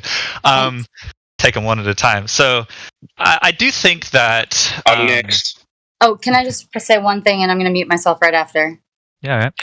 Whatever he's about to say, whatever you, sir, I don't want... You need to know the difference between your identity as a person and that question. So, like, that belief is not you, and I don't see it that way, so I'm ready for your answer, and I'm going to shut up.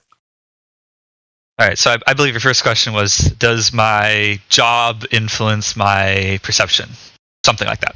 Yeah, I mean... Yeah, I mean, I hear what you're saying, right? You're I think obviously that paid and all that. Like, if you were to come out in your community and sort of say, hey, the Earth's flat, I think your job would probably never be the same if you even had that job anymore.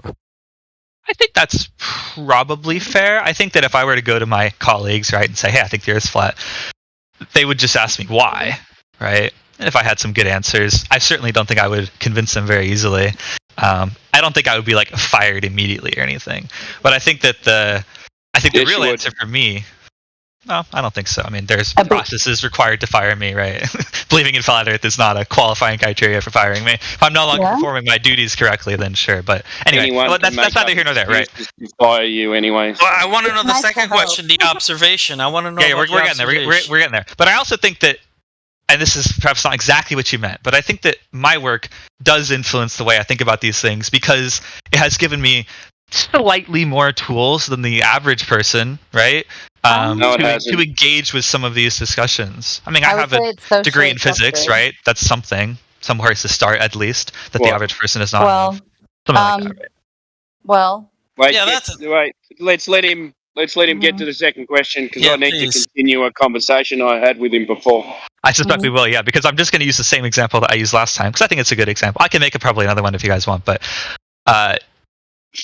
the answer to your question, which is like, what observation have I made that makes me that is in accordance with this idea?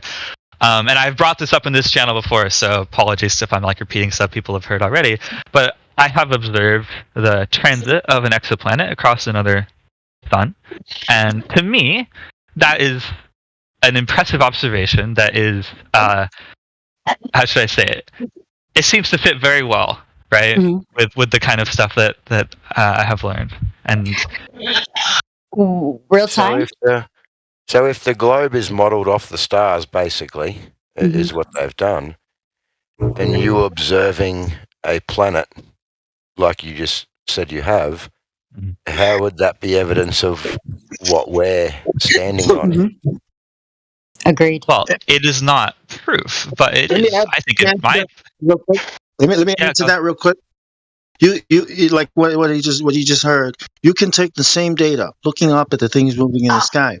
You can come up with a cube model, okay, and you can make it work. People will say it makes sense. You can come up with a pyramid model. You can make it work. People will say it makes sense. You can come up with literally an infinite amount of models, and it'll make sense. But that's not evidence of the real.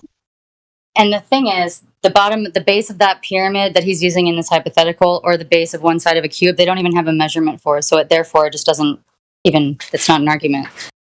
Yeah. So Why don't you explain to these good people that you don't actually see planets, you see a dimming of the light in a star and assume that that's a planet orbiting around a sun?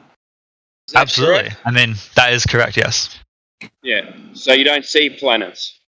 Yes, that's true. I observed it, which is what I said. I said I observed the transit of an exoplanet. Yeah. You observe a light in the sky, it dims by 2% at a certain time, so therefore there is an exoplanet orbiting that sun. Well, So it's not how do proof, you- right? It is evidence. Of what?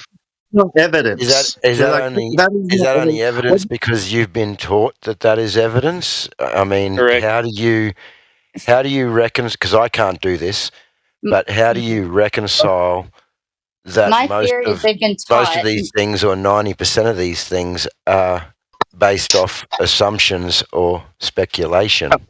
They've been taught in college, in my opinion. Sydney, that the scientific method is you have to backwards. let That's him. my opinion. Sydney, you have to let him answer, please. I will. I'm done. I'm muting myself, but that's my theory ever since the brain in the jar. Sorry, what was the question again? Hang on, I got to think of it. Me too, man. Me too. Hold on. I think What you're saying? How do you reconcile the fact that most of what you do is based on assumptions? You know, I know you've been taught that this is what these things are, but in reality, you can't say that's what they are. It's all, I think you understand yourself that it's all based on assumptions. How do you reconcile working into assumptions something maybe it's a little bit of a strong word for this, or not strong enough, perhaps. But I know what you're saying, right? So semantics aside, right? I understand what you're saying. Is a globe. So I get that. We had this discussion before. I don't really want to get bogged down to the semantics there, because I hear what you're saying, right? And I'm happy to talk. There are about people listening as well, so they want to know that an astrophysicist, his first thing is an assumption, which is the Earth is a globe. Therefore, all these things in space exist because the Earth is a globe. Is that correct? My answer to your original question, right? But isn't it an assumption that this dimming of light is then a exoplanet orbiting a sun? Isn't that just based pretty much purely on speculation, including with what Jimbo said? And here's why I think that, right? Of course it is. I'm not an undergraduate student. I'm a PhD student. I don't have a PhD yet, but I'm a PhD. Yeah, you got a couple of letters. And so Good on you. a couple, not as many as I want. But I really, no, I do have an answer to you. I do have an answer to you here. That is interesting, right?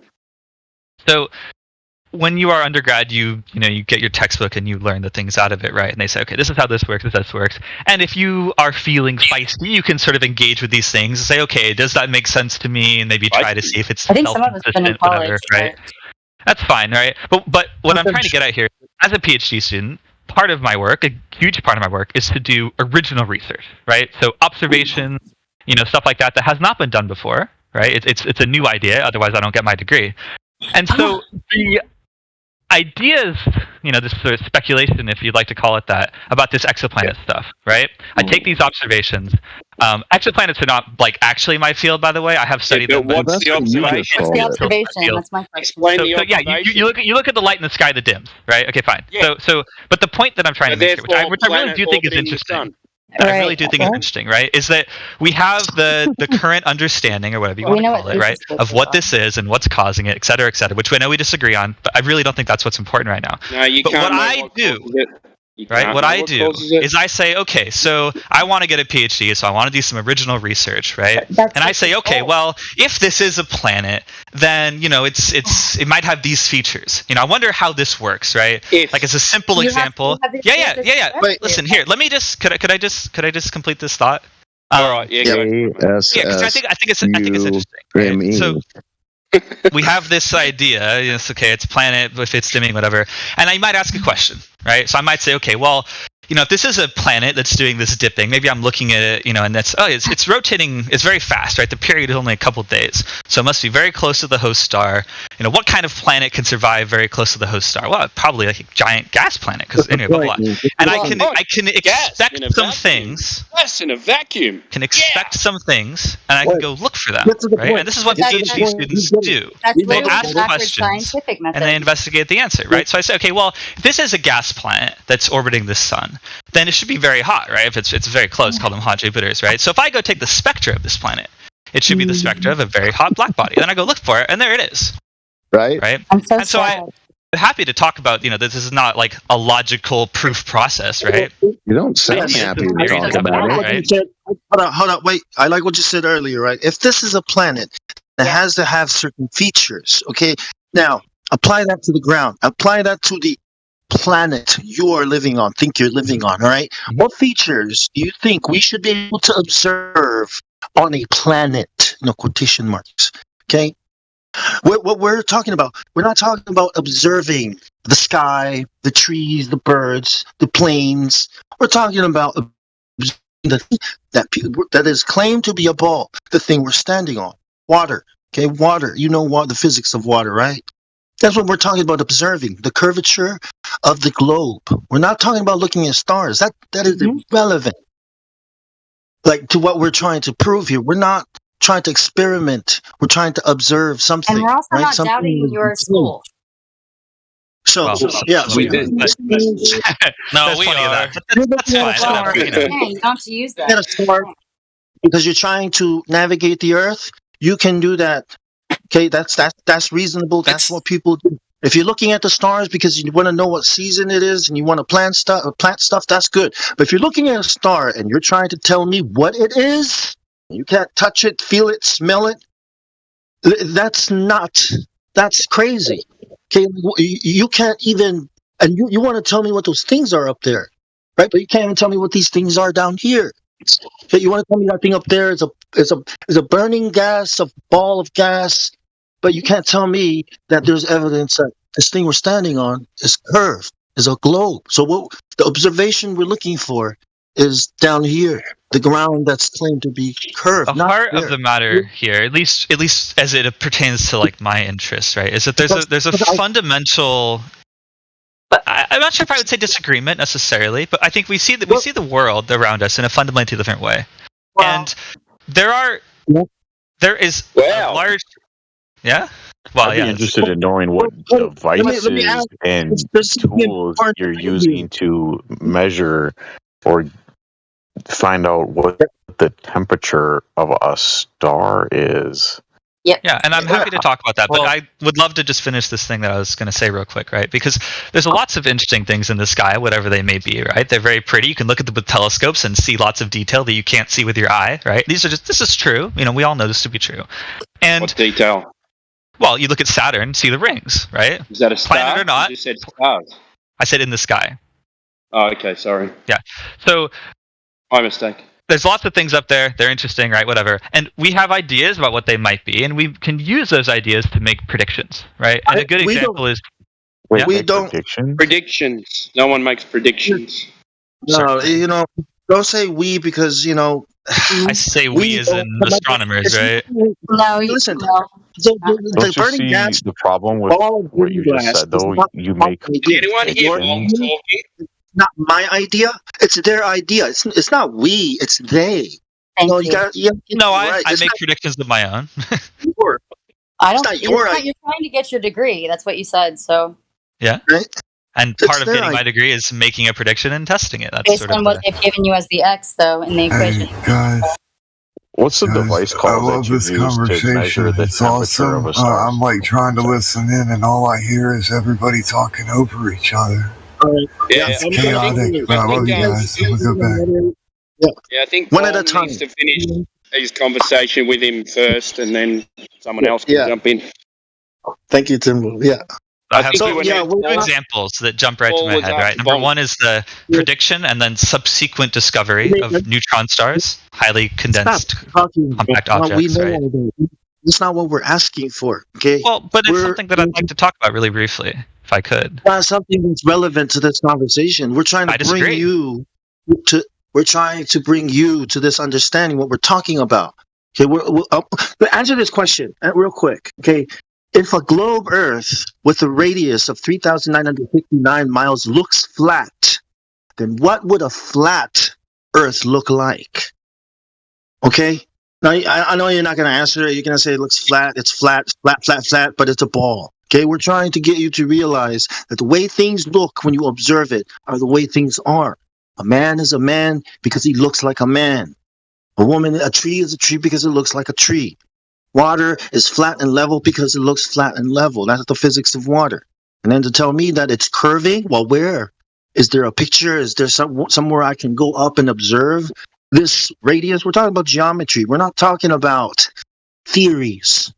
We're talking about geometry. Do you understand? Like what we're trying to get to you?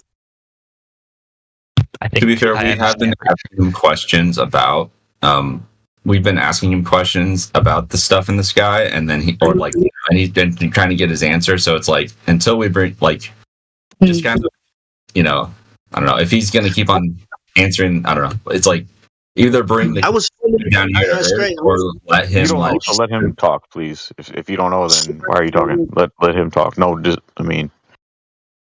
who's this? Go ahead. I'm sorry. We're trying to moderate the conversation so it doesn't wander off into space where it's irrelevant. It started in space, didn't it? That's what I'm saying. We've asked taking temperatures of certain stars and figuring out how hot certain stars are. I'd like to know exactly the name of the tools that he is using that does that. I would really. That should be a simple answer, right? What neutron stuff? That is a simple answer. I was just gonna get to it after I finished what I was saying, but I mean it's spectroscopy, right? It's spectra. Is that doesn't measure heat device, or is that an idea? Okay, the device is a grism, or generally a many-slit prism grating. That doesn't measure heat. Sorry. Most of us come from a science background or have family that did, so. Yeah. Just saying. Then you're familiar with the Planck function? I'm not going to speak. I just want to stay on topic. Well, I'm just answering the question that I was asked, right? So that doesn't measure heat, does it? To be honest, not directly, no.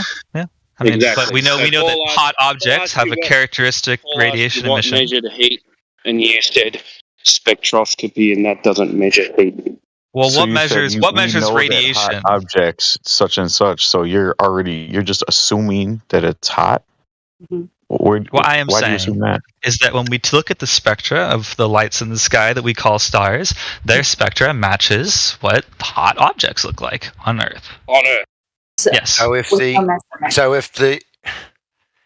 and I was actually going to address this earlier, right? And so I do want to talk about you're looking at don't have anything to do with proving the ground that we're walking on or the shape of our planet. Obviously, what you're looking at is out there, but so how does that affect the shape of the planet? I mean, if we were to address that was what I was going to say earlier, right? So to engage with that very briefly, proving no, right? But to my mind, it is evidence. It's reasonable, right? If the entire universe appears to do one thing, look one way, which is planets orbiting stars, and we got a star in the sky that looks like the other stars, then it's pretty reasonable to, our thing might be a planet as well. But what I was going to say about that is that, there are a couple interesting things. Like I'm not going to get into them because you guys said you didn't want stories. It's fine, right? But we predicted neutron stars before we found them. You could look for the spectra of radioactive elements in supernova, nickel 19 or 56, whatever it is. Bullshit. It is certainly possible that we look up there and these things are not a light. What does assuming anything about a light in the sky have to do with the Earth and? Can I just say something? Let's round out. Let's round out what he said so far. Okay, so he looks at lights in the sky. It dims every 2 days, so therefore a planet is orbiting close to it. These types of planets that orbit close to it are gas planets, therefore hot. Look at how the fuck do you No, get that's not a fair representation of what I said. Pretty reasonable, right? You did. I said you can take the spectra of the planet. Yeah. right? You say, okay, if this planet is orbiting 2 days, it's going to be close. If we know it's a planet. Spectroscopy is done on Earth in a container. Now, I think that the main point is that every point you brought up was if this was this, and if that was that, and if this was occurring. So that was back to not only that, it's question. all everything you said is assumption. It's all. And I'd love to finish the thought that I was having on that, which is that there's lots of things up there. They're interesting. We can make impressively accurate predictions about a lot of their things. We went looking for things that we predicted and found them. How do you know they're accurate? How do you know they're accurate? The prediction, and then we observed it in many cases. No, you observed it. What's more interesting instead of looking up is looking down. And the conclusion to this that I've been trying to say, right? The conclusion to this is that I would be happy to admit that it's possible that these things are not what they seem. Nobody talks, so we can get out whatever he's trying to say. Nobody's talking. Everybody stop talking. Everyone stop talking. Okay. Your guest is going to talk first. We're going to let him finish. Okay? And then we'll respond one at a time. Okay? Don't cut each other off, please. Okay. I'll be fast. I'm just going to finish this thought real fast, and I'm happy to do other questions. I'll be really fast, but I would like to finish this thought, right? We have made interesting predictions. We went to look for neutron stars, and then we found them. We can predict the amount of radioactive nickel in supernova explosions before we knew it was there, et cetera, et cetera, et cetera, right? It is entirely possible, because we cannot go out there and touch these things, that they may not be what they seem.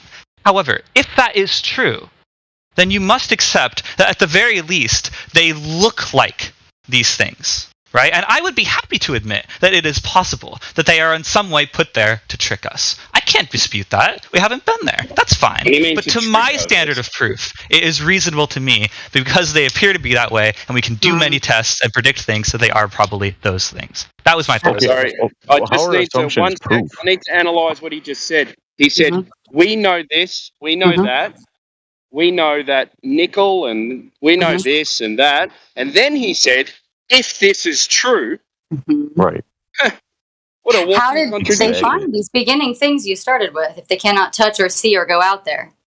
I yield the floor. There. For you. All for you, Paul.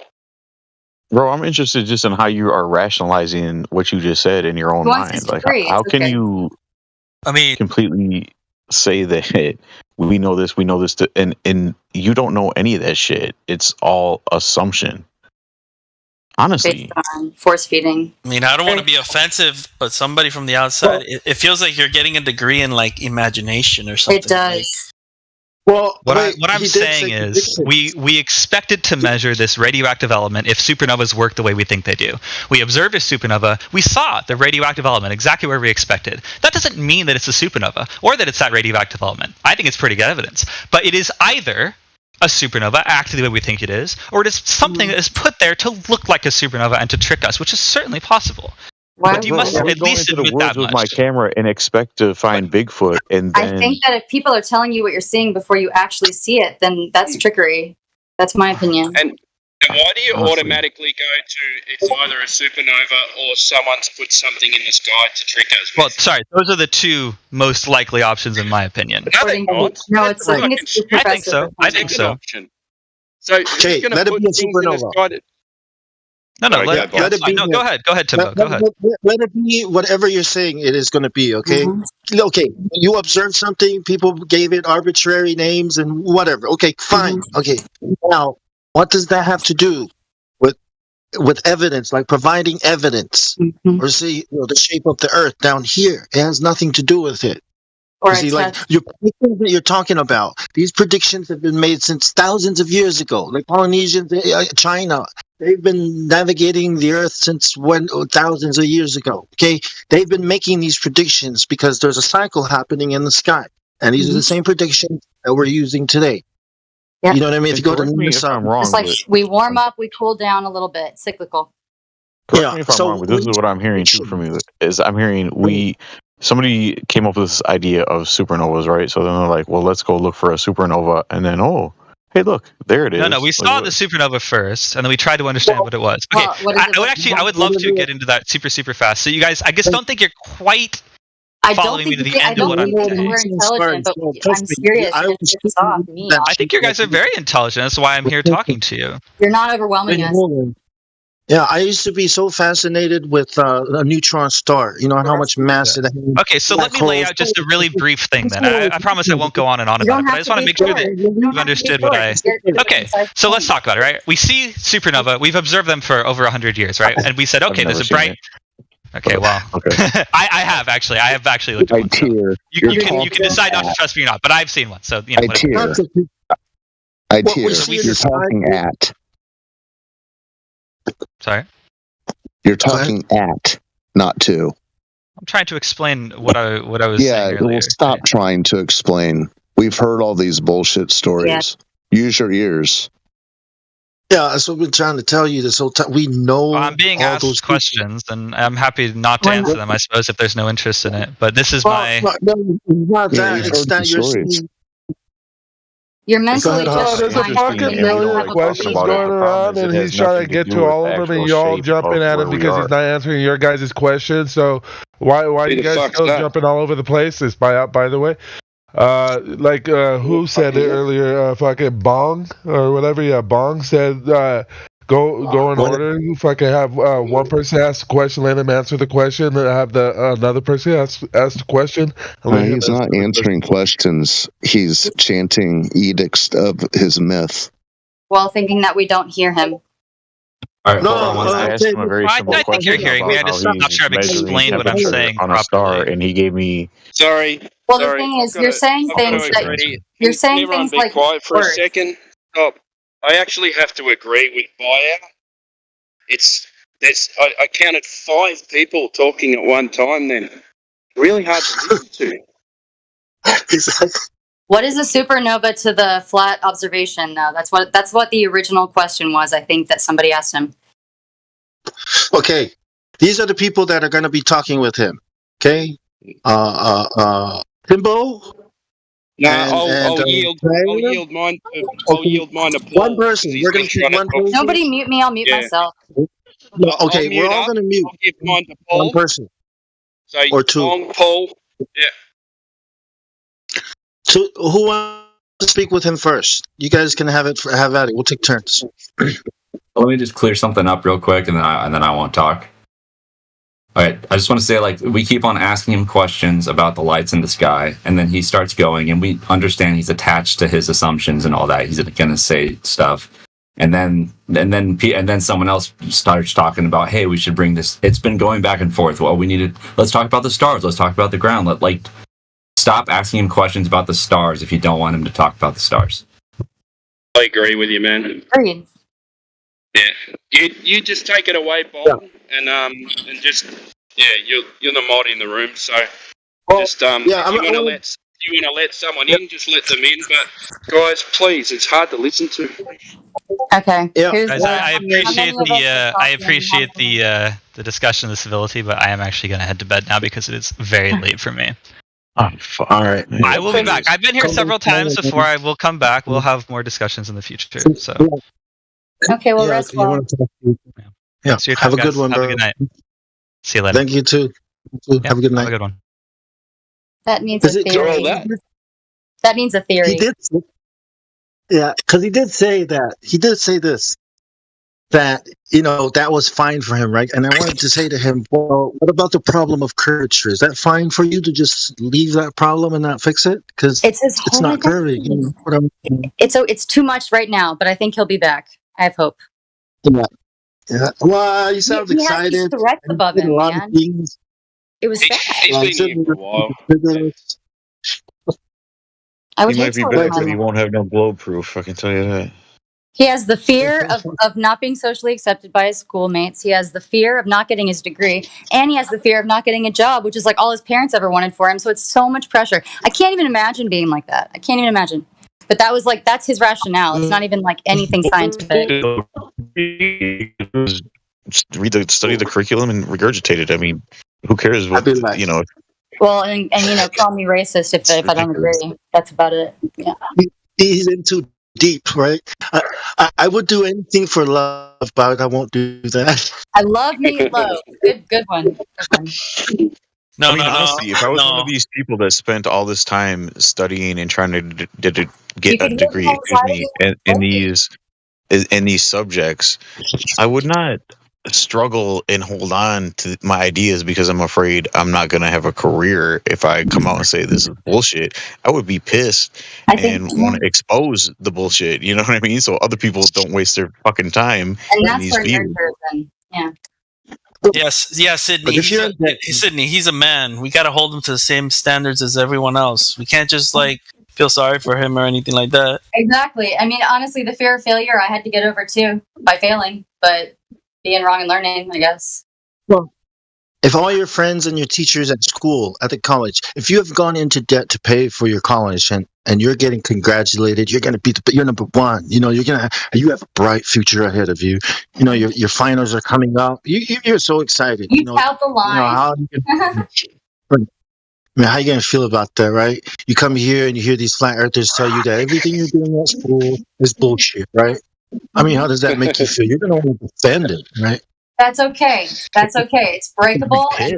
It's okay. If I woke up, I've been there. I'd be pissed. And I'd other people up. The stigma of just sharing the fact that getting called you're hot or getting called the earth's flat. It's like, what the fuck does that mean? And why do I care? And oh my God, then you just crumble. I crumbled over that kind of pressure. And I can only imagine, for being that age and whatever. But I don't pity him, and I'm not, saying whatever. But I know he'll be back. He had to go to bed like they all do right before, he's going to be, having to think about it. But he'll think about it. I want to speak to... Can we speak to Buyout? Because he jumped in. He had something to say. So, I don't know if anyone's spoken to him before. I've been in here for a while. I've seen you in here. Hello. How are you, buddy? Pretty good. Are you you on the which side are you on, mate? Not that you have to pick one, but well, be whatever you want. I've been here since back in August of 22, but I cleaned out my server list, so I accidentally left this server, just recently joined back up. So, but okay. I am a flat earther. Been a flat earther since 2012. I'm not a big debater. I come in here to listen. Old school. Or I just am skeptical of everybody. But hello. Oh well, yeah. Well, I can get into that. Whatever. But I've been a flat earther since 2012. Same as my brother. Yeah. What got me to be a flat earther or got me to that point? Well, little research, beliefs. Yeah, pretty much. Well, welcome. What's the radius of the globe, real quick? The radiance? Yeah, I couldn't tell you. You can't tell. You've been a flat earther since 3,700 something. But you don't know the radius of the globe. Why would I? Am I wrong? Why would I need to know the radiance of a globe to be a flat earther? Yes, you do. Why would I need to? You got a deep curvature. Hold on. If you don't know the curvature of the Earth, right? You got nothing. You can't figure everything out. Well, to be fair, he did say radius. Guys, can you just radius? So let's just let Bong talk to him just for a minute. Because you are you dig more deeper into trying to debate people, so you do your more of a research on globe, this whatever. I'm in here listening. I'm in here learning, still learning, as everybody else is. Okay, so don't try to attack me because I don't know. I'm checking. But no, you can check me. I just the other day I came back in. Somebody says, do you debate about it? No, I don't debate about it because I'm not knowledgeable about certain things. So I don't put myself in a situation to try to debate. But yeah, what made you believe the Earth wasn't a ball? Well, I was always the person to be like, well, I'm always being told something, so might as well look into it a little bit. My beliefs into the Bible. God place, God place.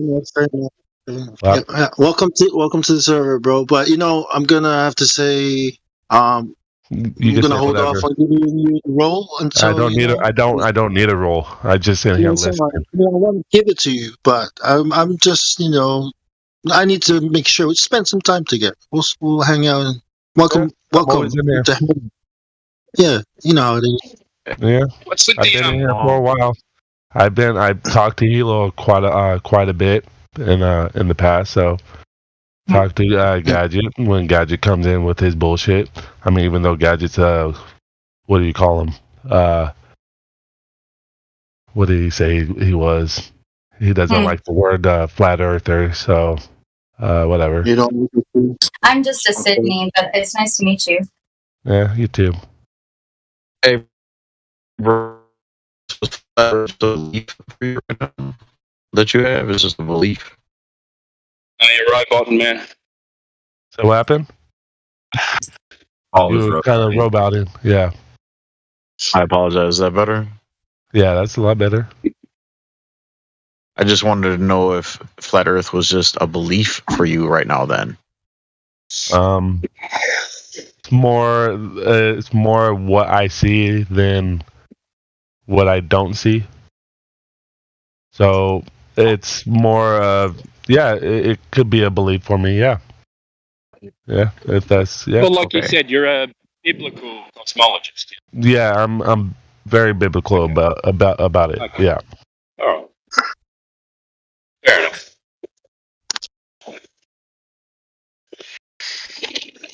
You can give him a role if you want to. I don't know what to give him. What should we give him, Flat Earth? I don't know. He's like a T-shirt. I like him. Like hey, I bro, said, the reason why I asked you if it was a belief for you is because the reason why people are coming at you and asking you questions about it is because I'm going to say us in here, it's not a belief. We know. So that's why, you're getting asked these questions. I believe there's a firmament over us.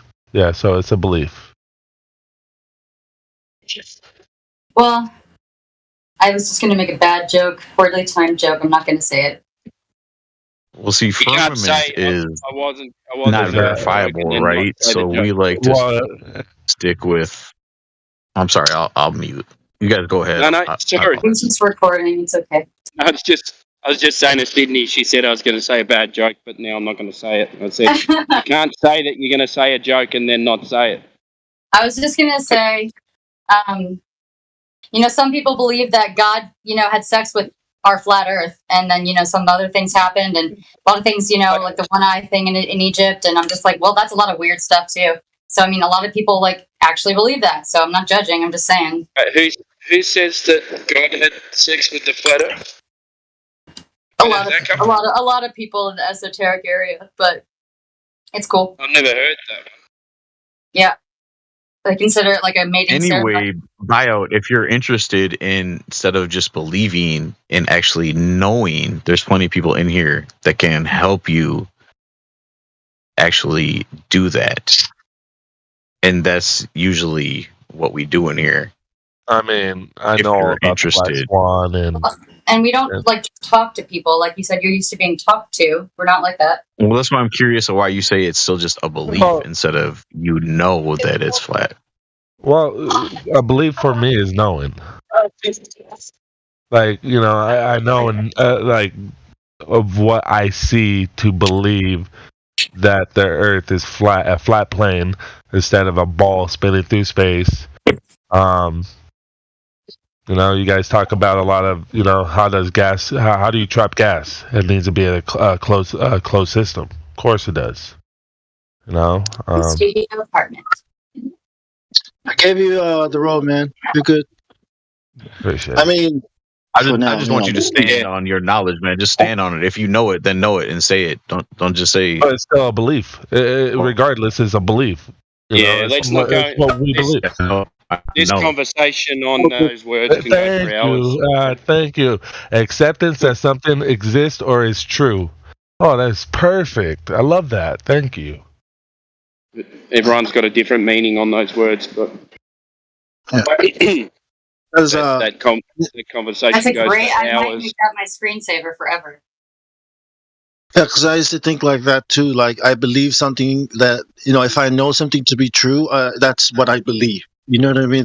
I used to think that, but when I look up the word "believe," I'm like, okay, I have a different meaning. I can get it because there's gonna be different meanings behind it, but it's just go with the dictionary.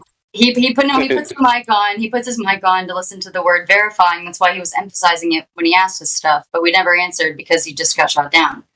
I know how it works. So yeah, then I got interference.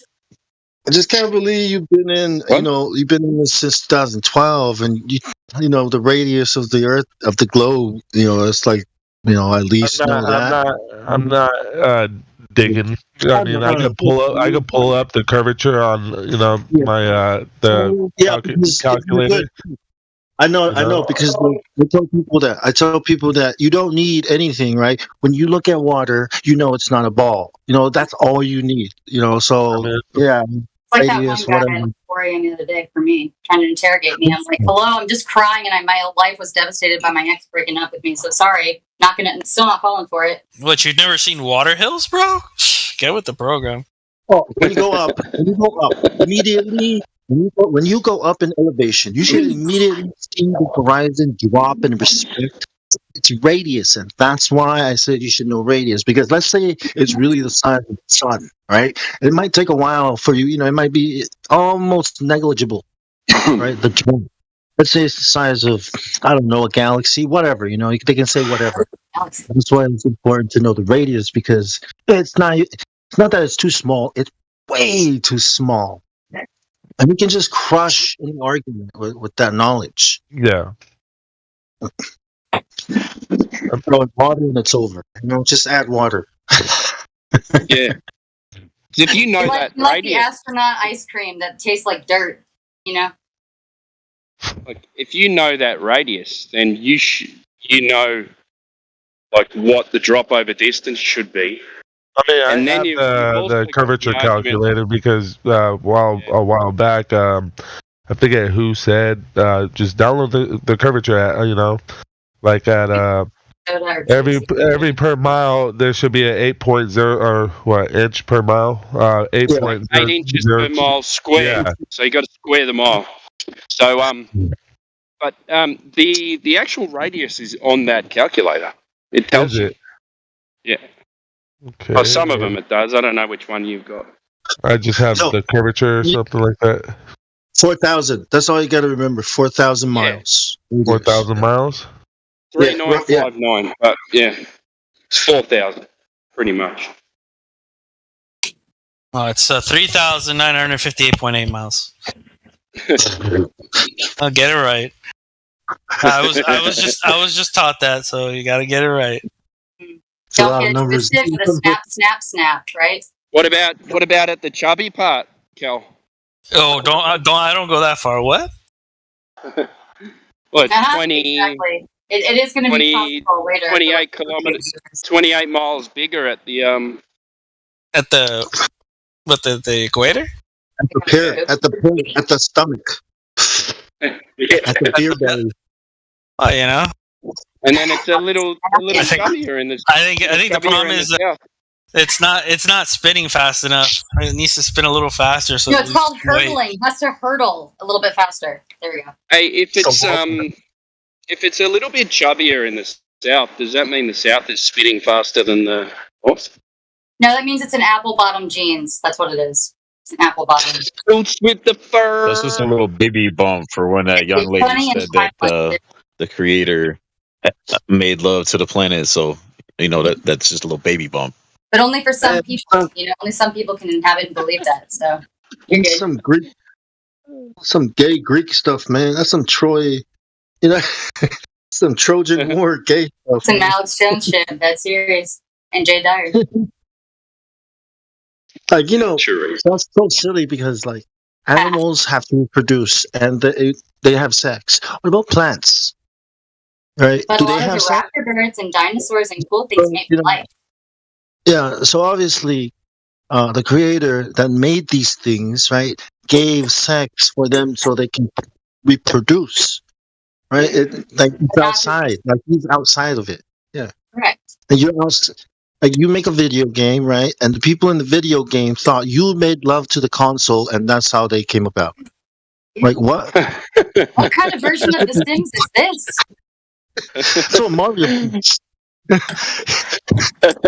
I'll take Imagine the 2002 edition, please. Imagine a mix of Mario and Toad. Oh my god, just let me keep Yoshi then away by myself then. I mean, yeah, but no, right? We know that we designed everything in that Mario game. That man designed everything in that Mario game for a purpose. To escape reality? No, I mean for the character, the world. You know how when you say the creator created everything. We are not creators of both of those things, like divine, but Mario, sure. Yeah, same way we create, things with a purpose, right? A cup. We create a cup so that, and we can make it any. The cup doesn't say, "Hey, why are you making me this way?" A cup is a tool without a soul. Yeah. Right? Yeah. So, and then the cup thinks, "Oh, the creator made love to the plate."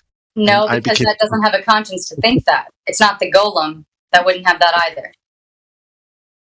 Oh, that's because it comes from their religion or their beliefs, their cosmology. The occult world. The mystery religions. The occult magic, if you will. Like if I get called a witch one more time, I'm gonna laugh my ass off till I probably die because witches hate me. Aren't you psychic? I understand what that is. Yeah. You're psychic, right? Yes, I am. Okay. It's against my will, and I do not look at my own self. So. What am I thinking? Why is it okay for wizards to exist but not witches? Who says it's okay? Who gives them permission to? Because I don't say it's okay. Witches are wizards. What are you talking about? It's all okay. It's the same shit. It is intention and it is self-righteousness, and I don't possess those things to be abused like that. But I've seen a lot of people do it, and I've actually gotten attacked in a very, very weird way through bodies of people that are like in bars that I've never been to, and they just like find me in the bathrooms and like punch me in the throat, and then I have security like protect my ass for the whole night. That happens to me because of whatever the hell I am. Why don't you use your psychic powers to stop them? Because I'm alone. Because I live alone right now. Can you guess what color hair? I might sound strong right now. I'm very vulnerable, so I know my limitations. How does all this shit happen to you, Sydney? There's a lot of shit happens to you. Well, that's kind of like what I guess Buddha would teach that to be a fucking yogi, you have to go through the three biggest life-ending or life-changing points of suffering. You have to make other people suffer. You have to suffer by your own hand, and then you have to know suffering, and that's like it. Well, you sound like you're seeking it out, man. Like no, he asked me about wizardry, and I think that's temporary satisfaction. Is all I'm gonna say. I think you shouldn't go to bars. That's what I want. The last time I've been to a bar, like 4 years ago. I haven't gone. I've thought about it a lot this week, but I haven't been. So that's a good thing. I've been with you guys. These things called alcohol. It says why she said she's a psychic. It says liquors and spirits, right? I think we all are. We all are, but I actually have 3 certifications in it how to practice it and use it the right way. I'm trying to look. See, liquors and spirits. What do you think you're going to find at the bar? A lot of spirits. A lot of open doors and open pores for bad things to come in, and I haven't been to them in like 2 years, so I get it. If you go to a place where there's a lot of bad spirits, then you're making yourself vulnerable to attack. And trust me, I've literally been taken over, like I said earlier, and woken up in jail in Cincinnati the next day. It's been years since I've done that. I'm glad you're hanging. You're just proving his point by everything you're saying. What is his point? What is his point, though? You're here and not there. You're hanging out with us now. And I'm very thankful for that. I feel much safer. Yeah, well, we got some good spirits. I got some weed. I'm going to have some good spirits really soon. And honestly, there's somebody's grandmother that's like trying to tell him to shut up and like sit down. Honestly, there's somebody's grandma that's really short and kind of like thin, actually, might be still alive, has glasses, okay, I'm not gonna lie, in the kitchen with a bun, and I don't know whose it is, but that's around there. Just saying. Do I need to tap into it? No. Just saying. Okay, whoever has that grandma, speak up. I think everyone's got that grandma, don't they? What'd she look like? My grandma's dead. I'm saying she's petite. She is petite. She might be still alive, but she's definitely chosen you to be around and protect. She has glasses. She has a low-hanging hair bun. Low hair bun. Dark hair. Well, do you know what you're doing right now? You're doing the psychic thing. You know, You was hello. provoking me. I'm sorry. You know Miss Cleo? You know who Miss Cleo is? The lady on the TV? Call me now. Yes, I do. You're doing what she does. And that's really cheap, and that's terrible. I shouldn't have let them egg me on. You're right. I'm gonna shut up then. How about when it comes to your mind, the images, right? Think about the black swan. Well, he shouldn't have provoked me so much. Sorry, it's his fault. My fault too. You have to control the images. You shouldn't be so easily provoked. Because they're doing it. I don't know. They just keep on doing it. It's really irritating. Hey, who's got the grandma with the low bun? I said I don't know. I said I don't know who it's. No, I'm asking in Discord. Good. I want that person. She's probably still alive and probably hangs out in the kitchen with this person a lot. That's all I'm saying. Ignore those spirits. Ignore it. Don't do the psychic thing. All right, just ignore it. Well, how about nobody provoke me about it and act like I'm retarded? And just focus on whatever it is that's in front of you. I can do it, but it brings out my stupid hair talons that are not cute. So yeah, you're right. Hey, have you ever thought that you should probably learn to not be provoked? Because what you do when you say wait, let me finish. Hang on, let me finish. Because when you say they're provoking me, that means that you're giving over your power. That's true. To everyone else. For you, for your whole personality, you know what I mean? Like, well, the thing is, I have not had friends in so many years. I really need education in it. I need assistance from you guys as my new friends. I genuinely need help. It's like relearning how to ride a bike. I genuinely need help with actually letting people in because it's been so many years of being betrayed or jealousy or envy or just really walked on by people. I'm sick of it. So I just am starting over. What I hear is you not taking responsibility for your own decisions and what happens to you. Well, I don't mean it that way. I mean it as I'm so used to being hurt and alone that I just want to start over and actually keep friends. That's the place I'm How come your psychic abilities don't let you perceive these people that are going to come into your life? I don't define myself by being a psychic. And hurt you. You don't? No, because I couldn't define myself as being an EKG technician or a pharmacology technician too before that. I could define myself as a Whole Foods cheese specialist. So, I mean, I don't. It's just one of those things I've done. Plus, all of us have those abilities if we actually want to tap in there. No, I'm not psychic. To do what exactly? To do what? I have some psychic abilities. Whether you know it or not. Well. I know that if I haven't got dinner cooked by the time my wife gets home, I'm irritated. Y'all are provoking me, trying to get me kicked out or something. Not going to put up with it. I think flying high is about to go out Sydney, for a drink sometime soon. This is just correct? Friendly banter. That's all it is. Well, if I could see your faces and not get kicked out in 5 minutes, that would be amazing, and I would know your intention. There you go. I can't tell over a text like I can't tell over what sort of experience someone has that they automatically take that experience and then think, "Hey, I have psychic abilities." That's kind of what I'm. It's called. I've helped a lot of people, and provably so. By the way, and nobody has. And I've not done it for a lot. I've not done it for a lot of people. In what way, though? In what ways? I created my own modality. I have 3 certifications in theta healing practitioner skills, as in it's a meditative state that you guide people up into. It is not me doing all of this and taking it on my body or myself. It is literally only going up if I'm able to, and we are at the right point, the client and myself, go up in a guided meditation that I guide to be in the presence of Creator to even do anything to help that person. I mean, I can't do it if one thing is out of sync there, it's not going to happen. It's not my fucking abilities. So there you go. I would agree. Like if you're leading someone some sort of a form of hypnosis with. It's not. Why are you generalizing it like that? Anyway, I answered your question. I'm not trying to. I'm sorry. I'm just ignorant of the subject. I'm sorry. I'm just trying to learn more. Well, then ask me anything about my modality. The way that I see people, I don't even know it. I can't understand anybody's intention over the text.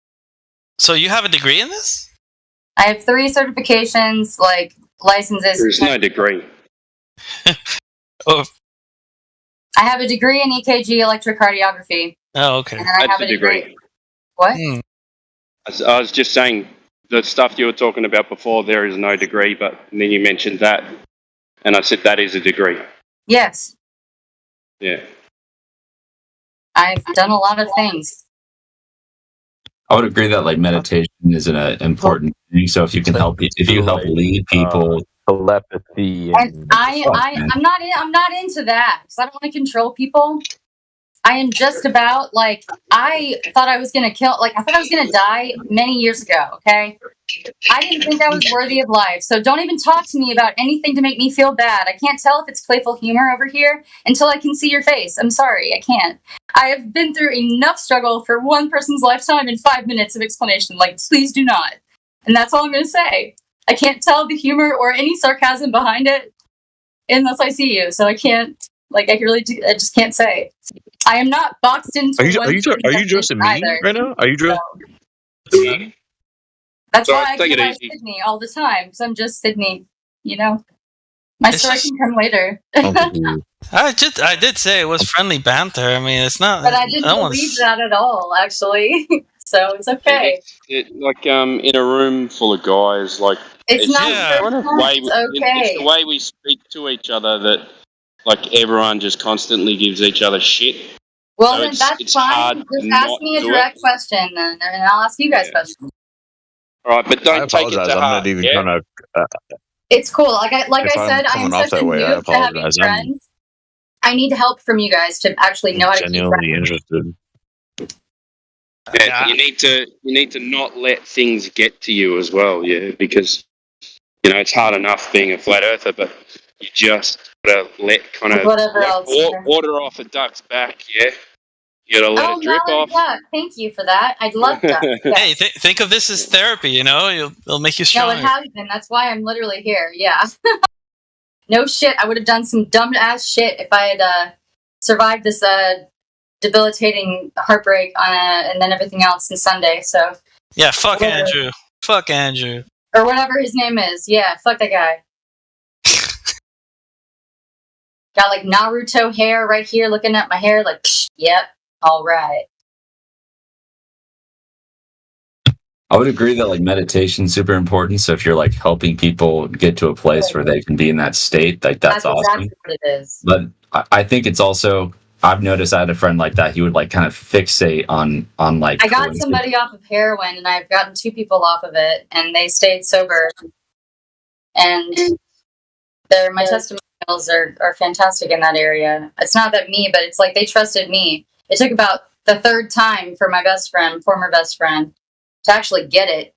And then he actually felt he let me do that because he was at his wit's end. And he's credited me for the rest of his life. I'm I don't need that, but it's steroids are keeping him alive, putting a shot in his ass because he was addicted to all these things, including heroin every day, Opana pills every day. And it's and then steroids in his ass before he met me. And I'm damn, dude, no wonder we met at the worst time ever. And my boyfriend at the time when I first moved here just killed himself. I'm that's great. Okay. And then, of course, it's when those things happen that you meet the most influential people that you're meant to help. And then that is so fulfilling that it's I don't care what shit people talk. I just don't care. It's worth it. It's worth it. It's very few and far between that I invest that kind of thing. But it's not my doing. It's the creators. It's how I always view it. So. Yeah, I agree that's awesome. And meditation is one of the big one of the most important things. But it's also like I think it's not really beneficial or like productive to like focus on coincidences. Like I don't believe in coincidence. Yeah, he would like predict when like random people would show up at the door like really strangely. It was weird, and then he like, but it's like it got to the point where he's like so fixated on this fact that he's like this. That's disgusting. But it become like it can become. I think it can become a kind of a poor way to think. It's like it's not really like you that it's not like I mean I think it's bad when you think it's like oh I have these abilities instead of thinking of like it's not ever me, right? Yeah, you got that. But I've known that since I was like 6 years old, like on the field of like my elementary school, and I would look at the clouds and it'd be like, please give us some fucking like rain or lightning so I can just go inside and not play kickball because I would never ever. I would always let people cut in front of me, because I don't want to be the center and kick the ball and everybody see me like, no, fuck that. I'm not going to have good aim. And no, it's not ever my doing or anybody's. They'll take on just as many dark things. In fact, they'll take on more dark things if they think of themselves that way, like they are the creators of anything. And it's a very sad thing, but I've seen it happen. You know what I always found interesting is the energy you feel when you're in a room full of people, and for some reason you feel compelled to look in a certain direction, and when you look in that certain direction, you meet the eyes of another person that was staring at you. And feels it as awkward as you do. So somehow... I'm sorry, what? And feels as awkward as you do, or waiting for those eyes. That's kind of like the yawn phenomenon. What? Where like you yawn and somebody else sees It's just you yawn. Strange thing that interference. It is true, though. The law of attraction.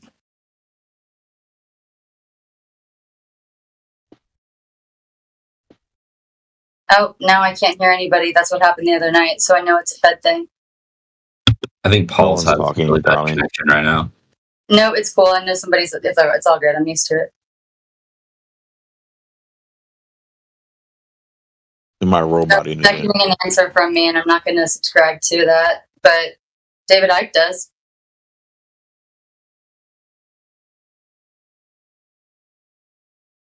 You If that were listen the to case, David if that were the Icke? case, Andrew would have called me like last night or the night before just to like give me that fucking closure. But can't guide people that way.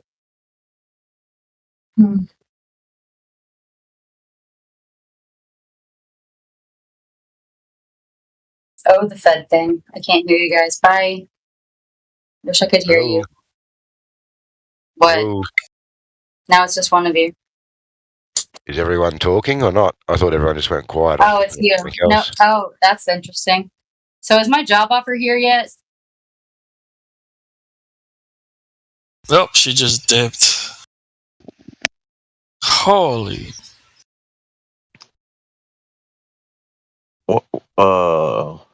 What just happened? I don't know, man. That's fucking crazy. Makes me think of this video comparing like a man's brain to a woman's brain, and like a woman's brain is like a jangled string of like yarn. It's like every fucking thought connects to some other random thought, and pretty funny. Oh Yeah, man! She could hear us at the end, and she said that no one was talking to her. She couldn't hear anyone, so she dipped. Oh, it was really exhausting. Holy shit! I couldn't get a word in anyway. I can't tell if she was genuine about anything she said. I'm so lost. I don't know. That was wild. No, she's like that. I've talked to her before. She's very scattered, all over the place, like scatterbrain, you could say.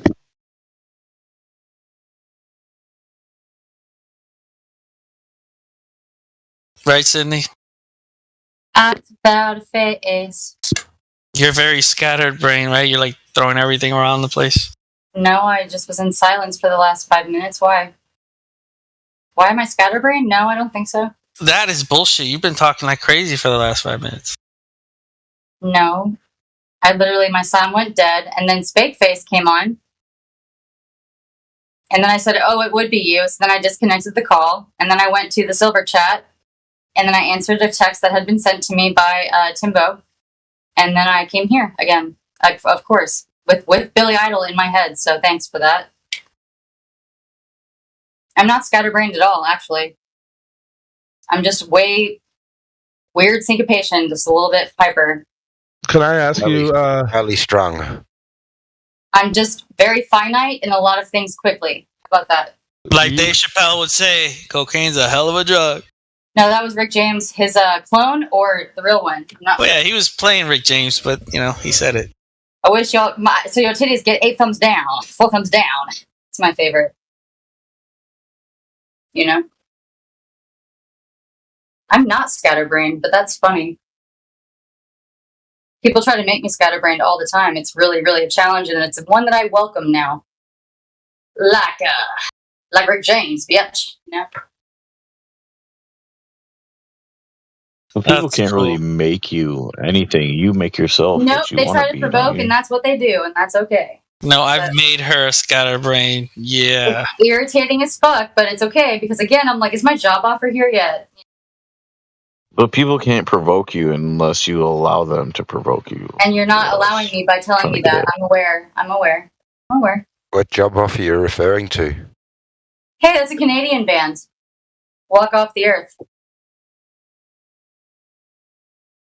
They're an a cappella group that they do covers of, big name songs, and one of them is a blonde and dating this loser, but they're both just, autistic level beautiful geniuses with music and instruments, and called Walk Off the Earth, and they do great, great music.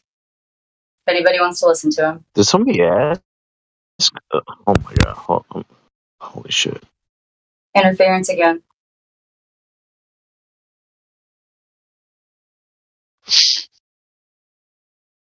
Challenge me again. Good morning, Flatbrains. Hello. Well, thank you, Chris. I agree. So what's going on with you, Timbo?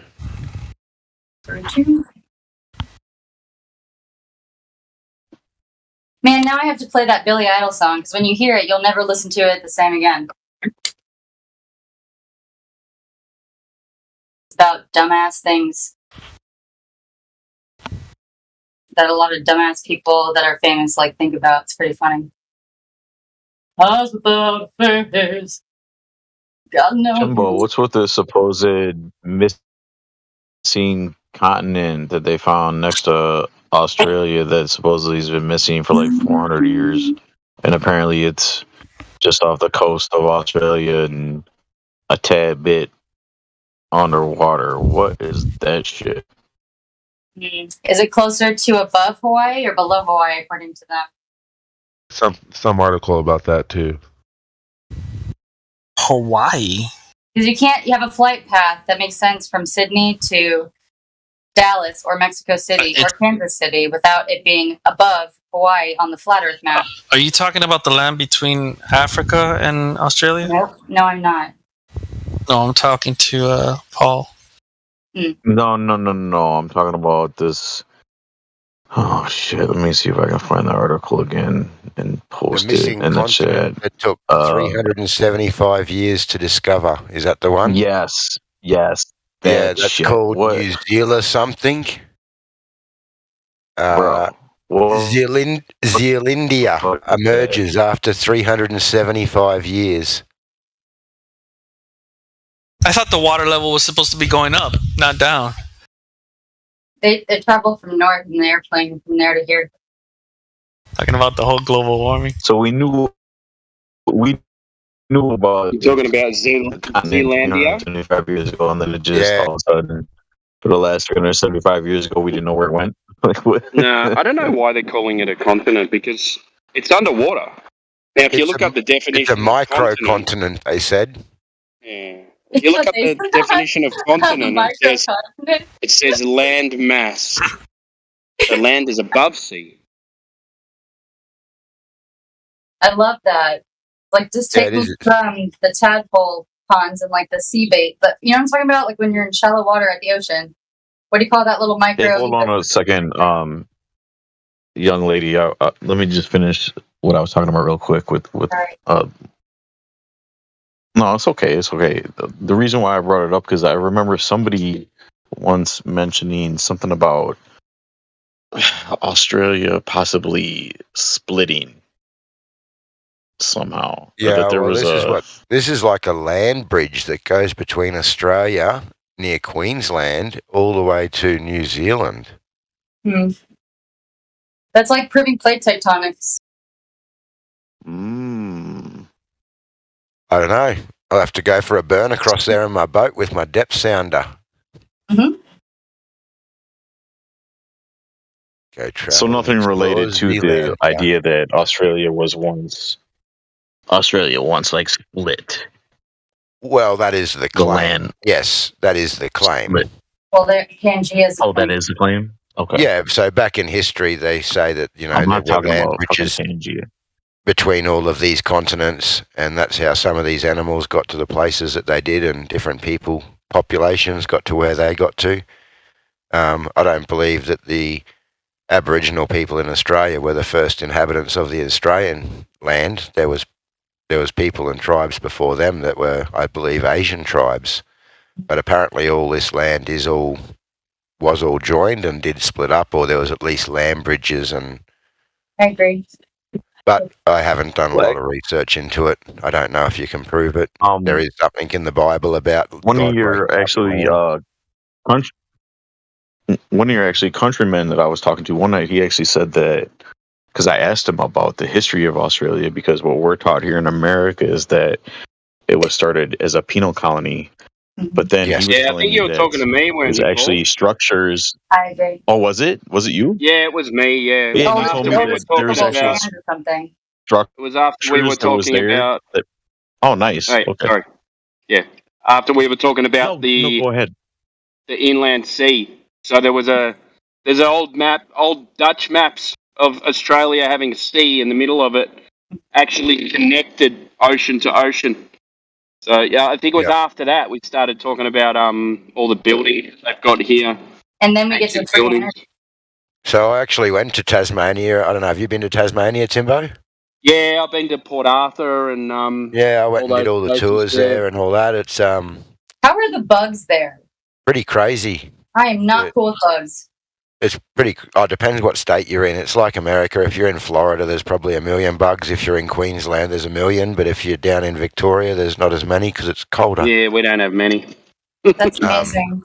I'm sorry. But now I've lost my train of thought. Oh yeah, Yeah, Port we were Arthur. talking about Port Arthur. Yeah. Yeah, that was. I was never really interested in history, and then I went and did Port Arthur, and then when I went down to Devonport, I did all the women's prison and all that. Man, if what they're saying and showing is true in there, that is insane the way those people nuts. lived. It is crazy.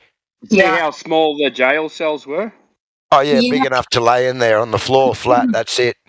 Yeah, that's it, man. You know, They look like- Andrew's father lives in Australia too, in like the boonies area there, on the way out where you like the airplanes. 90% of Australia's the boondies. Mm-hmm. Hey, what's a giant? Is it like a rock formation in Australia that all of a sudden nobody's allowed to climb on anymore? Yeah, it's Something that's visible from airspace, like from a plane. That's Ayers Rock or Uluru, and they've handed that area back over to the Aboriginal or the original owners, and they've banned everybody from climbing it. I think people do still. Well, I've seen people climb it, but it's frowned upon. They're very they get in trouble for it. But yeah, we've got a lot of land claims and things that go on here where they do give the land back to the original people. Plenty of land to give away.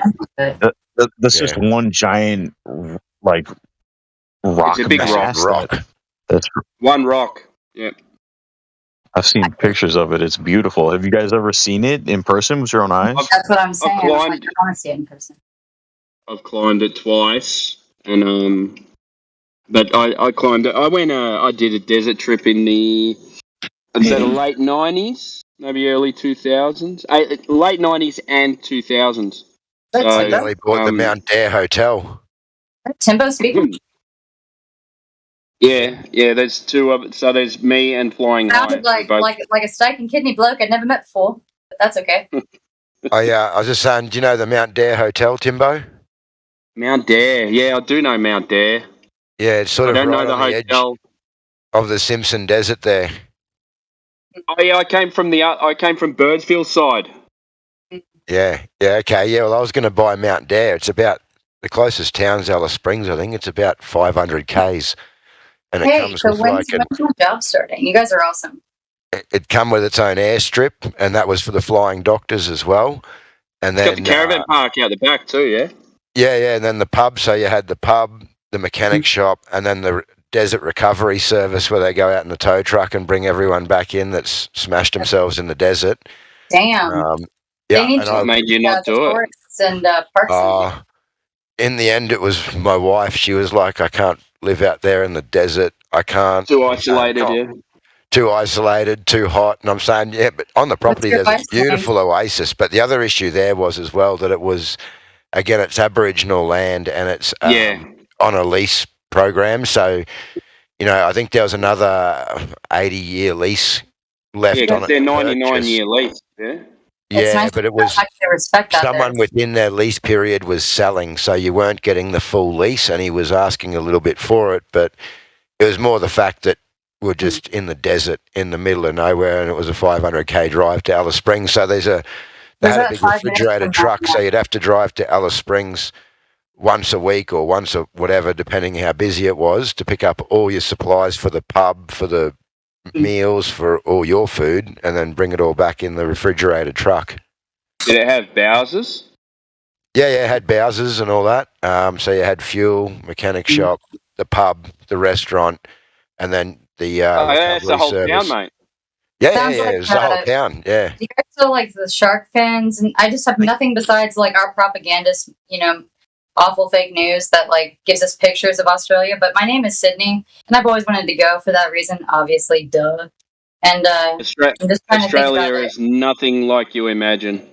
I don't have an imagination for it because I just don't believe anything anymore. If it's force fed to me by people like my uncle and stuff, I'm just like, well, what's the shoe going to be in the picture, or the bicycle on the ground, or what is the tell, and how can I believe it if I don't feel it, see it, touch it? Like, I've been to Italy. At least I can say that I went there, and I ate capers off the vine, and I went there, and I loved it, and Spain too. Hey, can I interrupt you for a second to ask a question about Australia? I'm interested to know if the Aboriginals are bound to all the same laws as everyone else when they're on Aboriginal land. Yes. Not really. Yes and no. I dealt with it a lot because I owned a big security company, and the town that I lived in, that's mainly who we dealt with.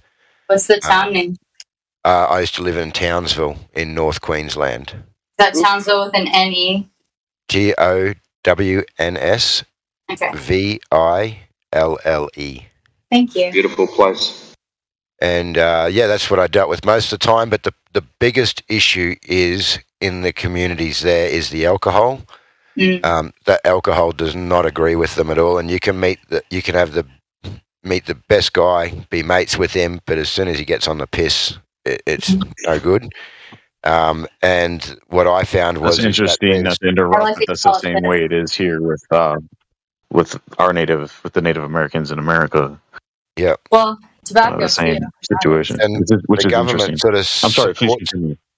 But the government sort of supports it. So the big issue that I seen, because we did a big job for the council where they redeveloped the city, and we did the security in there, and these guys had been living in there. They're not homeless. They have places to go, but they choose to live on the street and drink. And basically we had to move them all on and all that. And there's a service called, it was called Grindle. So it's like a drying out centre, and they had a bus that goes around and picks them all up off the street, especially if there's bad weather.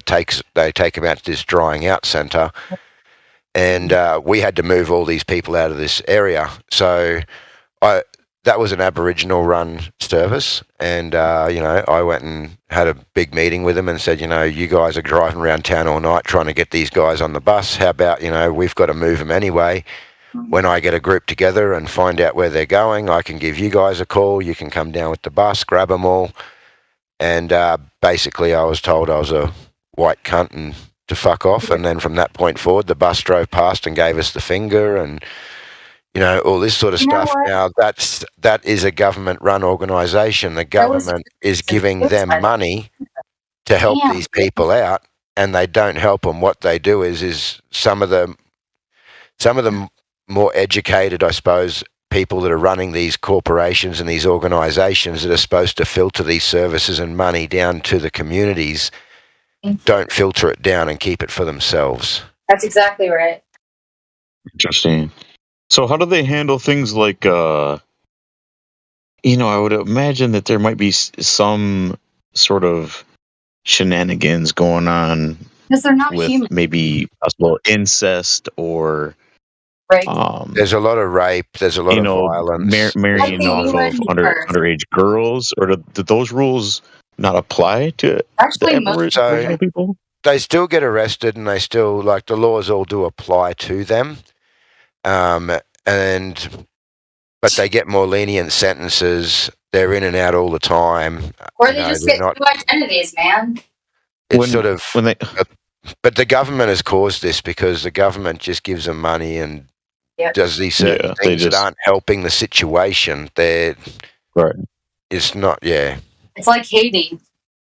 Do they, when there is a baby born in an Aboriginal community, do they have to sort of register that child with your government? They do.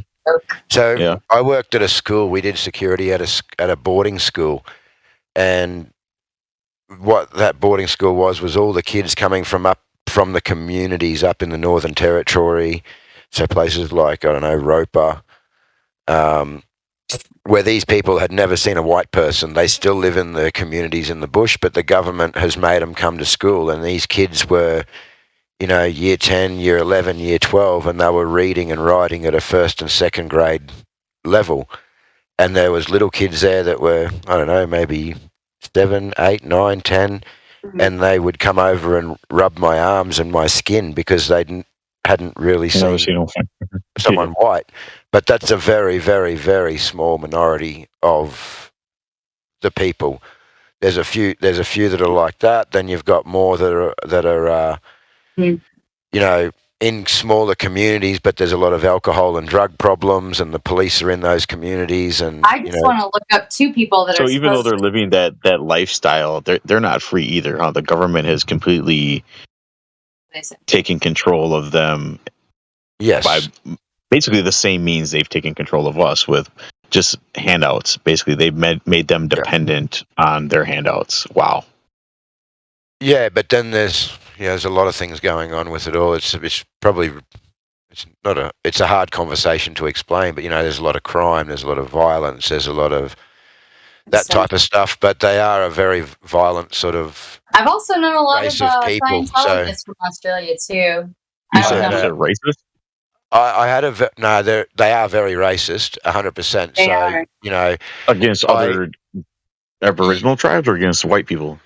Well, against white people, but against themselves as well. So, like, I had a guy a Aboriginal guy who was like an elder in the community who came and actually worked for me and was a very respected elder in that community. And he came to work security for me, and he worked at a shopping centre for me. And they all turned against him because he was working for me. So he was a race trader, and then they turned against him. So it's sort of the way it is if one of them someone from the family has a job or has some money, well, it's expected that goes to the rest of the family, and if just it like doesn't, then they're ousted. But in those communities, there's an island off there, Palm Island, which is another community, and they do still, although the police are there, they still live by their own rules and laws to a certain extent. So I had a good mate in high school that when he turned 18, he had to go back to Palm Island to fight the elders of the tribe and basically get a hiding to become a man. But what happens in that location is when they're really bad on that island, they get banished from the island and sent back to the mainland. I'm a big believer in exile too. Yeah, which which is where I lived on the mainland in Townsville. So then we'd see some of the badder ones because they'd be banished off that island and sent back to Townsville, and or it was a dry island, so they would come back on payday and just sit in the city and drink until they ran out of money, and then go back to back on the ferry back across. So, it's hard, but there's good people there too. Yeah. There's good and bad in every race, and there's some really good people there that are exile was one of. Sorry, there's some really good people in the community though that are trying to do the right things and trying to help the younger generations, but the younger generations are just stuck in this drug and More or alcohol less, and violence. they don't want to die either, and I get it because my uncle's the same way. I get it. Yeah, probably by design too, right? It's no accident. That's very. If I was that person, I can't say I wouldn't do the same thing. That's really interesting. I have that same experience here in America. We're having that same experience.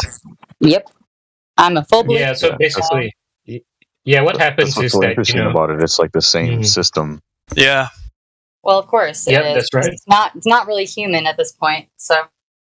Yeah, it's like whoever got there first, whether you can argue whoever's there, whoever's owning the land, or whoever was there 100, 200, 2,000 years ago. Obviously, there's some dominant force, that has taken over. By resources alone, though. By resources alone. It makes me think that when people talk about this one world government that they're trying to pursue, I think it actually already exists and has existed for quite some time. It's the underbelly that we don't want to talk about, and that's fine. I just cannot talk about it without touching a nerve of the triangle hand givers like Dan Bongino every day, who really literally emails me just to piss me the fuck off, and I never respond. I have to instantly delete them just so I know that I touched a nerve, so I'm right and he's wrong. But yeah, it's the same thing. We used to have these posters in my school that would show a globe and like these cartoon children holding hands, and in Australia and upside down, and oh my god, I just thought about that. It's so literally funny. It's the perversion of righteousness, right? Once you see it. Hey, sorry. Jimbo, you there? Yeah, I'm still here, mate. Hey, have you heard that once this, how they're trying to vote this voice in for Parliament? I think that, from what I can understand, once that occurs, they're going to try and make Australia a republic and break off from England. It's all kabuki. Yeah, I'm not too keen about that. Have you heard much about it? To tell you the truth, man, I haven't watched the news in 4 years, mate. Woohoo! I'm out. No, this is not on the news. Bad. This is just what I've got through, like independent streams and stuff like that. But I haven't watched the news either. But okay. The one party from Australia that was that one dark-haired guy that looks like a beautiful actor. That was on Infowars for a minute last year. I don't mean to be rude, but can we get back to well, okay, like the one Australia party, right? One Australia. I don't know. No one can finish a conversation. You're talking about Richard Bossy. Yes, I am. Yeah. You're like not sure about him either, but yeah. I don't know. I like talking to you guys. What the fuck? That was the only reason I spoke. Sorry, guys. Yeah, you're right. What were you saying? Flying high? That what are they pushing through? Apparently, so there's this new thing called the Voice to Parliament for the Indigenous vote, and they're going to give them some more rights and things like that. I'm not 100% sure. I haven't read into it, but from what I've been told and what I've been reading, because I'm hooked up with this group called Decline. Anyway, we won't go into that, but from the information I'm getting, that once that occurs, they're then going to go and separate from England. Become their own republic. They need to vote. We need to vote for that. They tried it in the 90s, remember? Late 80s, early 90s. They've just done this vote on this thing for Parliament, so I don't know what's happening. I know it's a bit of a mess. I have heard it sort of on the news, on the radio when I'm driving around. It's all a bit of a mess, but apparently that's going to be the end result. I'll have a look at it, man, because I was very interested last time, because they pushed a lot of laws through last time. Something dodgy happened when we went for the referendum for to become a republic, and they changed a lot of laws in the meantime, and then we came back as a different Australia. Yeah. Well, from what I understand, our constitution's been changed, and it wasn't changed by referendum. The people decided not to have it, and it was Gough Whitlam correct. We ain't and having Bob it. Hawke, which means that if that is the case, I don't know why no one's done anything about it, but that would mean that all our judges, our governor generals, all these people are all sitting illegally. They're not even they're not even relevant. Mm-hmm. All right, well, let's I'll have a look. I'll have a look at that. That's interesting. What's the plan then for the monetary system? If they do that, do they break the off monetary from system's fucked the anyway. Bank of England? No, we don't have. We're not part of the Bank of England. We're a licensed corporation under the US government or under the US Corporations Act. That's so funny. There's so many of those. No, seriously? Yeah, seriously. I'm a licensed Sam. No, we have the Australian dollar. So who prints that? The Australian government? Yeah, the mint. We pretty much have nothing to do with the UK. Except for when I got charged, it was Adrian. Well, I won't say my name, but my name versus the Queen of England on the top of my paperwork. You mean the reptile? Oh shit! Yeah. So I got charged. I got charged with something a little while ago. The non-human to do with work, and I caught some guys at a break-in, and I ended up being the one charged at the end of the day. And then you end up getting a new name. So I got charged with grievous bodily harm, and I had to go to trial and all that sort of stuff. And it wasn't that person versus me. It was me versus the Queen of England on my. So when was your first name memory? Like new person that has the same name as somebody in that area. Did you call her as a witness? I was just freaking out when I read it. I was like, "What? I'm versing the Queen. What the hell's going on?" I need to cross-examine her. What exactly happened? Can you explain again, please? Give me a goddamn role to play. Damn. Oh, just an incident. Wait, Sydney. That's super personal. He doesn't need to get into details about. It was just an incident that happened at work where I caught some guys in a break and enter, and one of them ended up getting injured. So I ended up being the one that was charged. That was all. Basically, he unloaded on his ass. Not really, actually. It was just a bad situation, So, but I ended up having to go to court for it, and I got off, obviously, in the end. But it was a very eye-opening experience, and I was just saying that it wasn't me versus them; it was me versus the Queen. As a role. That's so crazy. weird. And then they they do the have same thing here in the obviously. States. A lot of times when you charged And with then a I crime, employed it's a not Queen's you. counsel. It's My not the point is how that even starts. who you might have victimized against you. It's you versus the state. Yeah. My which question is if so you work crazy. with the state, when does that even start? That role for you? That's my question. How does that start? You Against your versus will? the Queen is even crazier, bro. Like what? Yeah, I know. That's just even another crazier. tax. Just another tax, isn't it? You're not even.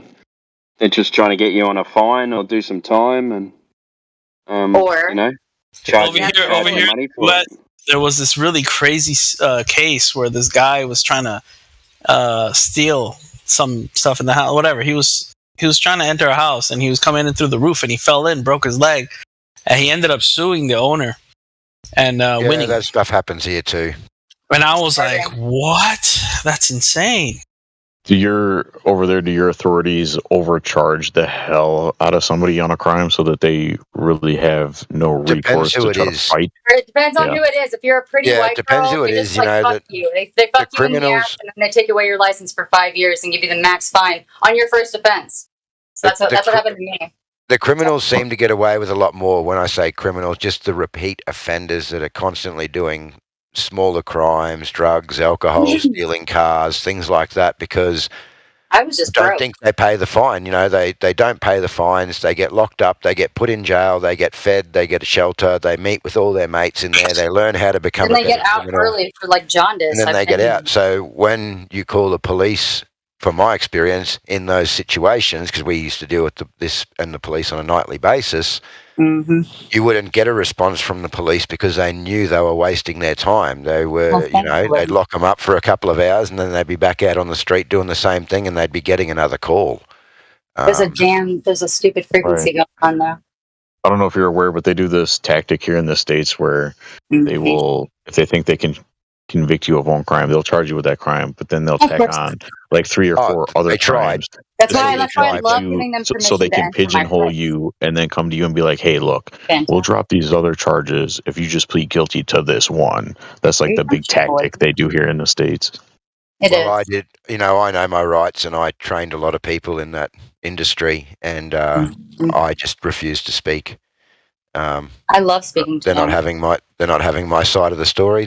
So the mistake people make is that, all you've got to do is give your name and your address and your details if you're arrested. You don't have to speak to them, and all they've got the burden of proof. Look, Going back to the I've been globe. a passenger, and I was still extradited into a different county in Ohio from being a passenger in a bad-plated car of a dude that I didn't even know at the time, who was a first date experience, by the way, driving his friend's car, who happened to have an open heroin charge, open warrant. And I was just a passenger, and I had no idea that they had no right to ask for my ID.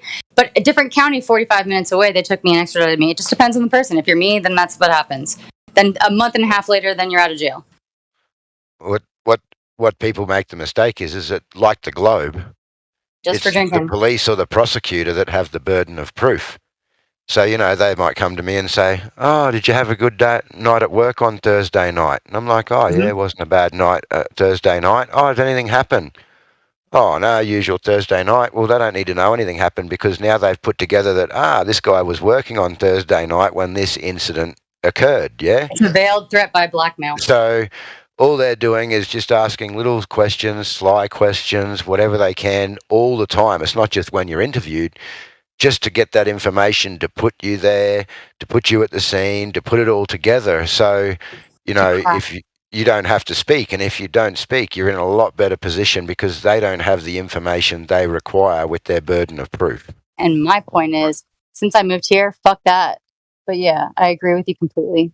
That is how it is. In Cincinnati, I was a chicken shit, and I literally was there just to survive 15 years of that awfulness. Most of it was what you were just talking about. But then they make you feel bad for exercising your rights like you shouldn't be I was free, and I was broke, and I had no way to get there to a different county every month for I had no way to serve any of it, okay? 19 years old, totaled my Audi, my very first car, because I was young and dumb, and it was Valentine's Day. I wanted to hook up, and I was sad. And I drank, Kamchatka vodka and Sunny D. They really try to trick you into thinking that if you exercise those rights, that somehow I'm a menace to society. It's not going to be good for you. Yeah, but I hear you, bro. I agree. Yeah, they make out that they're going to help you out if you cooperate and all. I've never been that guy. They're just trying to. This woman was like because they've got the burden of proof. I guess. Yeah, they're trying to get you to incriminate yourself. I was just crying the whole damn time. And depending where you are over here in the States, it feels like criminals have more rights than like law-abiding citizens. I don't know. It's like they know that you're going to pay the fine. You're going to pay the fine. You're going to be upset. You're going to pay the money to them. At the end of the day, it's all about the money and the fines. Whereas most of these guys are just informants, to be honest. Most of these guys are just going to go, no, I'm not paying that fine. Like I said, they get locked up for a couple of weeks to pay their dues. They meet their mates. They have a feed. They get sheltered. They're back out doing what they're doing again. So, but on a tether string of like freedom and death. It's really true. They're on a leash. Yeah, the thing that people need to remember is, if the police have cause to arrest you, I hope they will just arrest you. They don't ask questions. They're not interested in your side of the story. No, I'm talking about after arrest. They just arrest you. They don't even let you get your phone call unless you ask for it here. No, so fine. Like in my situation, they never contacted me. They turned up at my house and arrested me. And then they started questioning me straight away. Okay, so were you here at this time? Did this happen? Did this happen? And my ex, by the way, was at January 6th, too. They never even questioned him. Oh, that's interesting, because usually here in the States, they do the opposite. They'll ask you to come in and No, they'll just demand your identity, like questions, and then they will try to do get that you as to well, incriminate yourself. And then once they think they got you, then they'll arrest you. Well, if you're naive, they smell it. If they think they've got enough on you, they'll arrest you here. But And the judge lived to regret it. I actually got her federally indicted too because of my witnessing.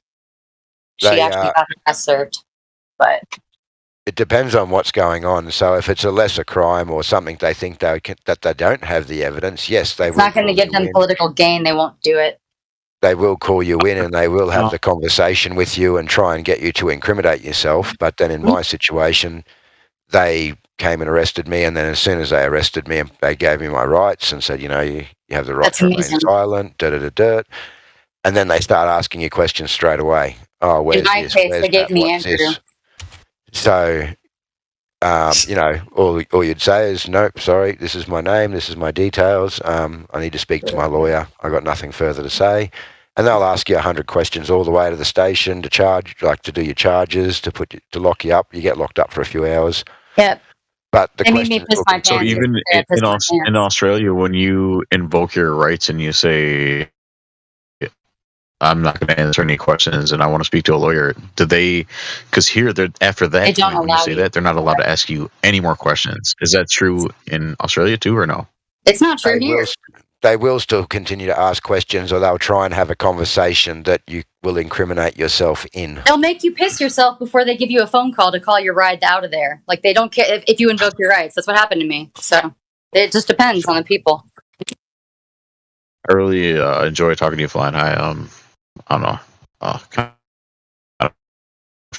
Yeah, I really enjoy listening to you guys talk. It's just unfortunate.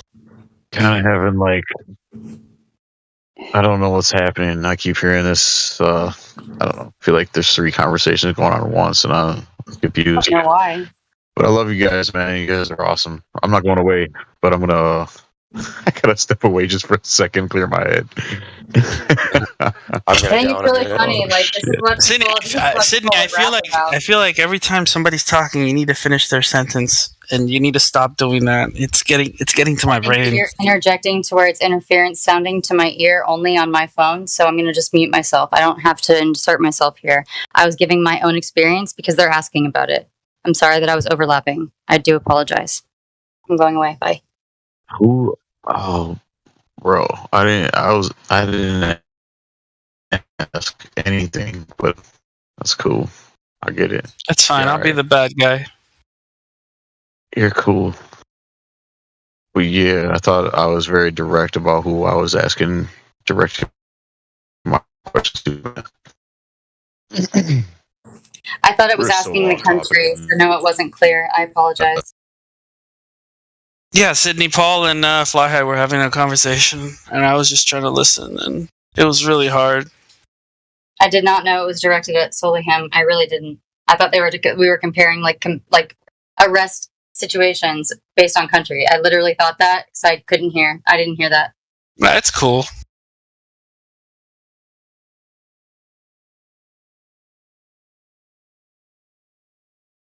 You're definitely a lot more relaxed in the US when you. How do I put this? It's a bit hard. I think you're more free in the US and you have more freedom, but I think if you do something wrong and you hurt somebody, you're going to get a lot more jail time than Australia. Australia, we have a lot less freedoms, but the punishments aren't as severe as what you receive in the US in certain scenarios. It's all in what serves those in charge here. I don't know. Well, maybe you should reevaluate the word freedom. I agree. Freedom is a state of mind. Freedom is the acceptance of the consequence of your actions. I think I got to explain it a bit better. So, I lived in Australia my whole life. I grew up very poor.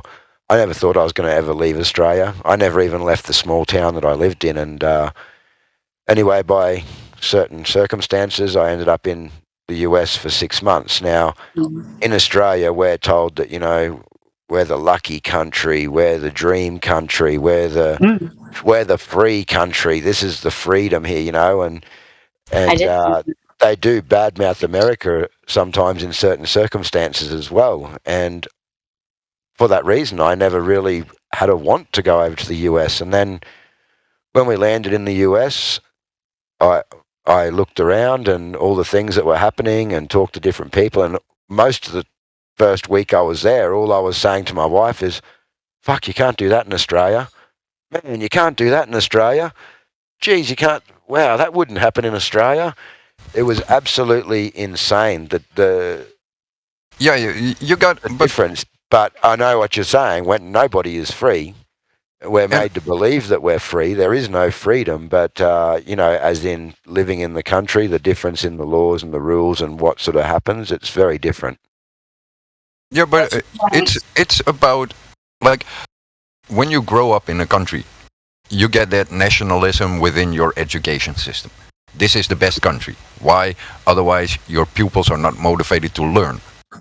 So everyone in the world, no matter what country, says, we strive to be the best country. Otherwise, your children are going to run away the moment they have a chance. If you teach your kids to love the place that you are, yeah, for sure. Where I live, in the Netherlands, we have tons of rules. We have tons of limitations on life. But they are put there with reasons, some good, some bad. But it is, how can you manage it? So do you have the freedom in your mind to see the loopholes, or do you have the freedom to say, hey, why do I desire to do this, but I'm prohibited by law? Is it because you're prohibited, or because you actually want it? They give you that, oh, the grass is greener on the other side effect.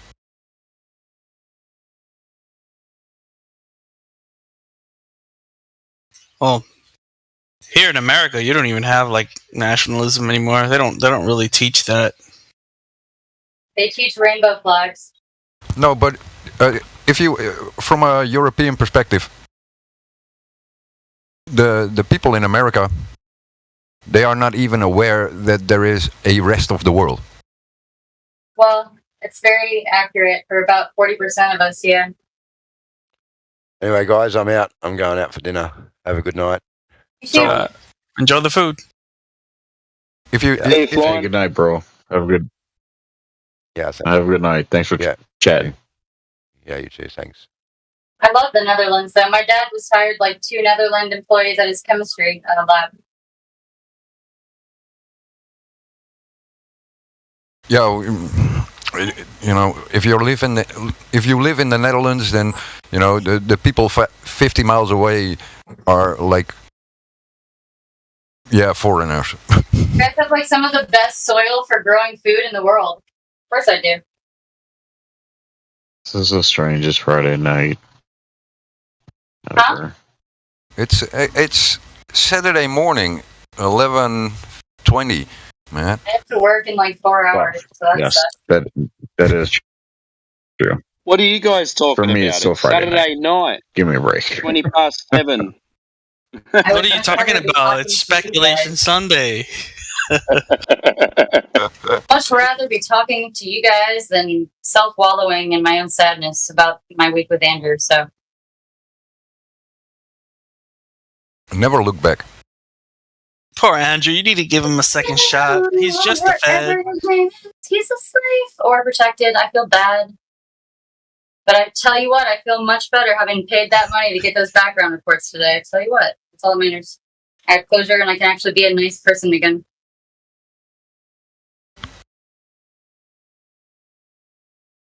For now, in Truman world better.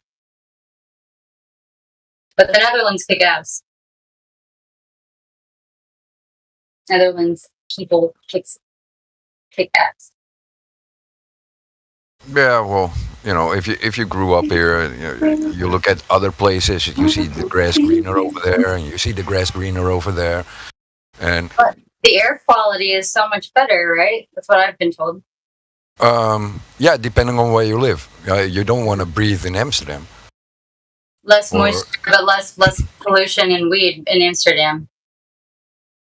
Yeah, well, that's an interesting idea. Why do you think that that certain countries instill that in people because They it seems like they would want to do the opposite and think and teach the people that live there that this is the only place to be and the best place to be versus well, let's take the word. Let's take the taxpayer word away. When it served a new America, our foundational love for this country served them to get us money and power. And now it does not, so they want us to destroy it. That's it. I'm not talking about that, but okay. If you teach your kids, hey, the West or the Netherlands is the best country, then your kids are going to aspire to go there. That's what they teach you guys? No. Like, we're a parliamentary democracy. You can vote. You got freedoms. You got the right to speak. We don't have a lot of rights anymore, and they call it a democracy to its like nauseum. That's what I'm trying to find out what you mean by that. They call the Netherlands, or your media calls America that good, so you guys start to get out of the Netherlands. Is that right? Yeah, people say, the Netherlands is crowded. So the grass in regards to housing, go to Australia. You can live there. There's only as much people as in the Netherlands. So sorry. But it's 20 times bigger. Go to the US. You can have gun rights. Go to the... everything is taught as... Here you got everything in moderation. And we have the best parliamentary democracy. It's scarcity by creation of those in power. Yeah. But it is just everywhere. It's so sad. A fake image in your mind. Of course. Just like they tell us to hate China and Netherlands and everywhere else besides us. Yeah. Yet as they tell us that we tout democracy, everyone who can tell you that they've been there, not America, is like, we are the bullies. So, it is what it is. They just tell us the opposite of what is true in order for us to not have any nationalism so we don't find out the truth. And that is, I think, the flat earth, among other things. So.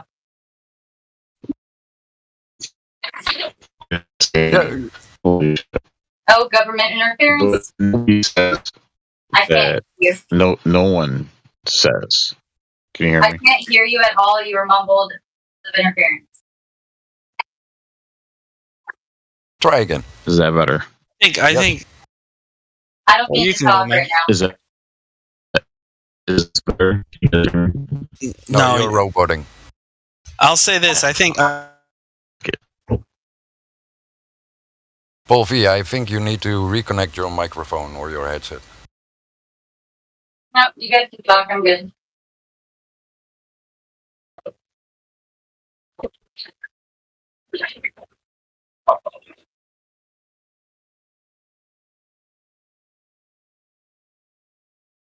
Long overdue dishes. Can you guys hear me better now? Oh, awesome. All I was going to say is nobody in any country says, hey, I want to live in China. Well, some do. That's not true. Because if you... For instance, like when I grew up and did a lot of martial arts shit, then people said, oh, I want to go there because it's the place of origination. If there's an incentive, they will go. Well, some did. Like our military. Yes, I guess I can't argue with that idea. Yeah, but it is the beauty that you see in the other place. Lifestyle. Correct. Yeah, you're right. And I'm not saying that there isn't beautiful places in China. However, I think the majority of the population in China is living That's not so crazy. great So I don't lifestyle. know any Chinese people. I mean,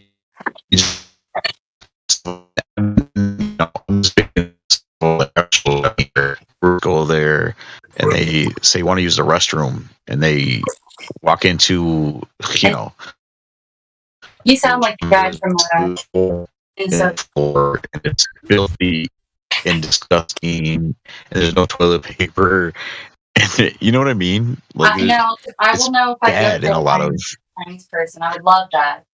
you know, unless you stay in the, you know, hill. Paul, you're roboting. That's alright. I think I know. Yeah, I'm but gonna do my dishes. when you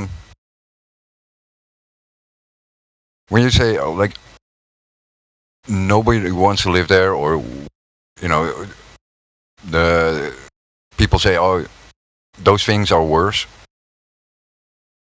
That gives a comparison to something better. Then you already stated that your own place is the best. That makes you want to kill yourself, and then that makes the overlords happy.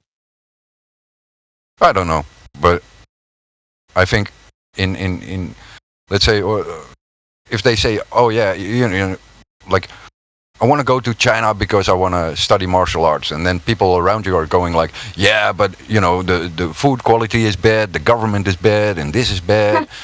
I've never heard that, but I've known about 4 different people, including my uncle, by the way, who lived in China for their military job and intelligence gathering, had fake fucking wives and everything, and have nothing but good things to say about it, and have connections there. Nothing about this war that's not going to happen with it. So I'm just saying, there's incentive there, and they do what they do because there's incentive there, and you can't say I would do differently. No, and but it's the overvaluation of, let's say, the Western system. Like, oh yeah, but we're a democracy and they are a communist country. That's because they have to make it black and white, like Spy vs. Spy. Yeah, and we don't. You know, the thing is, the honesty in China is that they know they are ruled under a Which, by the way, different kind of. Yeah, it was kind of our CIA's idea that infiltrated it back in the 20s. So with the Mao thing and the revolution there, that was our guys that did that. Can you guys hear me? Can you guys hear me? Yeah. Can you guys hear me? I'm sorry. I'm trying to listen, and He just keep went there. interrupting. I'll shut up. Well, no, he didn't go anywhere. I didn't hear anything he said. Just immediately started talking, just interrupted him. It's all right. You sound like a robot. Interference. Yeah, Sydney Maniac and was it Fly Eye? Who was it that he was 3, 2, 1, speaking bye. with? I'm done talking. Bye. No one's asking you to leave. It's just they were talking.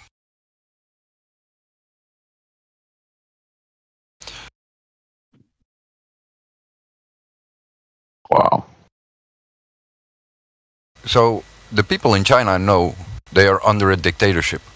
The people in the West, whether it be the EU countries or the US or Australia or Canada or, you know, the NATO countries, they don't understand they are in the worst dictatorship because their dictator gives them fake democracy. That is, yes, I will agree with that. Yeah, I'm not gonna argue with that. What I meant though is not like government shit. I just meant the standard of living. I think for the average Chinese person is really bad. But the standard of living is a normalcy bias. It depends on the government. If you, like I said, freedom is a state of mind.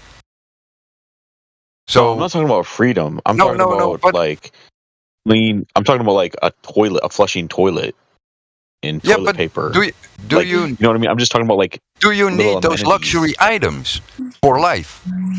I don't. No, I don't need them. Creator created for you. I enjoy. What's the Garden of Eden? A place with sanitary towels and a bidet. I understand. Yeah, I understand. What are you gonna? You're gonna clean your ass with leaves?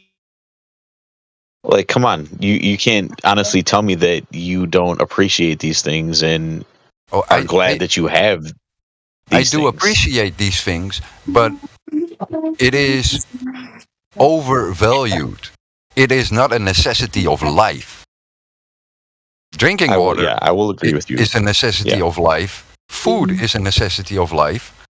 The capability of having a shelter over your head is a necessity of life.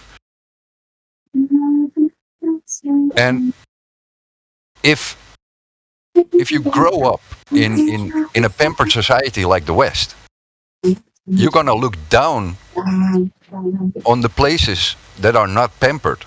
But that doesn't mean the quality of life for those people is worse than yours, because you're stuck with student loans, mortgages, and a government that is lying his ass off. Well, yeah, but that influences your life in so many minute details. Yeah, I see your point. I see how you can. Yeah, I get it. That does make sense. I fucking love air conditioning though. Holy shit. I don't know. Would you? That's an interesting thing too. Would I trade? If you didn't know air conditioning existed, would you need it? Well, no, of course not. However, would I trade it for the knowledge that, growing up my entire life, knowing that I was fucked, knowing that I was ruled by a dictatorship immediately from birth, would I rather be tricked into thinking I was in a republic, and trade AC? You understand what I'm trying to say? It's like the globe, I know. It's the question of the Matrix. Yeah. But I'm not, I'm aware though. So I'm aware and I still can enjoy all these things that, it's shitty that other people can't have these luxuries that we, can enjoy.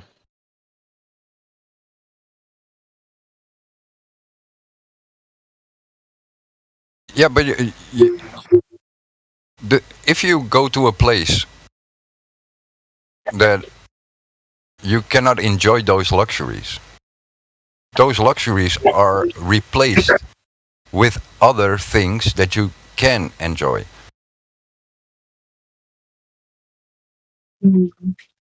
With other things that I can't enjoy. Yeah, like. Yeah. I mean, I've been It's so where you I've put gone. your focus on. For instance, you say I can't deal with not having an airco. We all in the West have cars with air conditioning, and when I drive, I never use my airco. I always roll down the window. Because if I use my airco, then my car is nice and cool. And then I step out and I have to work outside. The first thing that happens is I pour in sweat. If I acclimatize to the weather and the heat, then I don't have that problem. Which means that overall, I have less stress on my body. I have less exhaustion. But yeah, air conditioning is cool. Workday is done though. What about when your workday is done and you get in the car? Do you then turn on the No. No. Really? Because all you do is, like, for me, like, it is putting my body under extra stress. Oh, I can relax. Oh, I need to transfer heat. Oh, I can relax. Oh, I need to transfer heat. No, you got to transfer heat all day if in summer. If you give your body that rest, then you will just drain yourself from minerals and fluids because your sweating increases when you're not in the AC. So what happens is, over time, everything will have AC. You have degraded your body into a weaker state, which makes you ill, and that transpires through the whole society because everyone has the same issue.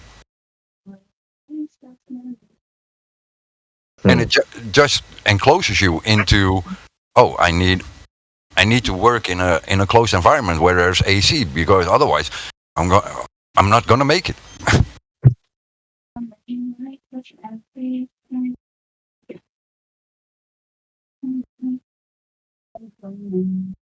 It's nice to have that luxury. That's interesting. But it is a luxury. Like, it's the same with alcohol. You can have alcohol as a treat, but doesn't mean you need to drink alcohol all day, every day. Yeah, but what's your argument for why you shouldn't have those luxuries? Like, is that what you're trying to say? Like, we don't need them? That we shouldn't have them? Is this some kind of like climate change discussion or something? No. Well, I'm pro-choice. Absolutely don't need I'm that, just that's saying. for sure. But I'm saying that if you look at the benefits of having, for instance, air conditioning, you will always see the negatives of not having it. When you when you don't have AC, you are prone to look at the benefits of not having it because it makes life easier for you to accept you don't have it. okay, but wait a minute though, because we're talking about. So the original that makes sense when you think about freedom the time being a state of mind. Before. Yeah. It was about freedom being a state of mind. I think he's trying to point out that all these luxuries are a state of mind as well. Yeah, is that right, Monkey? Well, yeah. Well, it forms your thinking. Yeah.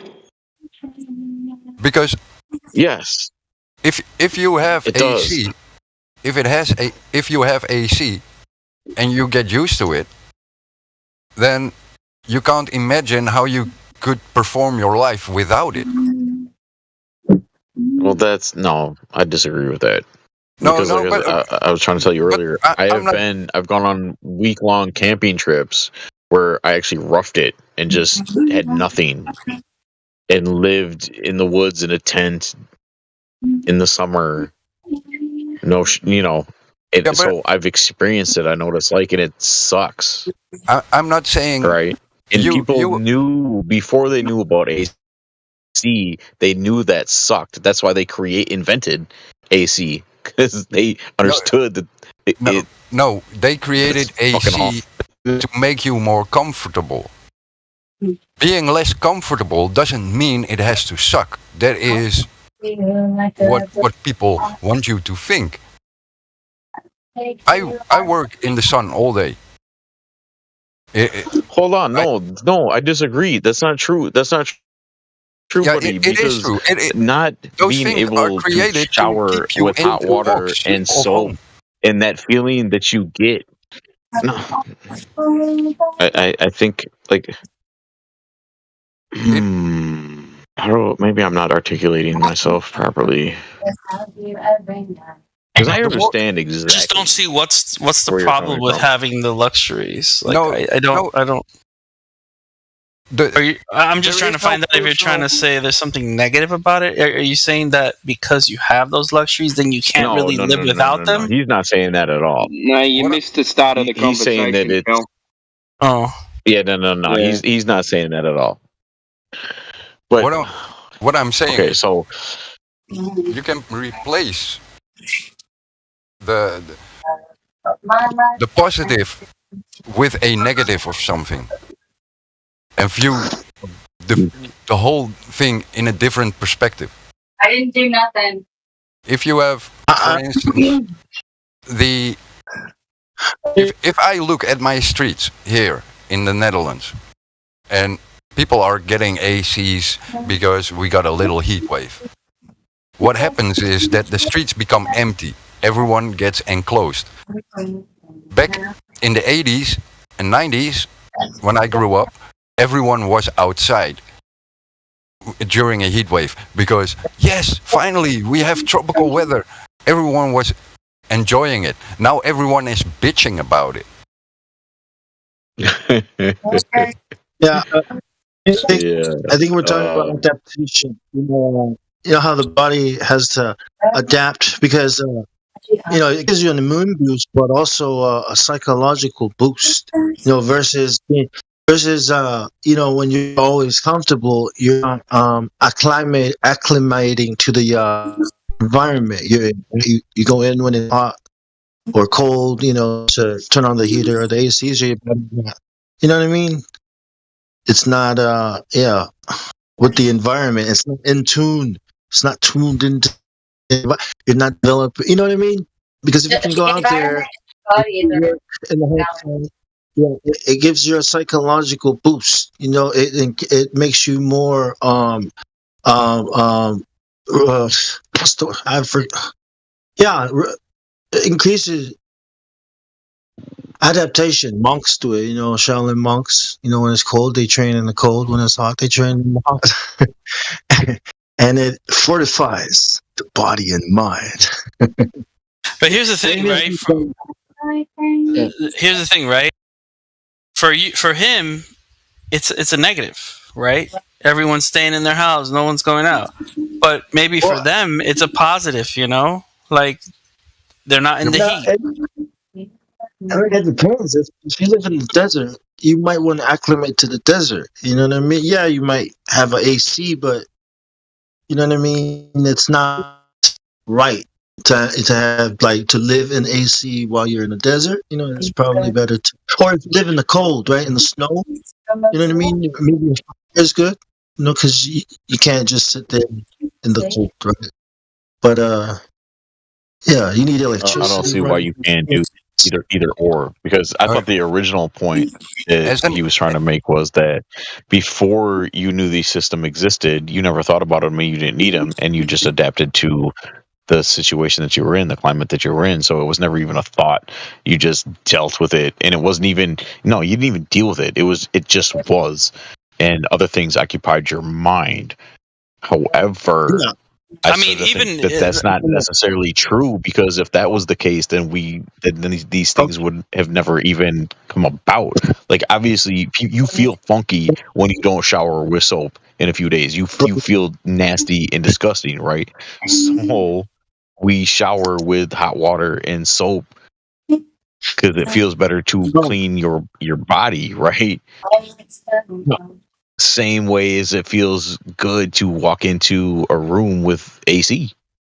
I mean, even animals, right? They even animals seek the path of least resistance. Like the animals will go find shelter to get away from the sun. They'll find the best water sources. But I think you guys are missing the point, because he was saying you guys were talking about luxuries, and then you guys were talking about China, and what Monkey was saying was, what you do if you don't have the luxuries that you've got now is you replace them with something else anyway, and then you don't worry about those luxuries. Yeah, okay, yeah, you're right. You're absolutely right. Yeah. But it's a negative. It's not necessarily a negative thing, though, right? We went off on a tangent. I guess I went off on a tangent. But see, the whole point of that conversation too, at the start of it, was that nobody really grows up and says that they want to live in China, except for the rare people that are into kung fu. That's what I would do. But when you think about the lifestyle of the average Chinese person, what do you know about the average lifestyle in China when you never lived there? It's the same as the Glober saying, "I live on a globe." No, hold on. I've met Chinese people that have immigrated from here, and I know from what he's told me in his experiences, for certain people that actually, aren't even in the associated with the Red Party, for instance, it's hell. My friend in It's not NSA, where's a your good accent? situation. And not only that, just travel shows. I mean, how many travel shows are there where people go to China and they are trying to experience certain places in China and they say, oh boy, I got to use the bathroom. And they show you, the conditions of those facilities. And it's, it's. Again, why are you speaking to something that it's a waste of energy? I'm not putting down what you're saying. I'm not discrediting your friends. I just haven't been there. I'm sorry. And honestly, it sounds like a lot of federal agent stuff that I've heard before, and most of the time, it's just to discourage us I'm from sorry. going there. I wasn't addressing you, darling. Thank you for your comments, but I wasn't speaking directly to you. I know, but I'm just trying to say it's been like 30 minutes of me doing dishes and nothing's been productively said. Sorry.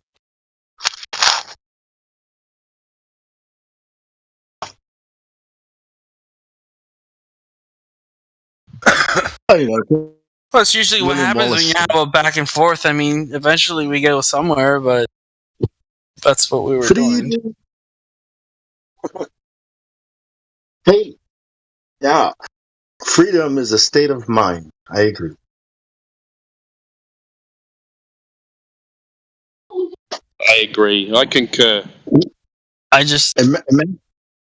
know it has nothing to do with it, but I think if you asked a lot of these Chinese people if they wanted to come to America, I think most of them would probably want to come. Yeah, but based on what information? Just based on logic. Just based on the way they live. If they were to hear just let's say the people in South Central during the 90s, would they? And that was the advertisement for America. Would they say, "Hey, I'm going to America"? Are we talking about what was or what is? No, the point is, and that's kind of a loaded question, because what is the information? You could say yes, and you could go to South Central, and you have the freedom to leave South Central as well. So you don't have to stay in South Central. But let's look at the bigger picture. It doesn't matter where you go.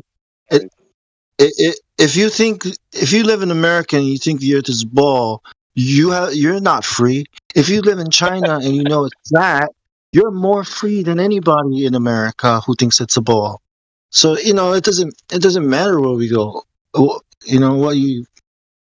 Freedom comes from truth. Yeah, that wasn't the conversation though. What I was asking was, would you trade certain luxuries growing up in a country where you're in a dictatorship versus in a secret dictatorship? That's kind of what I was asking. Hey, Bong. It's not a valid question. It's not a valid question because the guy who lives in China, right, has no idea what life is like in America. So you can't just. I have to be at least born there, or grow up there and learn culture, language, and all that stuff. And opposite too. And honestly, the way so hold on. So the average Chinese person in China doesn't know that in other parts of the world they have running hot and cold water constantly and flushing toilets and certain little amenities like that. Like they're not aware that stuff exists. But they have that too, yeah. Or comment? Yeah, they got the CCP, so I mean, they're probably not aware. Not here to talk about it. So why are we talking about other people like it's gossiping? Oh my god! I'm so please, somebody, fuck. I'm just going to Google my own mugshot, so you know that the experience we're talking about is not the same for everybody here. It doesn't matter. Mugshot? What the fuck are you talking about? I'm not Chinese, but there's no Chinese person. We're not in China. What the fuck? Doesn't matter. Just having a conversation. Chill. Anyway, it's kind of rude. If there's a Chinese person in here, I'm going to mute myself. It's fine. If there's what the fuck? And imagine, okay, if I was Chinese, All right, really everyone chill. Everyone chill. We're just having a chat about opinions. We're not having a chat about anything else. Just saying what we think. So at the moment. let's not use China as an example. Let's use Europe versus America, or Europe We versus can't. No, Australia. hold on. No. How can we? Wait. What part of Europe? It doesn't matter. Let's use Australia. We all got running water of the around here. conversation. That was a point of the Would I conversation. Was trade for Australia? 100%. Was you what? Anytime. Yes, I But definitely what do would. we know in Europe about life in the US? Totally shit. Because all we get is Hollywood made America. Yeah, that's pretty much all we know as well. We just think that everyone shoots each other and there's a lot of crime. That's what we think. It is true. You don't think that. You guys. Thank you for finally having my back, Way sir. smarter than that. You know better than that. You guys are being. Of course. You guys are being assholes. My God. What do you know about the Netherlands? For instance, and I'm not saying. I think you guys are trying to generalize what I'm saying and say that I'm. When someone says to me, Okay, would I trade Australia to move to the US? I would say definitely not. Exactly. But nobody's. That's not what I asked though. But you're trying to create division either way. I don't like it. That's all I was saying. No, he's not creating division. Nobody's trying to create fucking division. What the Well, fuck? speaking for the Chinese, sorry. Speaking for the Chinese. Jesus Christ. And I was only being. For instance, when Americans. Sorry, man. When Americans come to the Netherlands, and I spoke to a lot of Americans who came to the Netherlands. My dad's one of them. They always say, "Oh, look, you don't have gun violence because you don't have guns and blah blah blah." Are they really? And then that's a whole different topic. No. We're not talking about. No, it's not a different topic. It's about what you know about something and how you experience something. No. It isn't. Because we're talking about. We're not. No. That's way off topic. That's way far away from what we're talking about. No, because you didn't hear me finish. What I'm pointing at is that the Netherlands has this advertising card. Look, we're a safe country. Look, we have no guns in the population. And it draws people in. Mm-hmm. The fact is that, like in every other place in the world, the criminals have guns. Except China. Shootings happen. Okay, but my point was, nobody grows up in any other country and thinks, hey, China is awesome. I want to live in China, unless, like we said, the rare few that are like kung fu and enthusiasts and shit like that. Well, we don't know. I've never met. That's all. That's all I was saying, and that's. I'm sorry. Why did people outsource their whole manufacturing base to China? If they didn't want to move to China, they wouldn't have done the outsourcing You honestly to China. don't know the answer to that question. That's you honestly crazy. don't know the answer to that question. They did that. They did that for cheap labor. That's the only reason why they did that. It's a corporative. So there is a positive great reason why they did that. But that's not even. That's a. No shame in that. That was not somebody. If we hear that there are more than two people speaking at the same time, okay, we all have to stop and figure it out, please. I'm gonna take a shower and mute myself. Sorry, guys. Just wanted to share that. I'm done. It's politics.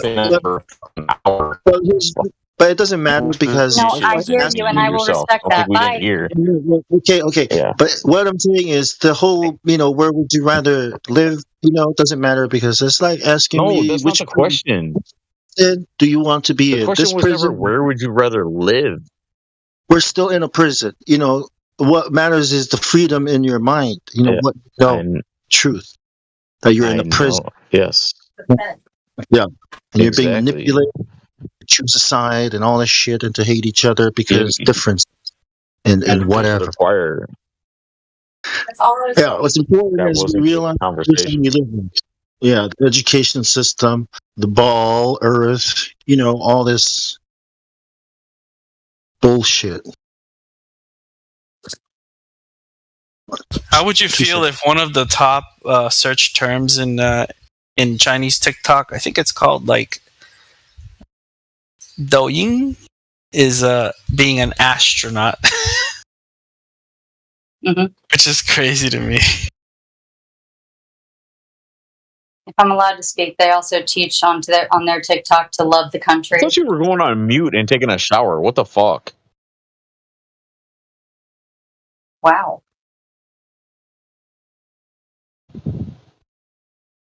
You guys. I thought I was kind of funny looking in my mugshot, that's all. Hey, I'm supposed to be Nobody's the bad guy looking at here. your fucking, what are you? No, fuck that. I'm so irritated, man, because I'm trying to have an honest, serious fucking conversation, and every 2 goddamn seconds, somebody interrupting everything somebody has to fucking say, and we totally got lost in the sauce of what the fucking topic even was and how it even started. I was doing dishes, man. And we ended up, I don't even fucking know where we are now, because we're on flat I Earth. don't even think the people I started the conversation are even still in the fucking chat. I was doing dishes and you were speaking for the Chinese, and it's over now. Nobody So I'm asked sorry. you. Did somebody? Okay. Okay. I have faith in us. We can do this. Welcome to the flat Earth, where not everything is cozy. I know what we're not on. We're not on a ball. I'm pretty sure it was Maniac who was talking. Well, I'm pretty sure the conversation was about the luxuries that you know and the choices that you make upon those luxuries, and then you cross it out against the negatives based on those luxuries that others don't have, and not seeing the wealth that they might have in other places. And that you would say, you know what, I can do without those luxuries because they got that wealth in something else. But okay, correct me if I'm wrong, but I thought your statement was the wealth that you claim that they have was the knowledge that they knew since birth that they are controlled in a dictatorship. So then my question was, okay, is that better or worse than, say, the average American's experience? You're in a position. And the whole point of that was because we were talking before that about everybody growing up in whatever country you're born in. Most countries kind of try to instill this sort of patriotism in you to try to think that, you know, hey, this is the place to be, right? But or actually somebody else mentioned too that in some instances people try to raise you up and make you think, hey, maybe the grass is greener on the other side. Maybe this isn't the best country to be in. Maybe you should go here, right? So that's why I said, well, nobody says that about fucking China. Nobody's saying, holy shit, I wish I was born in China because China's awesome. Because and maybe you could say in that, okay, I'm not trying to pick on China. You could say that about many other countries. No, but I just chose China. My thing is that because you live in America, you only have one view presented to you. And you compare that with your own life. For instance, if you live in somewhere in Somalia, maybe those people would look towards China and say, hey, those guys come here, they build, condos, they build apartment blocks, they lay down roads. Yeah, maybe those guys are great. Maybe I can live there because they can provide shit that our government can't provide. That's it. Yeah. But look at the country you just chose to use as your comparison to say, hey, somebody from Somalia might think it's great to live in China. Yeah, sure. I mean, fuck, dude. Yeah, but you just said no one. A third world country. I mean, we live in the world of technology. You're right. Fuck me. I don't. You know. Wait. Damn it. I know. I'm sorry. First. Yeah. We live in the world of technology and information, right? So there is a lot of information going around, and not only that, I feel like we need to weigh in the benefits and the negatives. Like, yeah, China has kung fu, but everything else is really bad. Like, that's your opinion. Yeah, we're trying to have an open discussion, not like I got you because you brought up fucking Somalia. Like I said, no. Many I took Somalia because it was the first African country that came into my head. But but the fact that you did that is fucked up, because of course I'm not talking about fucking people in Somalia, right? Of course there is other fucked up places in the world where one might be better than the other. There's, you know what I mean? I'm not talking about. Yeah, but I'm just trying to show you that the advertisement for China in a country like Somalia is totally different than what you experience in the US. Yeah, I already know that, though. I already know that. Yeah. My buddy from China that is Chinese, and he's actually a former 24 karat gold triad member, right? And he came over here with his parents 20 years ago. And they came over here because they thought that coming to the US would give them a better life and they get rich, right? And I was just having a conversation with him recently where he was telling me, I was just talking to my dad, and he was saying, and they were saying that, fuck, we should have never left China, because if they would have never left China, they'd be millionaires right now because of who they were and the party they were established with that is in power now. And so I understand that there is people living very high on the hog, so to speak, in China. I understand that, but that's not the average experience. No, the issue is it's 90% is not based on experience. It is based on presentations. I mean, China is for China. That's China. China's mentality is for China, and China's money in bank is for China. If you wait a second, are you saying presentations? Are you saying that the people that are not living high on the hog and the poor people in China have no idea that there's people that are living? It's not the same way we see wealth here in China. Okay, like what's worth $1,000 here in China is probably like $100 or something like that. No, look! You guys are getting lost in what I'm trying to fucking say. Yeah. It's like if you lived like in North Korea and then you looked into China, yeah, you'd probably want to go to China, right? If you were living in fucking North Korea, but like if you're in America, I don't think so. I'm just saying, okay. And it's all a false dichotomy anyways. The United Nations, communism versus... it's all fucking bullshit. Yeah, absolutely, bro. That's not my point. My point is, like, I'm confused. Are you trying to say that poor people in China aren't aware that there's a thing as hot water and toilet paper and flushing toilets? I'm not saying that.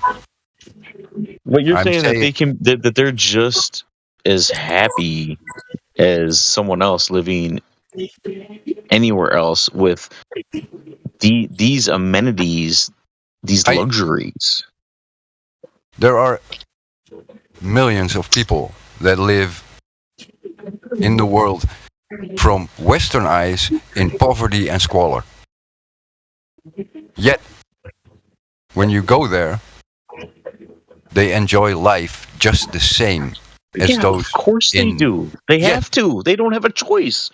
Of course. They have a choice because they know there are other ways of life. But okay, yes, but as humans, we always adapt and try to make the best out of a bad situation. But the fucking point is, nobody points to any of these places and says, "Fuck, I could be there," or "I wish I was born there." That's the whole point. Nobody points to these places and says, I wish I could give up my fake notion of patriotism and all that lie and be born in a third world country where at least I knew I was fucked from birth. That's the whole point I was trying to make. Nobody says this shit.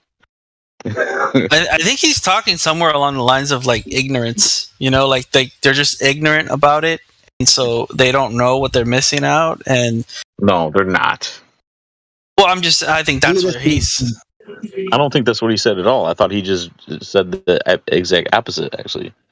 What? Oh, you mean that they actually know, but they rather be fucking miserable? There are a lot of people that don't want to walk away from let's say tribal life or simple farm life because they have Can been. Somebody please mute her, please fucking mute her. I'm sorry to interrupt you, bro, but I'm so sick of this shit. All I hear is fucking hot mic. Please continue, bro. Like, just get off the. I see homeless people here in the Netherlands that choose to be homeless. I see rich people that want to be richer.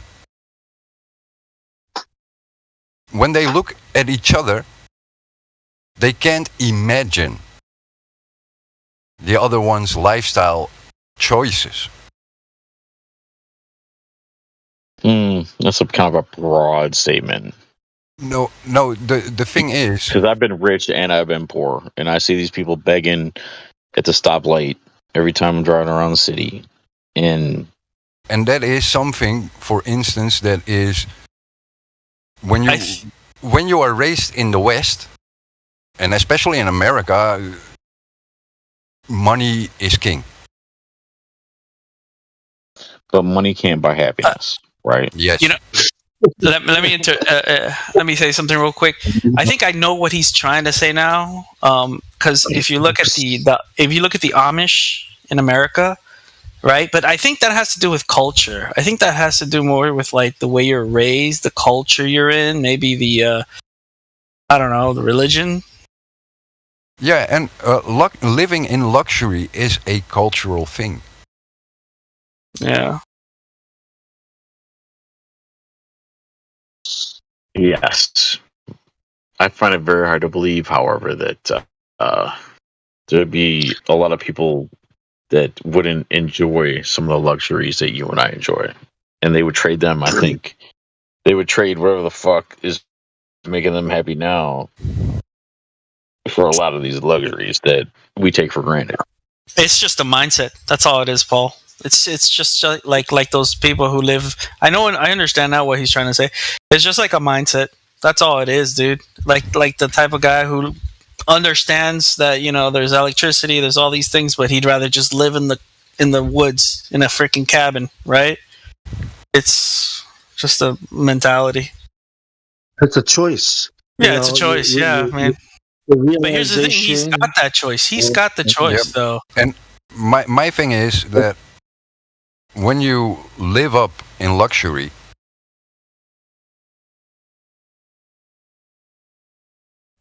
do you have the experience of not having those luxuries and thus can make a fair choice?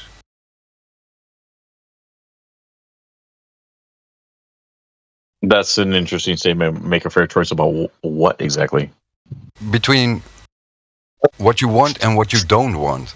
Because, for instance, and I'm not talking about you as an individual or anyone else as an individual. No. I know exactly what you mean, brother. When you have, let's say, kids that grow up with, going to school that's air conditioned and, having a computer and a telephone and all that, and then you say, hey, look at those people in some tribal area or some farm community, wherever.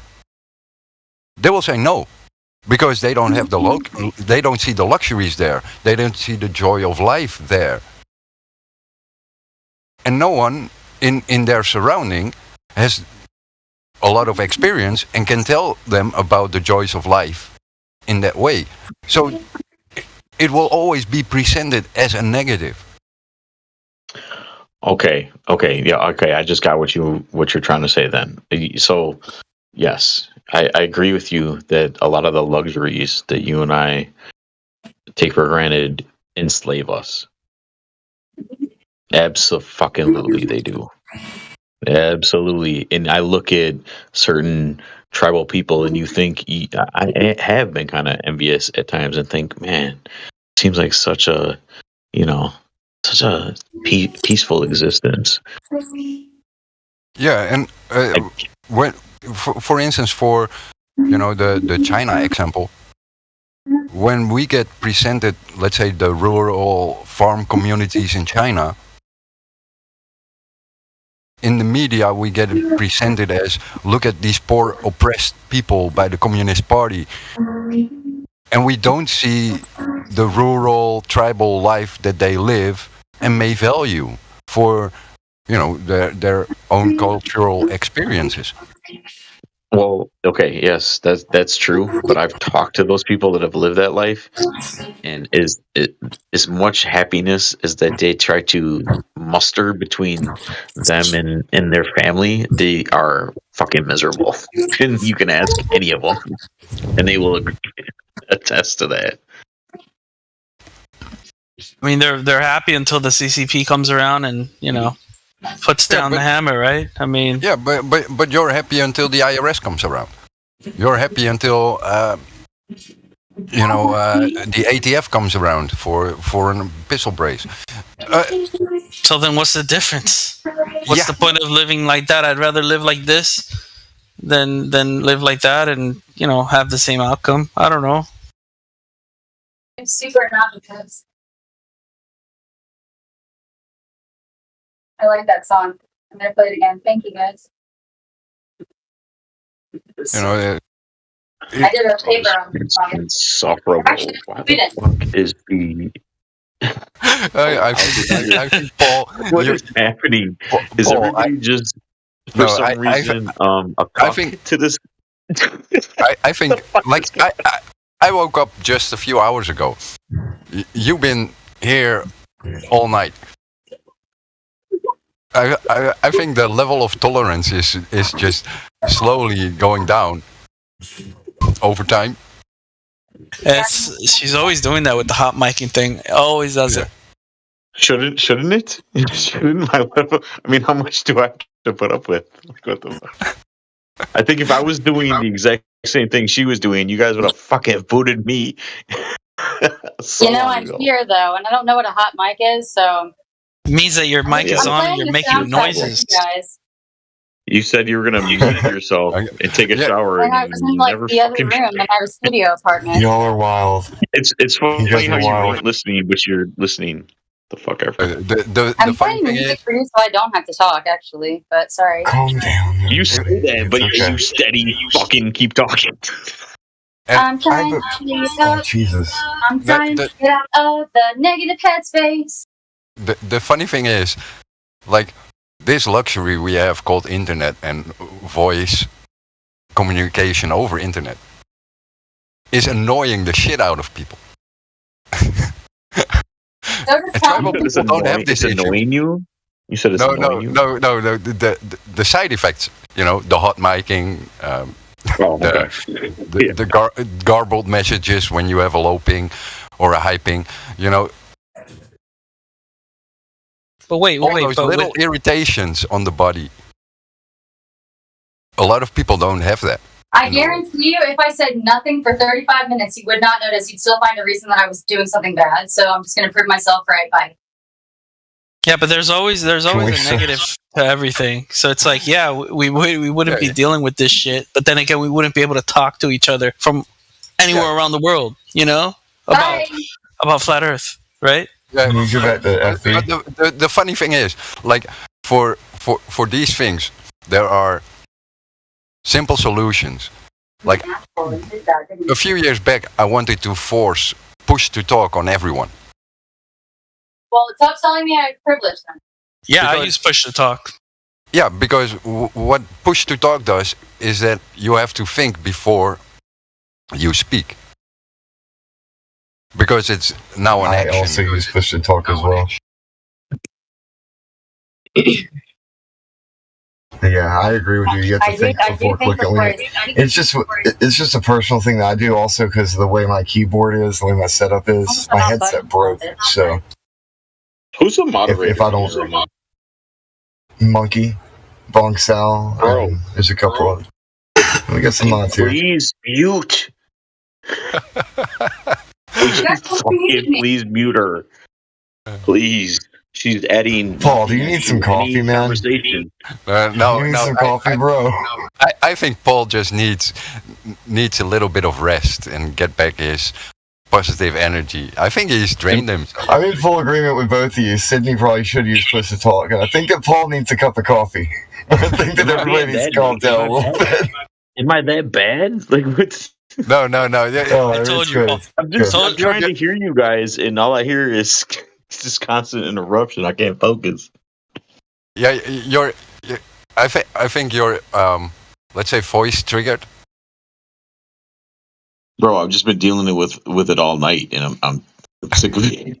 I'm sick of it. Yeah, that's all I'm saying. Is you might be a little tired, man. I mean it from a good place.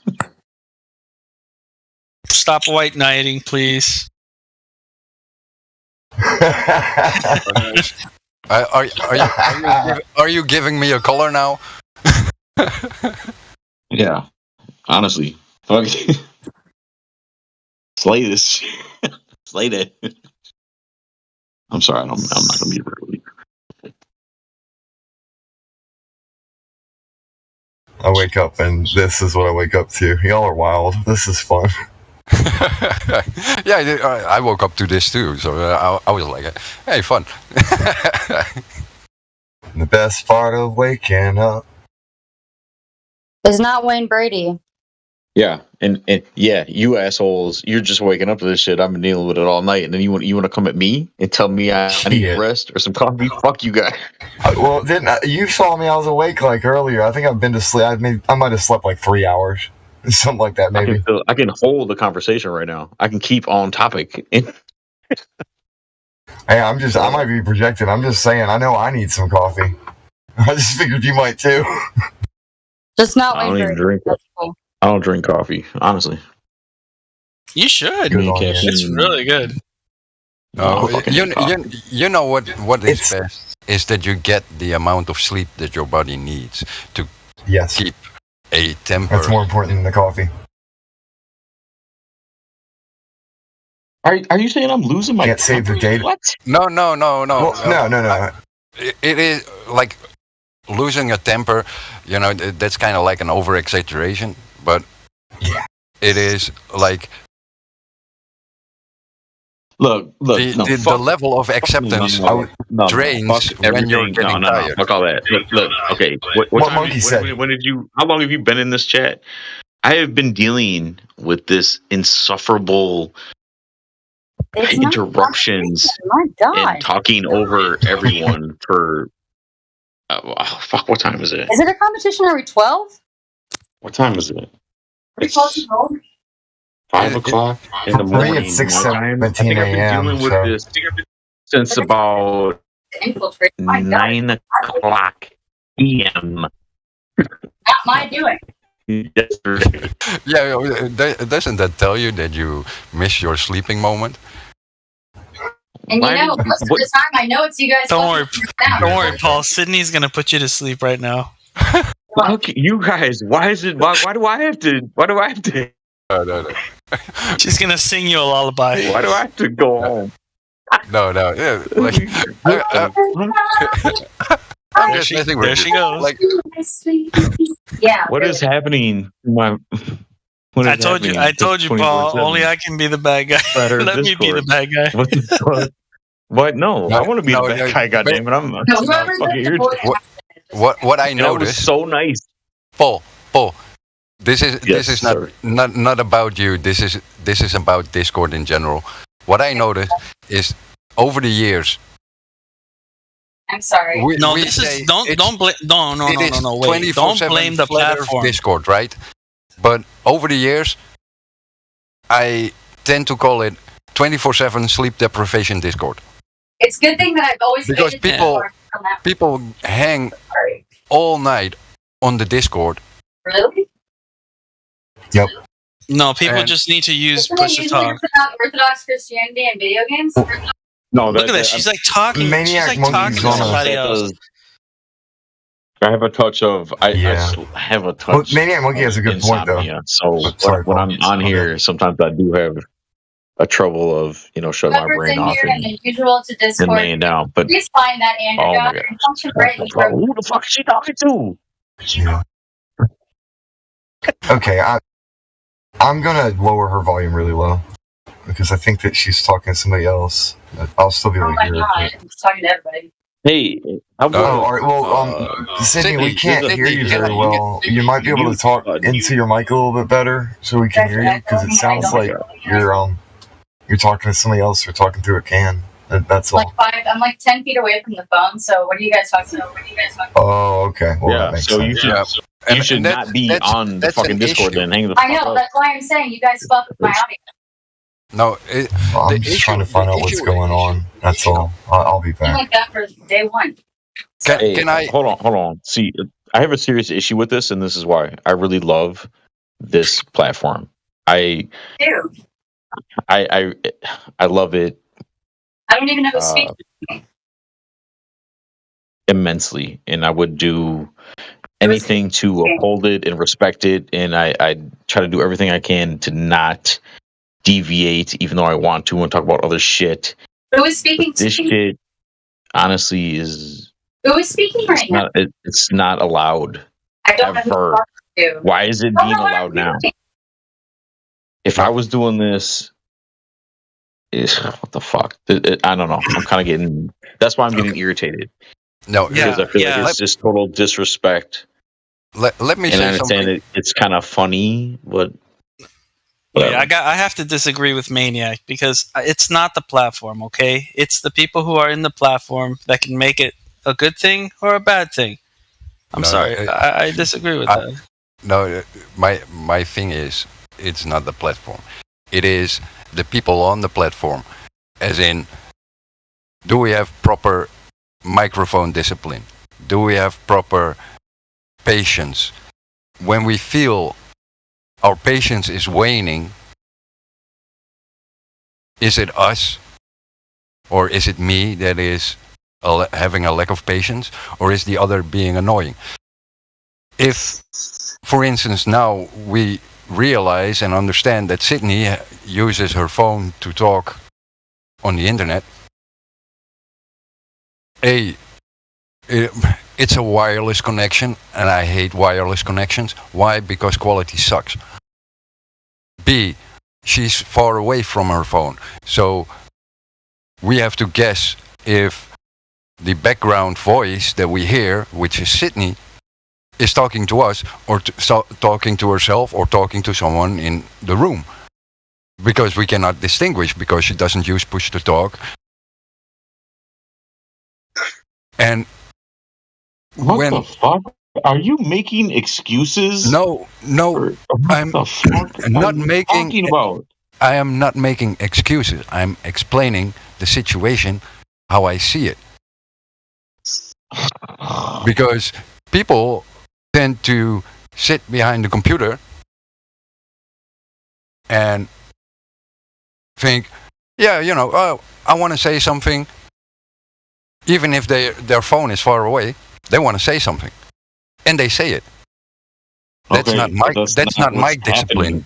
Yeah, that is what happened. This isn't a mic discipline problem. This has been an ongoing problem for fucking hours, all night and all morning long, where somebody constantly interjects and disrupts the conversation, and then says, I'm going to go on mute and shut up, and then doesn't, and then does dishes, while people are having a conversation, and I can hear her doing dishes in the background. The fuck are you talking about, buddy? Yeah, but that's the whole point. It's mic discipline, because if you talk with the mic, so then you mute with her. What the fuck? yeah, the point is, I don't want to point a finger at one person or all persons. I just want to show what's going on. People are talking all night long. That tires them. That takes away their patience. Other people are doing other things next to talking to Discord. Okay. No, I get it. Okay, you want to make excuses for this craziness. That's cool. When I sit behind the computer and talk to you I'm guys, not behind the computer, so I don't give a fuck. My point is, and that, there's no, only been that's one my person all night long my issue disrupting every fucking conversation all night long, and no moderator is stepping up and doing anything about it. Whatever, fuck it, I don't care. It's cool. You know, I think one of the problems too is that she, and I don't want to make an excuse for her because she is fucking insufferable sometimes, but because she always has to comment on every single point that somebody makes, right? And it gets really annoying for me. I'll be honest. But the problem is that she's also new to Discord, so maybe she doesn't understand that when people are talking, you don't have to always intervene and say something, right? You don't have to be a part of that conversation. Sometimes it's good to just listen. Yeah, that's just no way that's the fucking case, but that's a good argument. She's not fucking retarded. And if you're gonna say something, and if you're gonna say something, make sure it's something good. I do agree with what Paul V is saying. If it was anyone else, that would have been muted. I think there's some kind of I don't know. We don't want her to. I don't know. But yeah. I saw that too, and I think somebody think they got a shot at this girl, and so they don't want to fucking mute her. What the fuck? I'm that's gonna what it do seems like. What the fuck, bro? If I came in here this disruptive, I would have been gone fucking hours ago. Yes, I know. We'll. No, not you. No, I wouldn't. But yeah, try not to mute each other. But if we're talking amongst each other, we don't want to fight on the live stream. And yeah, I do agree with what you're saying. Yeah, let's do better. Let's be better. Not my doing. Not my doing. It's not even valuable content. Like, we could have had some really good, I think, discussions. We were trying to have some really good discussions, but it was constantly. It's been fucking interrupted all night long. I don't even think you can use this. Nobody can even listen to this shit. Anything that we've said. Oh, whatever, man. I'm pretty sure that I'm actually kind of get off the China talk because in space. We have friends in space. Well, okay. Something's wrong with them. Now, come on, man. Fuck. Okay, now it's my fault, right? Because we're talking about China. I don't want. We're all friends in Antarctica. When we go to Antarctica, there are no, differences. When we go to space, there are no differences, right? Because we have to come together as one. When me and you were trying to have a logical discussion and an interesting conversation about certain topics, and somebody's constantly fucking interrupting and not adding any fucking value to the conversation at all, just being fucking disruptive, and nobody's saying shit. Okay, yeah, let's try to bring it back. Let's just try to bring it back to the topic. You know what I mean? So ain't nobody got time for that. Do we need to teach some Discord etiquette here? What's going on here? Also, that's the problem. Is we're not on topic. That's the issue here in the panel. Is all night is because we haven't been on fucking topic. Is that what we're talking about? All right. Well, yeah, Really? kind of, because that's what we're here for. Okay. On the live stream. Okay, so the reason why we haven't been able to have a fucking coherent conversation is because we're not on topic. Is that what you're fucking telling me right now? No, I'm Stacy. Stacy. What the fuck? No, Sydney. Not Stacy. Stacy was someone else. Remember? Sydney. I'm sorry, Sydney Adams, Stacey Adams, Sydney Adams. My bad. Sorry, Sydney. Yeah. Hold up. No, I'm not taking away from what you're saying, Are y'all Paul. not lacking in No. I'm being attacked. Please. your I think curricular if we were on activities? topic, That one it would have come in been here and it fuck your whole world up. Like, oh, fuck it, man. I'm gone, man. I'm telling you, man. Hey, hold up. They're all white knighting. That's what's going on here. I see it. God damn it, Sydney. All right, hold on. Tell Timo to stop fucking with my timing, please. So I can stop trying, please. Shit. I gotta open my man. My phone is locked. So hold up. Where's Incoming bumper for something relative to this server. 3, 2, This is 1. what the Flat Earth Discord is about right now. Is a fucking incoherent, crazy. 24/7 Flat Earth Discord. Go get VC verified. And I got one more clip in about 30 seconds. Let you guys go get it back yourself. Brute force manually pushes back on track. And I still hear her in the background. She still ain't muted. You're kidding! Talking about fucking nonsense. Leave it to me! And y'all talking about getting back on track. Wave cannon! It's a universal fact. If it isn't that, then tell me where the fuck the curve is at. They tell us that we can't see it because we're all too small. And now we're spinning on a cartoon ball. Horizon means horizontal. Then it gets really annoying. You're all beat up! Hurry up and get fixed! That's enough for today!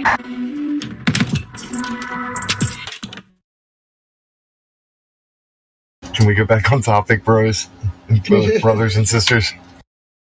Did the bot just tell us off? We can't get on topic if somebody doesn't handle the fucking elephant in the goddamn room and nobody wants to seem to. Everybody's white knighting about. I have no powers to do anything except play music, man. I'm just doing what I can do. The background sound? Seriously, you guys? You're not going to embarrass me. No, I was just playing the supersonic sound embarrass you wave. as much as you embarrass yourself. How did I embarrass myself? I'm not even embarrassed. I'm just happy I can actually hear what you're saying now. That's Yeah, because coming Tim's clear. not. Fuck. Okay, well, I'm gonna go look at my sound clips now. Drink my tea. No, hold on. No, I just muted her. Let's just have some tea and weed and a smoke. Yeah, real quick. Okay, that sounds good. Actually, I'll do that. Great advice. Empty your cup. Oh, you've been here all night. Here's the thing, guys. It doesn't irritate you? No, I'm irritated. That's been going through my mind all night. Like, yeah, I'm pretty sure if this was Sasha, somebody would have fucking muted her. What the fuck? Well, objectively neutral, Paul. You're absolutely right, though, because some of this stuff, if you had done that as a male, you would have been instantly. Yeah, I get what you're saying. I hate when Sasha's muted. When Sasha asked, "Why am I muted?" I was like, "It better be because you're hot." Like, fuck Sasha. Sasha hot mics all the time, though. I try to jump in to save the conversation from that drunk, right? And then I got muted. I was like, Well, my stance is this, bro. I'm not taking sides on anything, regardless of a person or a persona. I care about, hey, is this conversation on topic with what the server is supposed to be about? And then when we get too far about that, I'm like, what the fuck? Can we get back on topic? Like, that's my only thing here. yeah, you take us off topic too much, Stacy. Like, not too much, like really tangent, like off. Bro, that's not even the issue. We could be on topic, and me and you can be having a discussion, and I can ask you a question, and I'll just hear somebody chime in and start yapping about, I don't even fucking know what, bro. And it's like, you keep calling her Stacy. I know, man. And I keep thinking about Stacy's mom. I don't know why. Oh, gee. 90s kids.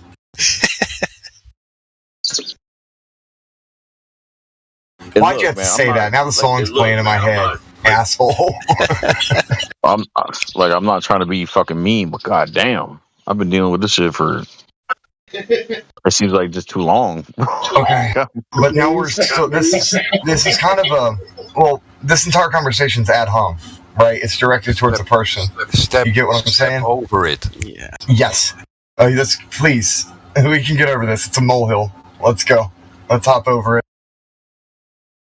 It's the past can hurt. But what does it matter? It's in the past.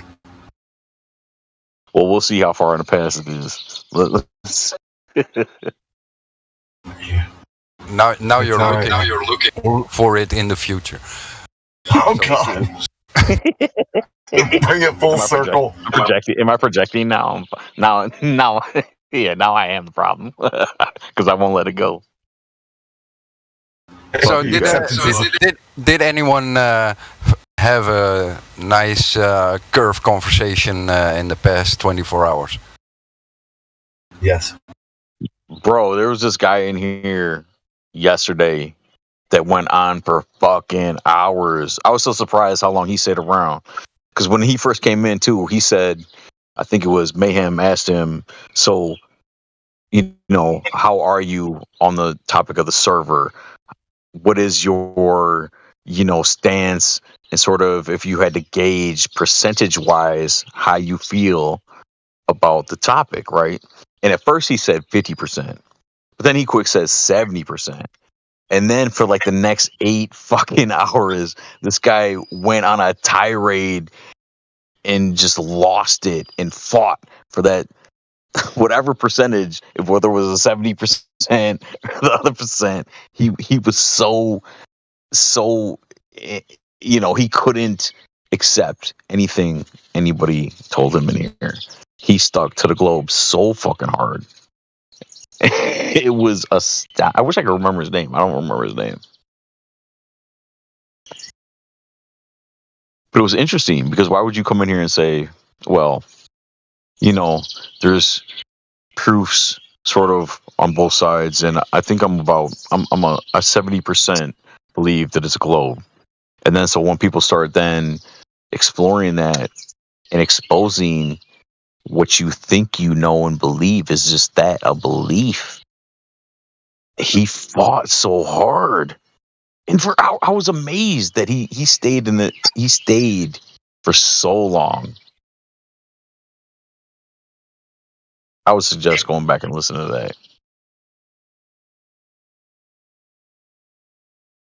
Yeah, 70%. How did you measure that number? Where'd you get this number, though? Is that a feeling? Or? Well, even just the fact that he said, so if you say you're 70% or 50%, you really ain't sure, right? So then when you're presented with actual evidence that defutes the globe, how do you then go and on a tirade for hours, just arguing and fighting and getting triggered with people? If you have someone who says, oh, I'm 50% globe or 70% globe, don't focus on the globe part. Go for the 30% flatness. Yeah, right. That's what I thought he would do. I thought, okay, this is gonna be interesting. Let's see what happens. No, he didn't do that though. No, but what you notice often is that people jump on. Yeah, but what 70% of the globe makes it real? No, what 30% of flat Earth makes it real? Right. Because then they have to defend their claim of the 30% flatness. That's a lot more fun. Well, I think that whole intro anyway, it's disingenuous. I think he was being disingenuous with. Yeah, but you have to carry him through the disingenuous behavior, because then they have to think. Because for the globe you don't have to think, it's just appeal to authority and assumptions. But he claimed that 30%, let him work for the 30%. Right, yeah. That's probability. And probability is not applicable to our situation, right? It's like saying, it's like putting a basketball in front of somebody and asking, is this a sphere? And they're like, yes. And then you ask them, are you 100% sure it's a sphere? I mean, what are they supposed to say about that, right? It's like, no, you show them a table. Is this flat? Is this a sphere? Like, no, it's not a sphere. Are you sure it's not a sphere? You know what I mean? I think that's what we're dealing with, not probabilities or possibilities. Because once they say it's probable, it's 100%. I don't know. It's, you know what I mean? You're either sure it is or not. So I think it's a trick question. Right. I mean, it's a trick answer. Yeah. Well, and nobody wants to admit exactly that. Everybody hates to admit that they don't know. Like, that's super hard, I think, for a lot of people to admit that they don't know something. There's like some sort of defense mechanism that gets triggered in people, and they're afraid to admit that they don't know, which, for us seems probably a little crazy right now, because we admit to, we don't know shit, really, You could say, I don't remember exactly what those guys said about, and now you're putting faith in what you were taught.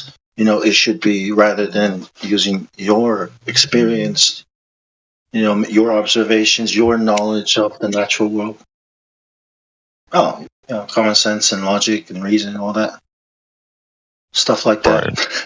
What about that? What about the astrophysicist that was on here? He was talking about like supernovas and then like imagining like planets in a solar system. Like, yeah, I feel sorry. I feel him. Where he's coming from. The passion, the excitement. Like, what are we gonna discover next, man? The next 20 years, we're gonna be like. Yeah, I kind of pity him a little bit. but he's not really discovering anything, right? He's just imagining that he discovered something. Yeah, right? exactly. Imagination. Right, that's the thing too. That's so crazy. Like, and I tried to say that to him. I was like, bro, do you realize what you just said? You just said that you're just imagining and assuming, and it's like, dude, do you hear what you're saying? So what? All this shit is imaginary. Like, how are you not rationalizing reality from imaginary? It's amazing. Because the paycheck is not imaginary. But he's not getting paid. If he's an astrophysicist, he should be paid. Otherwise, you're not an astrophysicist. I think he was in school, wasn't he? That he was trying to get his degree. Yeah, he's in school for it, I think. Yeah. He calls himself that. So he can do math. So he also must be a mathematician, right? Because that's how you come up with these theories. You take some equations that somebody else developed, and then you. He said he saw a supernova. That's crazy. Yeah. Isn't that like just a light?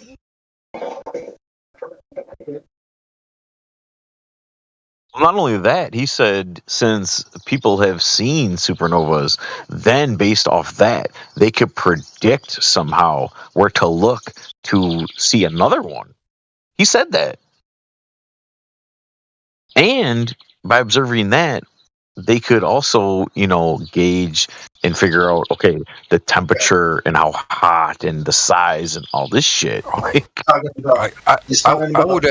I would have gone back to Earth with him. I would say, we tried. We saw a black swan, and we can predict where there are black swans because we seen one. Here, and the thing is, the black swan is tangible. Yeah, but I think we can actually go to the place of the black swan. I think it was talking about the Crab Nebula that was seen in China, like 300 years ago or something like that. And then they just, I don't know how they come up with these ideas. Like, you actually saw all that stuff, these chemicals. All they saw was readouts from digital telescopes. Yeah. Some number crunching, and those numbers represent something to them. Yeah. You can see when it's like flickering like this, that means it's made of this. And if it's this color, that means it's made of that. It's like, and what about red and blue? Oh, that means it's coming at you or going away from you. It's like, yeah, like if a light is going away from you, you can't see it. so wait. Blue and red determines like coming at you or going away, but the other colors determine what they're made of. That's bullshit. Like no. Like, how do you know these things when you look at it?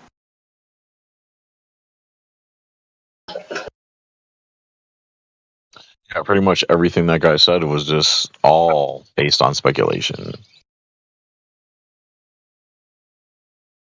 I mean, and he basically admitted that too. He admitted that it was all speculation. He said that shit repeatedly.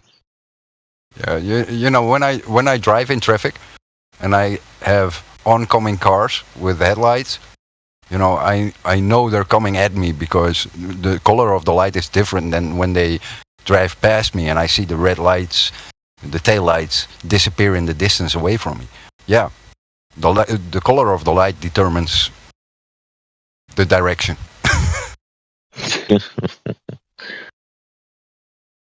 Yeah.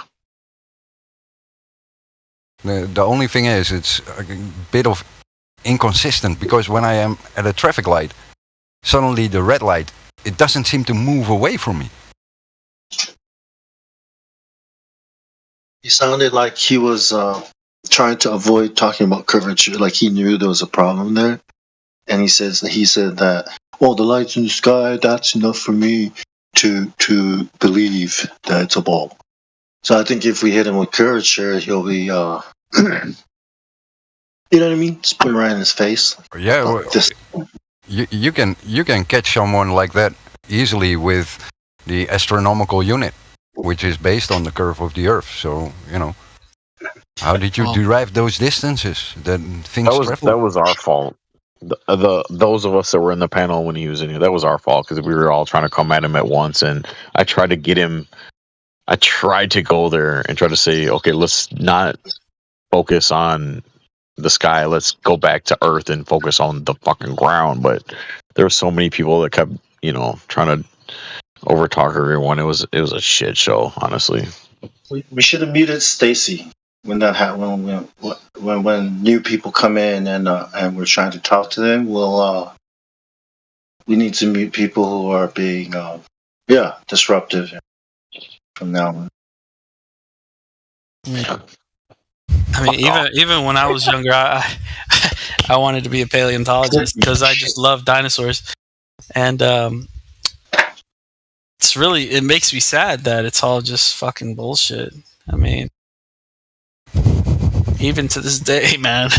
When I first found out dinosaurs were real, I felt like, dude, you're turning into those crazy people, man. What do you mean there were dragons? I don't know. It's like 2014. I had that. I could just imagine him, you know, he's his whole life he's been looking up into the sky and he's been looking at stars and they've been telling him his whole life about the universe and space. It's heartbreaking, yeah. And then somebody has to come here and tell you that it's not fucking true. It's like, wow. Some people can't take that. I always thought, even when I was a kid, the dinosaurs were fucking retarded. Like I thought it was just, I didn't know that it was bullshit. But I just knew every time I heard it and people talked about it in the movies. I was so uninterested. I just thought it was so stupid and retarded. So when I realized, you know, the truth about it all, like it didn't even affect me because I was like, yeah, okay, whatever. Stupid anyways. When you were a kid, let me ask him, Paul, when you were a kid, did you like at all have any animals, or did you? Did you like animals and stuff like that? Absolutely, like reptiles and shit. Animals my whole life. Well, yeah, I did have reptiles for a while. I had several salamanders, but I had the wrong ratio of like male to female, so they all ended up kind of killing each other. So I didn't have the right. Yeah, you were that. You were that kid that was. I didn't like I didn't really. I wasn't. I had a dog since I was like 2 years old. I've always had dogs. an animal. How did T-Rexes reproduce though? Like, how do they do it? And why are their arms so small? Yeah, they. You were that kid. No, I wasn't that kid. I was the kid that didn't give a fuck and thought if you were interested in dinosaurs, you were a nerd. I didn't give a fuck about dinosaurs at all. I thought it was the dumbest shit ever.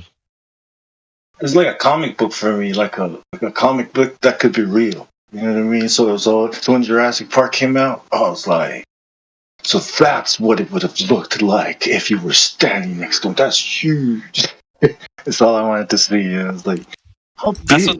That's what that last movie was that just came out, 65. It's basically space plus dinosaurs put together. For me, if giants couldn't be real, monsters, then dinosaurs could be real. Wow, dinosaurs, those are the monsters and giants, for a glober / atheist. I wasn't an atheist, though. I just wasn't sure if God was real or if scientists were telling the truth. And I was that kid that's like, why would scientists lie? I mean, they're trying to help us people. I want to be a scientist. I want to help people. Fucking super naive, man. Dinosaurs. What about dragons? You guys think dragons were a thing? Are those stupid? The fuck? Dragons? I mean, I think dragons are a little fucking more far-fetched than dinosaurs. Really? Well, I think so. Because I'm coming from the Bible's perspective, not the dragons in China or England. Like, what the hell is a dragon? Is it a snake? And what is a Leviathan? What about giants? Genesis 6:6. You guys think that was real? Those are real? Achilles, Hercules, those guys. I don't know. I see all these Asian Asian dragons, and they just look like lizards. Like, I don't know. I believe that it's very possible that what you talk about giants could very well be what they talk about in the Bible of the fallen angels messing around with humans and creating, a so-called different species. I don't see a problem with that at all. Yeah. But that doesn't have, that and dinosaurs are that's no.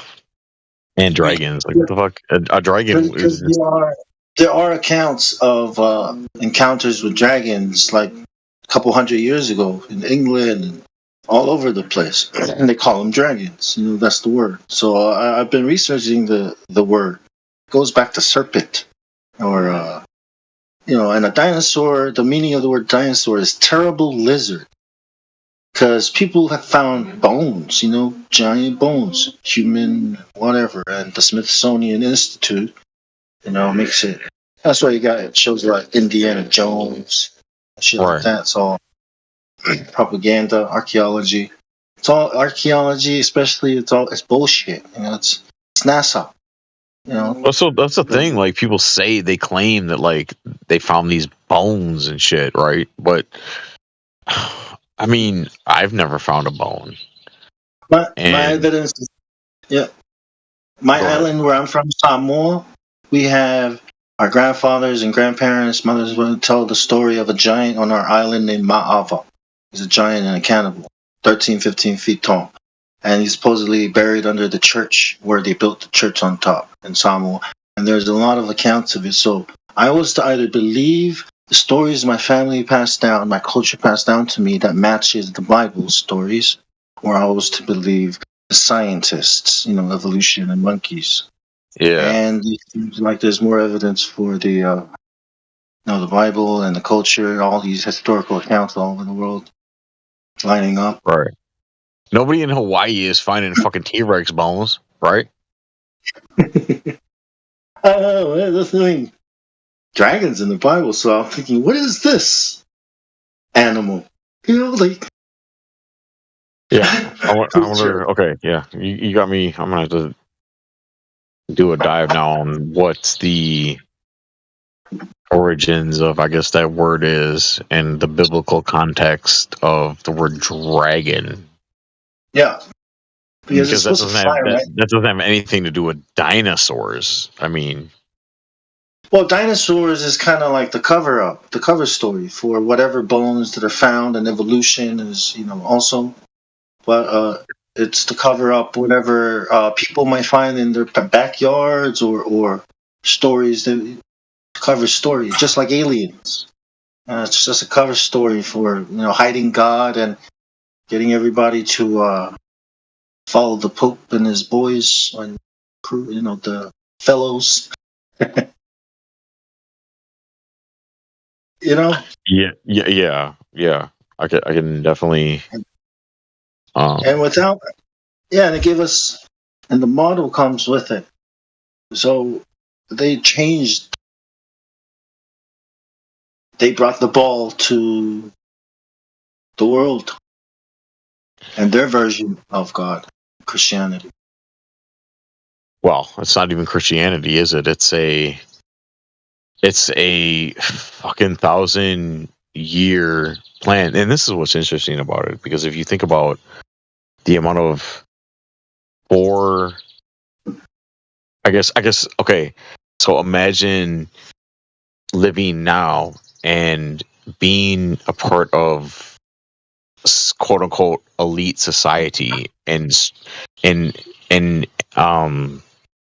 steering society to a outcome that you will never in your lifetime see the end of, right? There's only one possible way that could happen, because why you could, and it's been this way since biblical times. It has always been this way. Things have been going in this direction, steering towards an end game, so to speak. And the only way, and it can't be just, it is not being steered by man. Man is being manipulated and controlled by something else. And it is from the Bible. Yeah. For we do not wrestle against flesh and blood, but against spiritual powers of darkness and authorities. That verse. Yeah.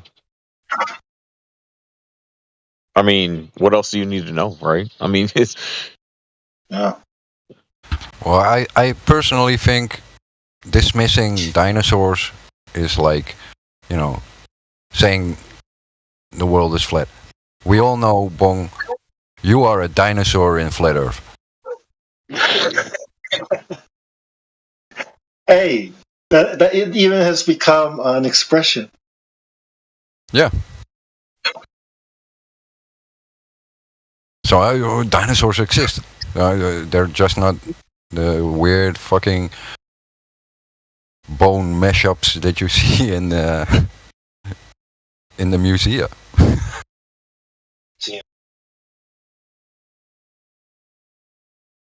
It's crazy how a lot of people don't realize when they walk into those museums and they see these giant, images of these dinosaurs all made out of bone, that in reality there's only actual one bone, and they constructed that entire beast from one tiny bone. And the rest is all plaster and Yeah. I visited the Natural Museum in Atlanta, and back then, I was not very critical of everything, and I was like, okay, so you're displaying a dinosaur that you made out of stainless steel. The whole skeleton was stainless steel. I was like, why are you doing that in a natural history museum? Yeah. It looks cool. Yeah, I have to admit, it looked cool. But, art. Yeah, it's an art museum. It's not it's not a natural history museum. It's an art museum. Exactly. I'm starting to think too that it's not even they didn't need to create dinosaurs to cover up Nephilim or any of that shit. They just did it to keep the fucking ball alive. They needed to give us something, and it sounded good, and people liked it. Because you need honestly, to have something to point to back in time. Yeah. Like millions of years ago, 200 million years ago. Yeah, look, we got something from that time. Yeah, I don't even think it. Yeah, I don't think it's necessarily needed to cover up Nephilim because fuck that. If there are accounts of a deluge or a flood all over the world, and you're trying to change history, and people are not going to believe your story if it doesn't match their experience. So that's why there's an ice age, right? Because there's a flood where everything started over. So certain events have to all match up. All the explanations have to replace what's already the explanation, the history things that people already know. So it's not just to cover it up. Yeah, I agree with you. It's also to support the new model, but it's these timeline and events that happen that people are going to question. All that has to be covered, and like I think Paul said, it's not something one man or even a man or any families could do. It's something that probably a higher intelligence. Like aliens. No, like it forms a nice distraction. You can have intelligent people with creative minds focus on something to distract them from reality, even though they are fully convinced it is reality because they were presented that as reality. And as far as Nephilim go, yeah, you don't want to put in, biblical stuff in science. But if we're all honest to each other, what's the difference between Nephilim and politicians? Well, the difference is politicians are just men. Nephilim are a bloodline from the greatest deceiver of all time. There's a huge difference, and you can look through biblical history and see the tracks that they've laid and how they've manipulated man since the beginning, since the garden. But the behavior is the same. Well, yeah, and back then, the angels, right, came down and mated with the women. Like, if we look at today and aliens, what they do, they come down and perform, experiments. This narrative of aliens. There's this narrative of aliens, abductions and stuff, and sexual encounters and all these things, and it's very similar, right? Where there's a baby involved, or reproduction, organs are involved, all these accounts of it, so it's like it's the same thing happening again. Genesis 6:6. It happened before and after the flood. So it kind of lines up, man. It totally lines up. I'm not so sure if it's that they're still taking your average person and trying to manipulate them in that way, because what does that gain? That really doesn't. I don't see how that gains and helps them in any way. I think that those tracks have already been laid. And I guess it doesn't matter because it's my own personal thoughts. But yeah, I don't see how the so-called fallen angels would still be trying to come here as like aliens and still impregnate women on Earth somehow. Like, this shit doesn't even compute at all, because it's not gaining them any more power, or it's kind of silly, I think, in my opinion. No offense. I don't know. I don't there's think like so. bloodlines, right? I mean, we do know that bloodlines exist. And Well, yeah, bloodlines. That's what I mean. The bloodlines are already laid. Like that shit is already in place. Like they're not creating new bloodlines with just average fucking people. No, I know they're already there, no but where do they come from? Why are they so special? Well, it's probably because fallen However, angels, it maybe? happened. Yeah, maybe it doesn't have to be fallen angels, but however it happens, DNA, it's happening again. That's what I'm saying. It's just it matches the alien thing cover up. Like they're saying creatures, beings from the heavens are coming down, and the gods are coming down, and you know what I mean? Because these are the gods of old, the heroes of whatever. The bloodline is the bloodline are the ruling families, and they've always claimed to be descendants from the gods. So Nephilim, disembodied spirits. I don't know if they're able to interact with the world, but however, bloodline,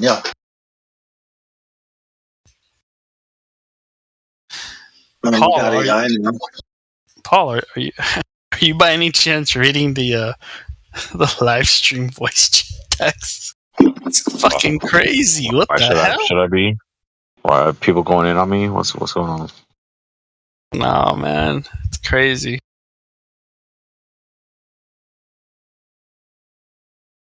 Should I unmute Sydney?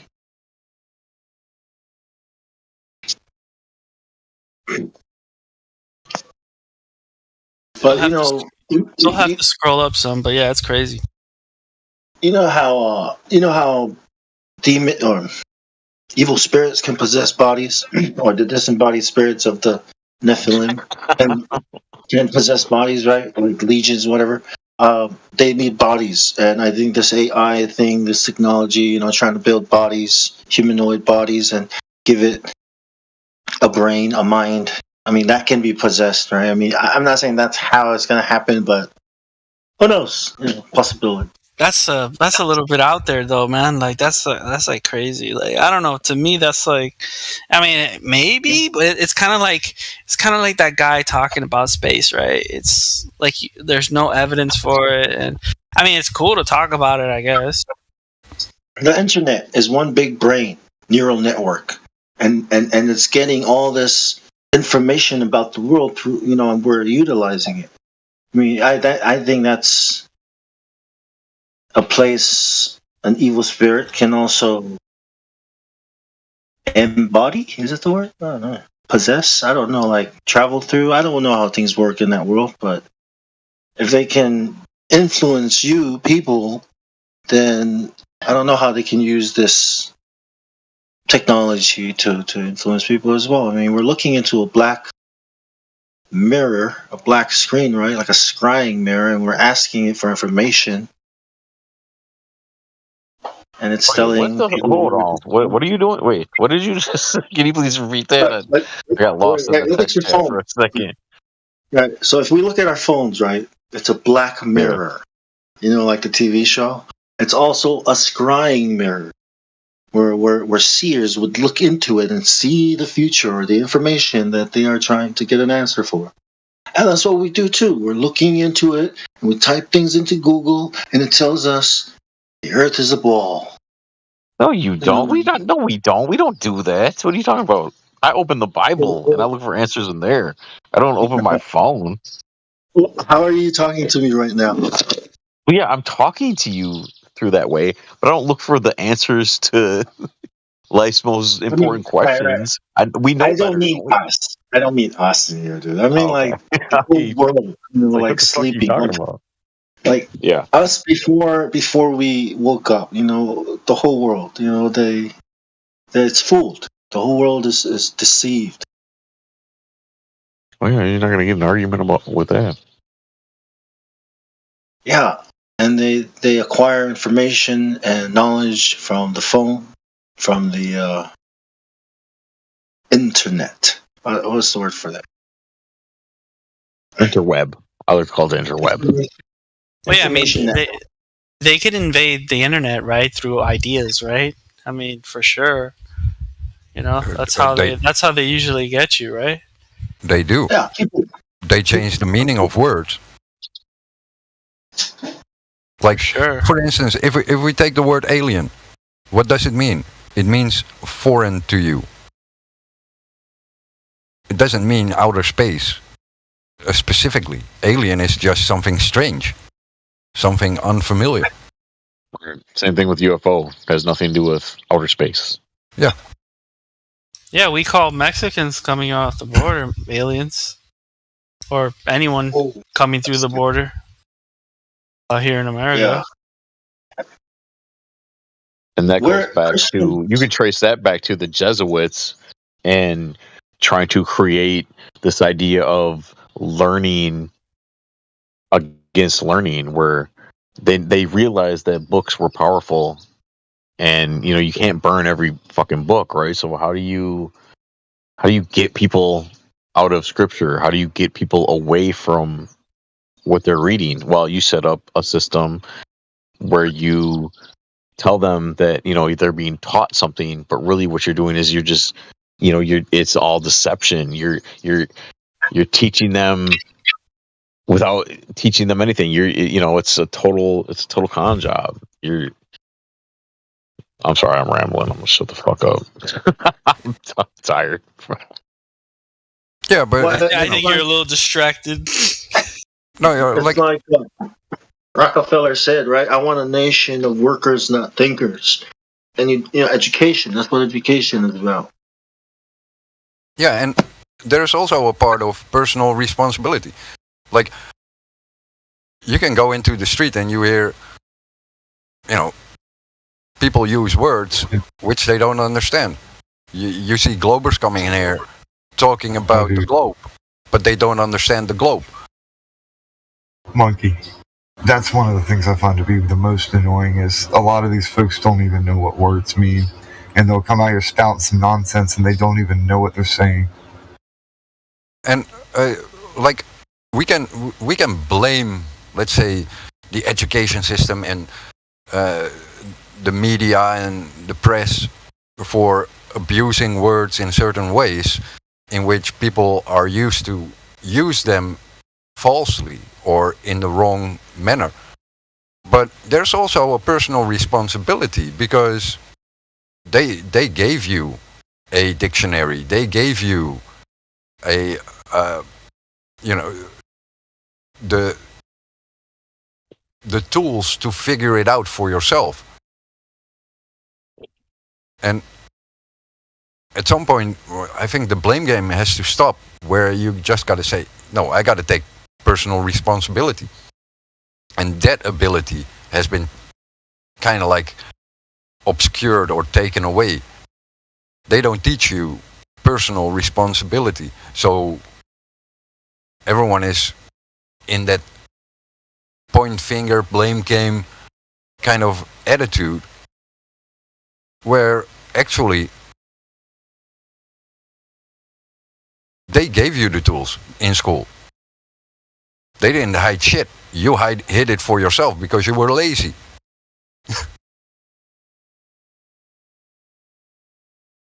That's a hard truth, isn't it? Yeah.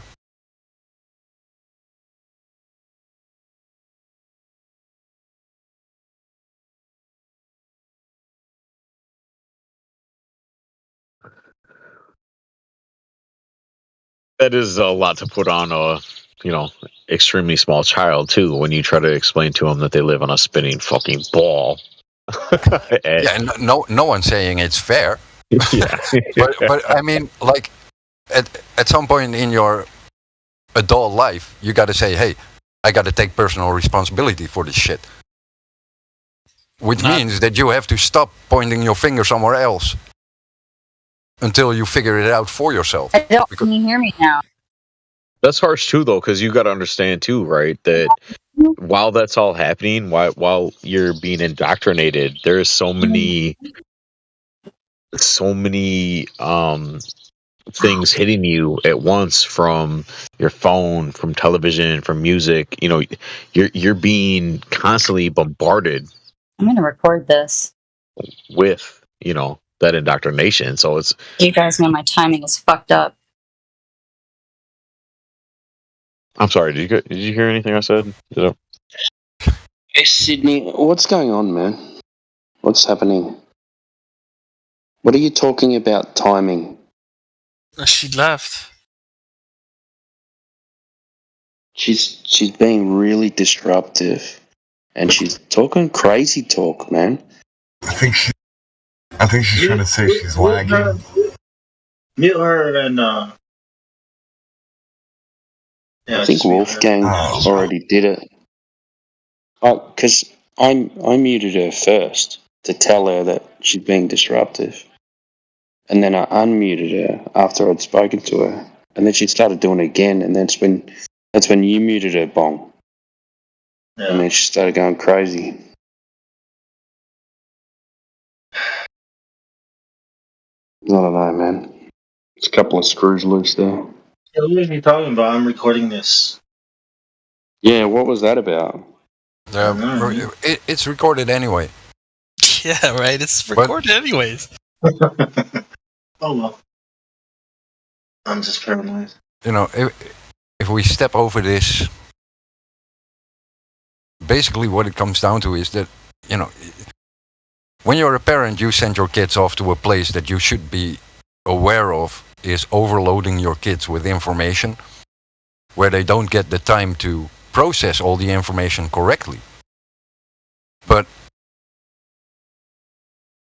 school does give you all the tools that you need. But we have to realize that, like, when you're older, time goes quick. When you're young, time goes slow. But they abuse that in school, that time goes slow. Because kids get bored in school. They get distracted. And then they take up the idiot things that they give you in school, and they forget the good things that they get in school. And then, if you don't grow up to be an adult, you will always be pointing like, oh, I never found use for Pythagoras. I never found use for a different language. I never found use for history. Even though those things are of vital importance. But they just, fill the kids up, bore them to death with things they don't understand yet, because they don't have time to integrate it. They don't have time to process all the information. No, it's just rinse and repeat. Yeah, I wanted to test the knowledge of my sister's kids. She's got 3 girls and a boy, and I wanted to see what they knew about the globe. And I mean, they don't really know anything about it. One of them graduated high school, the other ones are in school, and they don't really know much other than, like, it's a ball and we're spinning around the sun. That's about as deep as it gets.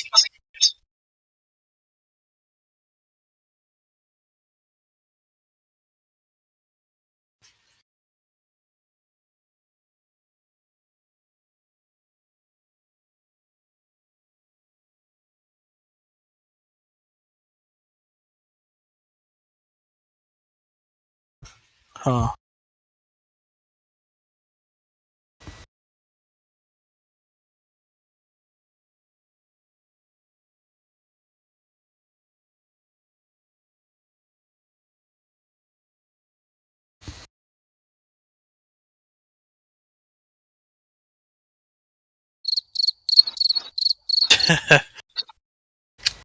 I blew everyone's brain.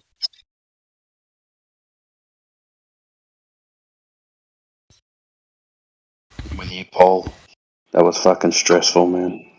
The last 8 hours? Something like that.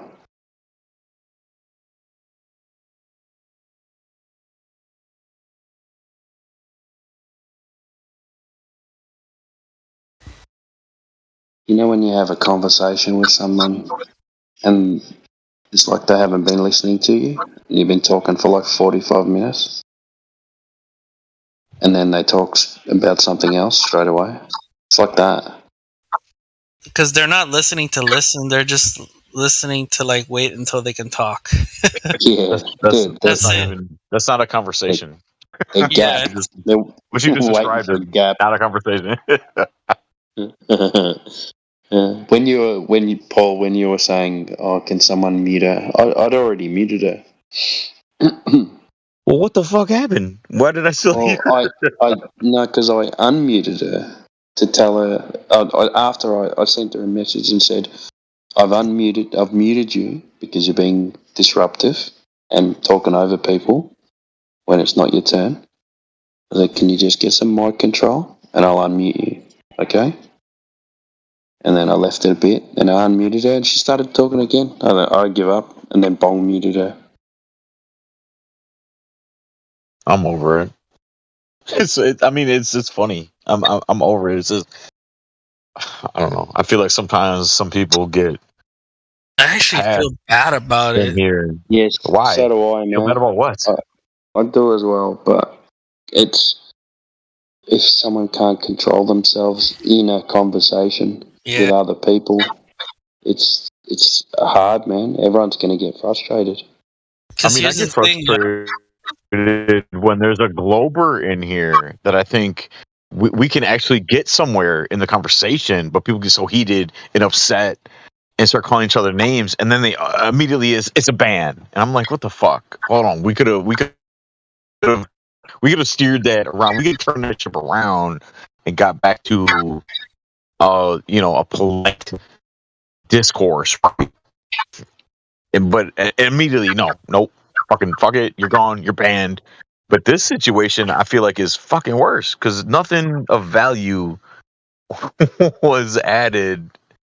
I mean, fuck it, that's my opinion. Fuck it, I'm an asshole. I'm gonna shut up. It don't matter. I'm an asshole too, but like, I think we're dealing with somebody who, is not. Oh my god. H2Oville. If you go up to live stream, BC check-in, I'll meet you up there and check you in. H2Oville. I'll meet you in VC check-in 1.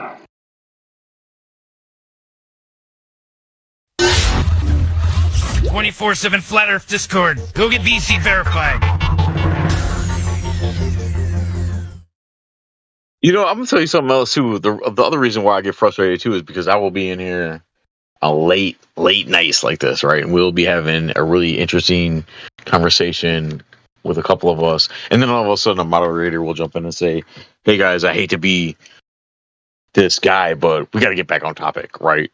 It's like, okay, I respect that. However, like tonight, we couldn't get on. We couldn't stay on topic with nothing because we're constantly interrupted at every fucking turn. But nobody says shit. It's like, fuck, that shit is frustrating, honestly.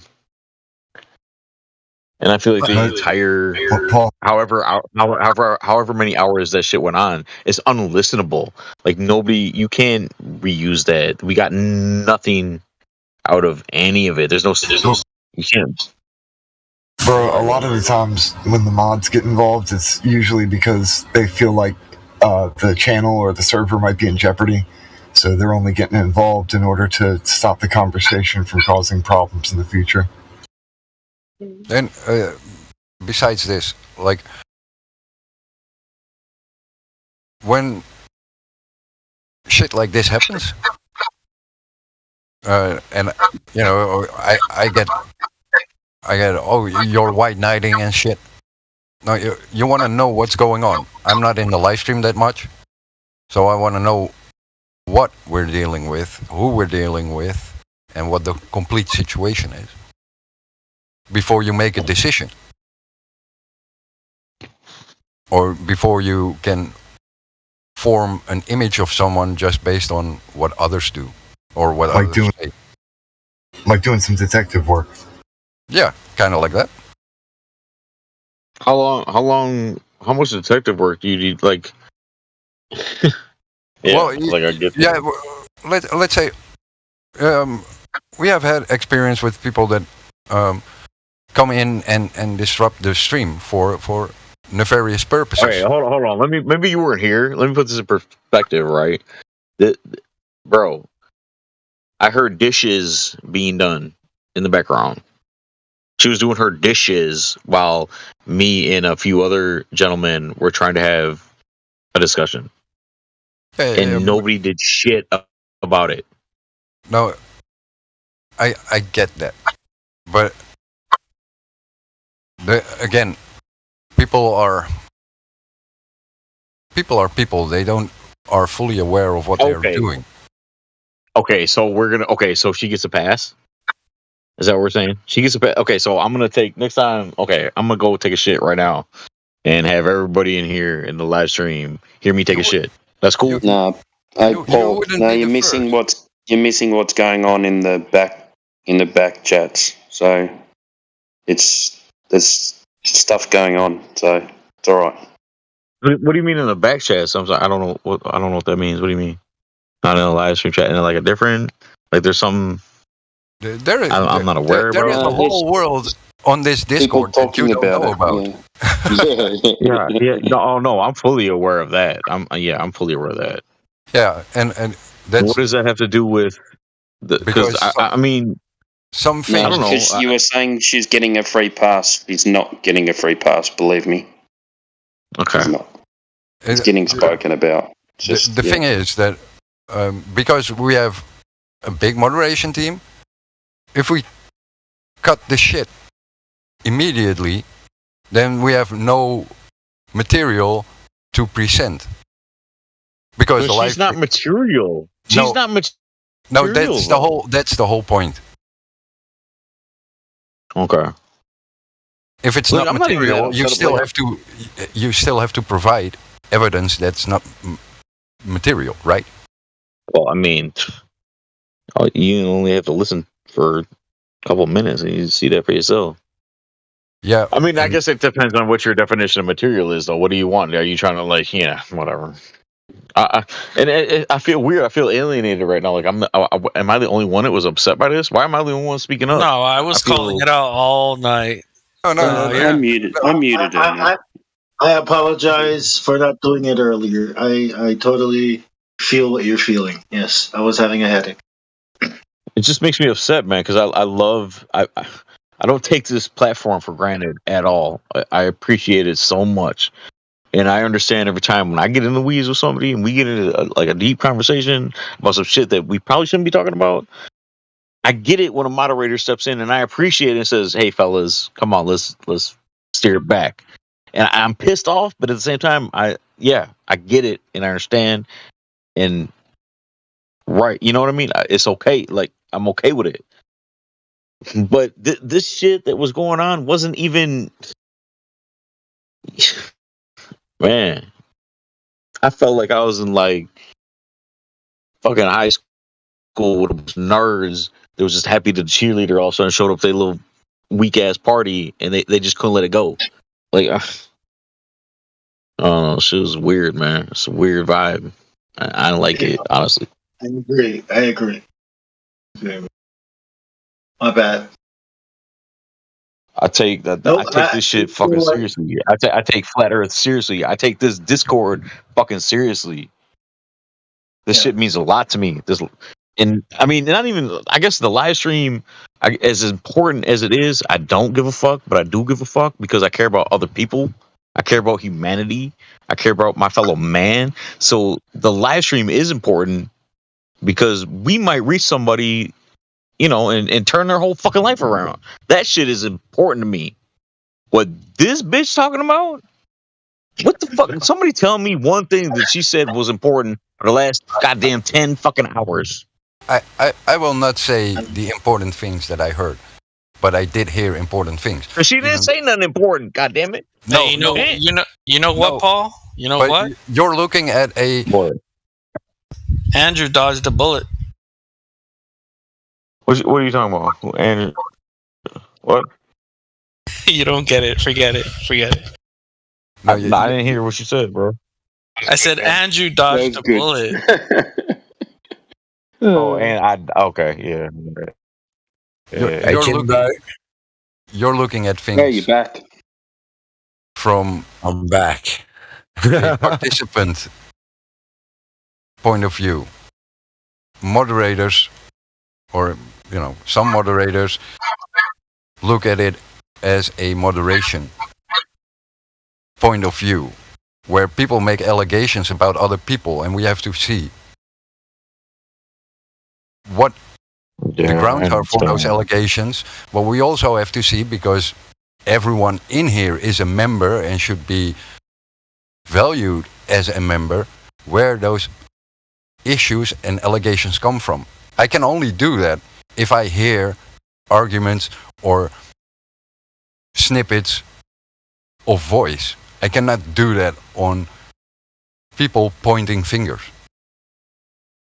I understand. And I'm not even trying to be like that. I'm just trying to say, like, goddamn, at least if somebody hit the fucking mute button, good lord. I'm not asking for nobody to be banned or like nothing like that. Like I get where you're coming from, and I understand. I totally agree, man. That was totally my fail too, because I was like, why the? I was asking myself that question. I was like, why aren't you muting her? I was like, I don't know. So I think somebody wants her not muted. I was like, well, I don't mute before. I was excited to talk to my yeah. I want to know the underlying issues. Because there is a moderator who gave her silver, who sees value. It's those blue eyes, man. It's those blue eyes. Yeah, but I can only get that in seeing those blue eyes. So I don't even need to see her blue eyes. I would think I could just listen to the conversations that have been going on for the last 2 days. And I thought again, that's how I am not in here that much.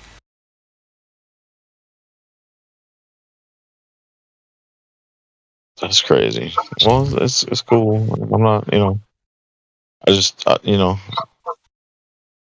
love this space, and I felt like it was being kind of shit on a little bit. And if we can now return back to Flat Earth, rather than talking about members and how members interact with each other, then we can end this shit show. Well, let's do it. I didn't bring. You made it sound like I brought it back to this place. I didn't bring this back up. Shit. I mean, I'll just say this one last thing. I've dealt with her before, and I don't think she's a bad person. She's just like, I don't think she understands. What the fuck is that? No, wait. I just don't. I don't think she understands. I don't think she understands how Discord works and how how to be. Come on, guys. Let's not talk about people who aren't here to defend themselves now. Let's move on with it. Yeah. So, did anyone catch the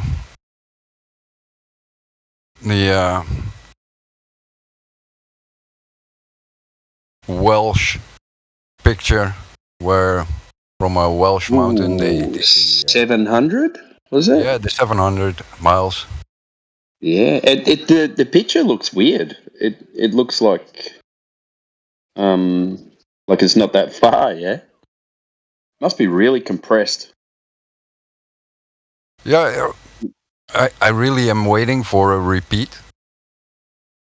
Yeah. Because the actual image, like where the mountains in the background they're looking at, actually don't look like 700 miles away, do they? But you can't tell on a video, but